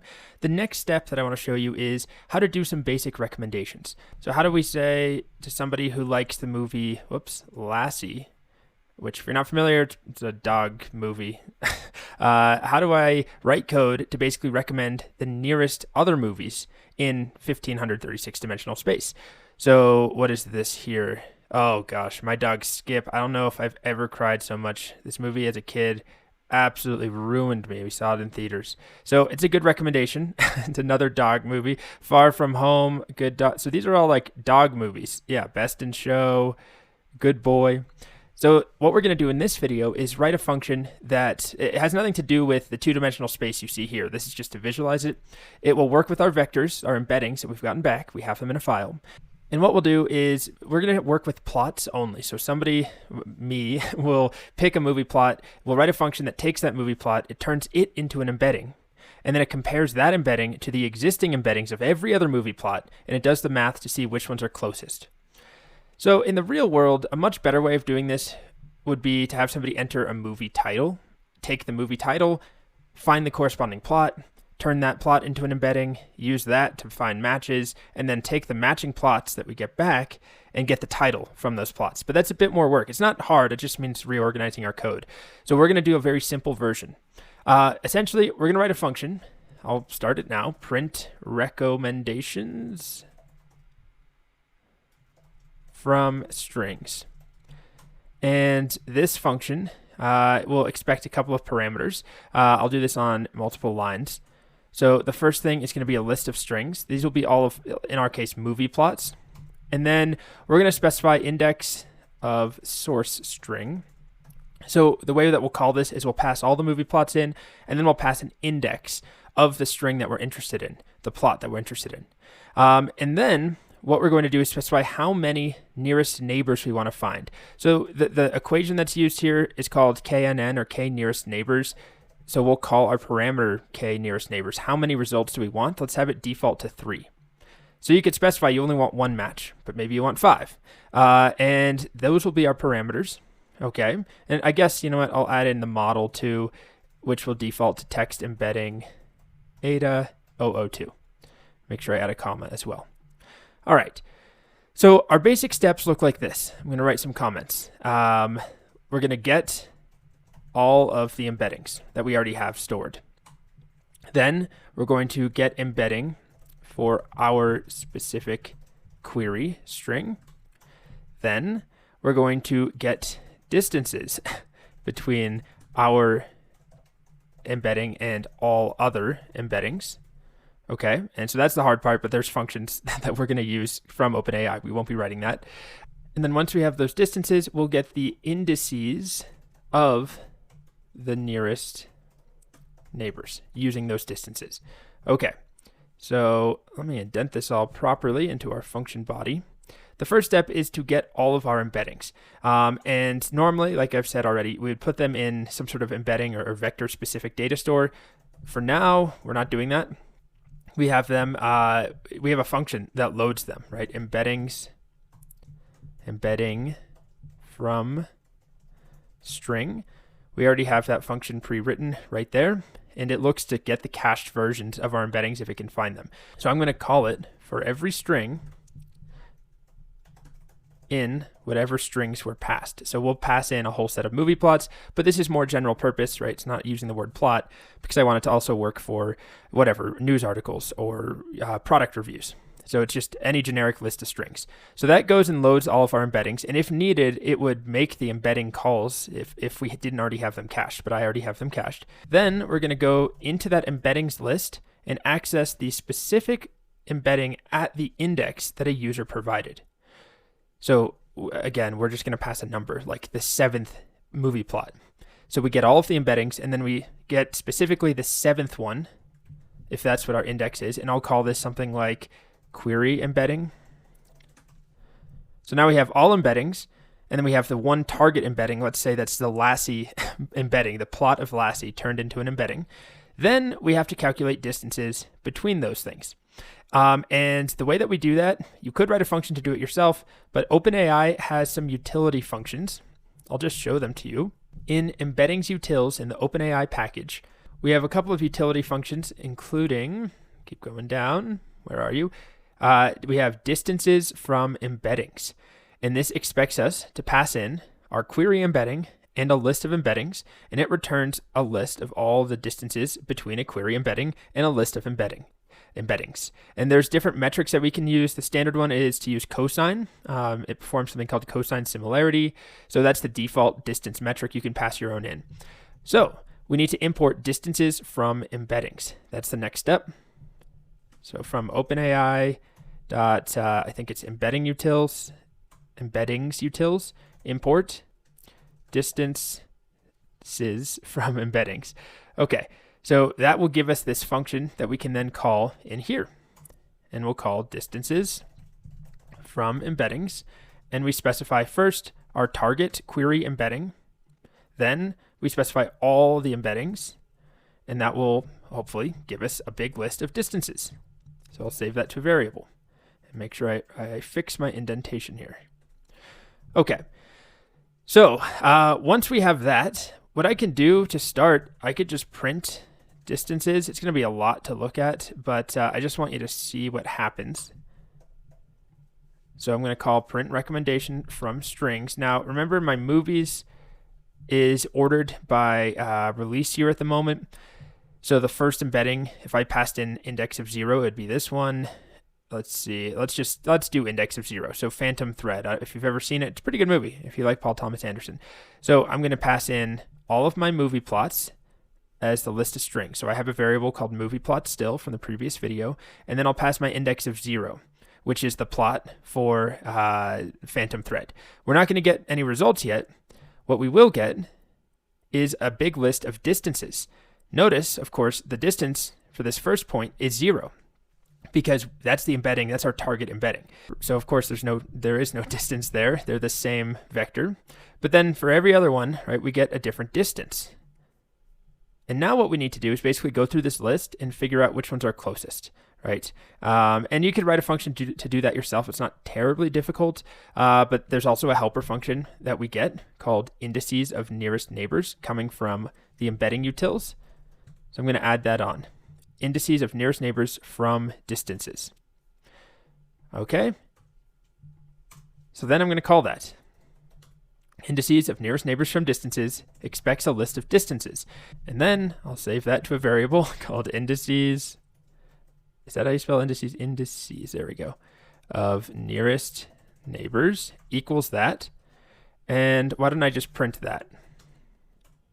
So you can see that there. So I'll do the same thing. But now what it gives me back is a list of indices. So of course, the element at index 0 is the closest, because remember, that's the target embedding anyway. So then the next closest one is at index of 1535. The one after that is at 3418. That's the index of that embedding. Okay, so then what we'll do is basically iterate over this list. If we're looking to get the 3 nearest matches, we'll iterate over it. We can't do it necessarily 3 times because we might match the exact original embedding. So we need to iterate over it some number of times and keep track of how many nearest neighbors we found. And if we find 3, then we're done. If we find 5, if that's what this number is passed in as, then we're done. So we need a loop here. Again, it's not as simple as just saying take the first 3 or the first 5, because we have to ignore the original query embedding that matches, this is the plot of, what was the movie? Not Lassie. This is the plot of Phantom Thread. Okay, so I'm going to do a loop. For I in all of our indices of nearest neighbors, I'm going to, I guess I'll take the plot itself. So how do we get the plot? If we have, when I say plot, I'm referring to, the movie plot, not a graph or something. So we have this list of movie plots that's passed in, or a list of strings, in our case, movie plots, and I have the index of the one that we're searching using. So what I do to find the actual element at that location, very simple, strings at this index. So I'm going to call this query string. equals whatever is in the strings list at our index of source string. So this will hold a movie plot. And then all I'm going to do is check to see for each one of these indexes in the nearest neighbors list that was generated for us by OpenAI, if the query string is exactly equal to whatever is located at the strings list at that index, that means we want to continue, meaning just go on to the next iteration of the loop because we found the original plot. We don't want our match to be the same plot that we passed in. So once that's happened at some point, the other thing to consider is, okay, we need to get 3 and no more than 3 of these indexes, or we need to get 5, no more than 5, but exactly 5. So we need some sort of counter. So I'm going to call this matches, maybe match counter, match count will start at 0. And then I'm just going to write a little conditional if match count is greater than or equal to our number of nearest neighbors, k nearest neighbors. We're going to break out of the loop and be done. And then otherwise, that means we found a match. We're going to increment it by 1. So walk through this. We start with no matches found. And we loop over this list that has all of the indexes of the nearest neighbors in order. This is the closest match. That's the index of the closest match. This is the index of the second closest, the third closest.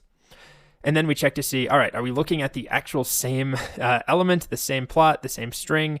If so, move on, go to the next iteration of the loop. Have we found enough matches already? If so, we're done with the loop entirely. Otherwise, that means we have a match, we'll increment it by 1, and then we'll print out our match. So to print out the match, basically all we need to do is take strings and use the index coming from this list. And maybe we'll add a little print statement above it. Print, found, let's do an F string. Found F closest match. Okay, and then on the next line, we'll print the plot. Well, we'll print whatever is in the strings list, strings of I. And then to print out the distance, we have our distances list from up here. And we'll do distances of I. Okay, so let's see how this works. Remember, this is for phantom thread, which I don't know, a lot of you probably are not super familiar with. Maybe let's do index of 2. So this is 0, 1, 2. This is Alien Covenant. I have not seen that movie, but I have seen other Alien movies. The Alien 1, Alien 2. Okay, so let's try running this. And F is not defined. Oh, what did I do in my F string? Oh, geez. What am I doing there? Found. What I meant to do there is the match number. Let's just do match count. Okay, found one closest match. Here's the distance. And then here's the plot. Now, I don't know what movie this is. Archaeologists, Elizabeth Shaw and Charlie Holloway discover a map, star map, spacecraft, Prometheus. I assume this is Prometheus because it says Prometheus in there. So we scroll down and then we got our second match somewhere further down. I mean, you can see how long these plots are, by the way. Right here. No, that's the third closest match. Where's the second one? Right here. So again, we don't know what movie this is. Predator, some variation of Predator. That seems like a good guess. It's, closely tied to Alien versus Predator and all that. And then further down, we've got another one, unmanned Pilgrim 7 space probe. I don't know what movie that is, but some sci-fi space movie. So of course, the problem we have right now, as far as implementing this in the real world, is that we're searching by plot and we're returning the plot. What you would really want to do in the real world is have someone pass in a title to the function, like Lassie, and then have it return the nearest matching titles of those matching plots, if that makes sense. So we still are using embeddings on the movie plots because that has the most information in it. And that's what I want to know is like what movie has the most similar plot. But we probably want the movie title because just getting the plot is, you can look it up and easily figure out with a Google search what movie this is, but it's still kind of clunky. So I'm not going to do it just for the sake of time, but basically you would write a function, you could write this function to expect a title, look up the plot of that movie in our data frame, embed the plot, do the same comparisons we're already doing. Then you get the matching plots, 3 matching plots or 5 matching plots or 1 matching plot that's closest to your search. Then take that plot and find the title of that movie that has that plot. But it is indeed working, even if it's just a little clunky. This is more of a demonstration anyway. And remember, what makes it all work are these helper functions, distances from embeddings. That's the most important one. This takes our massive, 1536 dimension vectors, and it calculates distances between them, returns a list of those distances. And then this helper function, this one would be easier to write. It basically just gives us a sorted list of those indexes based upon the distances that were calculated. Next up, we're going to look at another way of using embeddings, basically to enhance GPT, to enhance the question answering ability of, let's say, GPT4, about topics that it wasn't trained on. So imagine that we run a company, let's say a car company, and our car company has 5 different cars, and each car has a huge instruction manual and a whole, database of part numbers and, lists and information that GPT4 just doesn't even know about. But what I want to do is build some sort of Q&A assistant that can help my customers who are troubleshooting their cars. So they might ask something like, what is the part number of the bolt holding the hitch on a ZF345, which is not a real car. We don't have a real car company, but just imagine, any company that has their own products, their own internal data that they want to train a model on, or at least be able to ask questions to GPT about. GPT won't know a thing about this information. It doesn't even exist. But even if it did, unless it was on the internet before September of 2021, GPT-4 won't know about it. So what we can do to make basically an enhanced version of GPT-4 is use embeddings. So in the case of our fictional car company, we could take all of our parts lists, all of our internal information, all of the instruction manuals for the cars and for how to service the cars, and we turn them into embeddings. So we'll have to split them up, and they're very big manuals. We'll split them into small pieces. We'll generate our vectors and store them in a database, just like we did with movies. But then this is the new piece. If we're building an assistant, some sort of virtual chatbot thing, when a user asks a question, like this question right here, what is the part number of the bolt holding the hitch on a ZF345? What we'll do is turn that into an embedding too. So we'll have the question as an embedding, and then just like we saw in the previous video, we can compare that embedding to other embeddings and find the nearest matches. Use the nearest neighbor algorithm to find the closest matching embeddings. And when we've done that, that will hopefully give us the relevant information to answer that question. So it would probably give us, again, this is all hypothetical, information about ZF345's hitch, and maybe another embedding that was the result of embedding the part numbers for ZF345, something about bolts. So we'll go and gather, let's say, 5 different embeddings that match. They're the closest matches to the embedding of the question. Then we take the underlying text that generated those embeddings and we stick those in the prompt to GPT-4 as part of the context that we provide. We'll say, here's some context to help you answer a question. And then we finally throw in the user's question at the end that says, what is the part number of the bolt holding the hitch on a ZF345?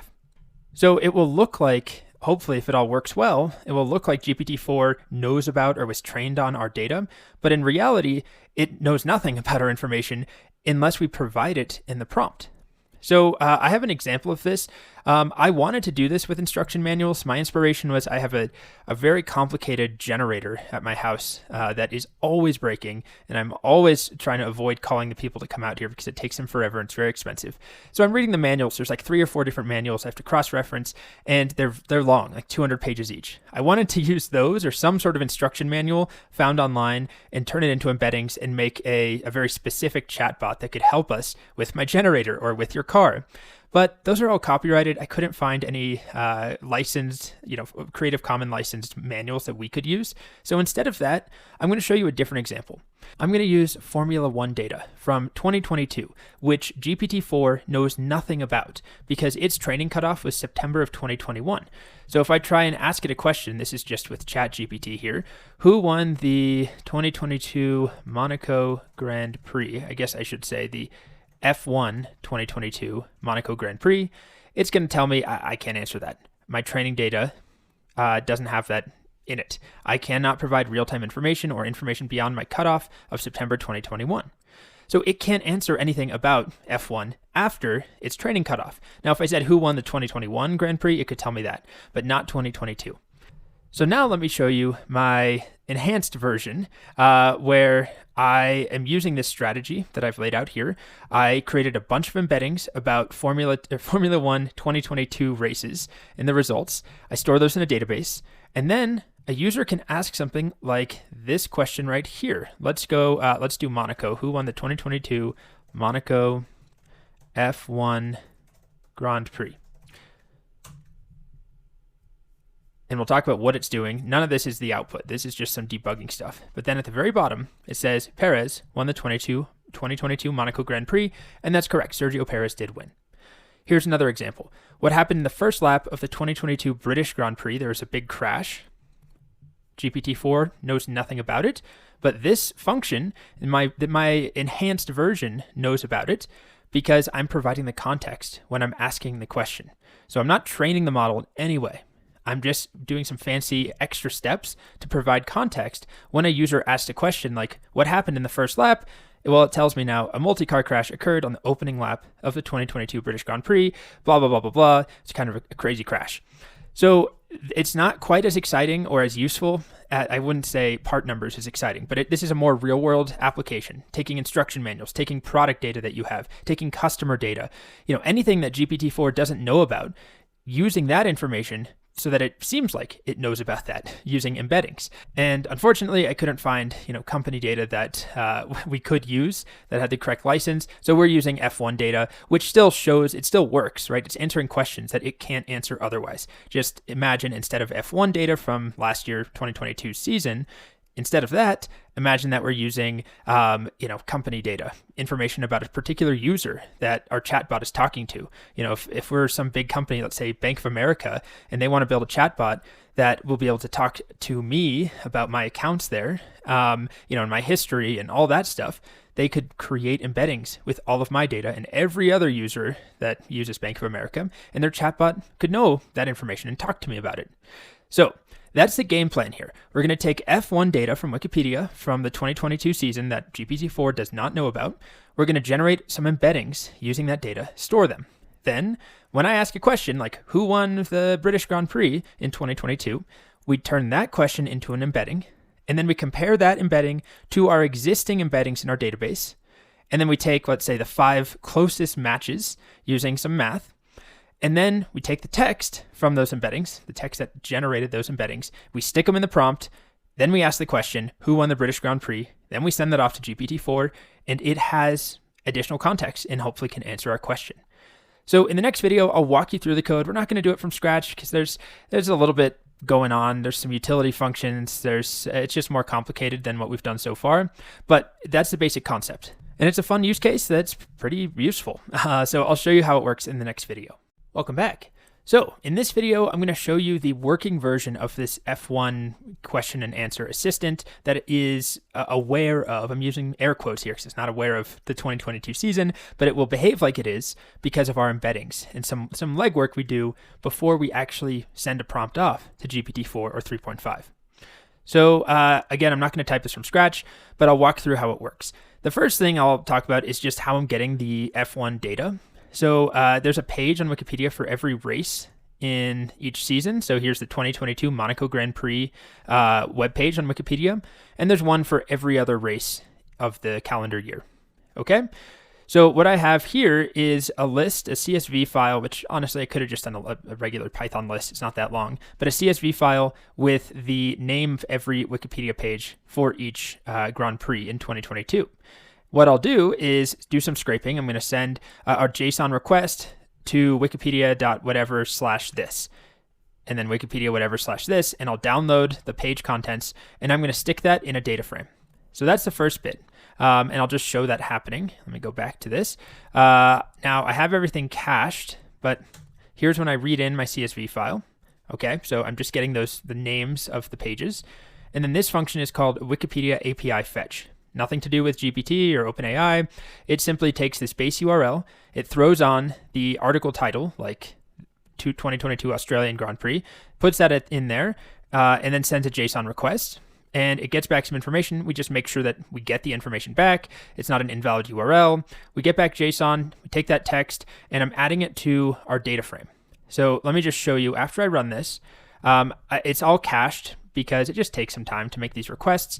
So I'm using this memoize to SQLite decorator function that I wrote. This is very similar to some of the other memoize decorators you've seen. All that it does is it stores the results in a cache SQLite file. So it's just storing them so that, if I run this again, it's running right here. It's not having to make requests over and over and over and just, take time and potentially get rate limited by Wikipedia. Instead, it just uses the cache results found in our SQLite database. This is the part that's actually calling it. So for every link in my data frame, remember, these are the links, I am applying this function Wikipedia API fetch. And let me show you down here. If we just take a look at our data frame, this is now what it looks like. So before I did all the fetching, this is what it looked like. Now, after I fetched the Wikipedia information, we have page content, and then I also went and fetched the actual page title in case it differed from the URL. So page content here, if we just look at one of them, is quite long. Let's do page content, page underscore content. Let's just take the first, let's do index of 1 here, the Abu Dhabi Grand Prix. This is the whole page content. So it's pretty long. This is all the text that we got back. And we could theoretically just try and turn this whole thing into an embedding. But there's two problems. One, it could be too much content to make into a single embedding. But additionally, there's probably a lot of topics and information in here that there's no need to group them all together into a single embedding. Smaller embeddings generally will work better because we're going to take this text eventually and stick it in the prompt to GPT-4. So if we're throwing a whole article in there, that doesn't necessarily leave us many tokens for the question and for the response.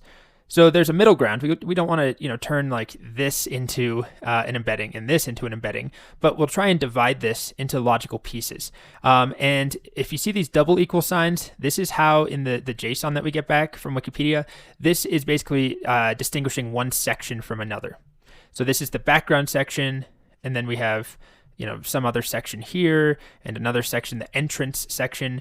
So this is a place that probably makes sense to split some of our data up. And that's exactly what I do with this next bit. So once we have these huge summaries or these huge Wikipedia articles, we fetched them, they put them in our data frame. I do some fancy work to split them. So I wrote a generator called Wikipedia Splitter. It takes each page content, so one of these big strings like this one here, that whole thing about which Grand Prix is this? I already forgot. The Abu Dhabi Grand Prix. And that's actually a short one. Some of the others have much longer pages, like the British Grand Prix. If there's any notable events at that race, the pages are quite long. So we take that page content, and then I tell it basically the largest amount of tokens that we're allowed, which depends on the context window for each one of the models. If we're using GPT-4, it's 8,000 something. If we're using 3.5 Turbo, it's 4,000 something. So I wrote the function in a way that it's flexible depending on your max context window size. And then I provide this list of regular expressions where I think it should try and split. So instead of just picking the first 2,000 tokens, wherever that happens to be, I wanted to try and split into the individual chunks, right? Like this could be an embedding. This could be an embedding. This could be an embedding, and so on. And the way that I did that is by using regular expressions to look for the section dividers. In worst case, I'm telling it to look for a new line character. So this Wikipedia splitter, we can look at it. It's kind of a lot. It's in this file called F1 utilities. Here it is. It's a generator function. There's a lot going on, but it tries to split a big piece of text from Wikipedia into smaller pieces that make sense to turn into embeddings. You can totally look at this code. I'm happy with it. I'm spent a lot of time writing this, but I don't want to spend a lot of time explaining it because it also has nothing to do with OpenAI. It's more just turning a big piece of text into small pieces and trying to figure out, well, how small do we want to make them or how big can they be given the limitations of the number of tokens that we have in a given context window for each model. Okay, so this is going to return. If we go back here, we have this generator that we can iterate over for each section that we get back. I'm appending the sections to a list that I'm calling sections. So after I run this, you'll see I get some output saying, here, okay, this section is too long, so it split it. This other section is too long, so we split it. Too long, too long, too long, and so on. It keeps splitting it. And then if we look at what we get back, it's this list of small sections. And I made a data class called section. Let's see if I can try and show you one section here. Right there. This is one section that it split. And then here's another section that it split for that same race. So we get this big list of pieces that are of the appropriate size to then turn into embeddings, but they're not embeddings yet. Okay, so then we get to this piece here. This is just about cost estimation, where I'm telling it, all right, we're using the ADA002 embedding model, and I get the correct encoding. We already saw this previously to estimate costs with embeddings. And then I take all of the sections that we just got from our splitting of all of the text. So we take all those sections from all of the races, and we pass them into the embedding.encode, and then we count how many tokens we got back. We sum them up, and then we multiply by the cost per 1,000 tokens, or the cost per token. And then if I scroll, what am I printing? I think I need to scroll all the way down here. There it is. Estimated cost of 2 cents. So it's not that much text because it's only, 20 races or something to actually perform the embeddings. Okay. The next step is to generate the embeddings, which I've already done for the sake of time, and I've cached them as well. I've written this function getEmbedding. So what I'm doing is calling it for every section in our sections list. Let's look at getEmbedding. It is in my utilities file. So I have F1 utilities and then just utilities, because I wanted to separate out what was specific to this F1 project versus what you could reuse. So for example, this, keep going down here, getEmbedding is a generally useful function. This is very similar to our getEmbedding from earlier. All that it does is it takes a piece of text, replaces new line characters with spaces because of performance issues with generating embeddings. And then we generate the embedding with text ADA002, right? We tell it, here's your piece of text. We get the embedding back and we return it. It's decorated with this retry decorator to make sure we avoid rate limit issues. And if it fails, it tries it multiple times. And my memoized to SQLite function, which I'm not going to walk through. It's honestly been a very useful decorator that I wrote for this course. It just takes whatever the return value is from this function and will store it in a SQLite database. So I'm using SQLite this time instead of using Pickle, just to show you another example of how you could store these embeddings. But remember, the real way of doing this is a bit more complex. There are vector-specific data stores. So I store that in a SQL database. That's what this function does. You can see the function right here. We won't walk through it, but it stores information in a SQL database and whenever it's used to decorate a function. So this means that if I go back to my notebook here, I've already generated these embeddings, and if I run it again, it finds the cached results. Now, if you want to do this yourself, you run this, presumably if you try it on new data and you don't have the embeddings cached, it's going to go and get an embedding from OpenAI for each one of our pieces of text. Each section is what I'm calling it. Okay. Then we have this list of embeddings, or it's actually this dictionary of embeddings here. So we're done with this first piece. Generate a bunch of embeddings and store them based on our own specific data set. Again, it would be way better if this was like company specific data, but we're just using F1 data from 2022. We have the embeddings now. I have a whole, I guess I should just show you that. If you want to look at the dictionary, let's just look at, well, if I try and print the whole thing out, it's not going to be very happy with me here. But there it is. We have the section as the key. All of this is the key. And then we have the corresponding value, this massive embedding, 1536 dimensional vector. And this is all for this first one. And this is where, you would use a vector specific data store to help you.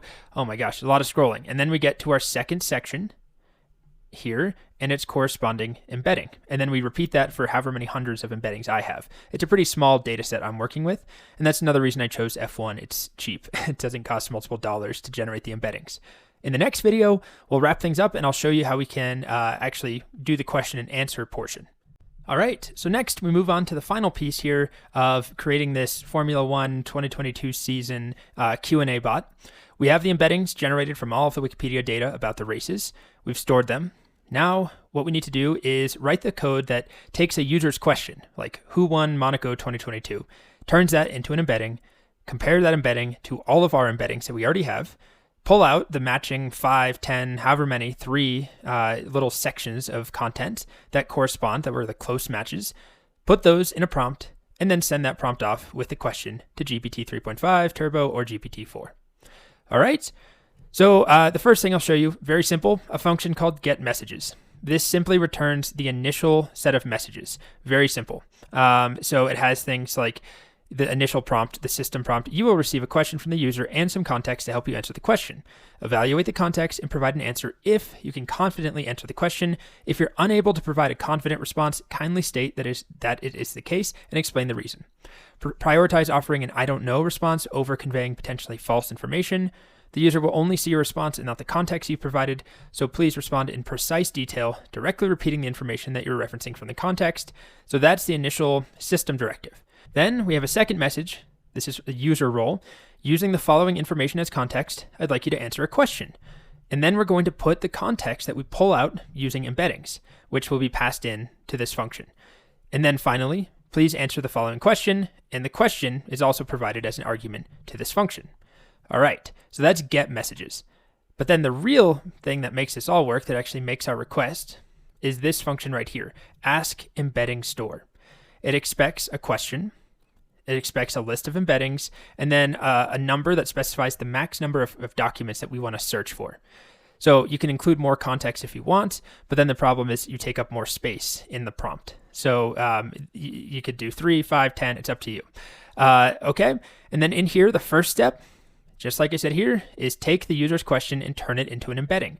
That's what we do right here. Get embedding of the user's question. And then we perform the get n nearest neighbors search. This is a function also defined in utilities. Get n nearest neighbors. And I'm not going to go over this in too much detail, but I put some notes in here also to explain how it works, and also that you're going to be much better off if you use a vector database in general, something like Pinecone. But what we do is we take the target embedding that you provide, so whatever the question embedding was, and then we generate a whole list of distances, similarities between the target embedding and all of the embeddings that have been provided. And we do this using cosine similarity. This returns a list of distances, and then we sort them and basically find the closest matches. We return the nearest neighbors. This is not the most efficient way of doing this, by the way, but it's about the simplest to understand and walk through. So I'm hoping you could walk through this code and get an understanding of how it works. And we also could have used some of the functions from the OpenAI embedding utils, which we did previously. I just wanted to show another approach here where the code is a bit more exposed. Okay, so this whole function takes in a query embedding and then a whole list of embeddings, and it returns n nearest neighbors. And n is going to be passed in. Are we trying to find the 3 nearest matches, the 5 nearest matches? It's up to you. So then once we get that back, then there's this chunk of logic in the middle that I'm kind of going to just ignore. I'll briefly tell you what it does. There's a chance that, let's say we have a 4,000 token context window, and somebody asks to get 10 documents. So if you pass in 10 as the maximum documents, we get 10 nearest neighbors for some question embedding. We might not be able to fit all 10 of them in the prompt. So this math does some math to figure out, okay, how many messages can we fit? And then we use that number to fit the most possible messages into our context list. So this context list will be as many possible related Wikipedia snippets that will fit within our prompt token limit. So that's what this logic does in here. So once we get a list of, let's say, 5 nearest neighboring pieces of text, Wikipedia articles, let's say about the British Grand Prix or something, pieces from that article. There's 5 of them. If they all fit, if we can fit them into the prompt, then we're going to take them and stick them in this context variable. We take that context variable, and then we're going to pass that through to the get messages function I just showed you that takes a list of context and a question. And then that generates a prompt, and we take that prompt and we call OpenAI.chatCompletion.create. So just to refresh your memory, right down here, this function we saw at the beginning of this video, expects, it's called get messages. It expects a context piece of text and a question. And technically what we're doing is taking the list of context and turning it into a string and then putting that string into the message. And then we take the user's question, like who won the British Grand Prix, and we put that in there as the last thing. So this returns this list of messages. And then we make the API call, where are you? Right here, using OpenAI.chatCompletion.create. You specify the model, specify the messages, and then we return whatever that content is that we get back. And I'm going to turn off my print statements for now. And I'm going to do that because if you remember the first time I ran this to show you that it worked, like this example, what happened in the first lap of the 2022 British Grand Prix? This is the actual output that we got back. All of this is showing you the prompt. This is the big prompt that we sent. So all this stuff. And I want to be clear, this is kind of a crude approach, having such big pieces of text just thrown in the prompt, but it does work. It provides the context, right? So we can see this is information. It looks like it grabbed stuff about the French Grand Prix, no idea why, but it also grabbed a lot of information about the British Grand Prix, and that was needed for GPT-4. I think I'm actually using 3.5 Turbo to save money. It was needed for GPT whatever model to answer a question about information it was never trained on. So let's try one more. Well, let me just run it to show you it does in fact work. And there we go. It says a multi-car crash occurred in the opening lap of the 2022 British Grand Prix. And you can see, it works. That's correct. That's the answer I was expecting. Let's try one more. We could try something like, who finished 9th in the French Grand Prix in 2022? And it says Daniel Ricciardo did. Let's verify.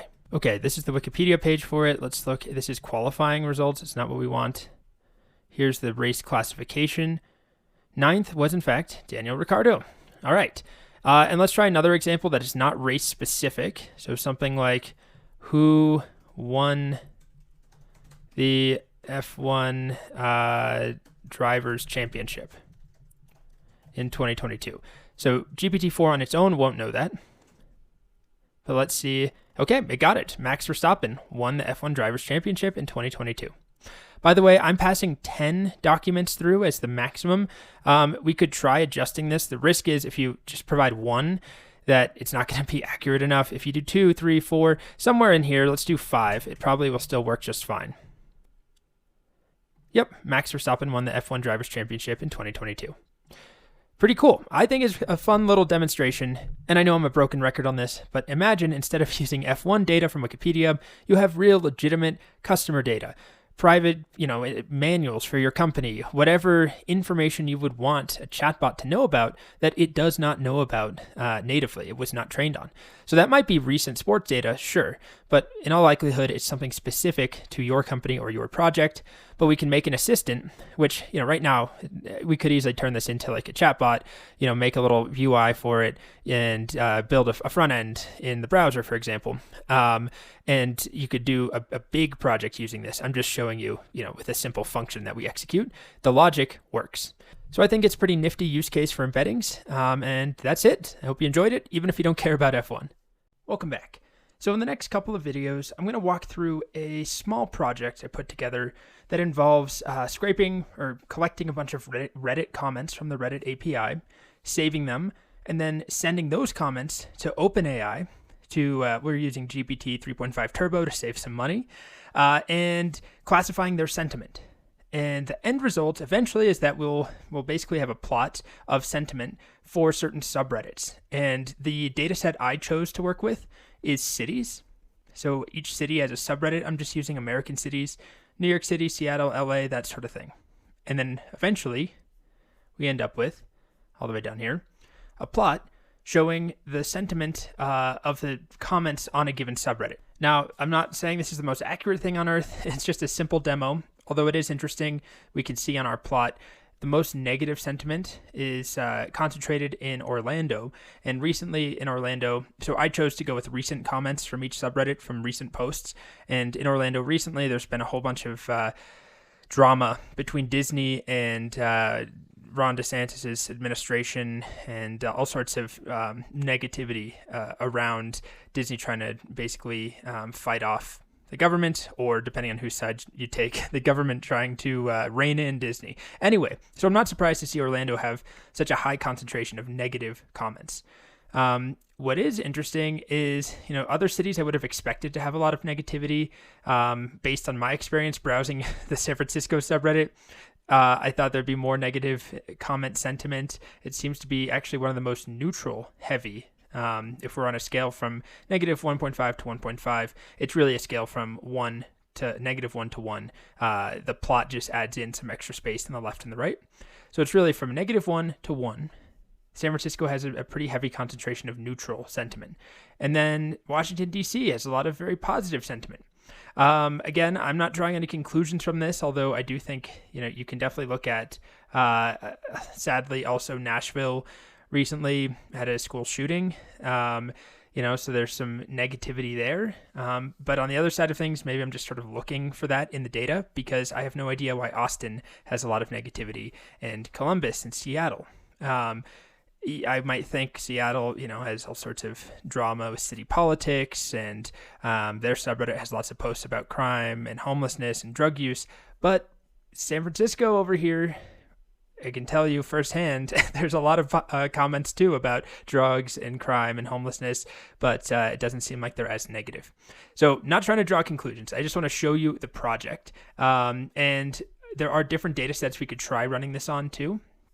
If I go back, I'll show you the original data set. It's just cities, but I commented out some other examples: iPhone versus Android subreddits, the Star Trek versus Star Wars subreddits, different English Premier League teams and their subreddits. And so there's some interesting variations there that we can try. All right, so the way that this will work, I'm going to walk through it in the coming videos, is that we start by scraping or by downloading a bunch of comments from Reddit, which is what happens right here. We use the Reddit API. There's a tool, there's a package called PRAW, P-R-A-W. I think it stands for, what is it? Python, have I lost it? Here it is. Python Reddit API wrapper, I believe is what it is. Anyway, so we'll talk about signing up for that if you want to get this code to work for yourself. But once we scrape those comments down and have them on our machine, the next step is then to send them off to OpenAI and ask OpenAI to classify the sentiment from -1 to 1 and give us a result. And then we take those results and then eventually we'll plot them. And so if you have no experience with plotting, it really doesn't matter. I'm just going to give you the code to make a nice looking plot. And then we run it. And it takes a while depending on the sample size. I tried one with like 10,000 comments that we were analyzing individually, and it took 2 hours to run. And it also costs like $1.50 or something, or maybe even more. But we'll start small so that we can just get something running together. So I'm not going to write this from scratch, but I am going to walk through the whole process, and I'm going to talk about how we can use tick token to analyze the cost, or at least the number of tokens that we'll be using up. So that's coming up. All right, so if you want to follow along with this and you want to get this code to run on your machine and tweak it and do your own experiments, aside from having your own OpenAI API key, which of course you'll also need to get a Reddit developer key, or specifically a Reddit client ID and Reddit client secret. And to get these, it's actually kind of buried. It's a little hard to find, but if you have a Reddit account, you can go to this URL, reddit.com/prefs/apps. I'll include a link to this attached to this video. And the page will look something like this here. It's a very old version of the Reddit UI. And what you'll want to do is go to the very bottom and click Create Another App. And then it will ask you to put in a name, a redirect URI, which will not be used. So put whatever you want there. I guess it probably needs to be a valid formatted URI, but it can be something that doesn't exist. And then you should end up with, eventually, the client secret here. And then this is not labeled, but this is the client ID. Now I'm going to delete this app entirely. So, I'm showing you this, but this is a throwaway account anyway that I don't plan on using. So once you have those two pieces of information, put them in the .env file under the name Reddit client ID for the client ID and Reddit client secret for the client secret. And then we have the Python Reddit API wrapper package that I'm using. So you'll need to do a pip install PRAW if you want to use that, right? Pip install PRAW. And I already have it installed, but again, you'll want to do that. I'm also using some tools for plotting. We'll get to that. If you've never done any plotting in Python, if you've never worked with pandas or Seaborn or Matplotlib, that's a lot to learn. We're not going to go over it, but I'll at least show you what you need to install. Okay, so I'm going to get rid of this because I already have PRAW installed. So the next step is to figure out what data we're going to be working with. And I've already worked with the city data, so I think I'd actually prefer to try a different example. Maybe we'll work with the European Premier League subreddits. So soccer teams, football teams, Red Devils, Manchester United, Liverpool, Chelsea, Gunners, Spurs. I have a feeling they're going to be the most negative. It doesn't matter if you don't follow any soccer at all, but they're having sort of a rough year in some ways, going through some manager issues. So anyway, Everton as well should have a pretty terrible time.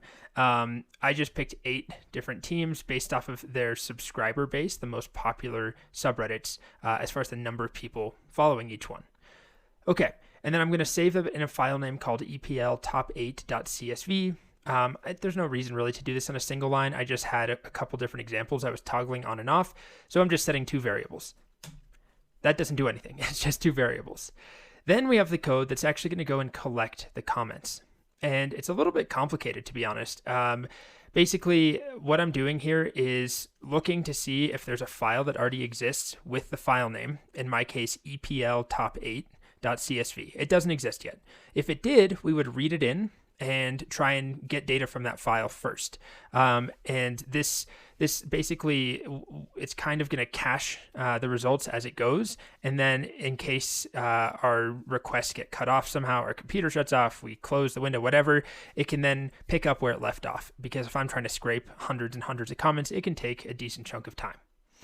All right, so the actual logic here, I'm working with pandas, with a panda data frame. This makes it very easy to write to CSV and read from CSV. I don't want to spend too much time looking at the actual logic because it has nothing to do with OpenAI. But basically, we give it a subreddit name, and it's going to go over the posts in that subreddit based upon, in my case, I'm using the .top method to get the top posts in a given month. Now, you could change that and say top posts in a year or all time. I'm doing month because it's a bit more recent. I found that week also worked, but it was very recent. So month was a happy medium, but it's also, by the time you watch this, will not make much sense. The results I get, they could easily be different unless you're watching it the same month that I'm recording this. Okay. So then we have an argument to this function. There's a whole bunch of arguments, but we basically tell it how many comments we're trying to get total from the subreddit. And that's what this logic here is checking to see if we've fetched enough comments yet. Has the number of comments that we fetched been great? Is it greater than the target number that we're trying to get? And if it is, then we just break out of the loop, right? We're done. However, the first time this runs, we won't have any comments. So this is the important logic. For each submission, which is basically a post, for each post in the subreddit of the name, let's say we're looking at the Arsenal subreddit, Gunners, .top, filtered by month, so in the top post for that month on that subreddit, we're then going to look at the comments in that post, loop over them for each comment, and there's some logic to see if we already have enough comments. I also have a parameter called max comments per post, because some posts can have thousands of comments, and I didn't want to get all of the comments from one post. If I'm looking for 500 comments per subreddit, I decided it's better to split them across a couple of submissions. So I'll show that parameter. But there's logic here that makes sure that we're not getting too many comments from one post. And then we're going to look at the comment and extract basically the comment body and the submission ID and the subreddit name, and we save those, we write those out to our CSV file. Technically, we're writing it to the data frame, and then at the end, we write that data frame to CSV. If you're not familiar with pandas and working with data frames, it's not at all important. It's just a structure that helps us manipulate and work with data.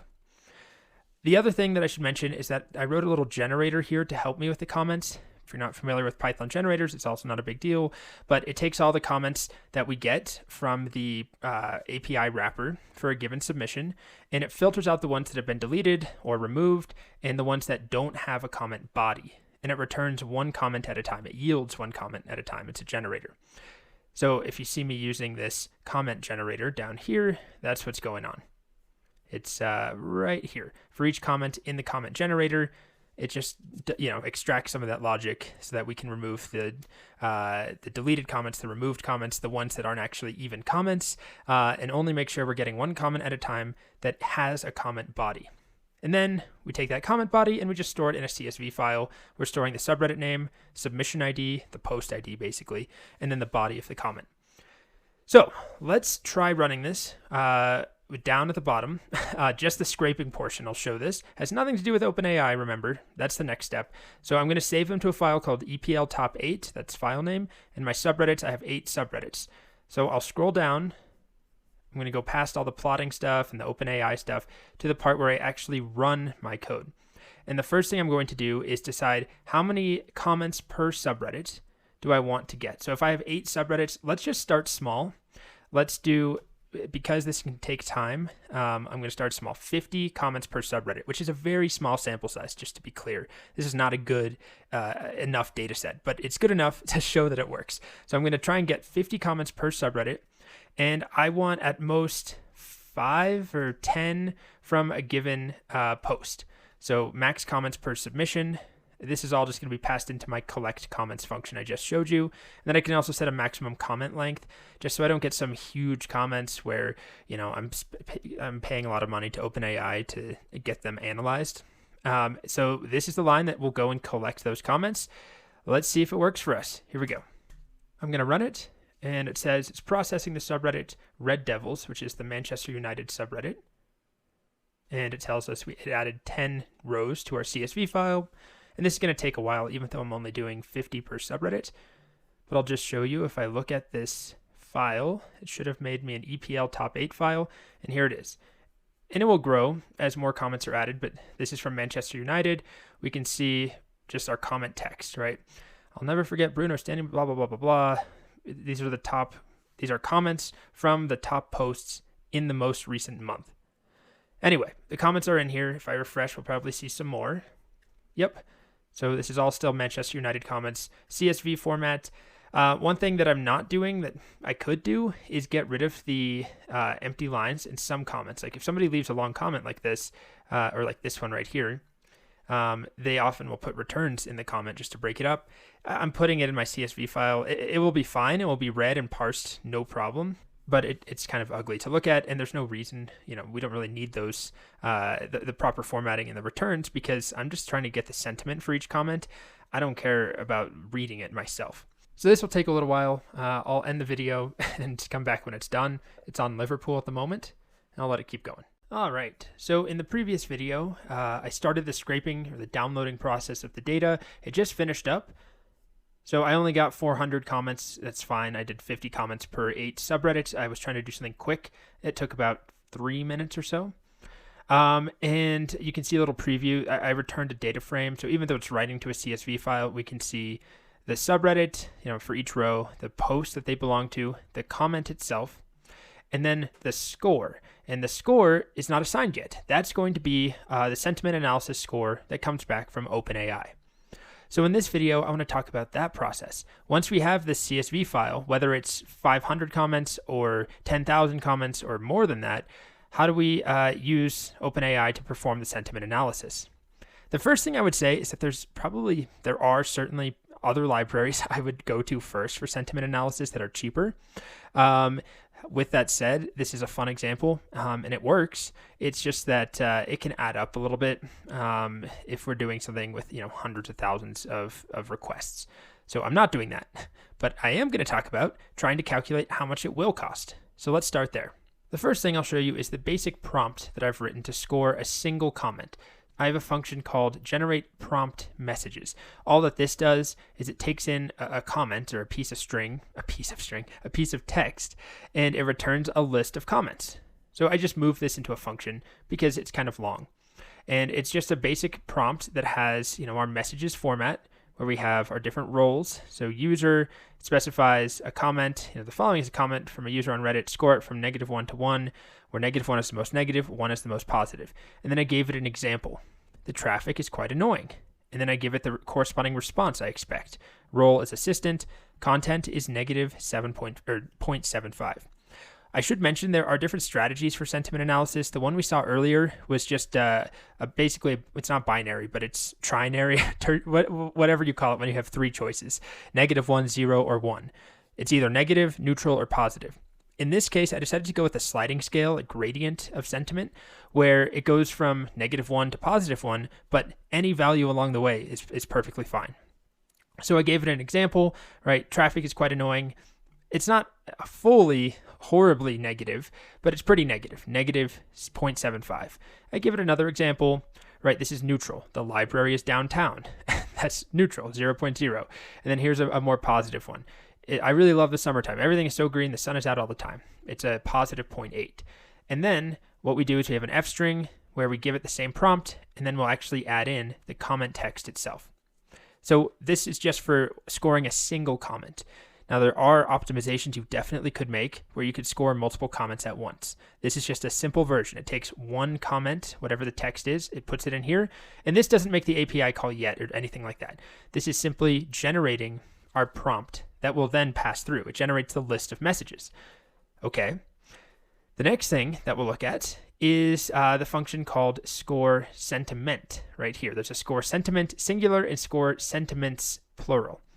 This is the function that starts the whole chain. It opens up the CSV file, and inside of here, it's going to call our function, which is called score sentiment, for every single comment. But let's just look at score sentiment in isolation. It's quite simple.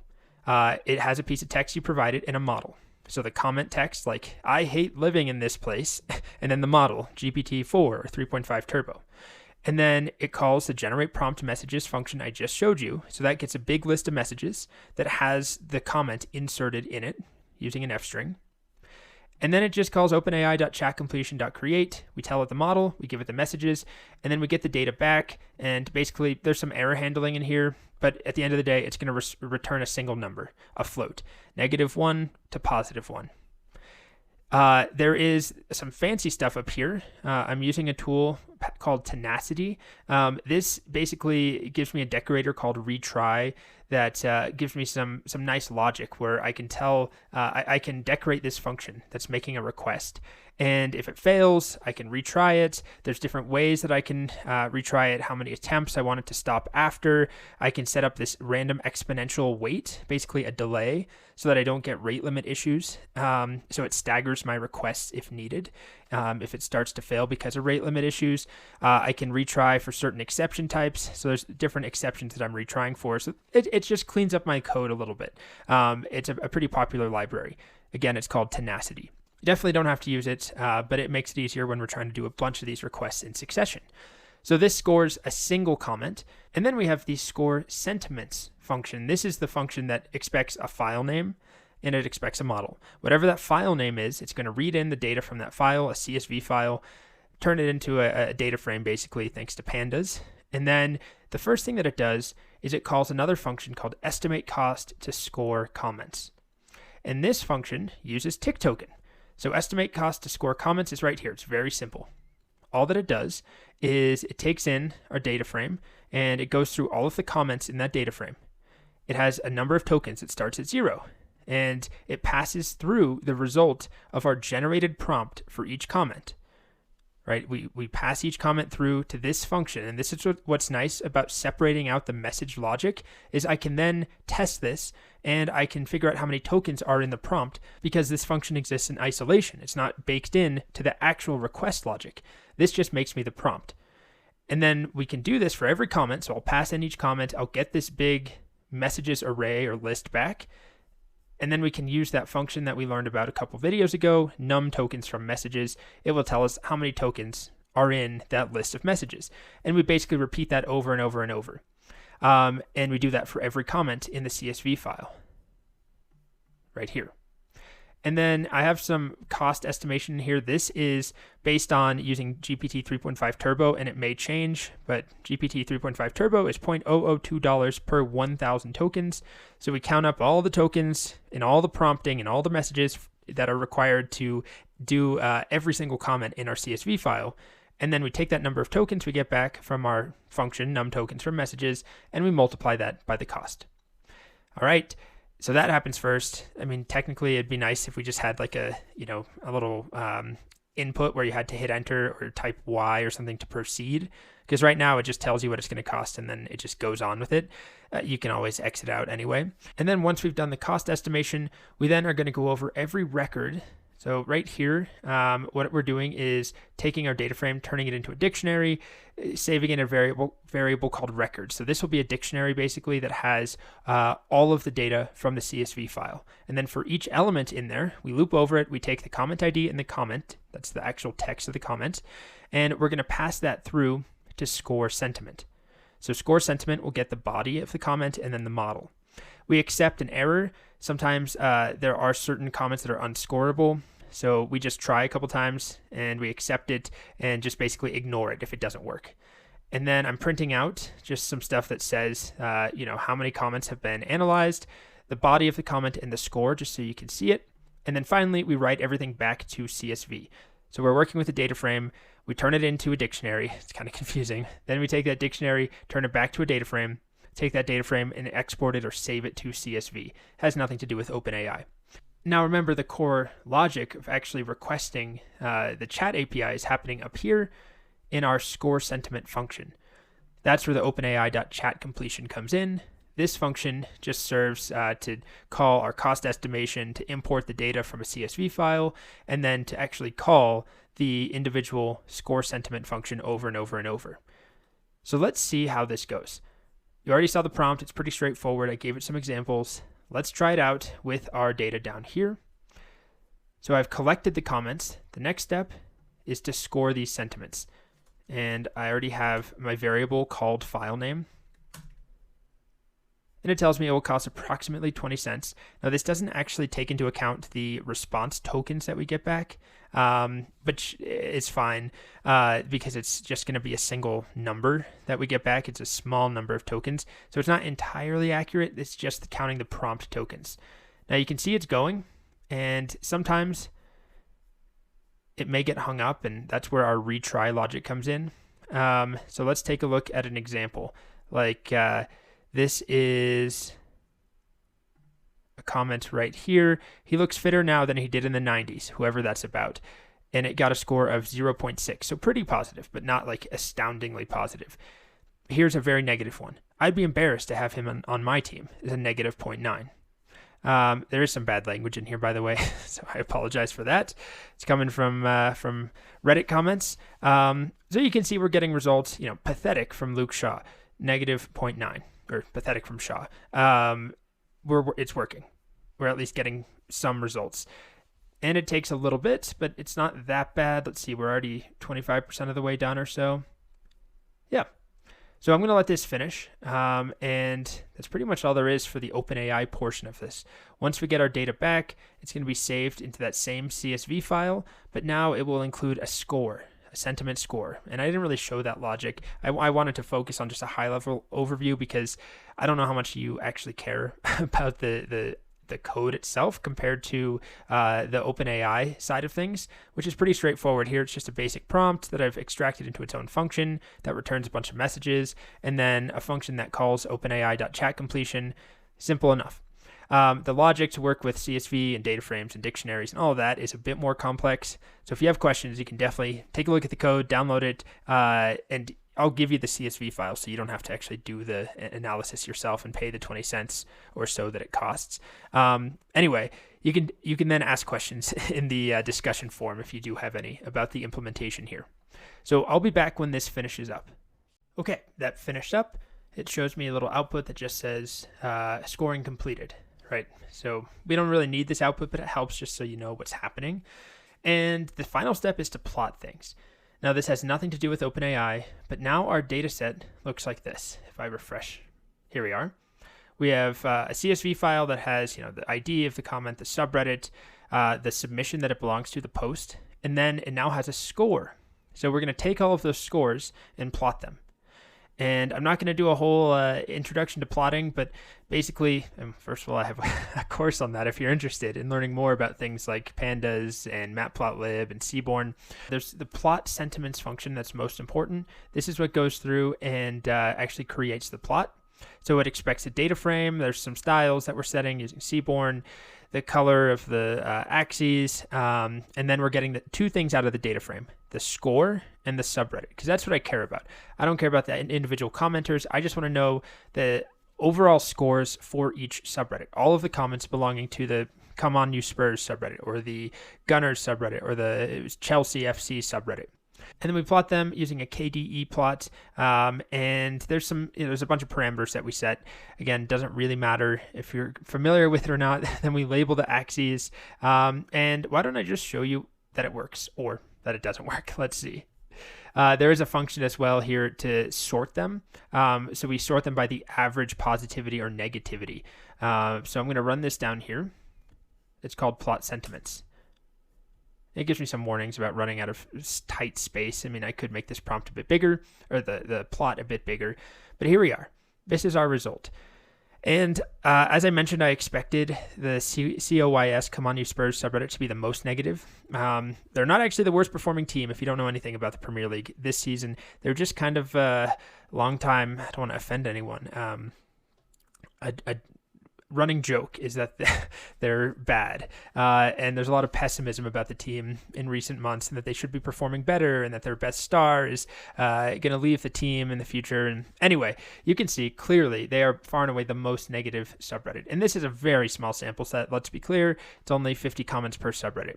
Not enough to draw any real conclusions. Then we have Chelsea and Liverpool, two teams that are drastically underperforming this year. Newcastle is an interesting one. They are overperforming what people expected. So there's a decent chunk of positivity, not a lot of neutral sentiment there, and then a decent chunk of negativity. And then the most positive is Gunners. Arsenal, which happens to be the team that I like, has been having a really good year and has been leading the table basically for the, last 6 months or something. And there's a lot of positivity there. So, like I said, we're not gonna draw any real conclusions from this, but it's kind of a fun experiment, and it's also just a good use case to show you, cost estimating and using tick token and the benefit of taking that function that we didn't write, by the way, it came straight from the docs. That takes returns a number of tokens based on a messages list. Well, we use that here, and by extracting my logic to generate the messages list into a standalone function, then I can test it using tick token separately from the logic to actually make the request to OpenAI. So that's it for this demo. Again, we didn't write anything. I just gave you the code and showed it to you. And I'm sure it's a little overwhelming, but I just wanted to show an example of something involving tick token and involving, a bunch of requests being made and some estimations. So if you're not familiar with the Premier League, if you don't care at all about soccer, football, whatever you want to call it, you can try the cities dataset. I've provided that CSV file as well in our code if you want to use that one. Or come up with your own experimental data set.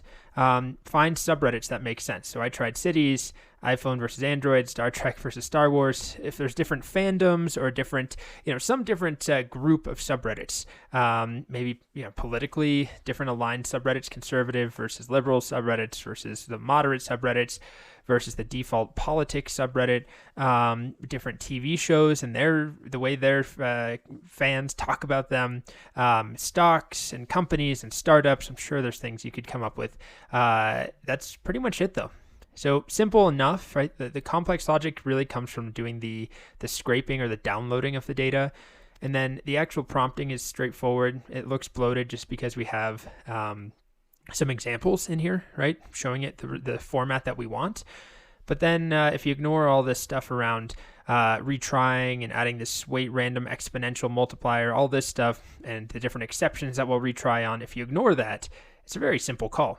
We're just calling it and extracting a number out with a regular expression, turning it into a float and returning that. And then we do that over and over and over and over and save that to a CSV file for all of the data that we get back from Reddit. We run each comment through our function that gives it a sentiment score. And then there's the plotting logic, which, if you're not familiar with that, I didn't really go over it. It's a lot, and it's a lot to cover, but it works. That's all you need to care about. It takes a data frame and it will plot it. And that's what we see here. Okay, welcome back. Next, we're going to look at a book summarizer project. Now, initially, I was going to have us build this together, and it started out quite simple. But then as I got into the nitty-gritty of making an effective summarizer, things kind of spiraled and it became way more complicated than I initially set out to make it. So because of that, I'm not going to have us create it from scratch. I'm just going to walk through the code and sort of talk about the thought process behind how it works. So it's running right now. It is summarizing the entire contents of the book, The Great Gatsby. And it takes a bit of time. Actually, largely, it's slowed down because I added some logic in to slow it down on purpose so that we don't hit any rate limit issues.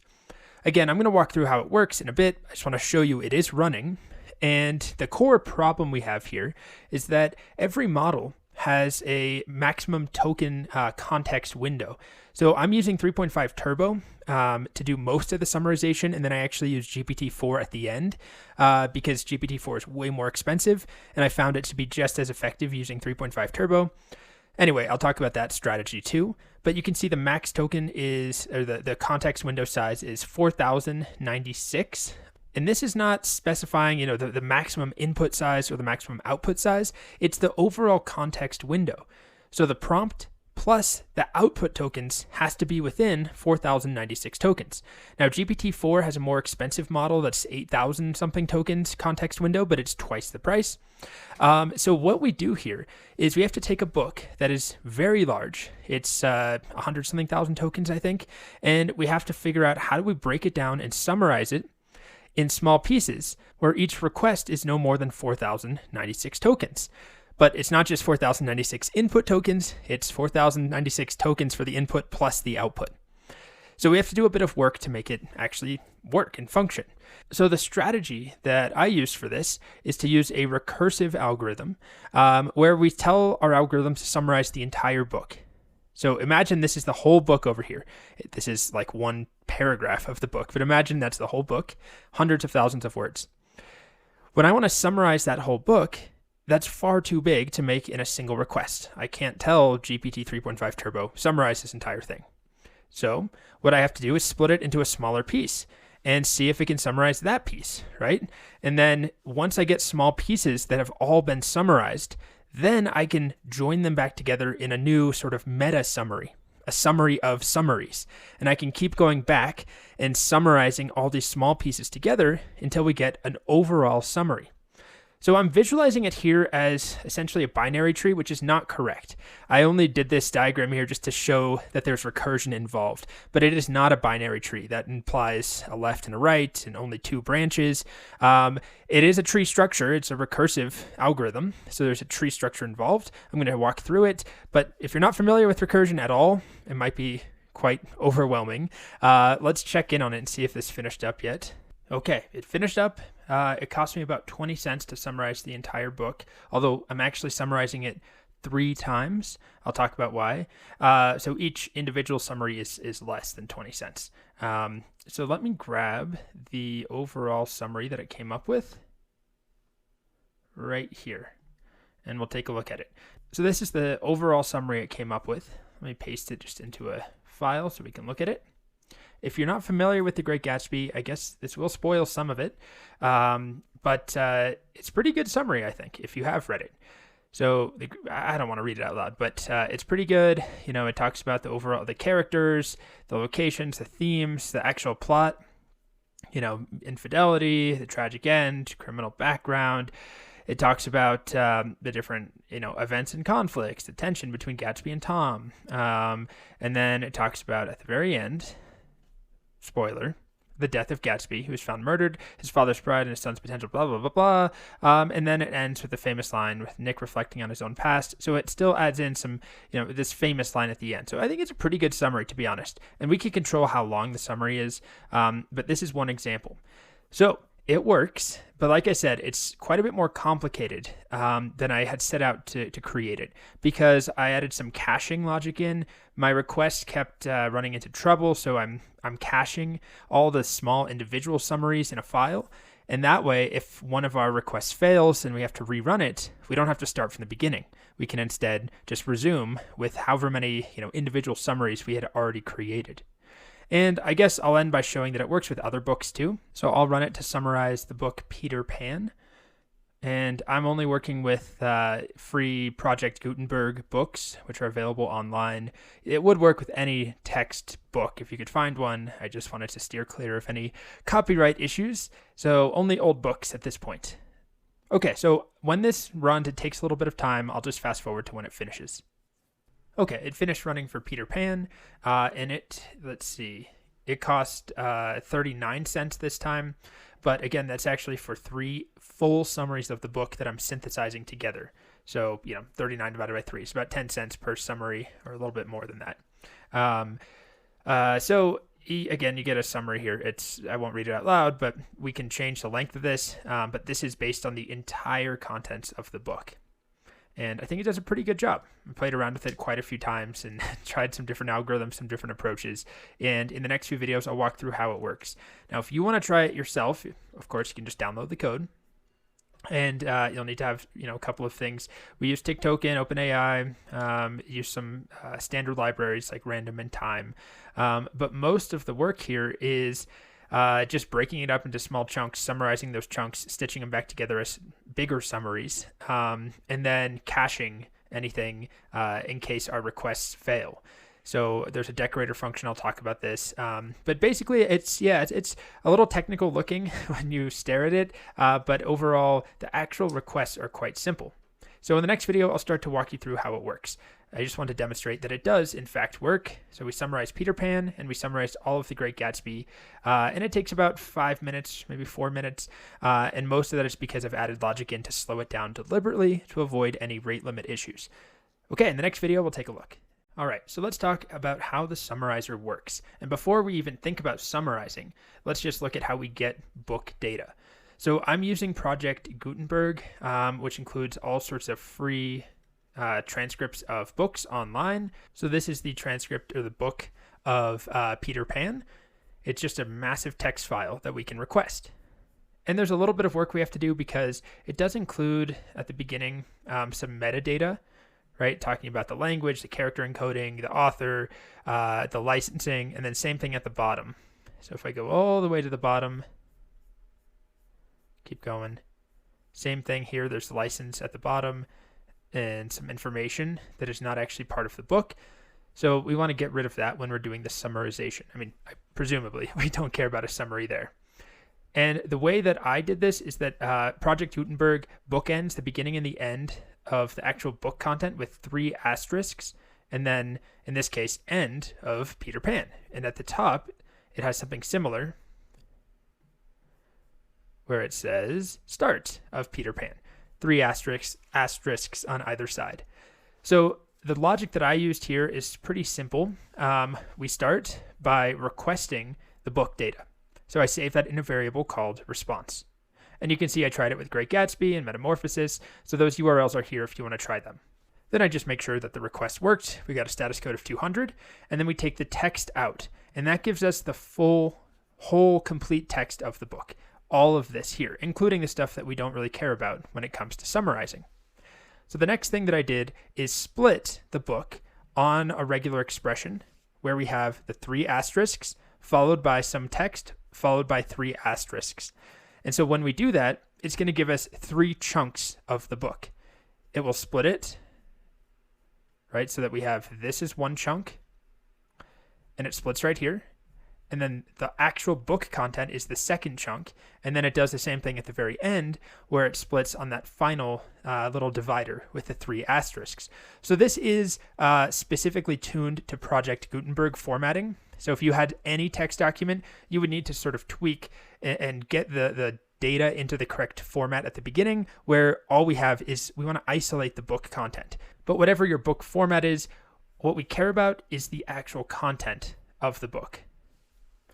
And actually, I did include the table of contents in this example. I didn't cut this out. That's fine. The algorithm can handle that. So once we have that, what we'll end up with is a list that has 3 chunks of the book. Basically, the header, the book content, and then the footer/license at the end. I'm calling it header and footer, but those aren't really book terms. It's more of a website term. So we have this list, and I'm printing it out. It's going to be hard to find, but if I scroll all the way to the beginning, here's an example when I was summarizing The Great Gatsby. This is what we see. So we have a list of 3 parts where I'm not printing out the parts, I'm printing out the length. So 818 characters at the beginning, 18,000 characters for the license at the end, and then the actual book is 270,000 characters. This is for Great Gatsby. We'll see a similar output message. There's a lot of output for Peter Pan. But the point is, we want to isolate that middle piece. So I'm then taking the element at the index of 1, which is the second part, right? We start counting at 0. So that should give us the book text itself. And so once we have the book text, we can start thinking about summarizing. Before we do a summary, I do a very simple tokenizer method call. So this is using TikToken, right, where I'm using the encode method on the encoder, and I'm passing through the entire book. Now, this is just the book content, not the header, not the footer, the license, none of that stuff, right? It's the isolated part of the book, so the text of The Great Gatsby, and this will tell us how many tokens the whole book is. The unfortunate thing is that that's not exactly the full story. It's good to know how many tokens are in the book, but we're going to have to exceed that number of tokens to summarize it, because we're going to have to make a bunch of summarization calls, and there's some overlap. And we can talk more about that later, but this will tell us how many tokens are in that book at the very least. So if I comment everything else out, we're just going to go and request the book and then print out how many tokens the whole book has. So let's do that. Let me clear my console. So this is for Peter Pan. All right. And we can see there's 73,000 tokens in this version of Peter Pan. So if we were just to take that as a rough estimate, again, it's not very accurate, but we could say, all right, if there's 73,000 tokens, and we're going to pass each of those through to our summarizer, at the bare minimum, we have to pass them through once. Then we multiply that by whatever price point we're working with. So for GPT 3.5 Turbo, I just have some logic here. It's very simple logic where I'm doing cost per token right now is $0.002, right, for 1,000 tokens. So here I am just printing out the cost per token times the total number of tokens in the book. As I said, it's not entirely accurate, but this is a good baseline to have. So I'm printing it out and then just rounding it to 2 decimal points. And let's run it for Peter Pan. And it tells me the approximate price of this summary will be on the order of 15 cents. So that's a rough estimate. So if we run it 3 times, which is what I did, that would be 45 cents. So this is actually overestimating the cost very slightly, because the actual cost was, I think, 39 cents instead of 45 cents when I ran it 3 times. We'll worry about that later. We're not going to get an exact estimate. We could. It would be a lot of work involving logarithms and some fancy math and the number E. Because we're working with a recursive function, and there's a slightly more complex relationship between the number of tokens in the book and then the number of tokens that we actually summarize and pass through to our summarizer algorithm. Anyway, we'll take a look at the logic in the next video. This is just getting the book ready, right? So we request a book, we get rid of the stuff at the top and the bottom of the book, isolate the content, and then see how many tokens that is. And that gives us a baseline for the price, but it's not entirely accurate. It's still close enough. Okay, welcome back. The next thing I want to talk about here is some of the base summarization logic. So remember, the core problem is that we have some big book, right? That's far larger than the maximum context window for any of the models allows for. It's thousands and thousands and thousands of tokens, and the maximum tokens that we can work with is 4,096, let's say, if we're using GPT 3.5 Turbo. So we're going to have to break it up into a bunch of small pieces and summarize those smaller pieces, and then summarize the summarizations, and do that a couple of times. Okay? So the core mechanic here, the thing that makes it all work, is the summarize function. And if we look at how I'm calling this, I'm providing the whole book, right? This is what we did previously, the contents of the entire book, and then a model name, which I have in a variable. It's GPT 3.5 Turbo. And then there's this weird thing, summarization token parameters. And this is a function that I'm calling first. And the job of this function is to tell us basically how big our prompt can be and how big the summary output can be and all this other stuff based upon the context size, so 4,097, and then the summary size that we're targeting. So if we have 4,097 total tokens, right? But then we have to account for, we want to get 1,000 tokens back from the API as the output. So that leaves us with 3,097 tokens for the input. But then we have the prompt itself, right? So this is my prompt right here. The user is asking you to summarize a book. The book is too long. You're being asked to summarize one chunk at a time. We'll talk more about the prompt, but this is some number of tokens too. So then we're going to have to subtract the prompt text size. And then that will tell us how many tokens we can actually pass from the book itself each time through. So let's say that returns to us, 2,500 tokens. That's our number that we get back from this function here. It says every time that you try and call summarize, you have 2,500 tokens of the actual book that you can provide. So that's where that math, we'll take a look at the function, but that's why there is math, because we have to account for the overall context window size, the size of the output, that's subtracted from the context window. So the summarization itself, then the size of the actual prompt, the words that we write to instruct it, then that will tell us, the difference between all that will tell us how many tokens we actually have allotted for the book text. And if we take a look at this summarization token parameters, it's up here, right here. It expects a target summary size and the total context size for the model. And then the first line in here is it's going to figure out how big the base prompt is. And this is calling our summarization prompt messages. This is the function called summarization prompt messages right here. This is what generates the actual prompt text. So it's what I just showed you. It basically just takes the base summary and passes it to this num tokens from messages function, which is what we saw previously. Where is that? This is straight from OpenAI's tick token lecture, where it talks about how to calculate the number of tokens in messages. So this will return to us the number of tokens in our prompt, just the base prompt, the text that I've written right here.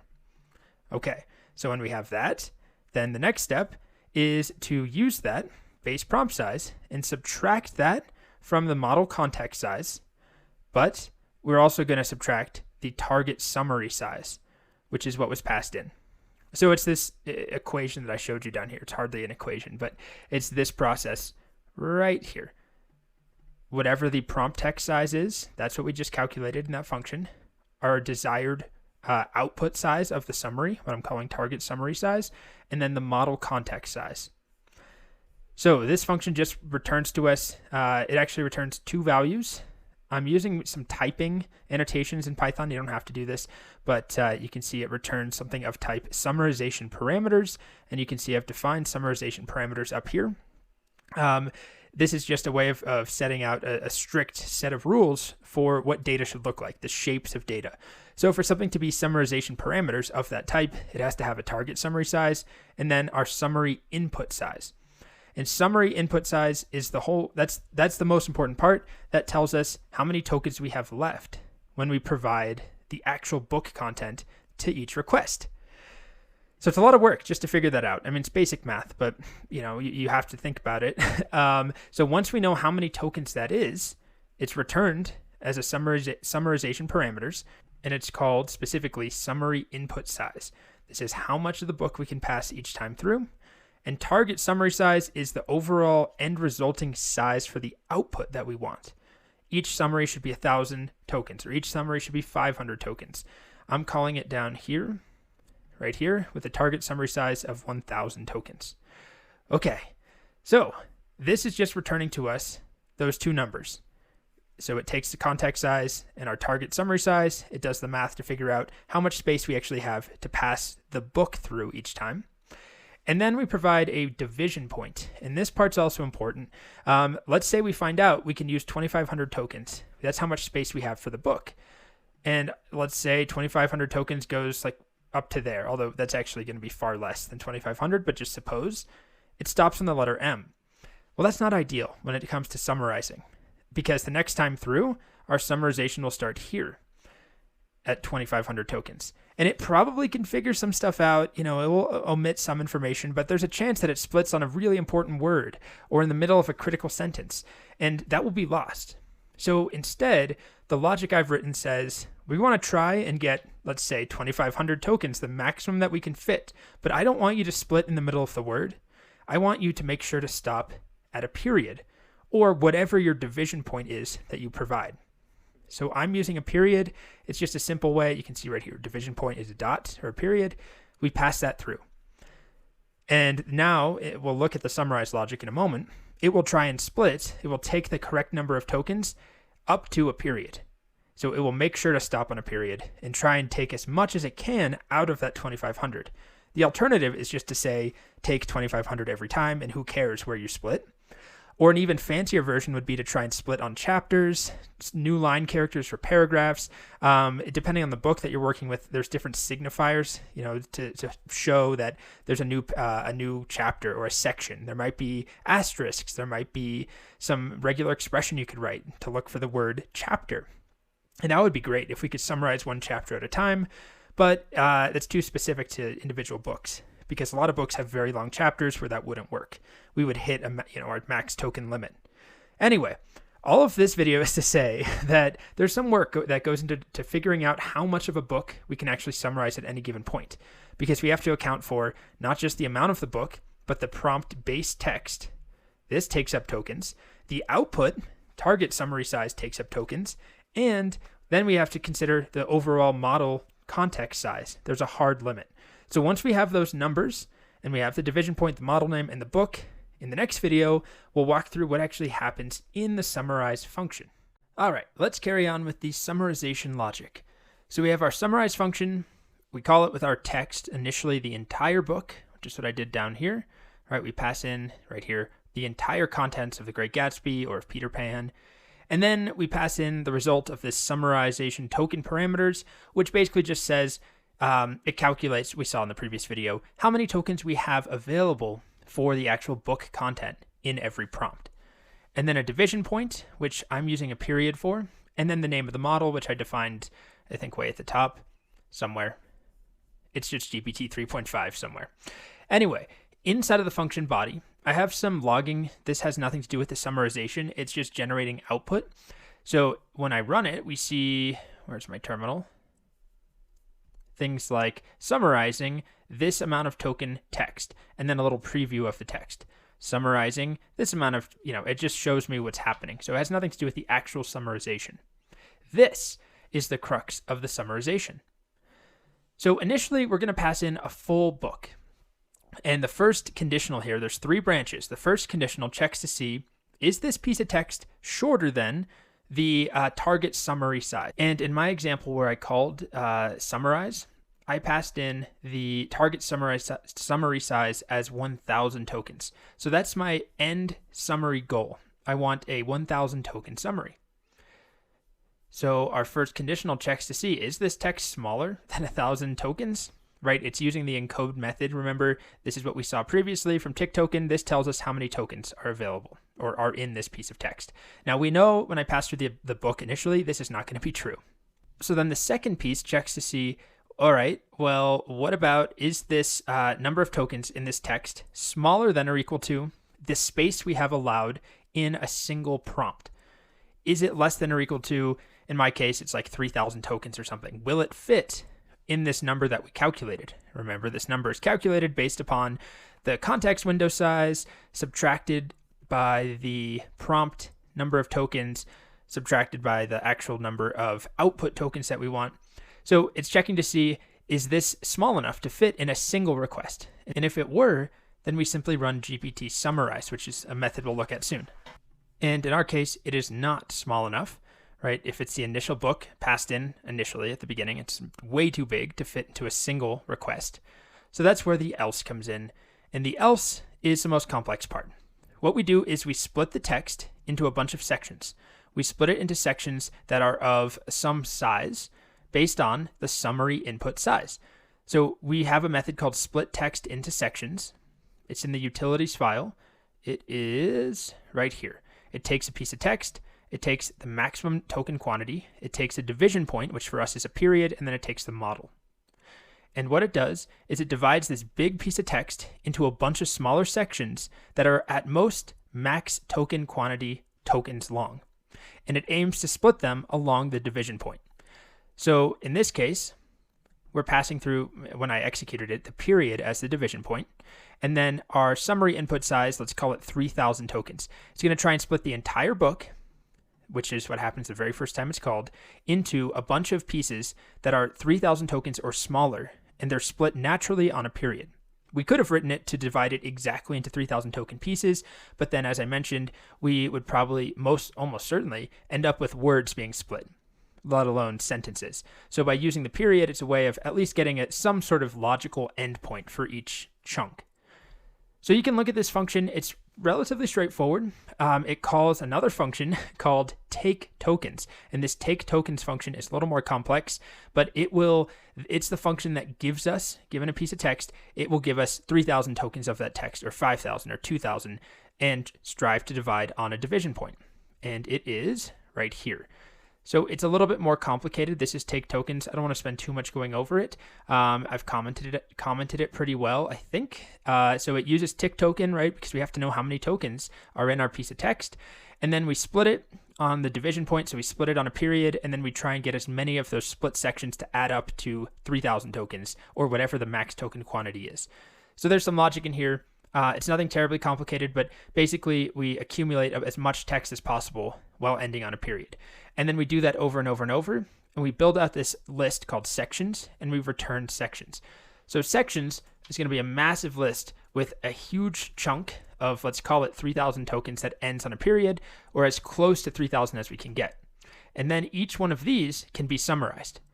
Okay, so when that finishes, if we go back to summarize, we get this split input that has all of the different small pieces of the book. The next step is to call summarize on each one of those pieces. So we have some recursion here. So each individual piece will be summarized. And when each of them is summarized, they should be smaller than the summary input size.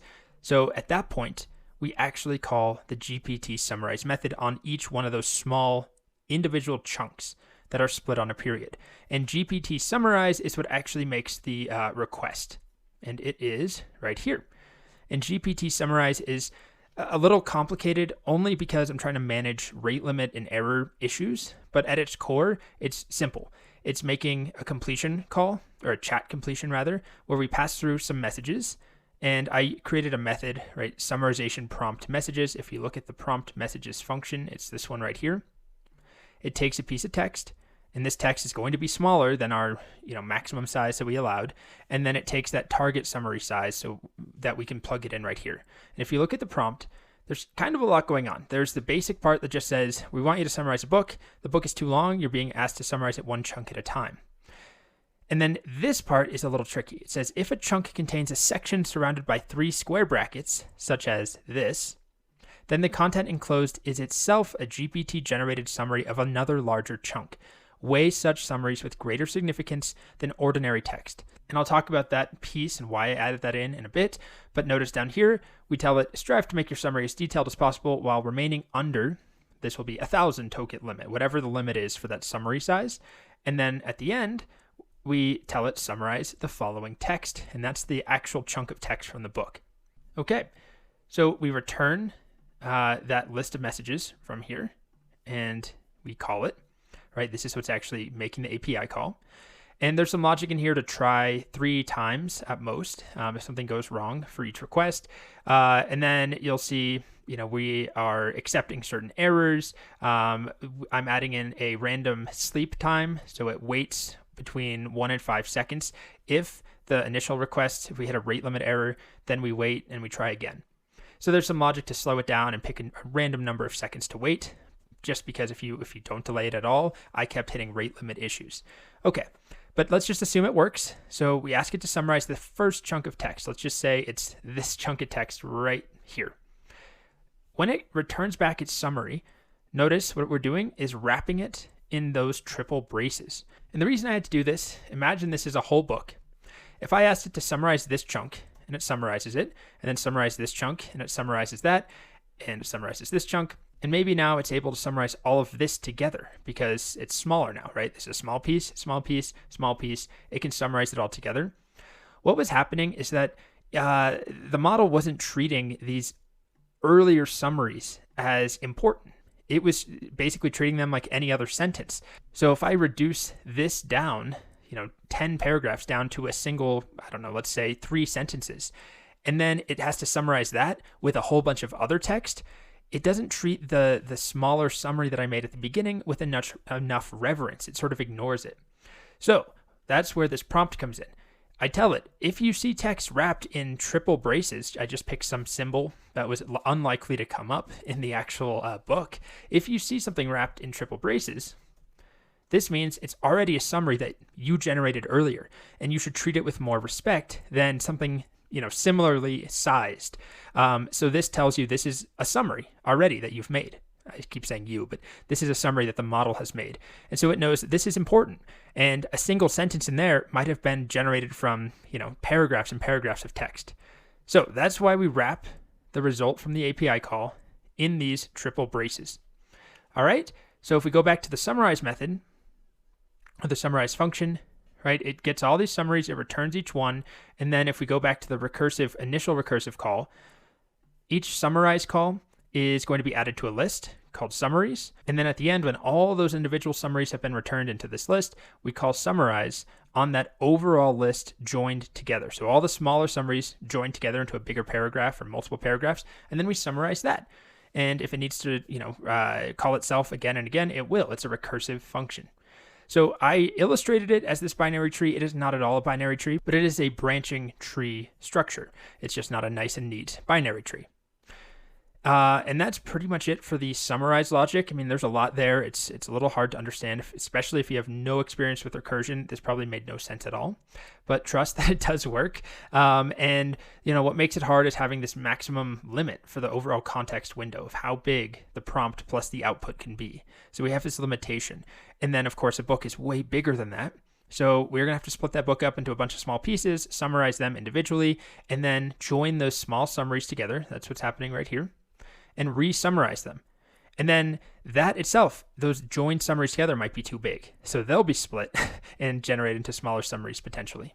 And then the final step is this summarize method will return a chunk of text that does have these angle or the square brackets on either side, indicating that it's a summary generated by ChatGPT or by the API.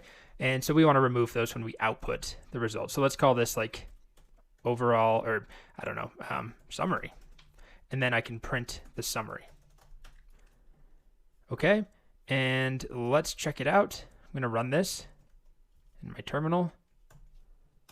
Whoops, not ls. And it's going to take a while. In the next video, I'm going to talk about the caching side of things if you're curious. But if all you care about is the OpenAI side of things, then we've covered all of that at this point. There is one other detail that I will cover in a future video where I actually generate 3 separate summaries and then have GPT4 synthesize them together into an overall summary. But let me just let this finish and show you the end result. All right, it finished up.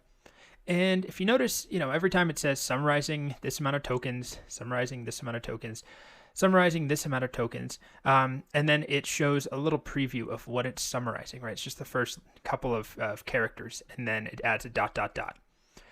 So first of all, you'll see that at the end, it's summarizing a 4,500 token piece of text, and that's way too big. Well, it's not way too big, but that's too big for the context window, so it has to be split again. It's already a meta summary, right? So it's creating a summary of summaries. If you see those brackets there, it means this is already a summary we got back. So it splits that into a couple of pieces, and then finally it finishes. And here is our final summary right here, down to here. Okay. So in the next video, I'll talk about how it caches things, because that can come in handy. It often, it's such a long request cycle. It can take, 5 minutes or more for this to finish. And if something happens, if the API slows down, it goes down, if your computer shuts off, you don't want to have to, go through the whole process again. So I'll talk about how to cache it next. Okay, next I'd like to talk about the caching logic. So if you notice, and I've already mentioned this, when we call summarize, there is this memoize to file decorator that is decorating this function. And what this decorator does is, if we look at it in utilities, it basically takes the contents, you can see right here, it decorates the output of a method and saves it to a JSON file. And this JSON file will just have a record of every input that we tried to summarize and every output that we got, every summary that we got back. So it's simple enough. Basically, it looks to see if there's a file that already exists with our cache. I'm just calling it cache.json as the default. And if it finds that file, then it loads the contents as cache. Otherwise, cache starts as an empty dictionary. And then what we do is we take the arguments to summarize, whatever all these arguments, we hash them using just a SHA-256 hash. Basically, we'll end up with a big hash-looking thing, like something like that, in quotes, a bunch of gibberish, but it's the unique hash of the arguments that we pass through. So whatever those arguments are, they will be hashed, and that will just be used as a unique key. And then we'll take that hash, and under that hash, we'll store the result of executing the function. The summary, in our case, it's a decorator, so it's a generic func, but the summary will be cached in a file under the key of arg hash. So if you look at the cache file that was actually created for us last time I ran this, it looks something like this, where, go away, we have this unique SHA-256 hash, and then the contents of that, so the arguments that generated this summary were hashed. This is the unique SHA hash, and then this is the value. And so this is all over the place in here. It's a very long file, storing all of the summaries and the hash of the arguments that gave us that summary. And the reason that this matters is because if we've already summarized something, right? If we've already summarized, let's say, text is the entire book, token quantities is, the same values, division point is a period, model name is 3.5 turbo. If everything's the same, we'll get the same hash when we call this line right here. And if we get the same hash, there's some logic to see if it's already in there. Is that argument hash already in the cache? If it is, let's return that. And then that prevents us from having to actually re-summarize. So I'll show an example of this. If I rerun my code that just took 5 minutes to summarize all of this stuff from Peter Pan, it immediately finds it. And this is completely wrong now, the price. It didn't actually charge us anything because we didn't even make a single request. What happened is that it took all of the arguments to summarize, it hashed them, and it realized that it already found a cache result for that value in the cache file. Now, as soon as I delete that, I delete the cache file, then it's going to do the whole process over again. So let me just show that. Let me show it like if I stop it halfway through. So I'm going to delete my cache.json file. Okay, and then I'm going to re-summarize.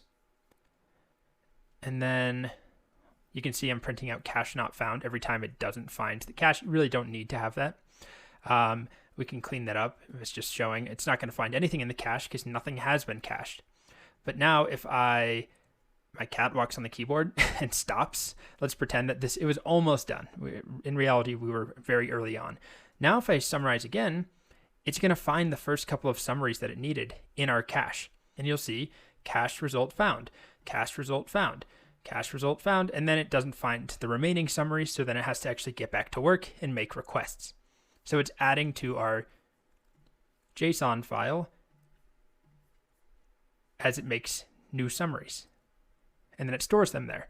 So in case it gets interrupted again, it can go and find them and not have to make that request from scratch.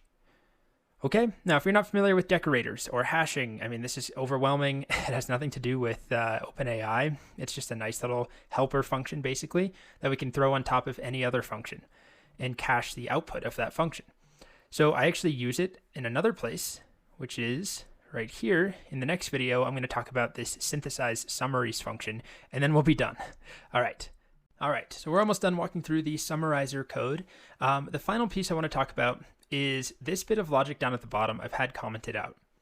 So what I found is that by using GPT 3.5 Turbo, I got pretty good summaries, and it's far cheaper than using GPT4. It's way, way cheaper, and it's good enough. But what I found worked really well is if I actually generated 3 or more summaries from a lower model like 3.5 Turbo, and then I passed those through to GPT4 and tell it to combine them, it gave me a pretty good end result. It was a higher quality end result without having to use GPT4 for all of the summaries. So right here is some logic where I'm going to summarize the same book 3 different times, where I specify a different summary size that I want it to generate. A 500 token summary, a 750 token, and a 1000 token summary. And it adds them all to a dictionary. So if I just show this right here, I'm going to run it. It's going to take a while. Let's print out our summaries. Okay, so I start with this empty dictionary, and then I have my 3 sizes. And for each one of those sizes, I'm going to call summarize and pass through that size. So summarize the whole book as a 500 token summary, and then store that in my summaries dictionary, and then do the same thing for 750 and the same thing for 1000. So I'm going to get rid of this line because this is doing a single summary. Okay, so I'm going to start this now, and it should find some stuff in the cache eventually because I already did a summary at 1000 tokens for the summary size, right? That's what we had been doing up here. So it should find that. However, it has not summarized Peter Pan at 500 and 750 tokens. So it's going to do that now. It's going to take a while. So I will edit this and be back when those 3 summaries finish. And we won't have an overall meta summary yet. We're just getting our 3 individual summaries. And then the next step is when those are done, I'm going to pass them through to a function called synthesize summaries, which is up here. And synthesize summaries is also memoized, so it's just cached to a file, just so we don't have to, if I've already summarized this book, Peter Pan, and done the mega synthesis, no reason to do it again. Just take a look in the cache file. Okay, so it takes a list of summaries, and then all that it does is it creates this messages list, right, where it says a less powerful GPT model generated some number of summaries of a book, however many we pass in. Because of the way that the summaries are generated, they may not be perfect. Please review them and synthesize them into a single, more detailed summary that you think is best. And then here are the summaries. So we join them together, and then we pass those messages through, create a new chat completion. And when I call this down here, I'm using GPT4. That's kind of the whole point, to use the better model to do this overall summary. So this is still going, of course. It's doing a whole bunch of summarization, 500 token summary, a 750 token summary, and a 1000 token summary. And then we'll get them all back. And then I'll be able to rerun this again, and it will find the cached results. And then I can finally get my synthesized summary. So that's the final piece. I'll be back. Okay, so finished up. You can see I've got a dictionary now that has a 500 token summary, a 750 token summary, and a 1000 token summary. And of course, you could change that number, right? Just remember, the longer the summary that you're trying to generate, the more calls it can take, the more API calls, because you have less space in each call in that context window to provide the actual book. Now that we have those 3 summaries, we can now call our synthesize summaries with those summaries. So I'm just going to take the values out. So I don't care about the 500, the 700 key. I just want the actual text. I'll take those pieces of text and pass them through into a new list to synthesize summaries. And synthesize summaries, we already talked about. It's right here. It takes all those and it adds them in to a single prompt saying, please generate a better summary. And we'll use GPT4, a better summary to synthesize these 3 smaller summaries. And then it returns that. Okay, so I'm passing that through, and I'm going to rerun this whole thing again. But unless the book has changed, which is possible, the text could change, I guess. But assuming that hasn't changed, and I have the same lengths here, I'm not going to have to re-summarize anything. It's going to go and find them in our cache, as you'll see right here. It should be very quick. It will find our 3 summaries that already exist, and then it doesn't find the final mega summary right here, because it hasn't been cached yet. So this is the only summarization it has to do at the end. Take our 3 overall summaries right here and synthesize a single summary. And it finished up, and here is our overall mega summary. Starts here, and it ends here. And we probably should format it nicer or print it out or, do something so you can see it. But this is the overall synthesized summary. And I think it does a pretty good job.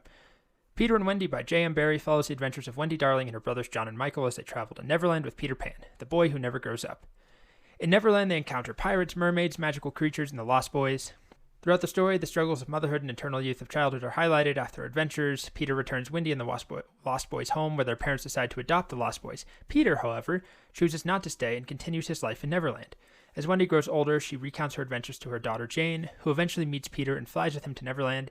The story suggests that Peter will continue to visit and take future generations of children to Neverland as long as they remain innocent, symbolizing the cycle of growing up and moving on. Decent enough summary. And yep, we could totally specify a different length, right? We could get a longer summary if we wanted to. It's just that we have that limitation of the amount of text we can provide versus the amount of text we can get out. And that is it for the summarizer. So there's a lot of code here, right? It's a lot of recursive, I won't say nonsense, but tricky recursive calls if you're not familiar with recursion. There's some fancy things like a decorator in there to cache the results that we've already gotten, so we don't have to make a bunch of unnecessary requests. And we use tick token quite a bit. not really to estimate costs, but more so to make sure that we can fit our messages into a single context window, to encode a string and see if it's big enough, or small enough rather, to fit within our prompt. Okay? And that's pretty much it. So I'm sure it's confusing. I'm sure you'll have questions, but play around with it and see if you can improve it, by the way. There are many better ways we could summarize things, including trying to summarize entire chapters of a book. That would be the best approach, right? Instead of just splitting on a period, which is better than nothing. It would be nice to get a whole chapter at a time if each chapter could fit into an individual request. And if not, maybe it still would be a good strategy to summarize each chapter individually, break that into pieces if necessary, then get all the individual chapters and then stitch those chapters back together. So some more complex logic you definitely could add in, but that's it for now.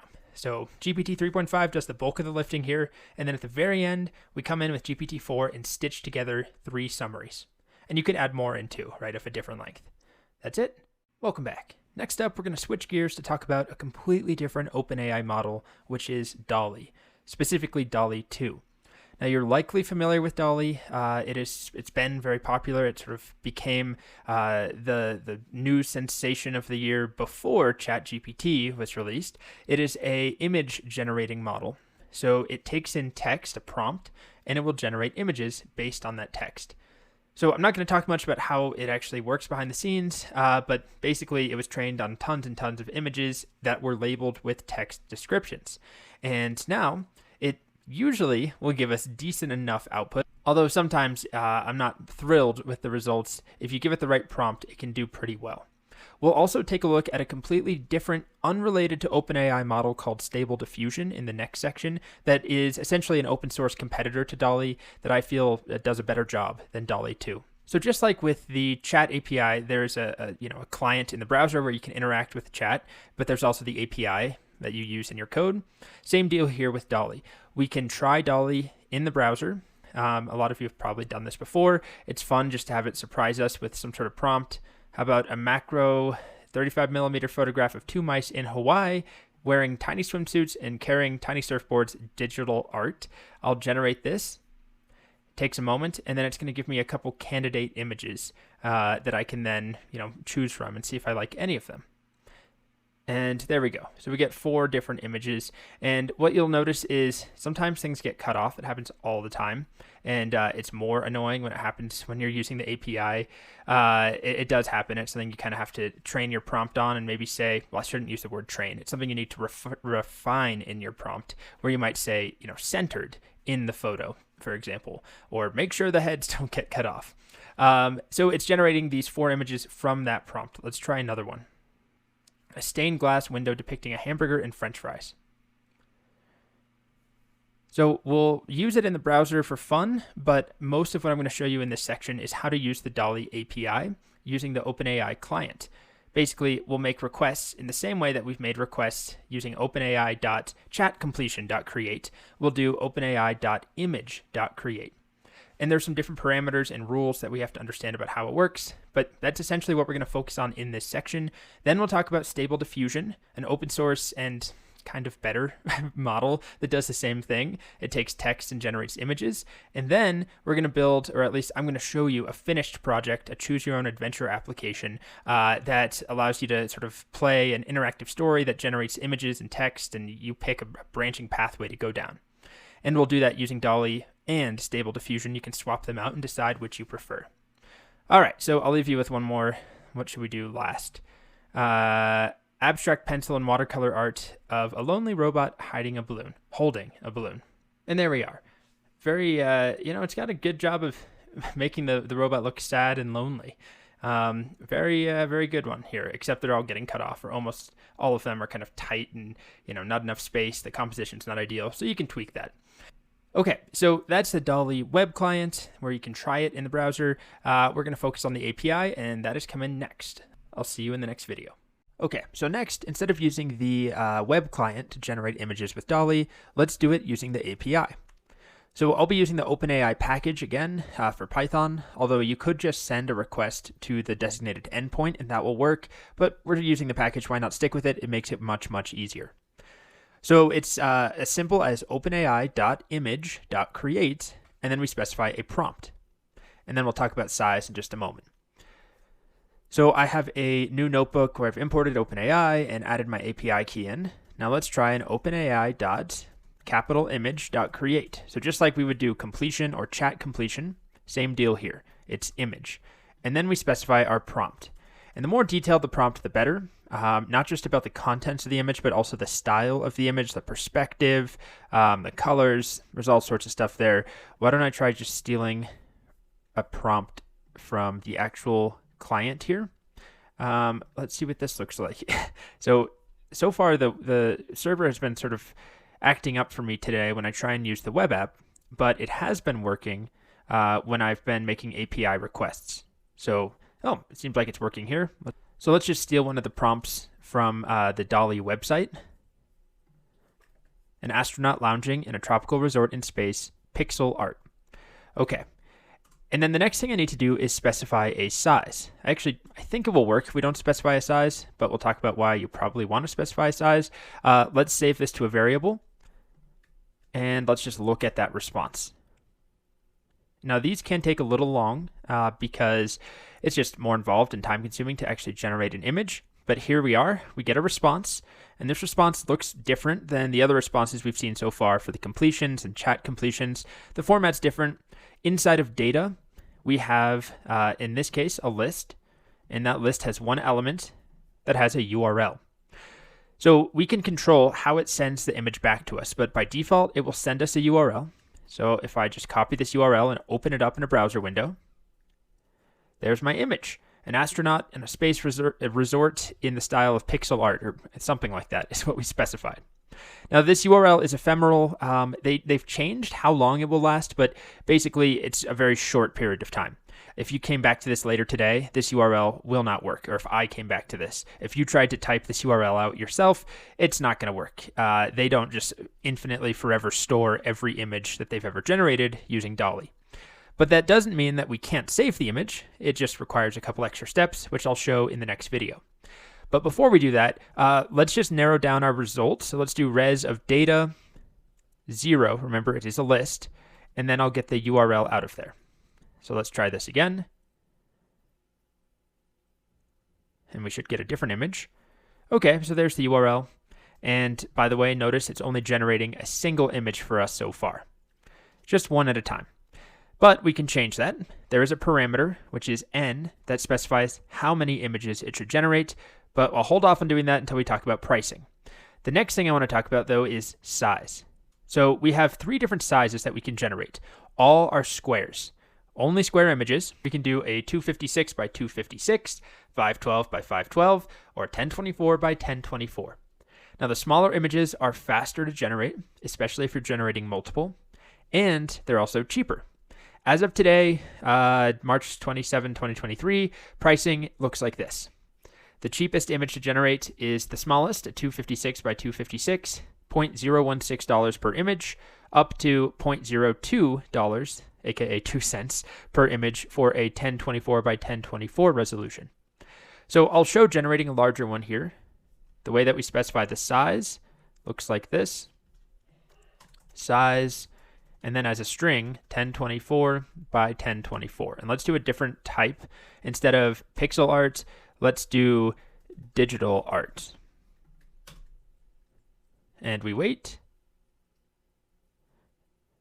And usually you have to wait a bit longer for the larger images. Again, it just gives us a URL that is ephemeral. I open it up, and it might be hard for you to tell that this is a bigger resolution, but it is. This is 1024 by 1024, and this cost me 2 cents compared to whatever it was, 0.016 cents or something like that for the smaller ones, right? 1.5 cents basically versus 2 cents. So it's not a huge price difference, but it is a difference. And then if I want to generate multiple, I specify n. So n is an integer. I don't know what the upper limit is. If we go to the documentation, I'm sure we can find out. If we go to images, this is what I was talking about. You could just send your post request to this endpoint yourself, but it's way easier using the client. It must be between 1 and 10. So 10 is the maximum that we can generate at once. Now, it can be useful to generate multiple because my experience is that the quality varies. And if you're limiting yourself to one, well, you don't have much choice. It might be good, but it might not be the best image ever. So I think there's a reason that the web client gives you 4. I think 4 is a good starting point. Where like this one is completely cut off. This one's kind of cut off too. Same thing here. This one, neither of these are amazing, to be blunt, as far as the composition. So it takes a lot of tweaking. If you're using the web app, it's easier to figure out what works, because I would probably then add something to this prompt about, I want these mice to be centered in the frame and fully in the frame. And, there's things that you could add to the language to try and improve it. But when we're working with just a single shot, n is 1, well, we don't have much choice there. So let's try maybe n is 5. And then instead of res.data of 0, let's just look at res.data. And I guess we'll go with the same prompt again. So this is going to generate me 5 images that are 2 cents each. And we get a list back, right, inside of this data property that has 5 URLs. Now, I won't open all of them. Let's just take a look at 1 or 2. Oh, it's kind of cool. Not sure what's going on with this green stuff, but let's try one more. All right, I like that one. So that's a start. That's pretty much all there is to the API, except for one other parameter I'm going to show you in a bit in a separate video. The next thing I want to cover is how do we actually save these images dynamically, because as I mentioned, these URLs won't last long. Now, they usually last more than a minute or two, but like I said, they've changed the window. According to the docs, they expire after an hour. So not something that you could really count on to be there for very long. In the next video, I'll show you how we can save images. But just to summarize, using the Python client, it's openai.image.create. You provide a prompt. We don't specify a model, by the way. And then a size, although you don't have to specify the size. And then n is also optional. It defaults to 1. It can be up to 10. It's just how many images you want generated. So that is the DALL-E API at its simplest. Next, I'll talk about how to save images from these URLs. Okay, so the next thing we'll do is save the images that we get back from our request. I'm going to show you one way of doing that, and I'll also show you a second way in the next video. So as we saw, by default, when I make a request, let's just go back to n equals 1, or we can even leave n off. We're going to get back some data with a URL, right? And this URL is only going to last for about an hour. So what we can do to save the image locally is then basically send a second request to this URL just using Python. We'll get the data from this and save it to a file. And then we can view or open that image file later. So to do that, I'm going to make a directory where I'm going to store all of my stuff, so my images. So let me make some new cells here. And there's a bunch of ways of doing this. I'm going to do it very clearly labeled. So image directory, name, and I'll call it images.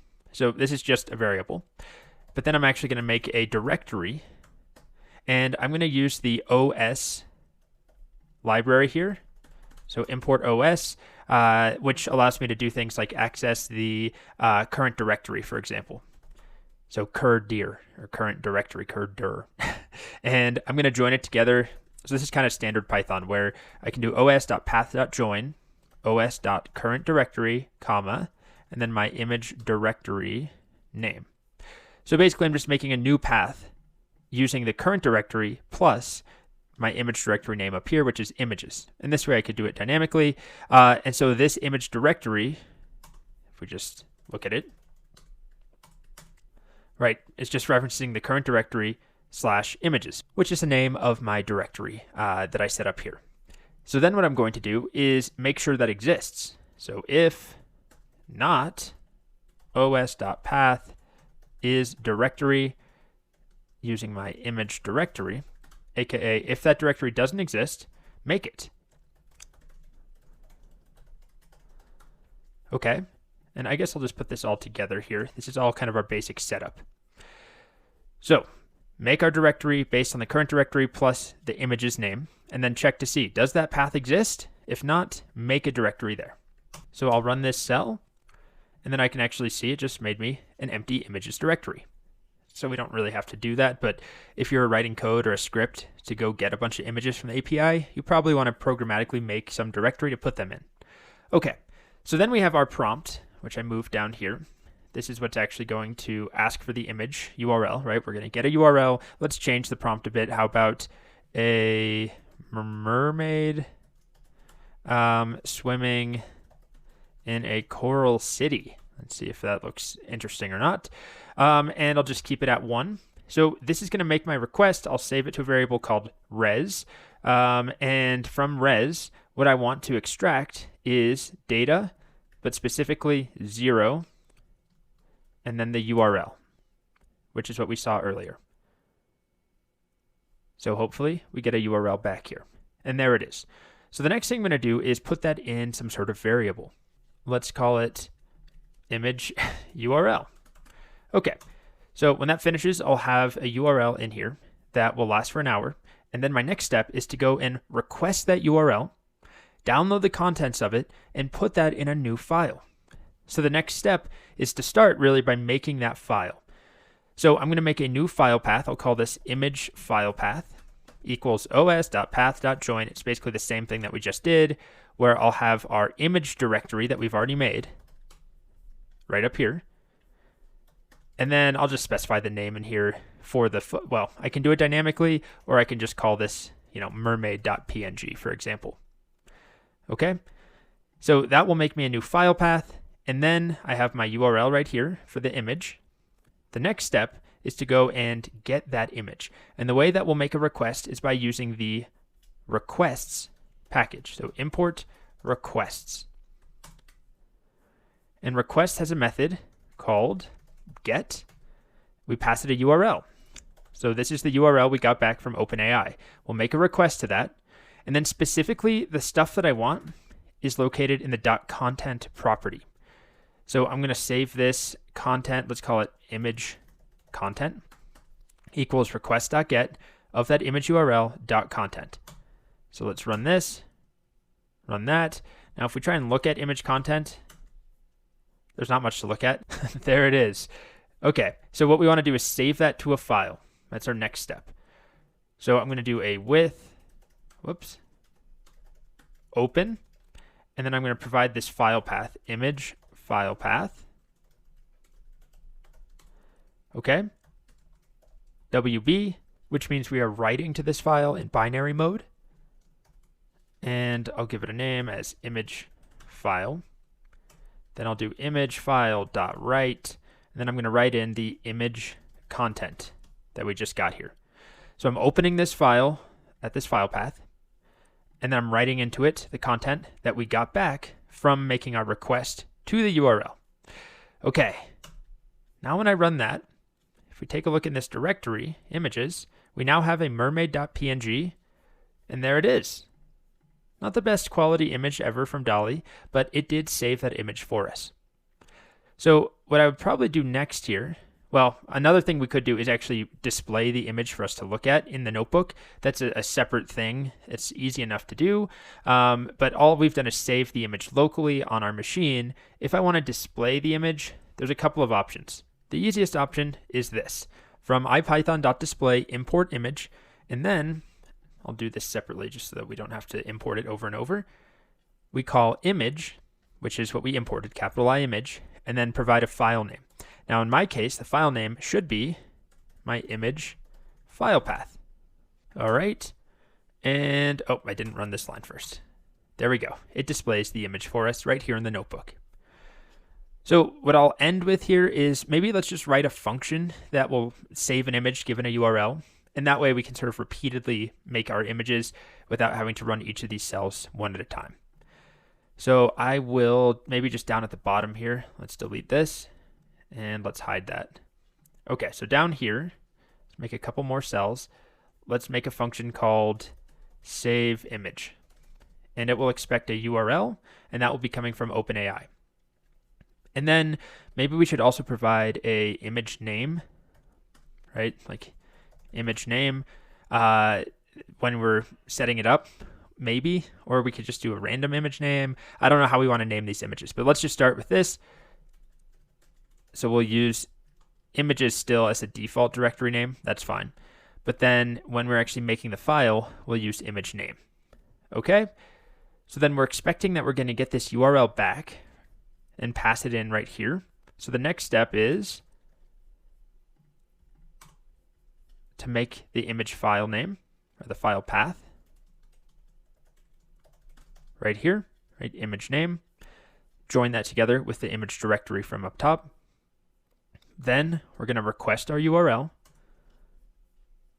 which we're passing in here. So we need to change this. It's just called URL. And then we need to write the data that we get back into our file. Indent this properly. And this is still called image content. Okay, that's all looking good. And then we're not rendering the image, and that's fine. And we could decide if we want to. But this should now be able to go get an image for us based on a URL, save it to an images directory, and then we'll give it a name. So let's just try one more example. Let's make a request. This time to, what sort of prompt? How about a tilt shifted image of a ski slope full of skiers. Let's just see what that looks like. And let's also shrink this down. Let's just go to a small image. Just save me a bit of money here. Save me a fraction of a cent. Okay, let's try this. So this will go get the URL, right, into this variable. And then the next step would be to call our function save image with that image URL, and then a name for the file. Let's call it skiers.png. Okay, let's hope it works. And if it does work, we won't really see anything until we go look in our images directory, skiers.png. There we are, our skiers.png file. So I guess the last improvement we could make is just to write a function called get and save image or something like that, which will just do exactly what we just did, basically. Def, we'll call it get image, and it will ask for a prompt and also a image name. And then in here, this will only get a single image. Of course, you could write a loop and do multiple images, but we'll just do a single one. We will pass through the prompt right there. We'll have it default to 512. You could obviously write an argument here and pass that in, and we'll have it default to n of 1. And then all that we'll do after we pass that prompt in is pass our data, the URL, to our save image function, but then we'll provide the image name here. So now I should be able to do get image, and I'll provide a prompt. Prompt equals, I don't know, what's another example? A sunset from a graveyard with a skeleton reading a novel. Okay, and then the second part is the image name, and we'll call this graveyard.png. And now we just have this repeatable function that hopefully will request an image from DALL-E, get it back, and then save it into our images folder. And there it is. We got the sunset, we got the skeleton reading. I don't know, I'm not getting much graveyard, but we could obviously tweak the prompt. Let's do one more example just for fun. Let's do a 3D rendering of a melting peach popsicle against a gradient background. And we'll call this popsicle.png.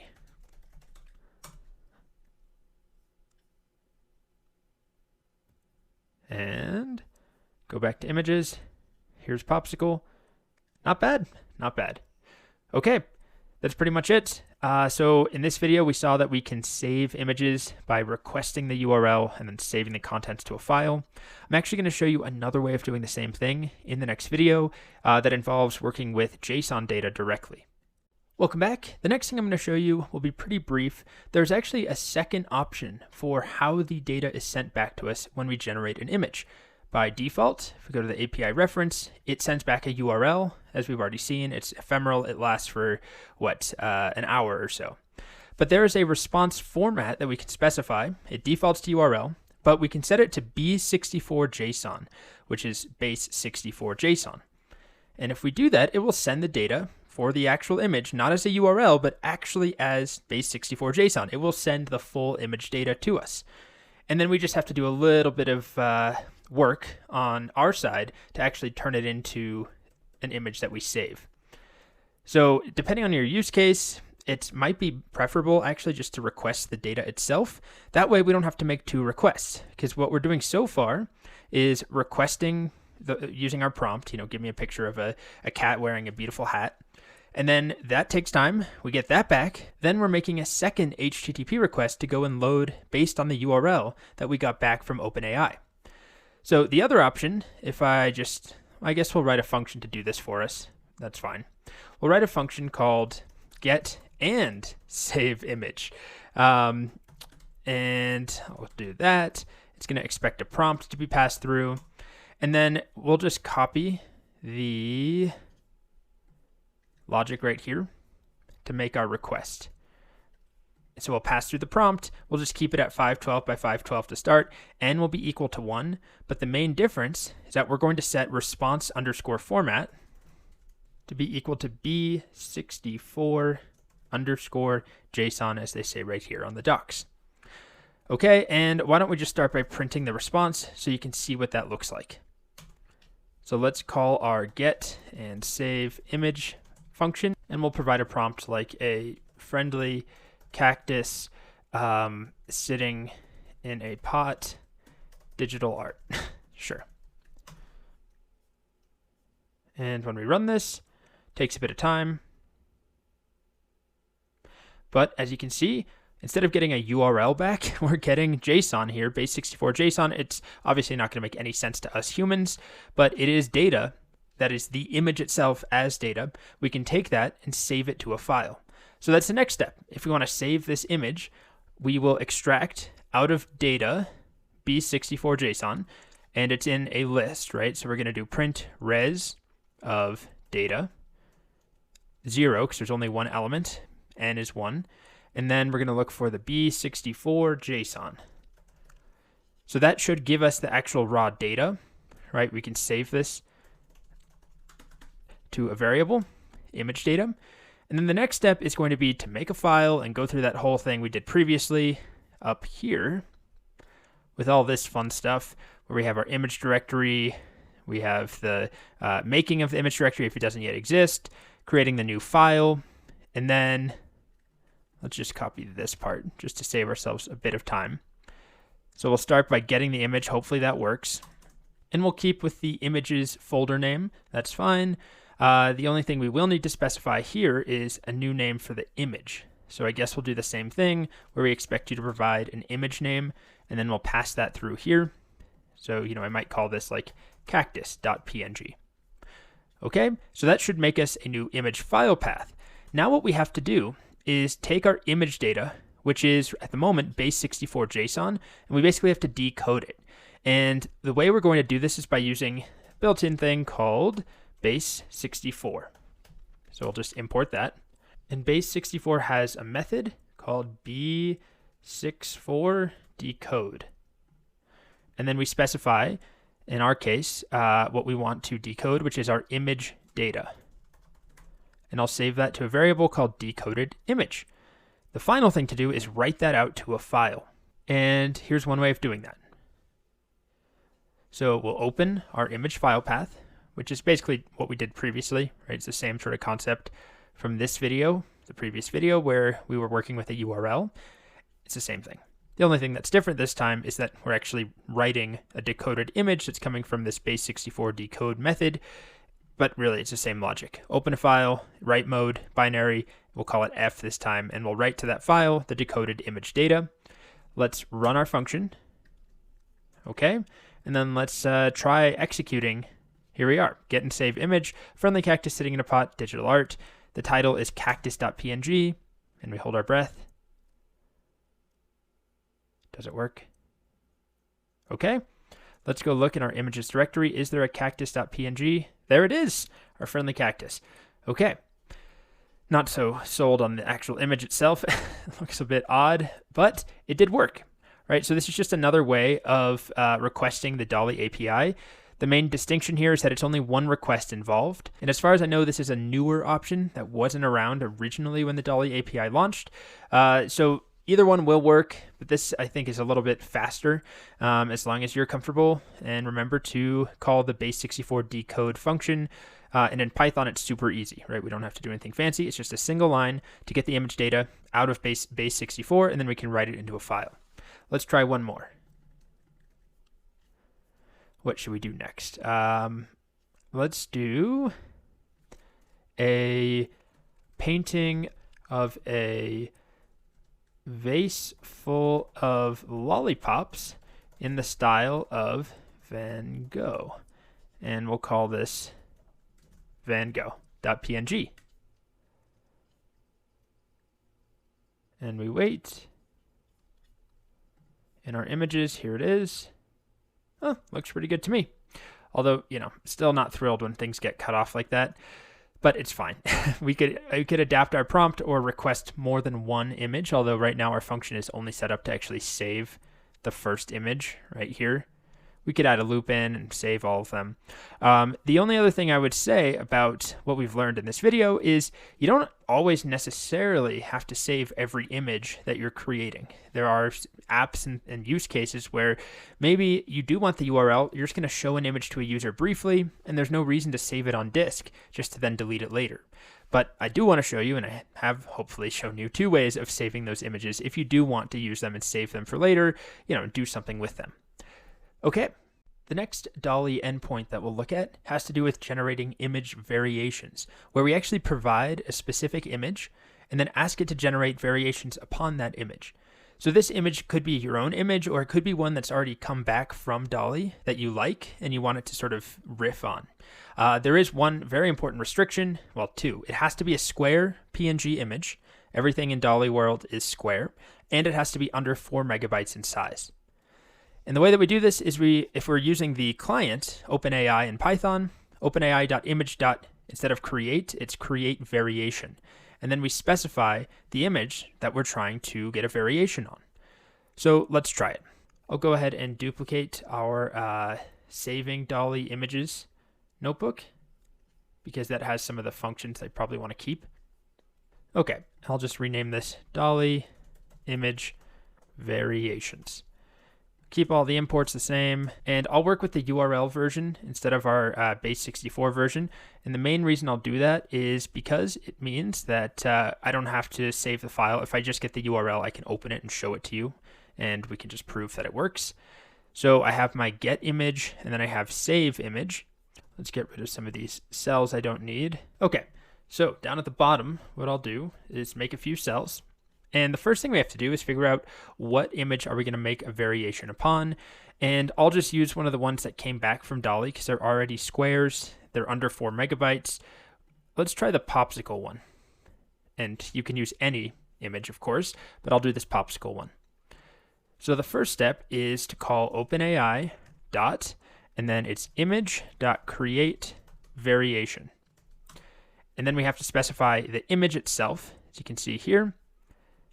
And I'll do that using open, and then the path to my image is /images/popsicle.png, I believe. Popsicle.png, yes. And then the next thing is the size. I'll just leave the size alone and use the default.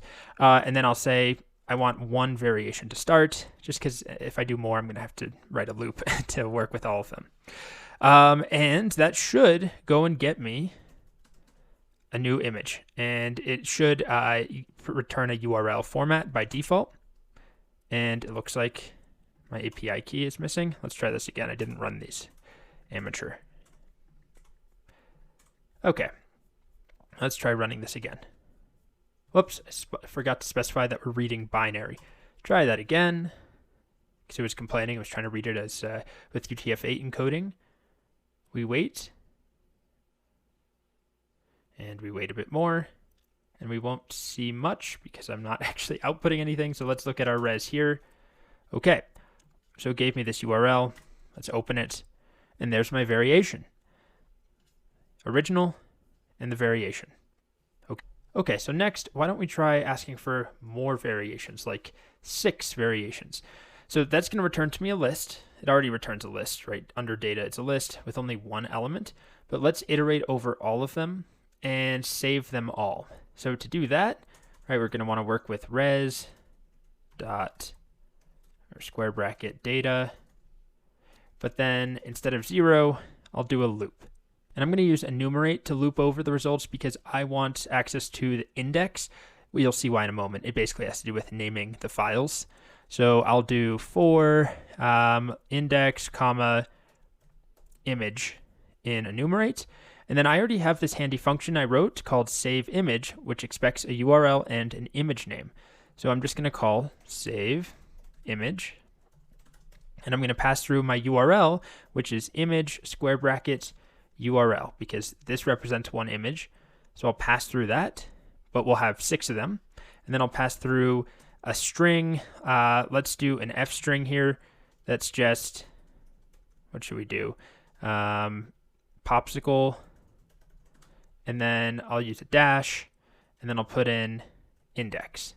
So I'll have popsicle 0, popsicle 1, popsicle 2, and so on. And I need to put .png here. Let's try running it. It will take a little while, especially if we're doing 6 images. Okay, looks like it finished. Let's go to images. All right, we have popsicle 0, 1, 2, 3, 4, and 5. Let's take a look.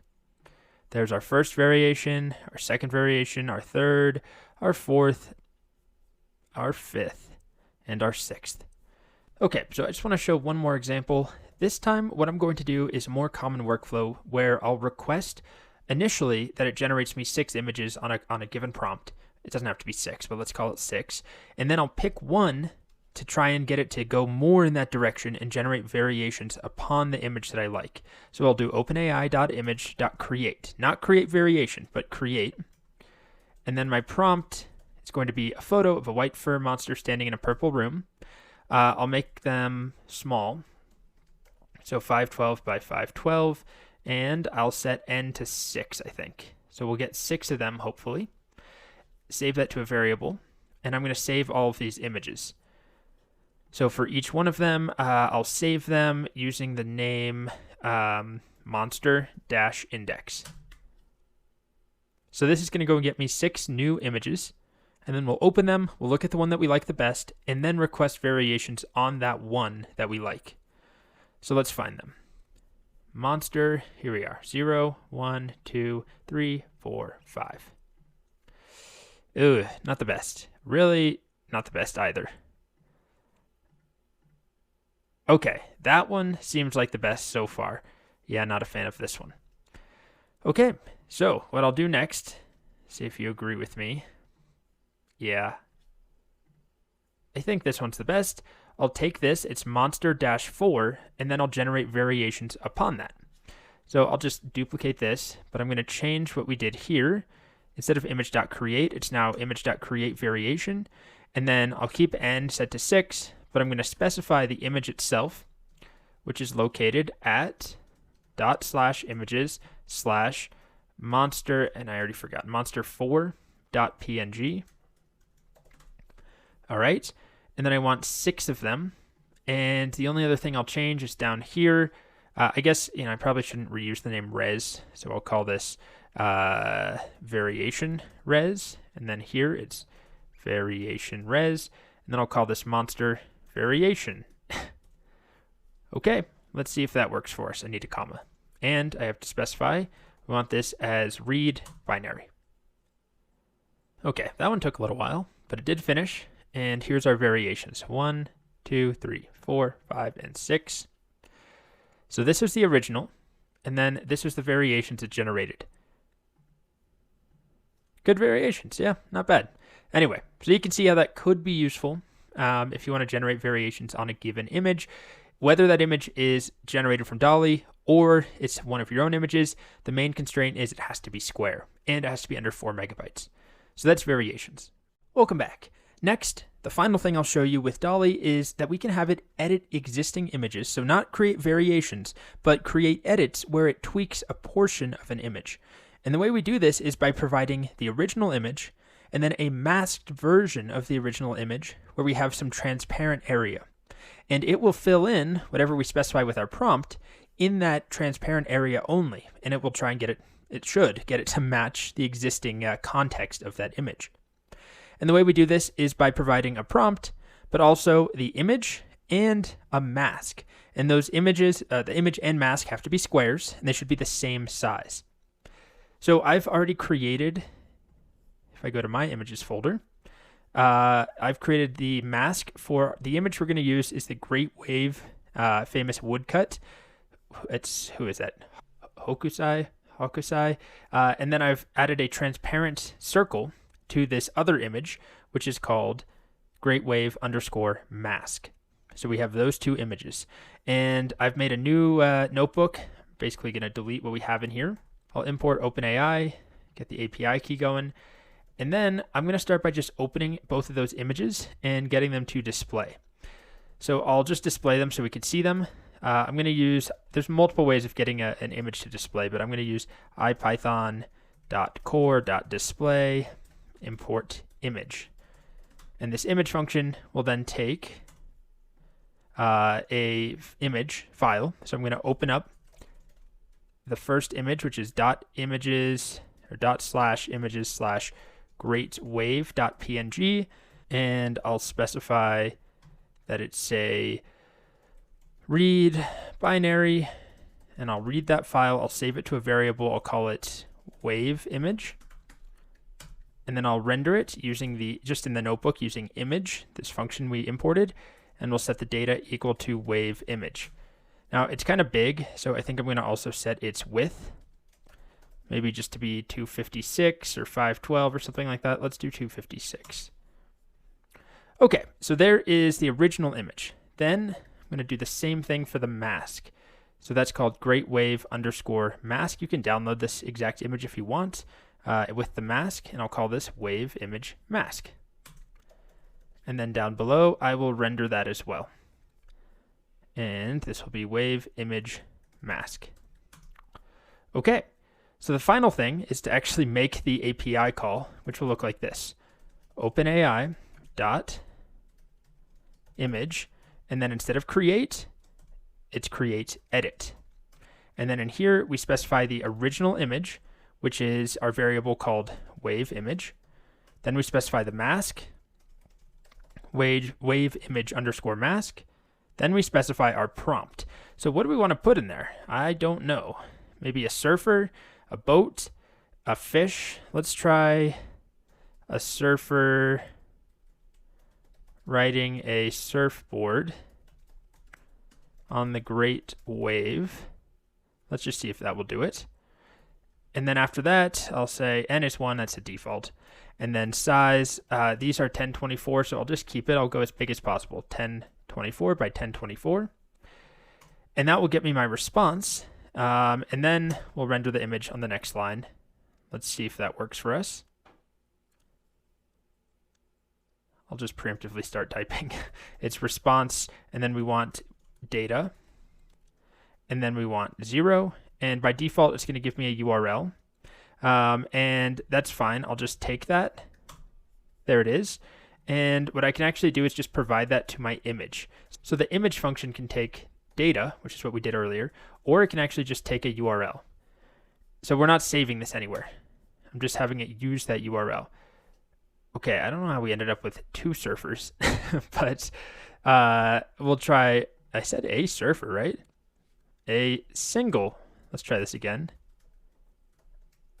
Surfer riding a surfboard on the Great Wave. Let's try that.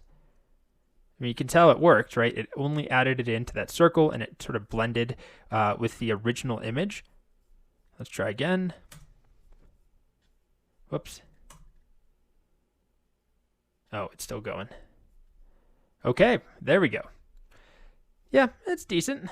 Welcome back. Next up, we're going to take a little detour away from OpenAI and their products to talk about a different company, Stability AI. Stability AI has an open source model that they put out called Stable Diffusion. This is their landing page here. They talk about Stable Diffusion. Basically, it works similarly to DALL-E, although it has a bunch more features, but at its core, it takes text and generates images. It can also do things like take images as an input and generate further images from that input.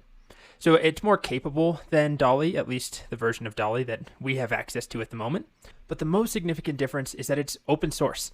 So there is an API that I'm going to show you how to use, but you could also download the model and run it locally and not have to pay a penny to use it. The reason I'm showing it to you is that I got better results working with Stable Diffusion than I did with DALL-E for the project that we're going to start in a couple of videos. And that project is a choose your own adventure interactive book/game where it generates this narrative and shows you photos or images as you click through the different options. And I got better results with Stable Diffusion. So you can play around with it. If you go to Try Dream Studio, it's going to ask you, I think it asks you to make an account. You'll get a small number of free credits. You can do like 50 or 60 images. This is what it looks like here once it loads. There we go. You can see some of the images I've generated in the past. They're pretty high quality. This is architectural rendering. This is an oil painting. Let's just play around with this real quick. Just shuffle a random prompt. Glimpses of a herd of wild elephants crossing a savanna surrounded by tall grass, brilliant orange sunset, majestic, peaceful, high detail safari landscape. And I'll click the dream button and I can control how many it generates for me. And it takes a little bit, and there we go. We've got a herd of elephants with a sunset and tall grass. Here's a different one. Mystical underwater world with vibrant coral, exotic sea creatures, sunbeams shining through, otherworldly, mysterious. And let's see how it does. It's pretty good. You know, it's not perfect and you can tweak it. There's a lot of parameters to it. There's a lot more options that we have, both in terms of the editor here, where we can provide a negative prompt. There's different options for styles compared to what DALL-E provides. But then also with the API, we have a lot more parameters and things that we can control too with stability or with Stable Diffusion compared to DALL-E. Okay, so you can use it in the browser with this, nice Dream Studio tool. It's fun. I have a good time making images and tweaking them and, seeing what works and doesn't work. But we also can use the API to generate those images via code. As I mentioned, Stable Diffusion is open source. You can see the entire model on GitHub. You can download it, install it, and run it on your own machine. I'm not going to do that for a couple of reasons. One, you need 10 gigabytes at a minimum of free space on your hard drive. But second of all, you need a decent amount of video RAM. I think it's 8 gigabytes, and I don't have a very good graphics card on this machine. So you can run it on your machine. There's instructions on how to do it. This is not a Stable Diffusion course. This is just a little detour to talk about a competitor to DALL-E, one that honestly works better than DALL-E in most of the cases that I've seen. So you can download it, you can follow the instructions, and get it running locally on your machine, which is something we will do when we talk about Whisper, which is OpenAI's model that takes audio and spits out text. It's speech-to-text API and model. We'll run that model locally. It's a lot smaller than Stable Diffusion. So you can't do that. We're going to use the API. So we have the option of using the Dream Studio in the browser to generate images. We have the option of downloading the entire model on our machine and locally generating images from the command line. Or we have the option of using the API and the client in a Python script or JavaScript or whatever we want, similar to how we use DALL-E in our Python code. There is a client that we can use to generate images. And in the next video, I'm going to show you how to do that. So if you want to follow along, you'll need to make an account because we need an API key. You do get a free number of tokens. I didn't have to put a credit card in, so you don't really have to do much. You don't have to verify an email or anything either. It's a very simple sign-up process, and you'll get a small number of tokens, but it's enough to use in the next couple of videos. All right, so in the next video, I'll show you how to actually set up the API and work with the clients in Python. Welcome back. In this video, I'll walk you through how we can use the Stability SDK to generate images, much in the same way we can use the OpenAI SDK to generate images with DALL-E. But there's actually a very key distinction. Aside from the fact that they're completely different models, Stability AI has completely open sourced their model Stable Diffusion.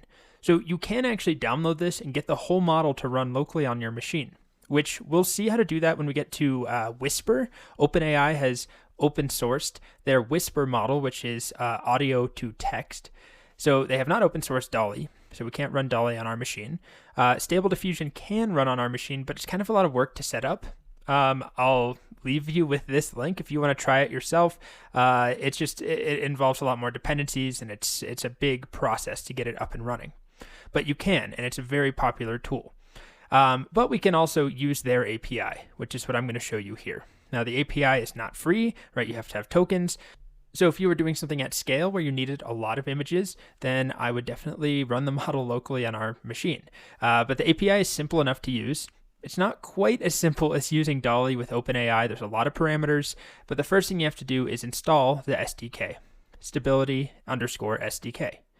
Once you've installed stability, then there's a couple of not really dependencies, but other packages in standard library that we'll want to use. So things like OS and IO and warnings. To render the images, I'm using image from PIL, Python image library. This is actually all from their documentation. If you go to their website, stability.ai, you go to their documentation. Under here, there's examples of text to image, which is what we're doing. There's also examples of how to generate images from images. And there's other examples too about in-painting and masking and upscaling and variants and multi-prompting. There's a lot more that we can do with stability. So next up, I want to show you a fun little project I put together. It's a little slow because it involves generating images and generating text with GPT4, but it's actually been kind of fun to play with just on my own if I can't relax at the end of the night. I've been going to this. It's a choose your own adventure book. It's not really a book, but a choose your own adventure web app. So it's a Flask app. It's up and running. It's not much to look at the beginning. We have two choices. A wizard enters a dark magical forest, and an explorer enters an interdimensional time machine. Let's click that one. And behind the scenes, it's prompting OpenAI to generate some adventure to choose from, two different paths, and give me two choices. And like I said, it takes a bit of time, so I put a loader in here. Okay, and this is the response I get. It gives me an image and some text. An intrepid explorer steps into a sleek, metallic time machine. As they type in the coordinates to their first journey, a sense of excitement mixed with trepidation fills them. And then we have a choice. Do we set the destination to the future or to the past? Let's go to the future. So I click this, and then that will basically send a request to my server, my Flask server, saying, hey, we're going to go with this option. And then it will then add that into the prompt and send that to OpenAI and ask it to generate a new adventure, or a new step in the adventure.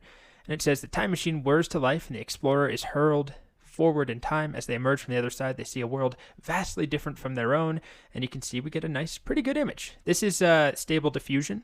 I also have a version that I'll show you with DALL-E, which is simpler and not quite as good, in my opinion. The images aren't as good. All right, let's do one more. Do we decide to explore the city on foot, or do we hail a flying car? Okay, we're going to have to do that. Let's hail the flying car. And what's fun is that every time I've done this, obviously we get different images, but we get very different adventures. It starts with two choices. A wizard enters a dark forest, or a traveler enters an interdimensional time machine. Here we are in a flying car. Not the best image. It tried. Okay. Well, it says it pulls up next to me and I hop in, or the explorer hops in. I guess this prompt doesn't explicitly say that the car is flying. I don't know. It's not the best. Should we have how about this? The flying car malfunctions and starts plummeting towards the ground. And as I was saying is, with those two choices, we get totally different outcomes. I've clicked on the time travel one probably 10 times, and I went to the ancient Egyptian times once, went to Jurassic period once, went way back to the caveman era, or fast forwarded in time a couple of times as well. And then there's this whole other pathway with the wizards. Anyway, that's kind of the gist of this. I'll show you, here's another one that I did. I kind of played it out already, where I clicked interdimensional time machine. And then you can see these images are pretty good. It took me to a distant planet, and I emerged from hyperspace, and there's a jungle-covered planet. It looks pretty good. Now, here's what it looks like when we use DALL-E. So the text generation is all done with GPT-4, but the images are generated in this example using DALL-E, and it's just not as good as you can see here. It's not terrible, but it's just like slightly less polished and blurrier, hazier, if you compare that to what we're getting from stability or from stable diffusion. Now, these aren't perfect either, but they're pretty detailed, and overall they look better. So That's why I showed you stability in the previous couple of videos. And that's it. Let me just rerun this one more time, and let's go down a different pathway. How about we are a wizard entering a dark magical forest. There we go. The wizard steps into a magical forest. The trees are tall and twisted, and the air is thick with mist. He hears strange whispers in the breeze. Do we cast a spell to dispel the mist, or do we follow the whispers? Let's cast a spell. All right, so we cast a spell, and the thick mist dissipates, revealing a clearing with an old cottage. A coven of witches is preparing a potion around a cauldron, but they quickly notice the wizard's presence. Anyway, you can see this goes on and on and on, although you can hit an endpoint where the model decides the story is over. And so we have to handle that exception or that special case so our app doesn't break. And in the next video, I'll show you the code. We're not going to build it from scratch because it's decently long. And it just takes a long time. This could be a 30-hour course if we built these projects, all of them together. So I'm kind of selectively showing you some where we build them from scratch and then just giving you some more advanced code bases that you can take a look at and we'll walk through together. But there's just a lot of server stuff here and JavaScript and events, and it's not all about image generation and text generation with GPT-4.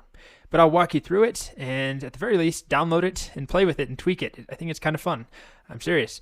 I have dozed off many nights in the past week or two playing with this. Welcome back. Next up, I want to walk through some of the code for the Choose Your Own Adventure game. Like I said, we're not going to write this from scratch. So much of it is just writing a server and adding the routes and handling the front end, JavaScript parsing, asynchronous requests, promises. It's just a lot of stuff that has nothing to do with AI. So with that said, you can download the code and install the dependencies. And this is the main server file. So it's a Flask application where it basically, kind of like the color generating palette app, it renders a single template, index.html. And so when I refresh the page, this is index.html. No API calls have been made yet. No OpenAI, no stable diffusion, nothing like that. But as soon as I click one of these buttons, an event is triggered, a quick event, that will then result in eventually a request being sent to my server, to my own endpoint, called /CYOA, Choose Your Own Adventure. Maybe I should have called it like generate next part of story or something like that, but CYOA is what I called it. And depending on what I click, either a wizard enters a magical dark forest will be sent through, or an explorer enters an interdimensional time machine will be sent through. And you can see there's some basic JavaScript code that when you click one of these buttons, again, I don't want to go into too much detail, but when you click one of those two buttons, we send a post request to CYOA. And inside of it, we're going to include whatever the user selected, whichever choice they made. Which, by the way, it would be a nice improvement to make these randomly generated. Although even with just two hard-coded choices, the results are always super different. So let's say I click on Explorer enters an interdimensional time machine. That sends a post request to my server. And if we go back to the server, we have the route handler here that runs whenever a post request is received to that endpoint. And the first thing we do is try and extract out the information that was sent to the server. Basically, the first time it will include whichever one of those prompts we clicked. And then the next step is to take that information and we pass it to a function called generate CYOA next message. And this is the prompting message here. So all the way up top, we have, that's our system directive. Here it is, generate next message right here. It expects a list of messages to be passed in. And the first thing that we always do is set up our messages payload to include our system directive. It's just this long string here that tells it, what we want it to do. You, the assistant, are telling me, the user, an interactive choose your own adventure story. Your responses are with labels, so I can parse them, display them in a user interface. Each step of the story, present the following information. Present the story, the current state of the story, a caption, choice 1, the text of the first choice, and choice 2, the text of the second choice. Your caption should be concise, but repeat specific details about the setting, characters, and objects in the story to help generate consistent images across repeated invocations. That part hasn't been super successful. I really wanted to have some sort of consistency across the images. That has not been the case. Now, I think if we worked with more stable diffusion, we probably could get that to work because stable diffusion does have image-to-image capabilities, not just text-to-image. So we could pass previous images. I don't know how effective it would be, but that could be a fun thing to try. Anyway, we tell it to offer 2 choices only, never offer empty choices, only present choices that build on the story, do not present choices that lead the main character away from the action or conflict, such as going home. I kind of wish it'd be nice to have a story that just takes you home, you cook your dinner, watch some TV, light a fire, go to bed. But for more action, I specified we don't want any of that. And do not repeat yourself. And then we have just an example, right? Just to give it some context of how we want it to work. A wizard enters a dungeon, and then the assistant responds with the story text. An aged wizard, or do you say aged? Aged wizard enters a dark dungeon. He can tell by the echo of his footsteps that the chamber is large and seemingly empty. But then we have the actual caption that I've asked it to generate, and this is what we'll send off to either DALL-E or Stable Diffusion. So it is not the same text that we display to the user. A gray-bearded wizard with a flowing blue cloak, a blue hat, a long gray beard, and 6-foot wooden staff entering a dark dungeon with high ceilings from the left side of the frame. So I tried to get it to generate captions that actually result in good images instead of just the text that we show a user. And then we have 2 choices. The wizard illuminates a dungeon, the wizard turns himself invisible. And then the user responds with one of those choices. The wizard illuminates the dungeon. So we're just setting up the way the conversation should work. And you might be wondering, why am I putting all of this as a massive string at the beginning instead of actually putting this in the examples, like in the true messages format? And I tried doing that. If you remember, we're supposed to have messages where we have role, right? And I might have assistant say something and then role of user. And I tried doing that. And what happened is when I actually started providing messages, the model would go with that as the beginning of my story, which is not what I want. I don't want it to use any of this as the actual story. I just want to prompt it with an example of how a story flow could work and the type of data I want back. So it's just the system directive that I'm passing as that very first message. And then I have a second example, by the way. But it's the same sort of flow where we get 2 choices, the user responds with 1 choice, and then the assistant responds with the story, the caption, and 2 more choices that continue the story on. So I decided to do this all as a big system directive. It's a decent number of tokens. You could probably slim this down if you really worked at it. But if we go back to where we actually generate the next message, we start with this messages payload that has our system directive right there. So that's that massive string I just showed you. And then what we do is we extend it with all of the messages that have been passed in. Now there's some logic in here to ignore images, so I'll talk about that in the next video. But messages will be passed in. Basically, the front end is going to have a list of all of the messages. So if I just go ahead and I guess I can show you this example. The front end will keep a list of these messages, images, and their text, and will basically send the messages back to the server with the new choice. So if I click this one, it will send all the old messages plus this new message. And then all that I'm doing is taking that whole list of messages, adding it on to my payload of messages, so after the system directive, and then I'm sending that off to the chat completion API.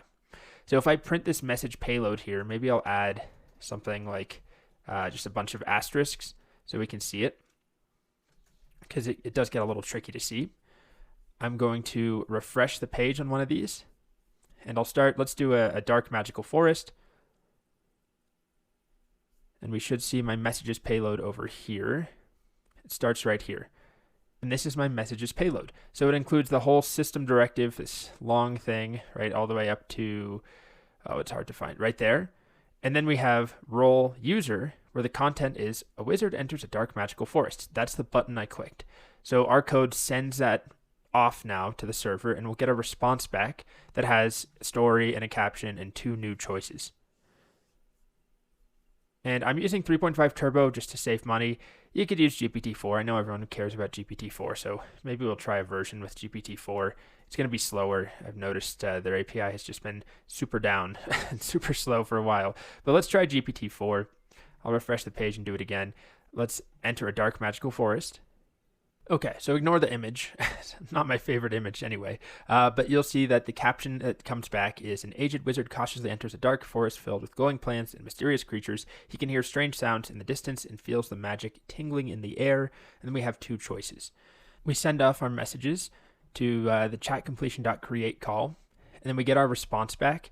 And then I'm just printing out chat generated in this many milliseconds, chat response, and I'm showing the chat response printed out. And then I'm returning the messages as a dictionary. And here we go. You can see the response that we get back from the server. Story says an aged wizard cautiously enters blah, blah, blah, blah, blah. We already read that. And then we can see the caption that will be used for the image generation. A gray bearded wizard with a flowing blue cloak, blah, blah, blah. And then keep going down. We have choice 1. The wizard searches for a rare magical herb. Choice 2. The wizard follows the sound of mysterious singing. So that is, once we get our data back, we return that dictionary of that new message. And if we look at where we called that function down here and choose your own adventure in this route handler, we get the new messages and we append that new message to the existing list of messages. And then the next thing that we do is try and generate an image, which is what we'll cover in the next video. Welcome back. So the next thing that we'll look at is how the images are generated. So once we get a response from OpenAI and we get our chat, our message response that looks something like this right here, I'll put it in a new file just so we can look at it. It basically looks like this, right? We have the content of the story that will display to the user, and I'm showing that right now. But then we have the caption, and this caption is supposed to be generated so that it works well to create images from. So it has some more detail. It's just basically a comma-separated list of what we want to see.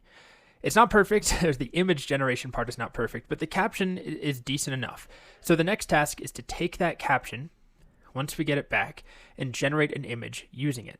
So here's our post route for Choose Your Own Adventure. You click a button, it tells this route, it sends the choice. We generate the new copy using the chat generate CYOA next message function. We get back that response, we add it onto our overall messages, and then I run a function called get caption from chat response. So we get that whole chat response and we try and extract the caption out of there. And that function is up here, right here. All that it does is it looks to see, using a regular expression, if it can find the caption inside. So I could have actually written this to expect JSON back. This is an example where I didn't do that. Instead, I'm just getting a big string and I'm using regular expressions to find the caption. Either one works. Honestly, I prefer to avoid regular expressions. So I would probably refactor this to use JSON. I don't know why I didn't do that. It works just fine, but I prefer, like we did with the color project and the playlist project, to tell GPT 3.5 or GPT4, just give me JSON back. But in this case, I'm using regular expressions. So I get the caption out of there. That's all that this function does. It returns the caption object, or the caption text. Then back down here, assuming that worked, there's a chance there was no caption, and in that case, we'll skip image generation. This hasn't happened to me in a long time, but early on when I was building this project, sometimes it wasn't reliably returning the caption. But I tweaked the prompt and it hasn't been a problem since. But just in case, it won't break everything. If there is no caption, then we'll skip image generation. But if we do get the caption, then we call one of two functions: generate image base64 DALL-E or generate image base64 stability. It just depends on which of these models we want to use to generate images. Like I said, I had better luck with stability, but you can use either. I've left both functions in place. And both of these functions expect you to provide the image caption. So this piece right here. If we look at the stability function, both of them have the same goal, but they basically make a request using the caption and get the image back and return that image. In this case, I use the REST API for stability instead of the Python client, just to show you another option. So I'm not using any fancy package. I'm just using requests and making a regular request to the correct endpoint. So stability /v1 /generation, and then we put the engine ID, then the text to image as the endpoint. And then we include our API key in here. We include the text prompts. That's where we put the image caption, the first 1,000 characters, and then some other parameters. So previously, a couple videos ago, I showed you how to use the client, which works great too. Both of these are options. At the end of the day, we're requesting the API in two different ways. In the client, behind the scenes, it's going to be requesting the same exact endpoint. So this gives us an image back using the caption, and the DALL-E version is a little simpler. We use the OpenAI client. We just pass through the image caption. We tell it the dimensions we want. It defaults to 512, both of these do, as a square. We get that image back, and then we return it. That's kind of all there is to that. And then if we go back to the bottom here, we're almost done with this function. Once we have our image back, I do a little output just to say that we have generated an image. Here's how long it took. And then we add that into the messages. and then we return messages back to the front end. So during this long waiting period, let's do wizard enters a magical dark forest again. It's generating the prompt, it gets it back, it takes the caption out of that text, then it sends that over to, in our case, Stable Diffusion, to the Stability API, and it gets an image back. It takes all that information and sends it back to us on the front end, and then we render the story itself here. We don't render the caption itself because that's not that exciting to look at, right? It doesn't move the story forward. It's more just a caption of what the image should look like. And then we render the two choices as buttons, and the process repeats next time I click. How about the wizard encounters a talking tree? While that's running, I can quickly show you the JavaScript. It's nothing terribly complicated. Initially, I was going to do this with React, and then I thought, I don't know how many people know React who are going to be watching this course, so I'd rather just keep it simple. There's just a couple of functions. Basically, when you click one of these buttons, it calls this function handle submit, and it expects the choice. Choice is either 1 or 2. Did you click the first or second option? So whichever one you clicked, that information then is extracted. We take the choice, we grab the information from the button. So if I look at the button here, we'll grab this data attribute, which is called data choice. The wizard asks the tree for guidance through the forest. So if I click this button, that will be sent to the backend, to the server side. So we're sending a post request. We already talked about that. When we get the response back, we parse it as JSON, then we take the messages and we update. I'm just using the state object here. It's just a plain object to store messages, kind of mimicking a state pattern. And then once we have our state updated, I call a single function called drawBodyHTML. And then I hide the loader. So there's this loader that shows and disappears that has nothing to do with the API or OpenAI. So drawBodyHTML does the heavy lifting here, where it takes the messages and it draws the images and it draws the messages that we get back. So the images and their corresponding text. And that's kind of it. You can look at this code, with more detail. There's some stuff I'm skimming over, but that's essentially the process. You click one of these. Let's ask the tree for guidance.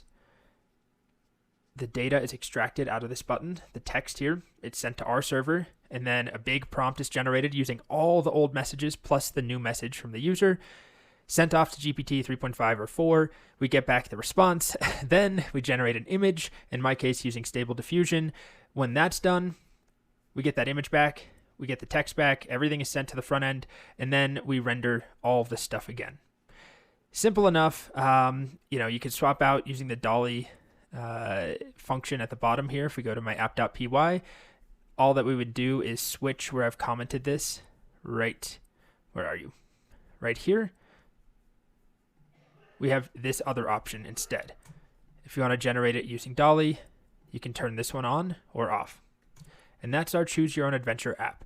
Simple, horrible UI. It's slow. It might be better, honestly, you could first generate the text and give the user some text, and then in the background, generate the image. And when that's done, you could update the image, because it does take a while waiting on GPT4 and waiting on Stable Diffusion to generate our next step.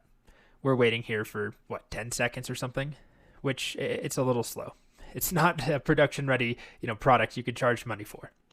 But there are many improvements you can make, one of which would be running a Stable Diffusion model yourself on your machine. And it is faster that way. It's just a little trickier to get up and running.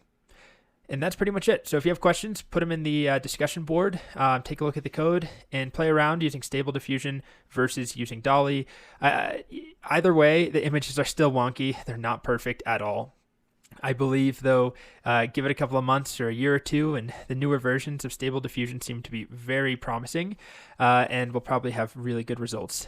Okay. Welcome back. So next we have a pretty fun model, which is called Whisper. It's also relatively new. It's only been around for a couple of weeks at this point, at least open to the world. It's still in beta. And the whole point of Whisper is that it is a speech recognition model. It works with audio files, and it can do things like speech recognition, transcription, translation, and language identification. So we provide it an audio file, and usually it's an audio file of someone speaking, and we'll take that audio file, and at its most basic form, it returns a transcription of the speech in that file. So you could use it to do things like take meeting notes, for example. It's not great at recognizing multiple speakers at the moment, or at least telling you who is speaking. It just sort of gives you one transcript at the end, but it still is pretty cool and powerful. It's still in beta, like I said, and it costs 0.6 cents or $0.006 per minute of audio, and that's rounded to the nearest second. And I'm sure that will change as well, which makes me hesitate to even quote any prices in this course, but I felt like I should at least give you an idea of the ballpark as I'm recording this, even if they'll change in the future. So there's an important note about Whisper, which is there is an API. I'm going to start by showing you the API using the OpenAI client. It's very, very easy. We send an audio file, we get a transcription. But we can also run the Whisper model locally. So it's open source, you can download it. It can be a pain to install, but this means that you can then use Whisper without having to pay anything.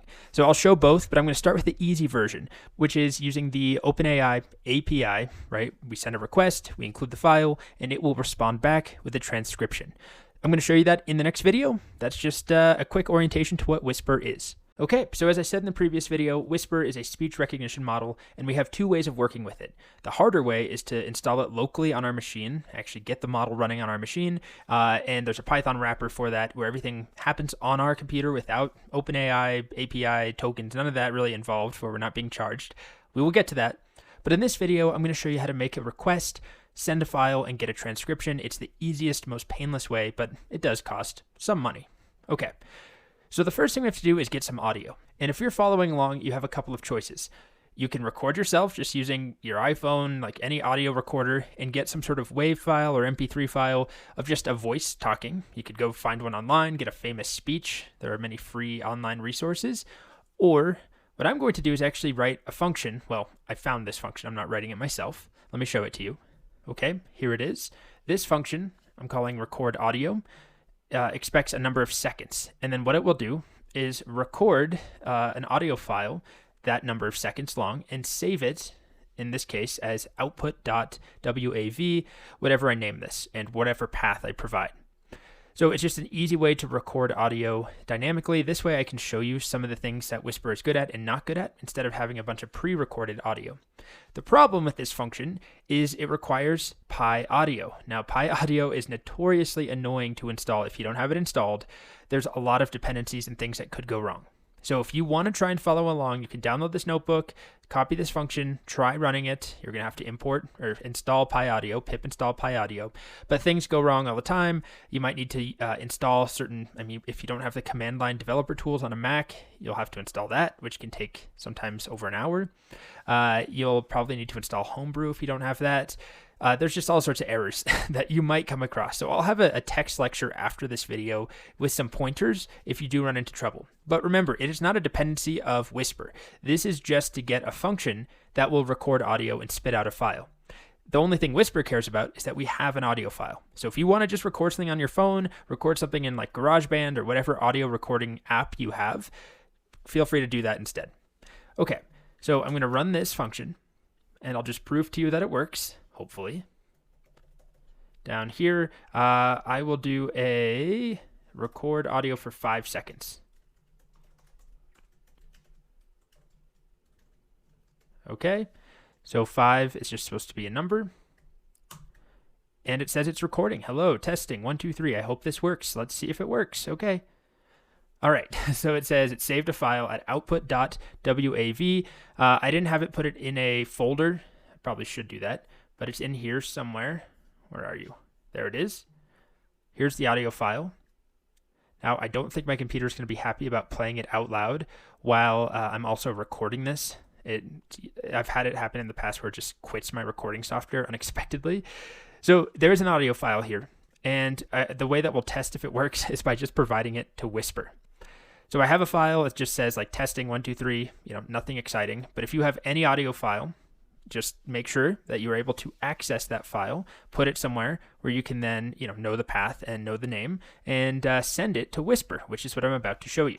So the first step to send something to Whisper is to have a file. So I'm going to open the file, which is just called output.wav, and I'm going to read it just like that, and I'll call this, audio file. Make sure that it finds that file. Okay, no problem. Now, when it comes time to actually send this to OpenAI via the endpoint, it's OpenAI.audio.transcribe. There's also translate, which I'll show in a separate video. And then we'll specify the model. I'll do this on a couple of lines here. And the model is going to be Whisper 1. Here's the documentation on OpenAI's website. You can see model. It says only Whisper-1 is currently available. Okay? And the two things that are required are model and file. And I'm using a WAV, W-A-V format. You can also do MP3, MP4, MPEG. As you can see here, there's other options. Okay. So we'll head back here. Model is Whisper-1. And then I have to provide my audio file. And it's called audio file from this variable. And then let's take a look. Well, let's save that to a variable called response. We'll run this. It sends my audio file off to the API. We get a response and we look at it. And there we are. And it says it's recording. Hello, testing 1, 2, 3. I hope this works. Let's see if it works. So let's try a more complex example. I'll do 10 seconds and I'll just pretend I'm having a conversation with you. Hello, everyone. My name is Colt. I am so happy to be talking to you today. I really am just overjoyed. I have chickens, lots of eggs every day, and that's it. I'm out of time. What a sentence, or what a speech. So I'll just load that file again into my variable. I'll send it over to OpenAI using the audio.transcribe function, and look at our response. Hello, everyone. My name is Colt. I am so happy to be talking to you today. I really am just overjoyed. I have chickens, lots of eggs every day, and that's it. Okay, so that is the simple version of interacting with Whisper. We don't have to download the model. We don't have to run anything on our machine. The most annoying part of this video is just this function that records audio, which has nothing to do with Whisper. Again, you just send any audio file you want using this OpenAI.audio.transcribe, and it returns, I guess specifically, we should look at the text property here, a transcription in text based on our audio file. So there's a bit more to talk about. I'll also talk about translation, and then we'll see how to run Whisper locally on our machine. But that's the basics. Welcome back. The next thing I want to talk about is a special parameter we can provide with the Whisper endpoint, which is called prompt. And you might be thinking, well, what is the point of a prompt if we're providing an audio file to be transcribed? Basically, by providing a prompt, we can add additional context. So let me show you an example where additional context might be nice. I'm going to talk about the DALL-E model, OpenAI's image generation model. I'm going to record 10 seconds. Hello, everyone. I'm here to tell you about DALL-E. DALL-E is an image generating model. DALL-E takes text and spits out an image. DALL-E, DALL-E, DALL-E. Okay. Then I'm going to upload or access the file, put it in this variable, send it off to be transcribed. And then let's look at the response. What does my response say? DALL-E, misspelled, like the artist's name. Earlier, when I did this, I was actually getting the name DALL-E, like the D-O-L-L-Y, like the famous sheep that was cloned. Either way, it's not the DALL-E spelling that I'm referring to. So what I can do is provide some context and steer the model using prompt. So it's optional text to guide the model style or continue a previous audio segment. And it should match the audio language, meaning, if you're working with English audio, you should provide an English prompt. So I only really speak English, so we're working with English. So let me show you if I tweak this and I provide a prompt and I say something like, you know what, maybe I'll do this down here so we can compare the two. We'll call this response with prompt. And all that I'll change is I'll add a prompt that says, man talking about OpenAI and DALL-E, spelled correctly. Okay, and I send it off, and then let's look at our response with prompt variable, and specifically the text property. And there we are. Hello, everyone. I'm here to tell you about DALL-E, and it's now spelled correctly. So it's not just, I'm not trying to give it the correct word to use. I'm just giving it context. It probably could have figured it out if I had only said something about OpenAI. I'm not positive, but in my experience, it can, you don't have to give it the exact spelling of every word that you're using. That kind of defeats the point, but you can give it context or point it in a direction. So that's what we do with prompt. It's not required, but if you find that the API needs steering or there's specific jargon or terms, you can then provide a prompt to give it some additional context that pertains to the audio file that you're trying to transcribe. And that's it. All right. So the next thing I'll show you is how to have Whisper translate an audio file to English. And currently that's the only option. If we look at the API documentation for create translation, actually if we go to the documentation, not the reference, and then we go to text, speech to text, here it is. It mentions that it only transcribes to English text at the moment. So we give it a German file, a Mandarin file, a Japanese audio file, and then if we call .translate on the OpenAI client, or if you just sent a request to the endpoint for translation under API reference, audio/audio/transcriptions, if you sent your own custom, post request from scratch, either way, it's only going to return an English transcription. So it will translate based on that audio file, but we can't control what language it will go to. It's only English. Okay, so I have a new notebook, Whisper Translation, the same function in here. I don't even think I'm going to use that function. I'll just try translating some of the audio files I've already written. So let's take the Italian news file, which is ./audio/ItalianNews.wave, open it with read mode, and then let's pass that through to OpenAI.audio, and instead of transcription or transcribe, I'm going to do translate. And then I still have to pass the model, which is only at the moment Whisper1. There's no option other than that. And then the file will be Italian news, the file that I just opened here. Save this to a response variable. Let's call this Italian response. And let's see what happens. Okay. And here we are. While the alarm for the virus in China is growing, in Italy only last week, almost 500,000 cases of seasonal flu are reported, reaching its peak in January, as was expected by the Ministry of Health. So far, Italians have been affected by almost 3 million cases. So seems like a decent translation to me. Again, I don't speak Italian, but it was just a clip of Italian news that I recorded. And that's pretty much it. I could show another example if I go and get some other language, right? I don't specify that it's Italian. I don't tell it I want it to be English. It just determines what language it is automatically, and then we'll transcribe it as the English translation and respond back with that. If I don't want a translation, then that's where I call .transcribe, which just gives me a transcription in the original language. Okay. Curiosity got the best of me. I'm going to try this in Chinese too. So I found some Chinese news. I'm going to record it. 昨天，中央气象台继续发布寒潮蓝色预警，多地气温创今年入冬以来的新低。那本轮寒潮天气持续时间长，影响范围广。不过，寒冷的天气依然挡不住人们的热情，冬季美景吸引了许多的游客。这一则新闻讲的是寒冷天气带来了很大的影响。Okay, so I have no idea what that was about. But let's try opening that file. So open, and then it's audio/ChineseNews.wave. Let's open that in read mode, and I'll call this Chinese news. Okay, the next step here is I'll just copy my earlier API call, and then change the file name to be this variable called Chinese news. And I'll call this Chinese response. So I'm just starting with a translation, not a transcription. Let's see what we get. Chinese response. Wow. Yesterday, the Central Meteorological Observatory continued to release a cold blue forecast, the new low since the winter this year. The cold weather in this round lasts a long time and has a wide range of effects. However, the cold weather still can't stop people's enthusiasm. The winter scenery attracts many tourists. This article says that the cold weather has brought a lot of people to the city. Looks good to me. Again, I have no idea if that's accurate, but it seems like it probably is, or at least close, and it's pretty amazing. I don't have to tell it that it's Chinese, right? It just decided, it figured it out, and then it gives me English. And I assume one day, soon enough, you'll be able to control what translation, destination language it will give you, so I could do Chinese to French instead of Chinese to English only. Okay, that's kind of fun. Welcome back. The next thing I'll show you is that Whisper can transcribe tons of different languages.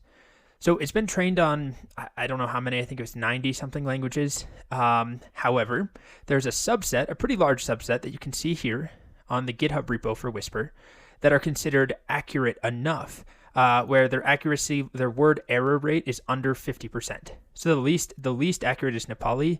The most accurate is Spanish, Italian, English. So you can see Spanish has a 3% word error rate, which is pretty good.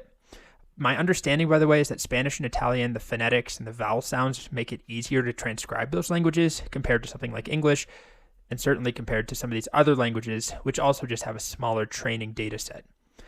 Anyway, you can use Whisper with languages that are not on this list, but the word accuracy is, or the word error rate is going to be higher than 50%. So I'm going to stick with things like Spanish, English, French, Italian. Okay, so we've already seen English.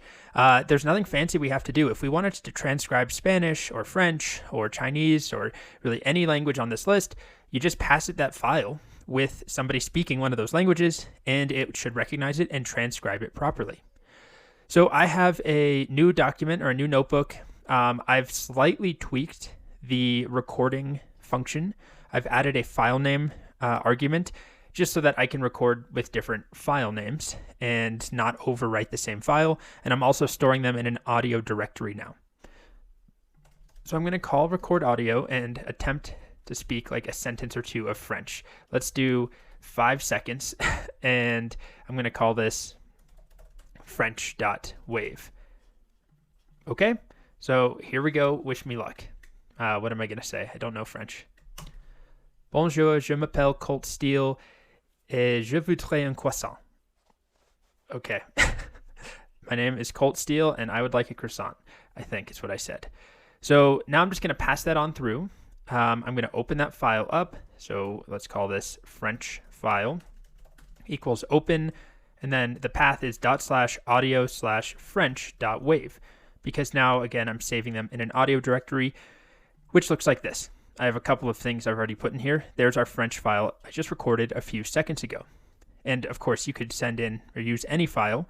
Presumably, you'll have something longer or more important that you want to transcribe. But let's just see if it works. I'm going to open that, read, and then I'm going to pass that through here.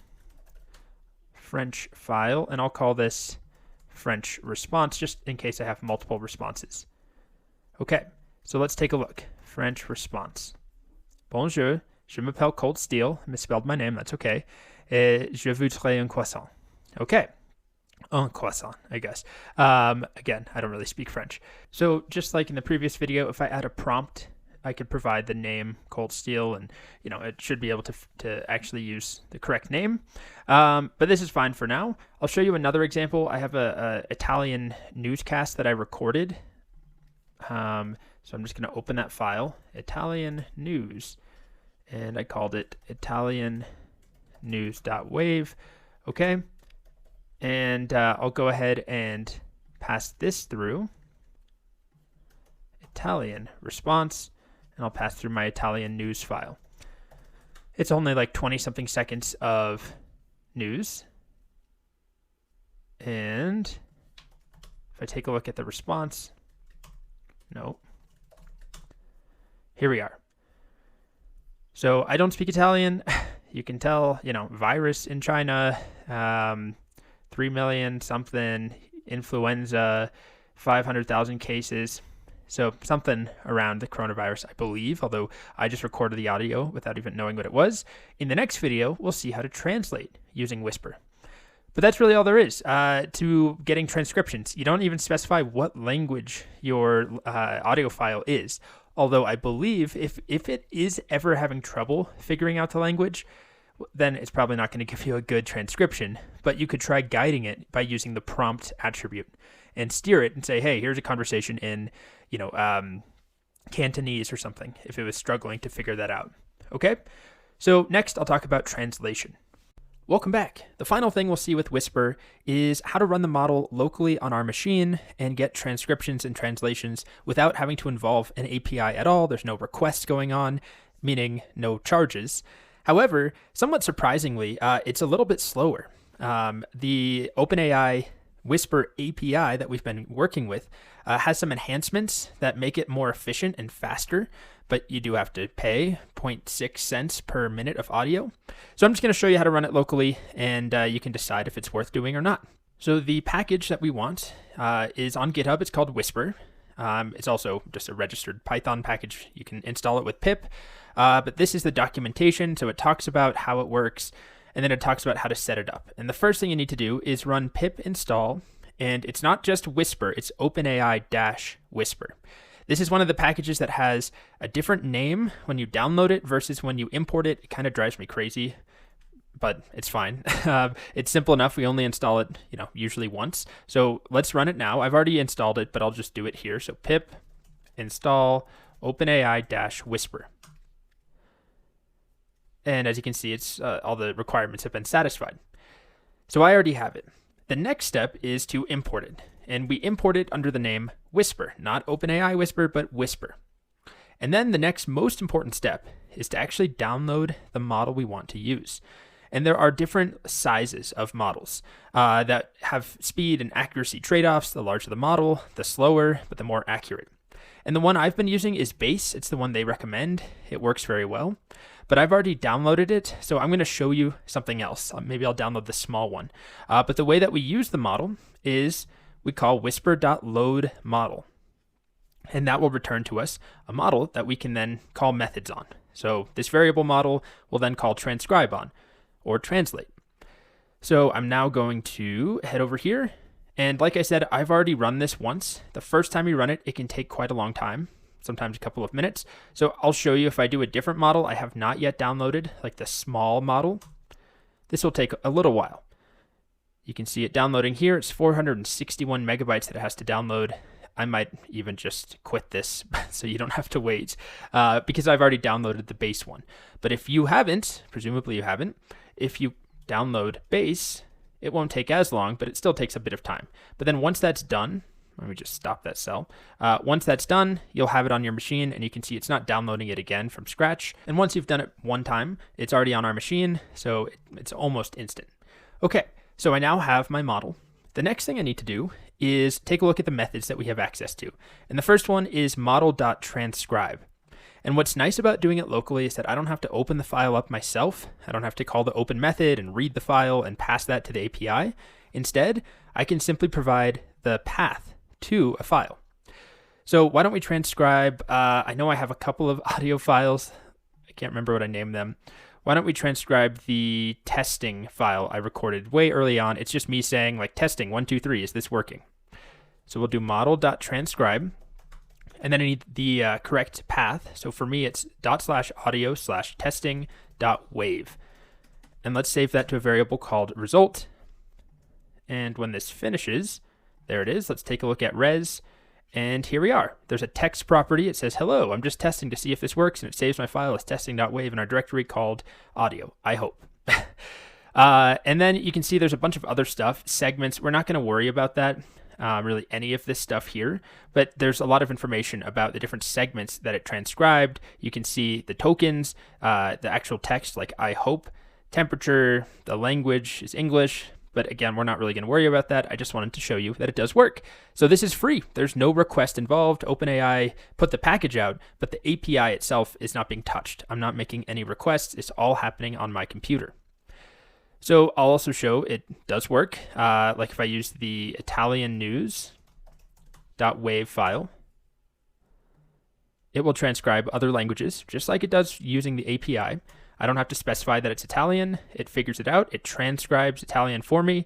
And then down at the bottom, it's going to say somewhere, language is Italian, IT.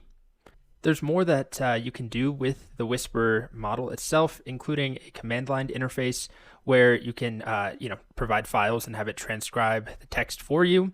But also you can have it translate speech into English if you pass translate to the command line as well. And it can do language detection. It can even do multi-language files. I won't show a demo of that, but it's possible. It's a little buggy. So there's more that you can do here than you can do using the API endpoints. I assume that will change eventually. And that's pretty much it. So very easy to get up and running with it locally. Once you install it, once you go and get the model, which can take some time, a minute or two usually, and then you never have to worry about it again. Then you can transcribe as simple as calling .transcribe, and it's all happening on our machine.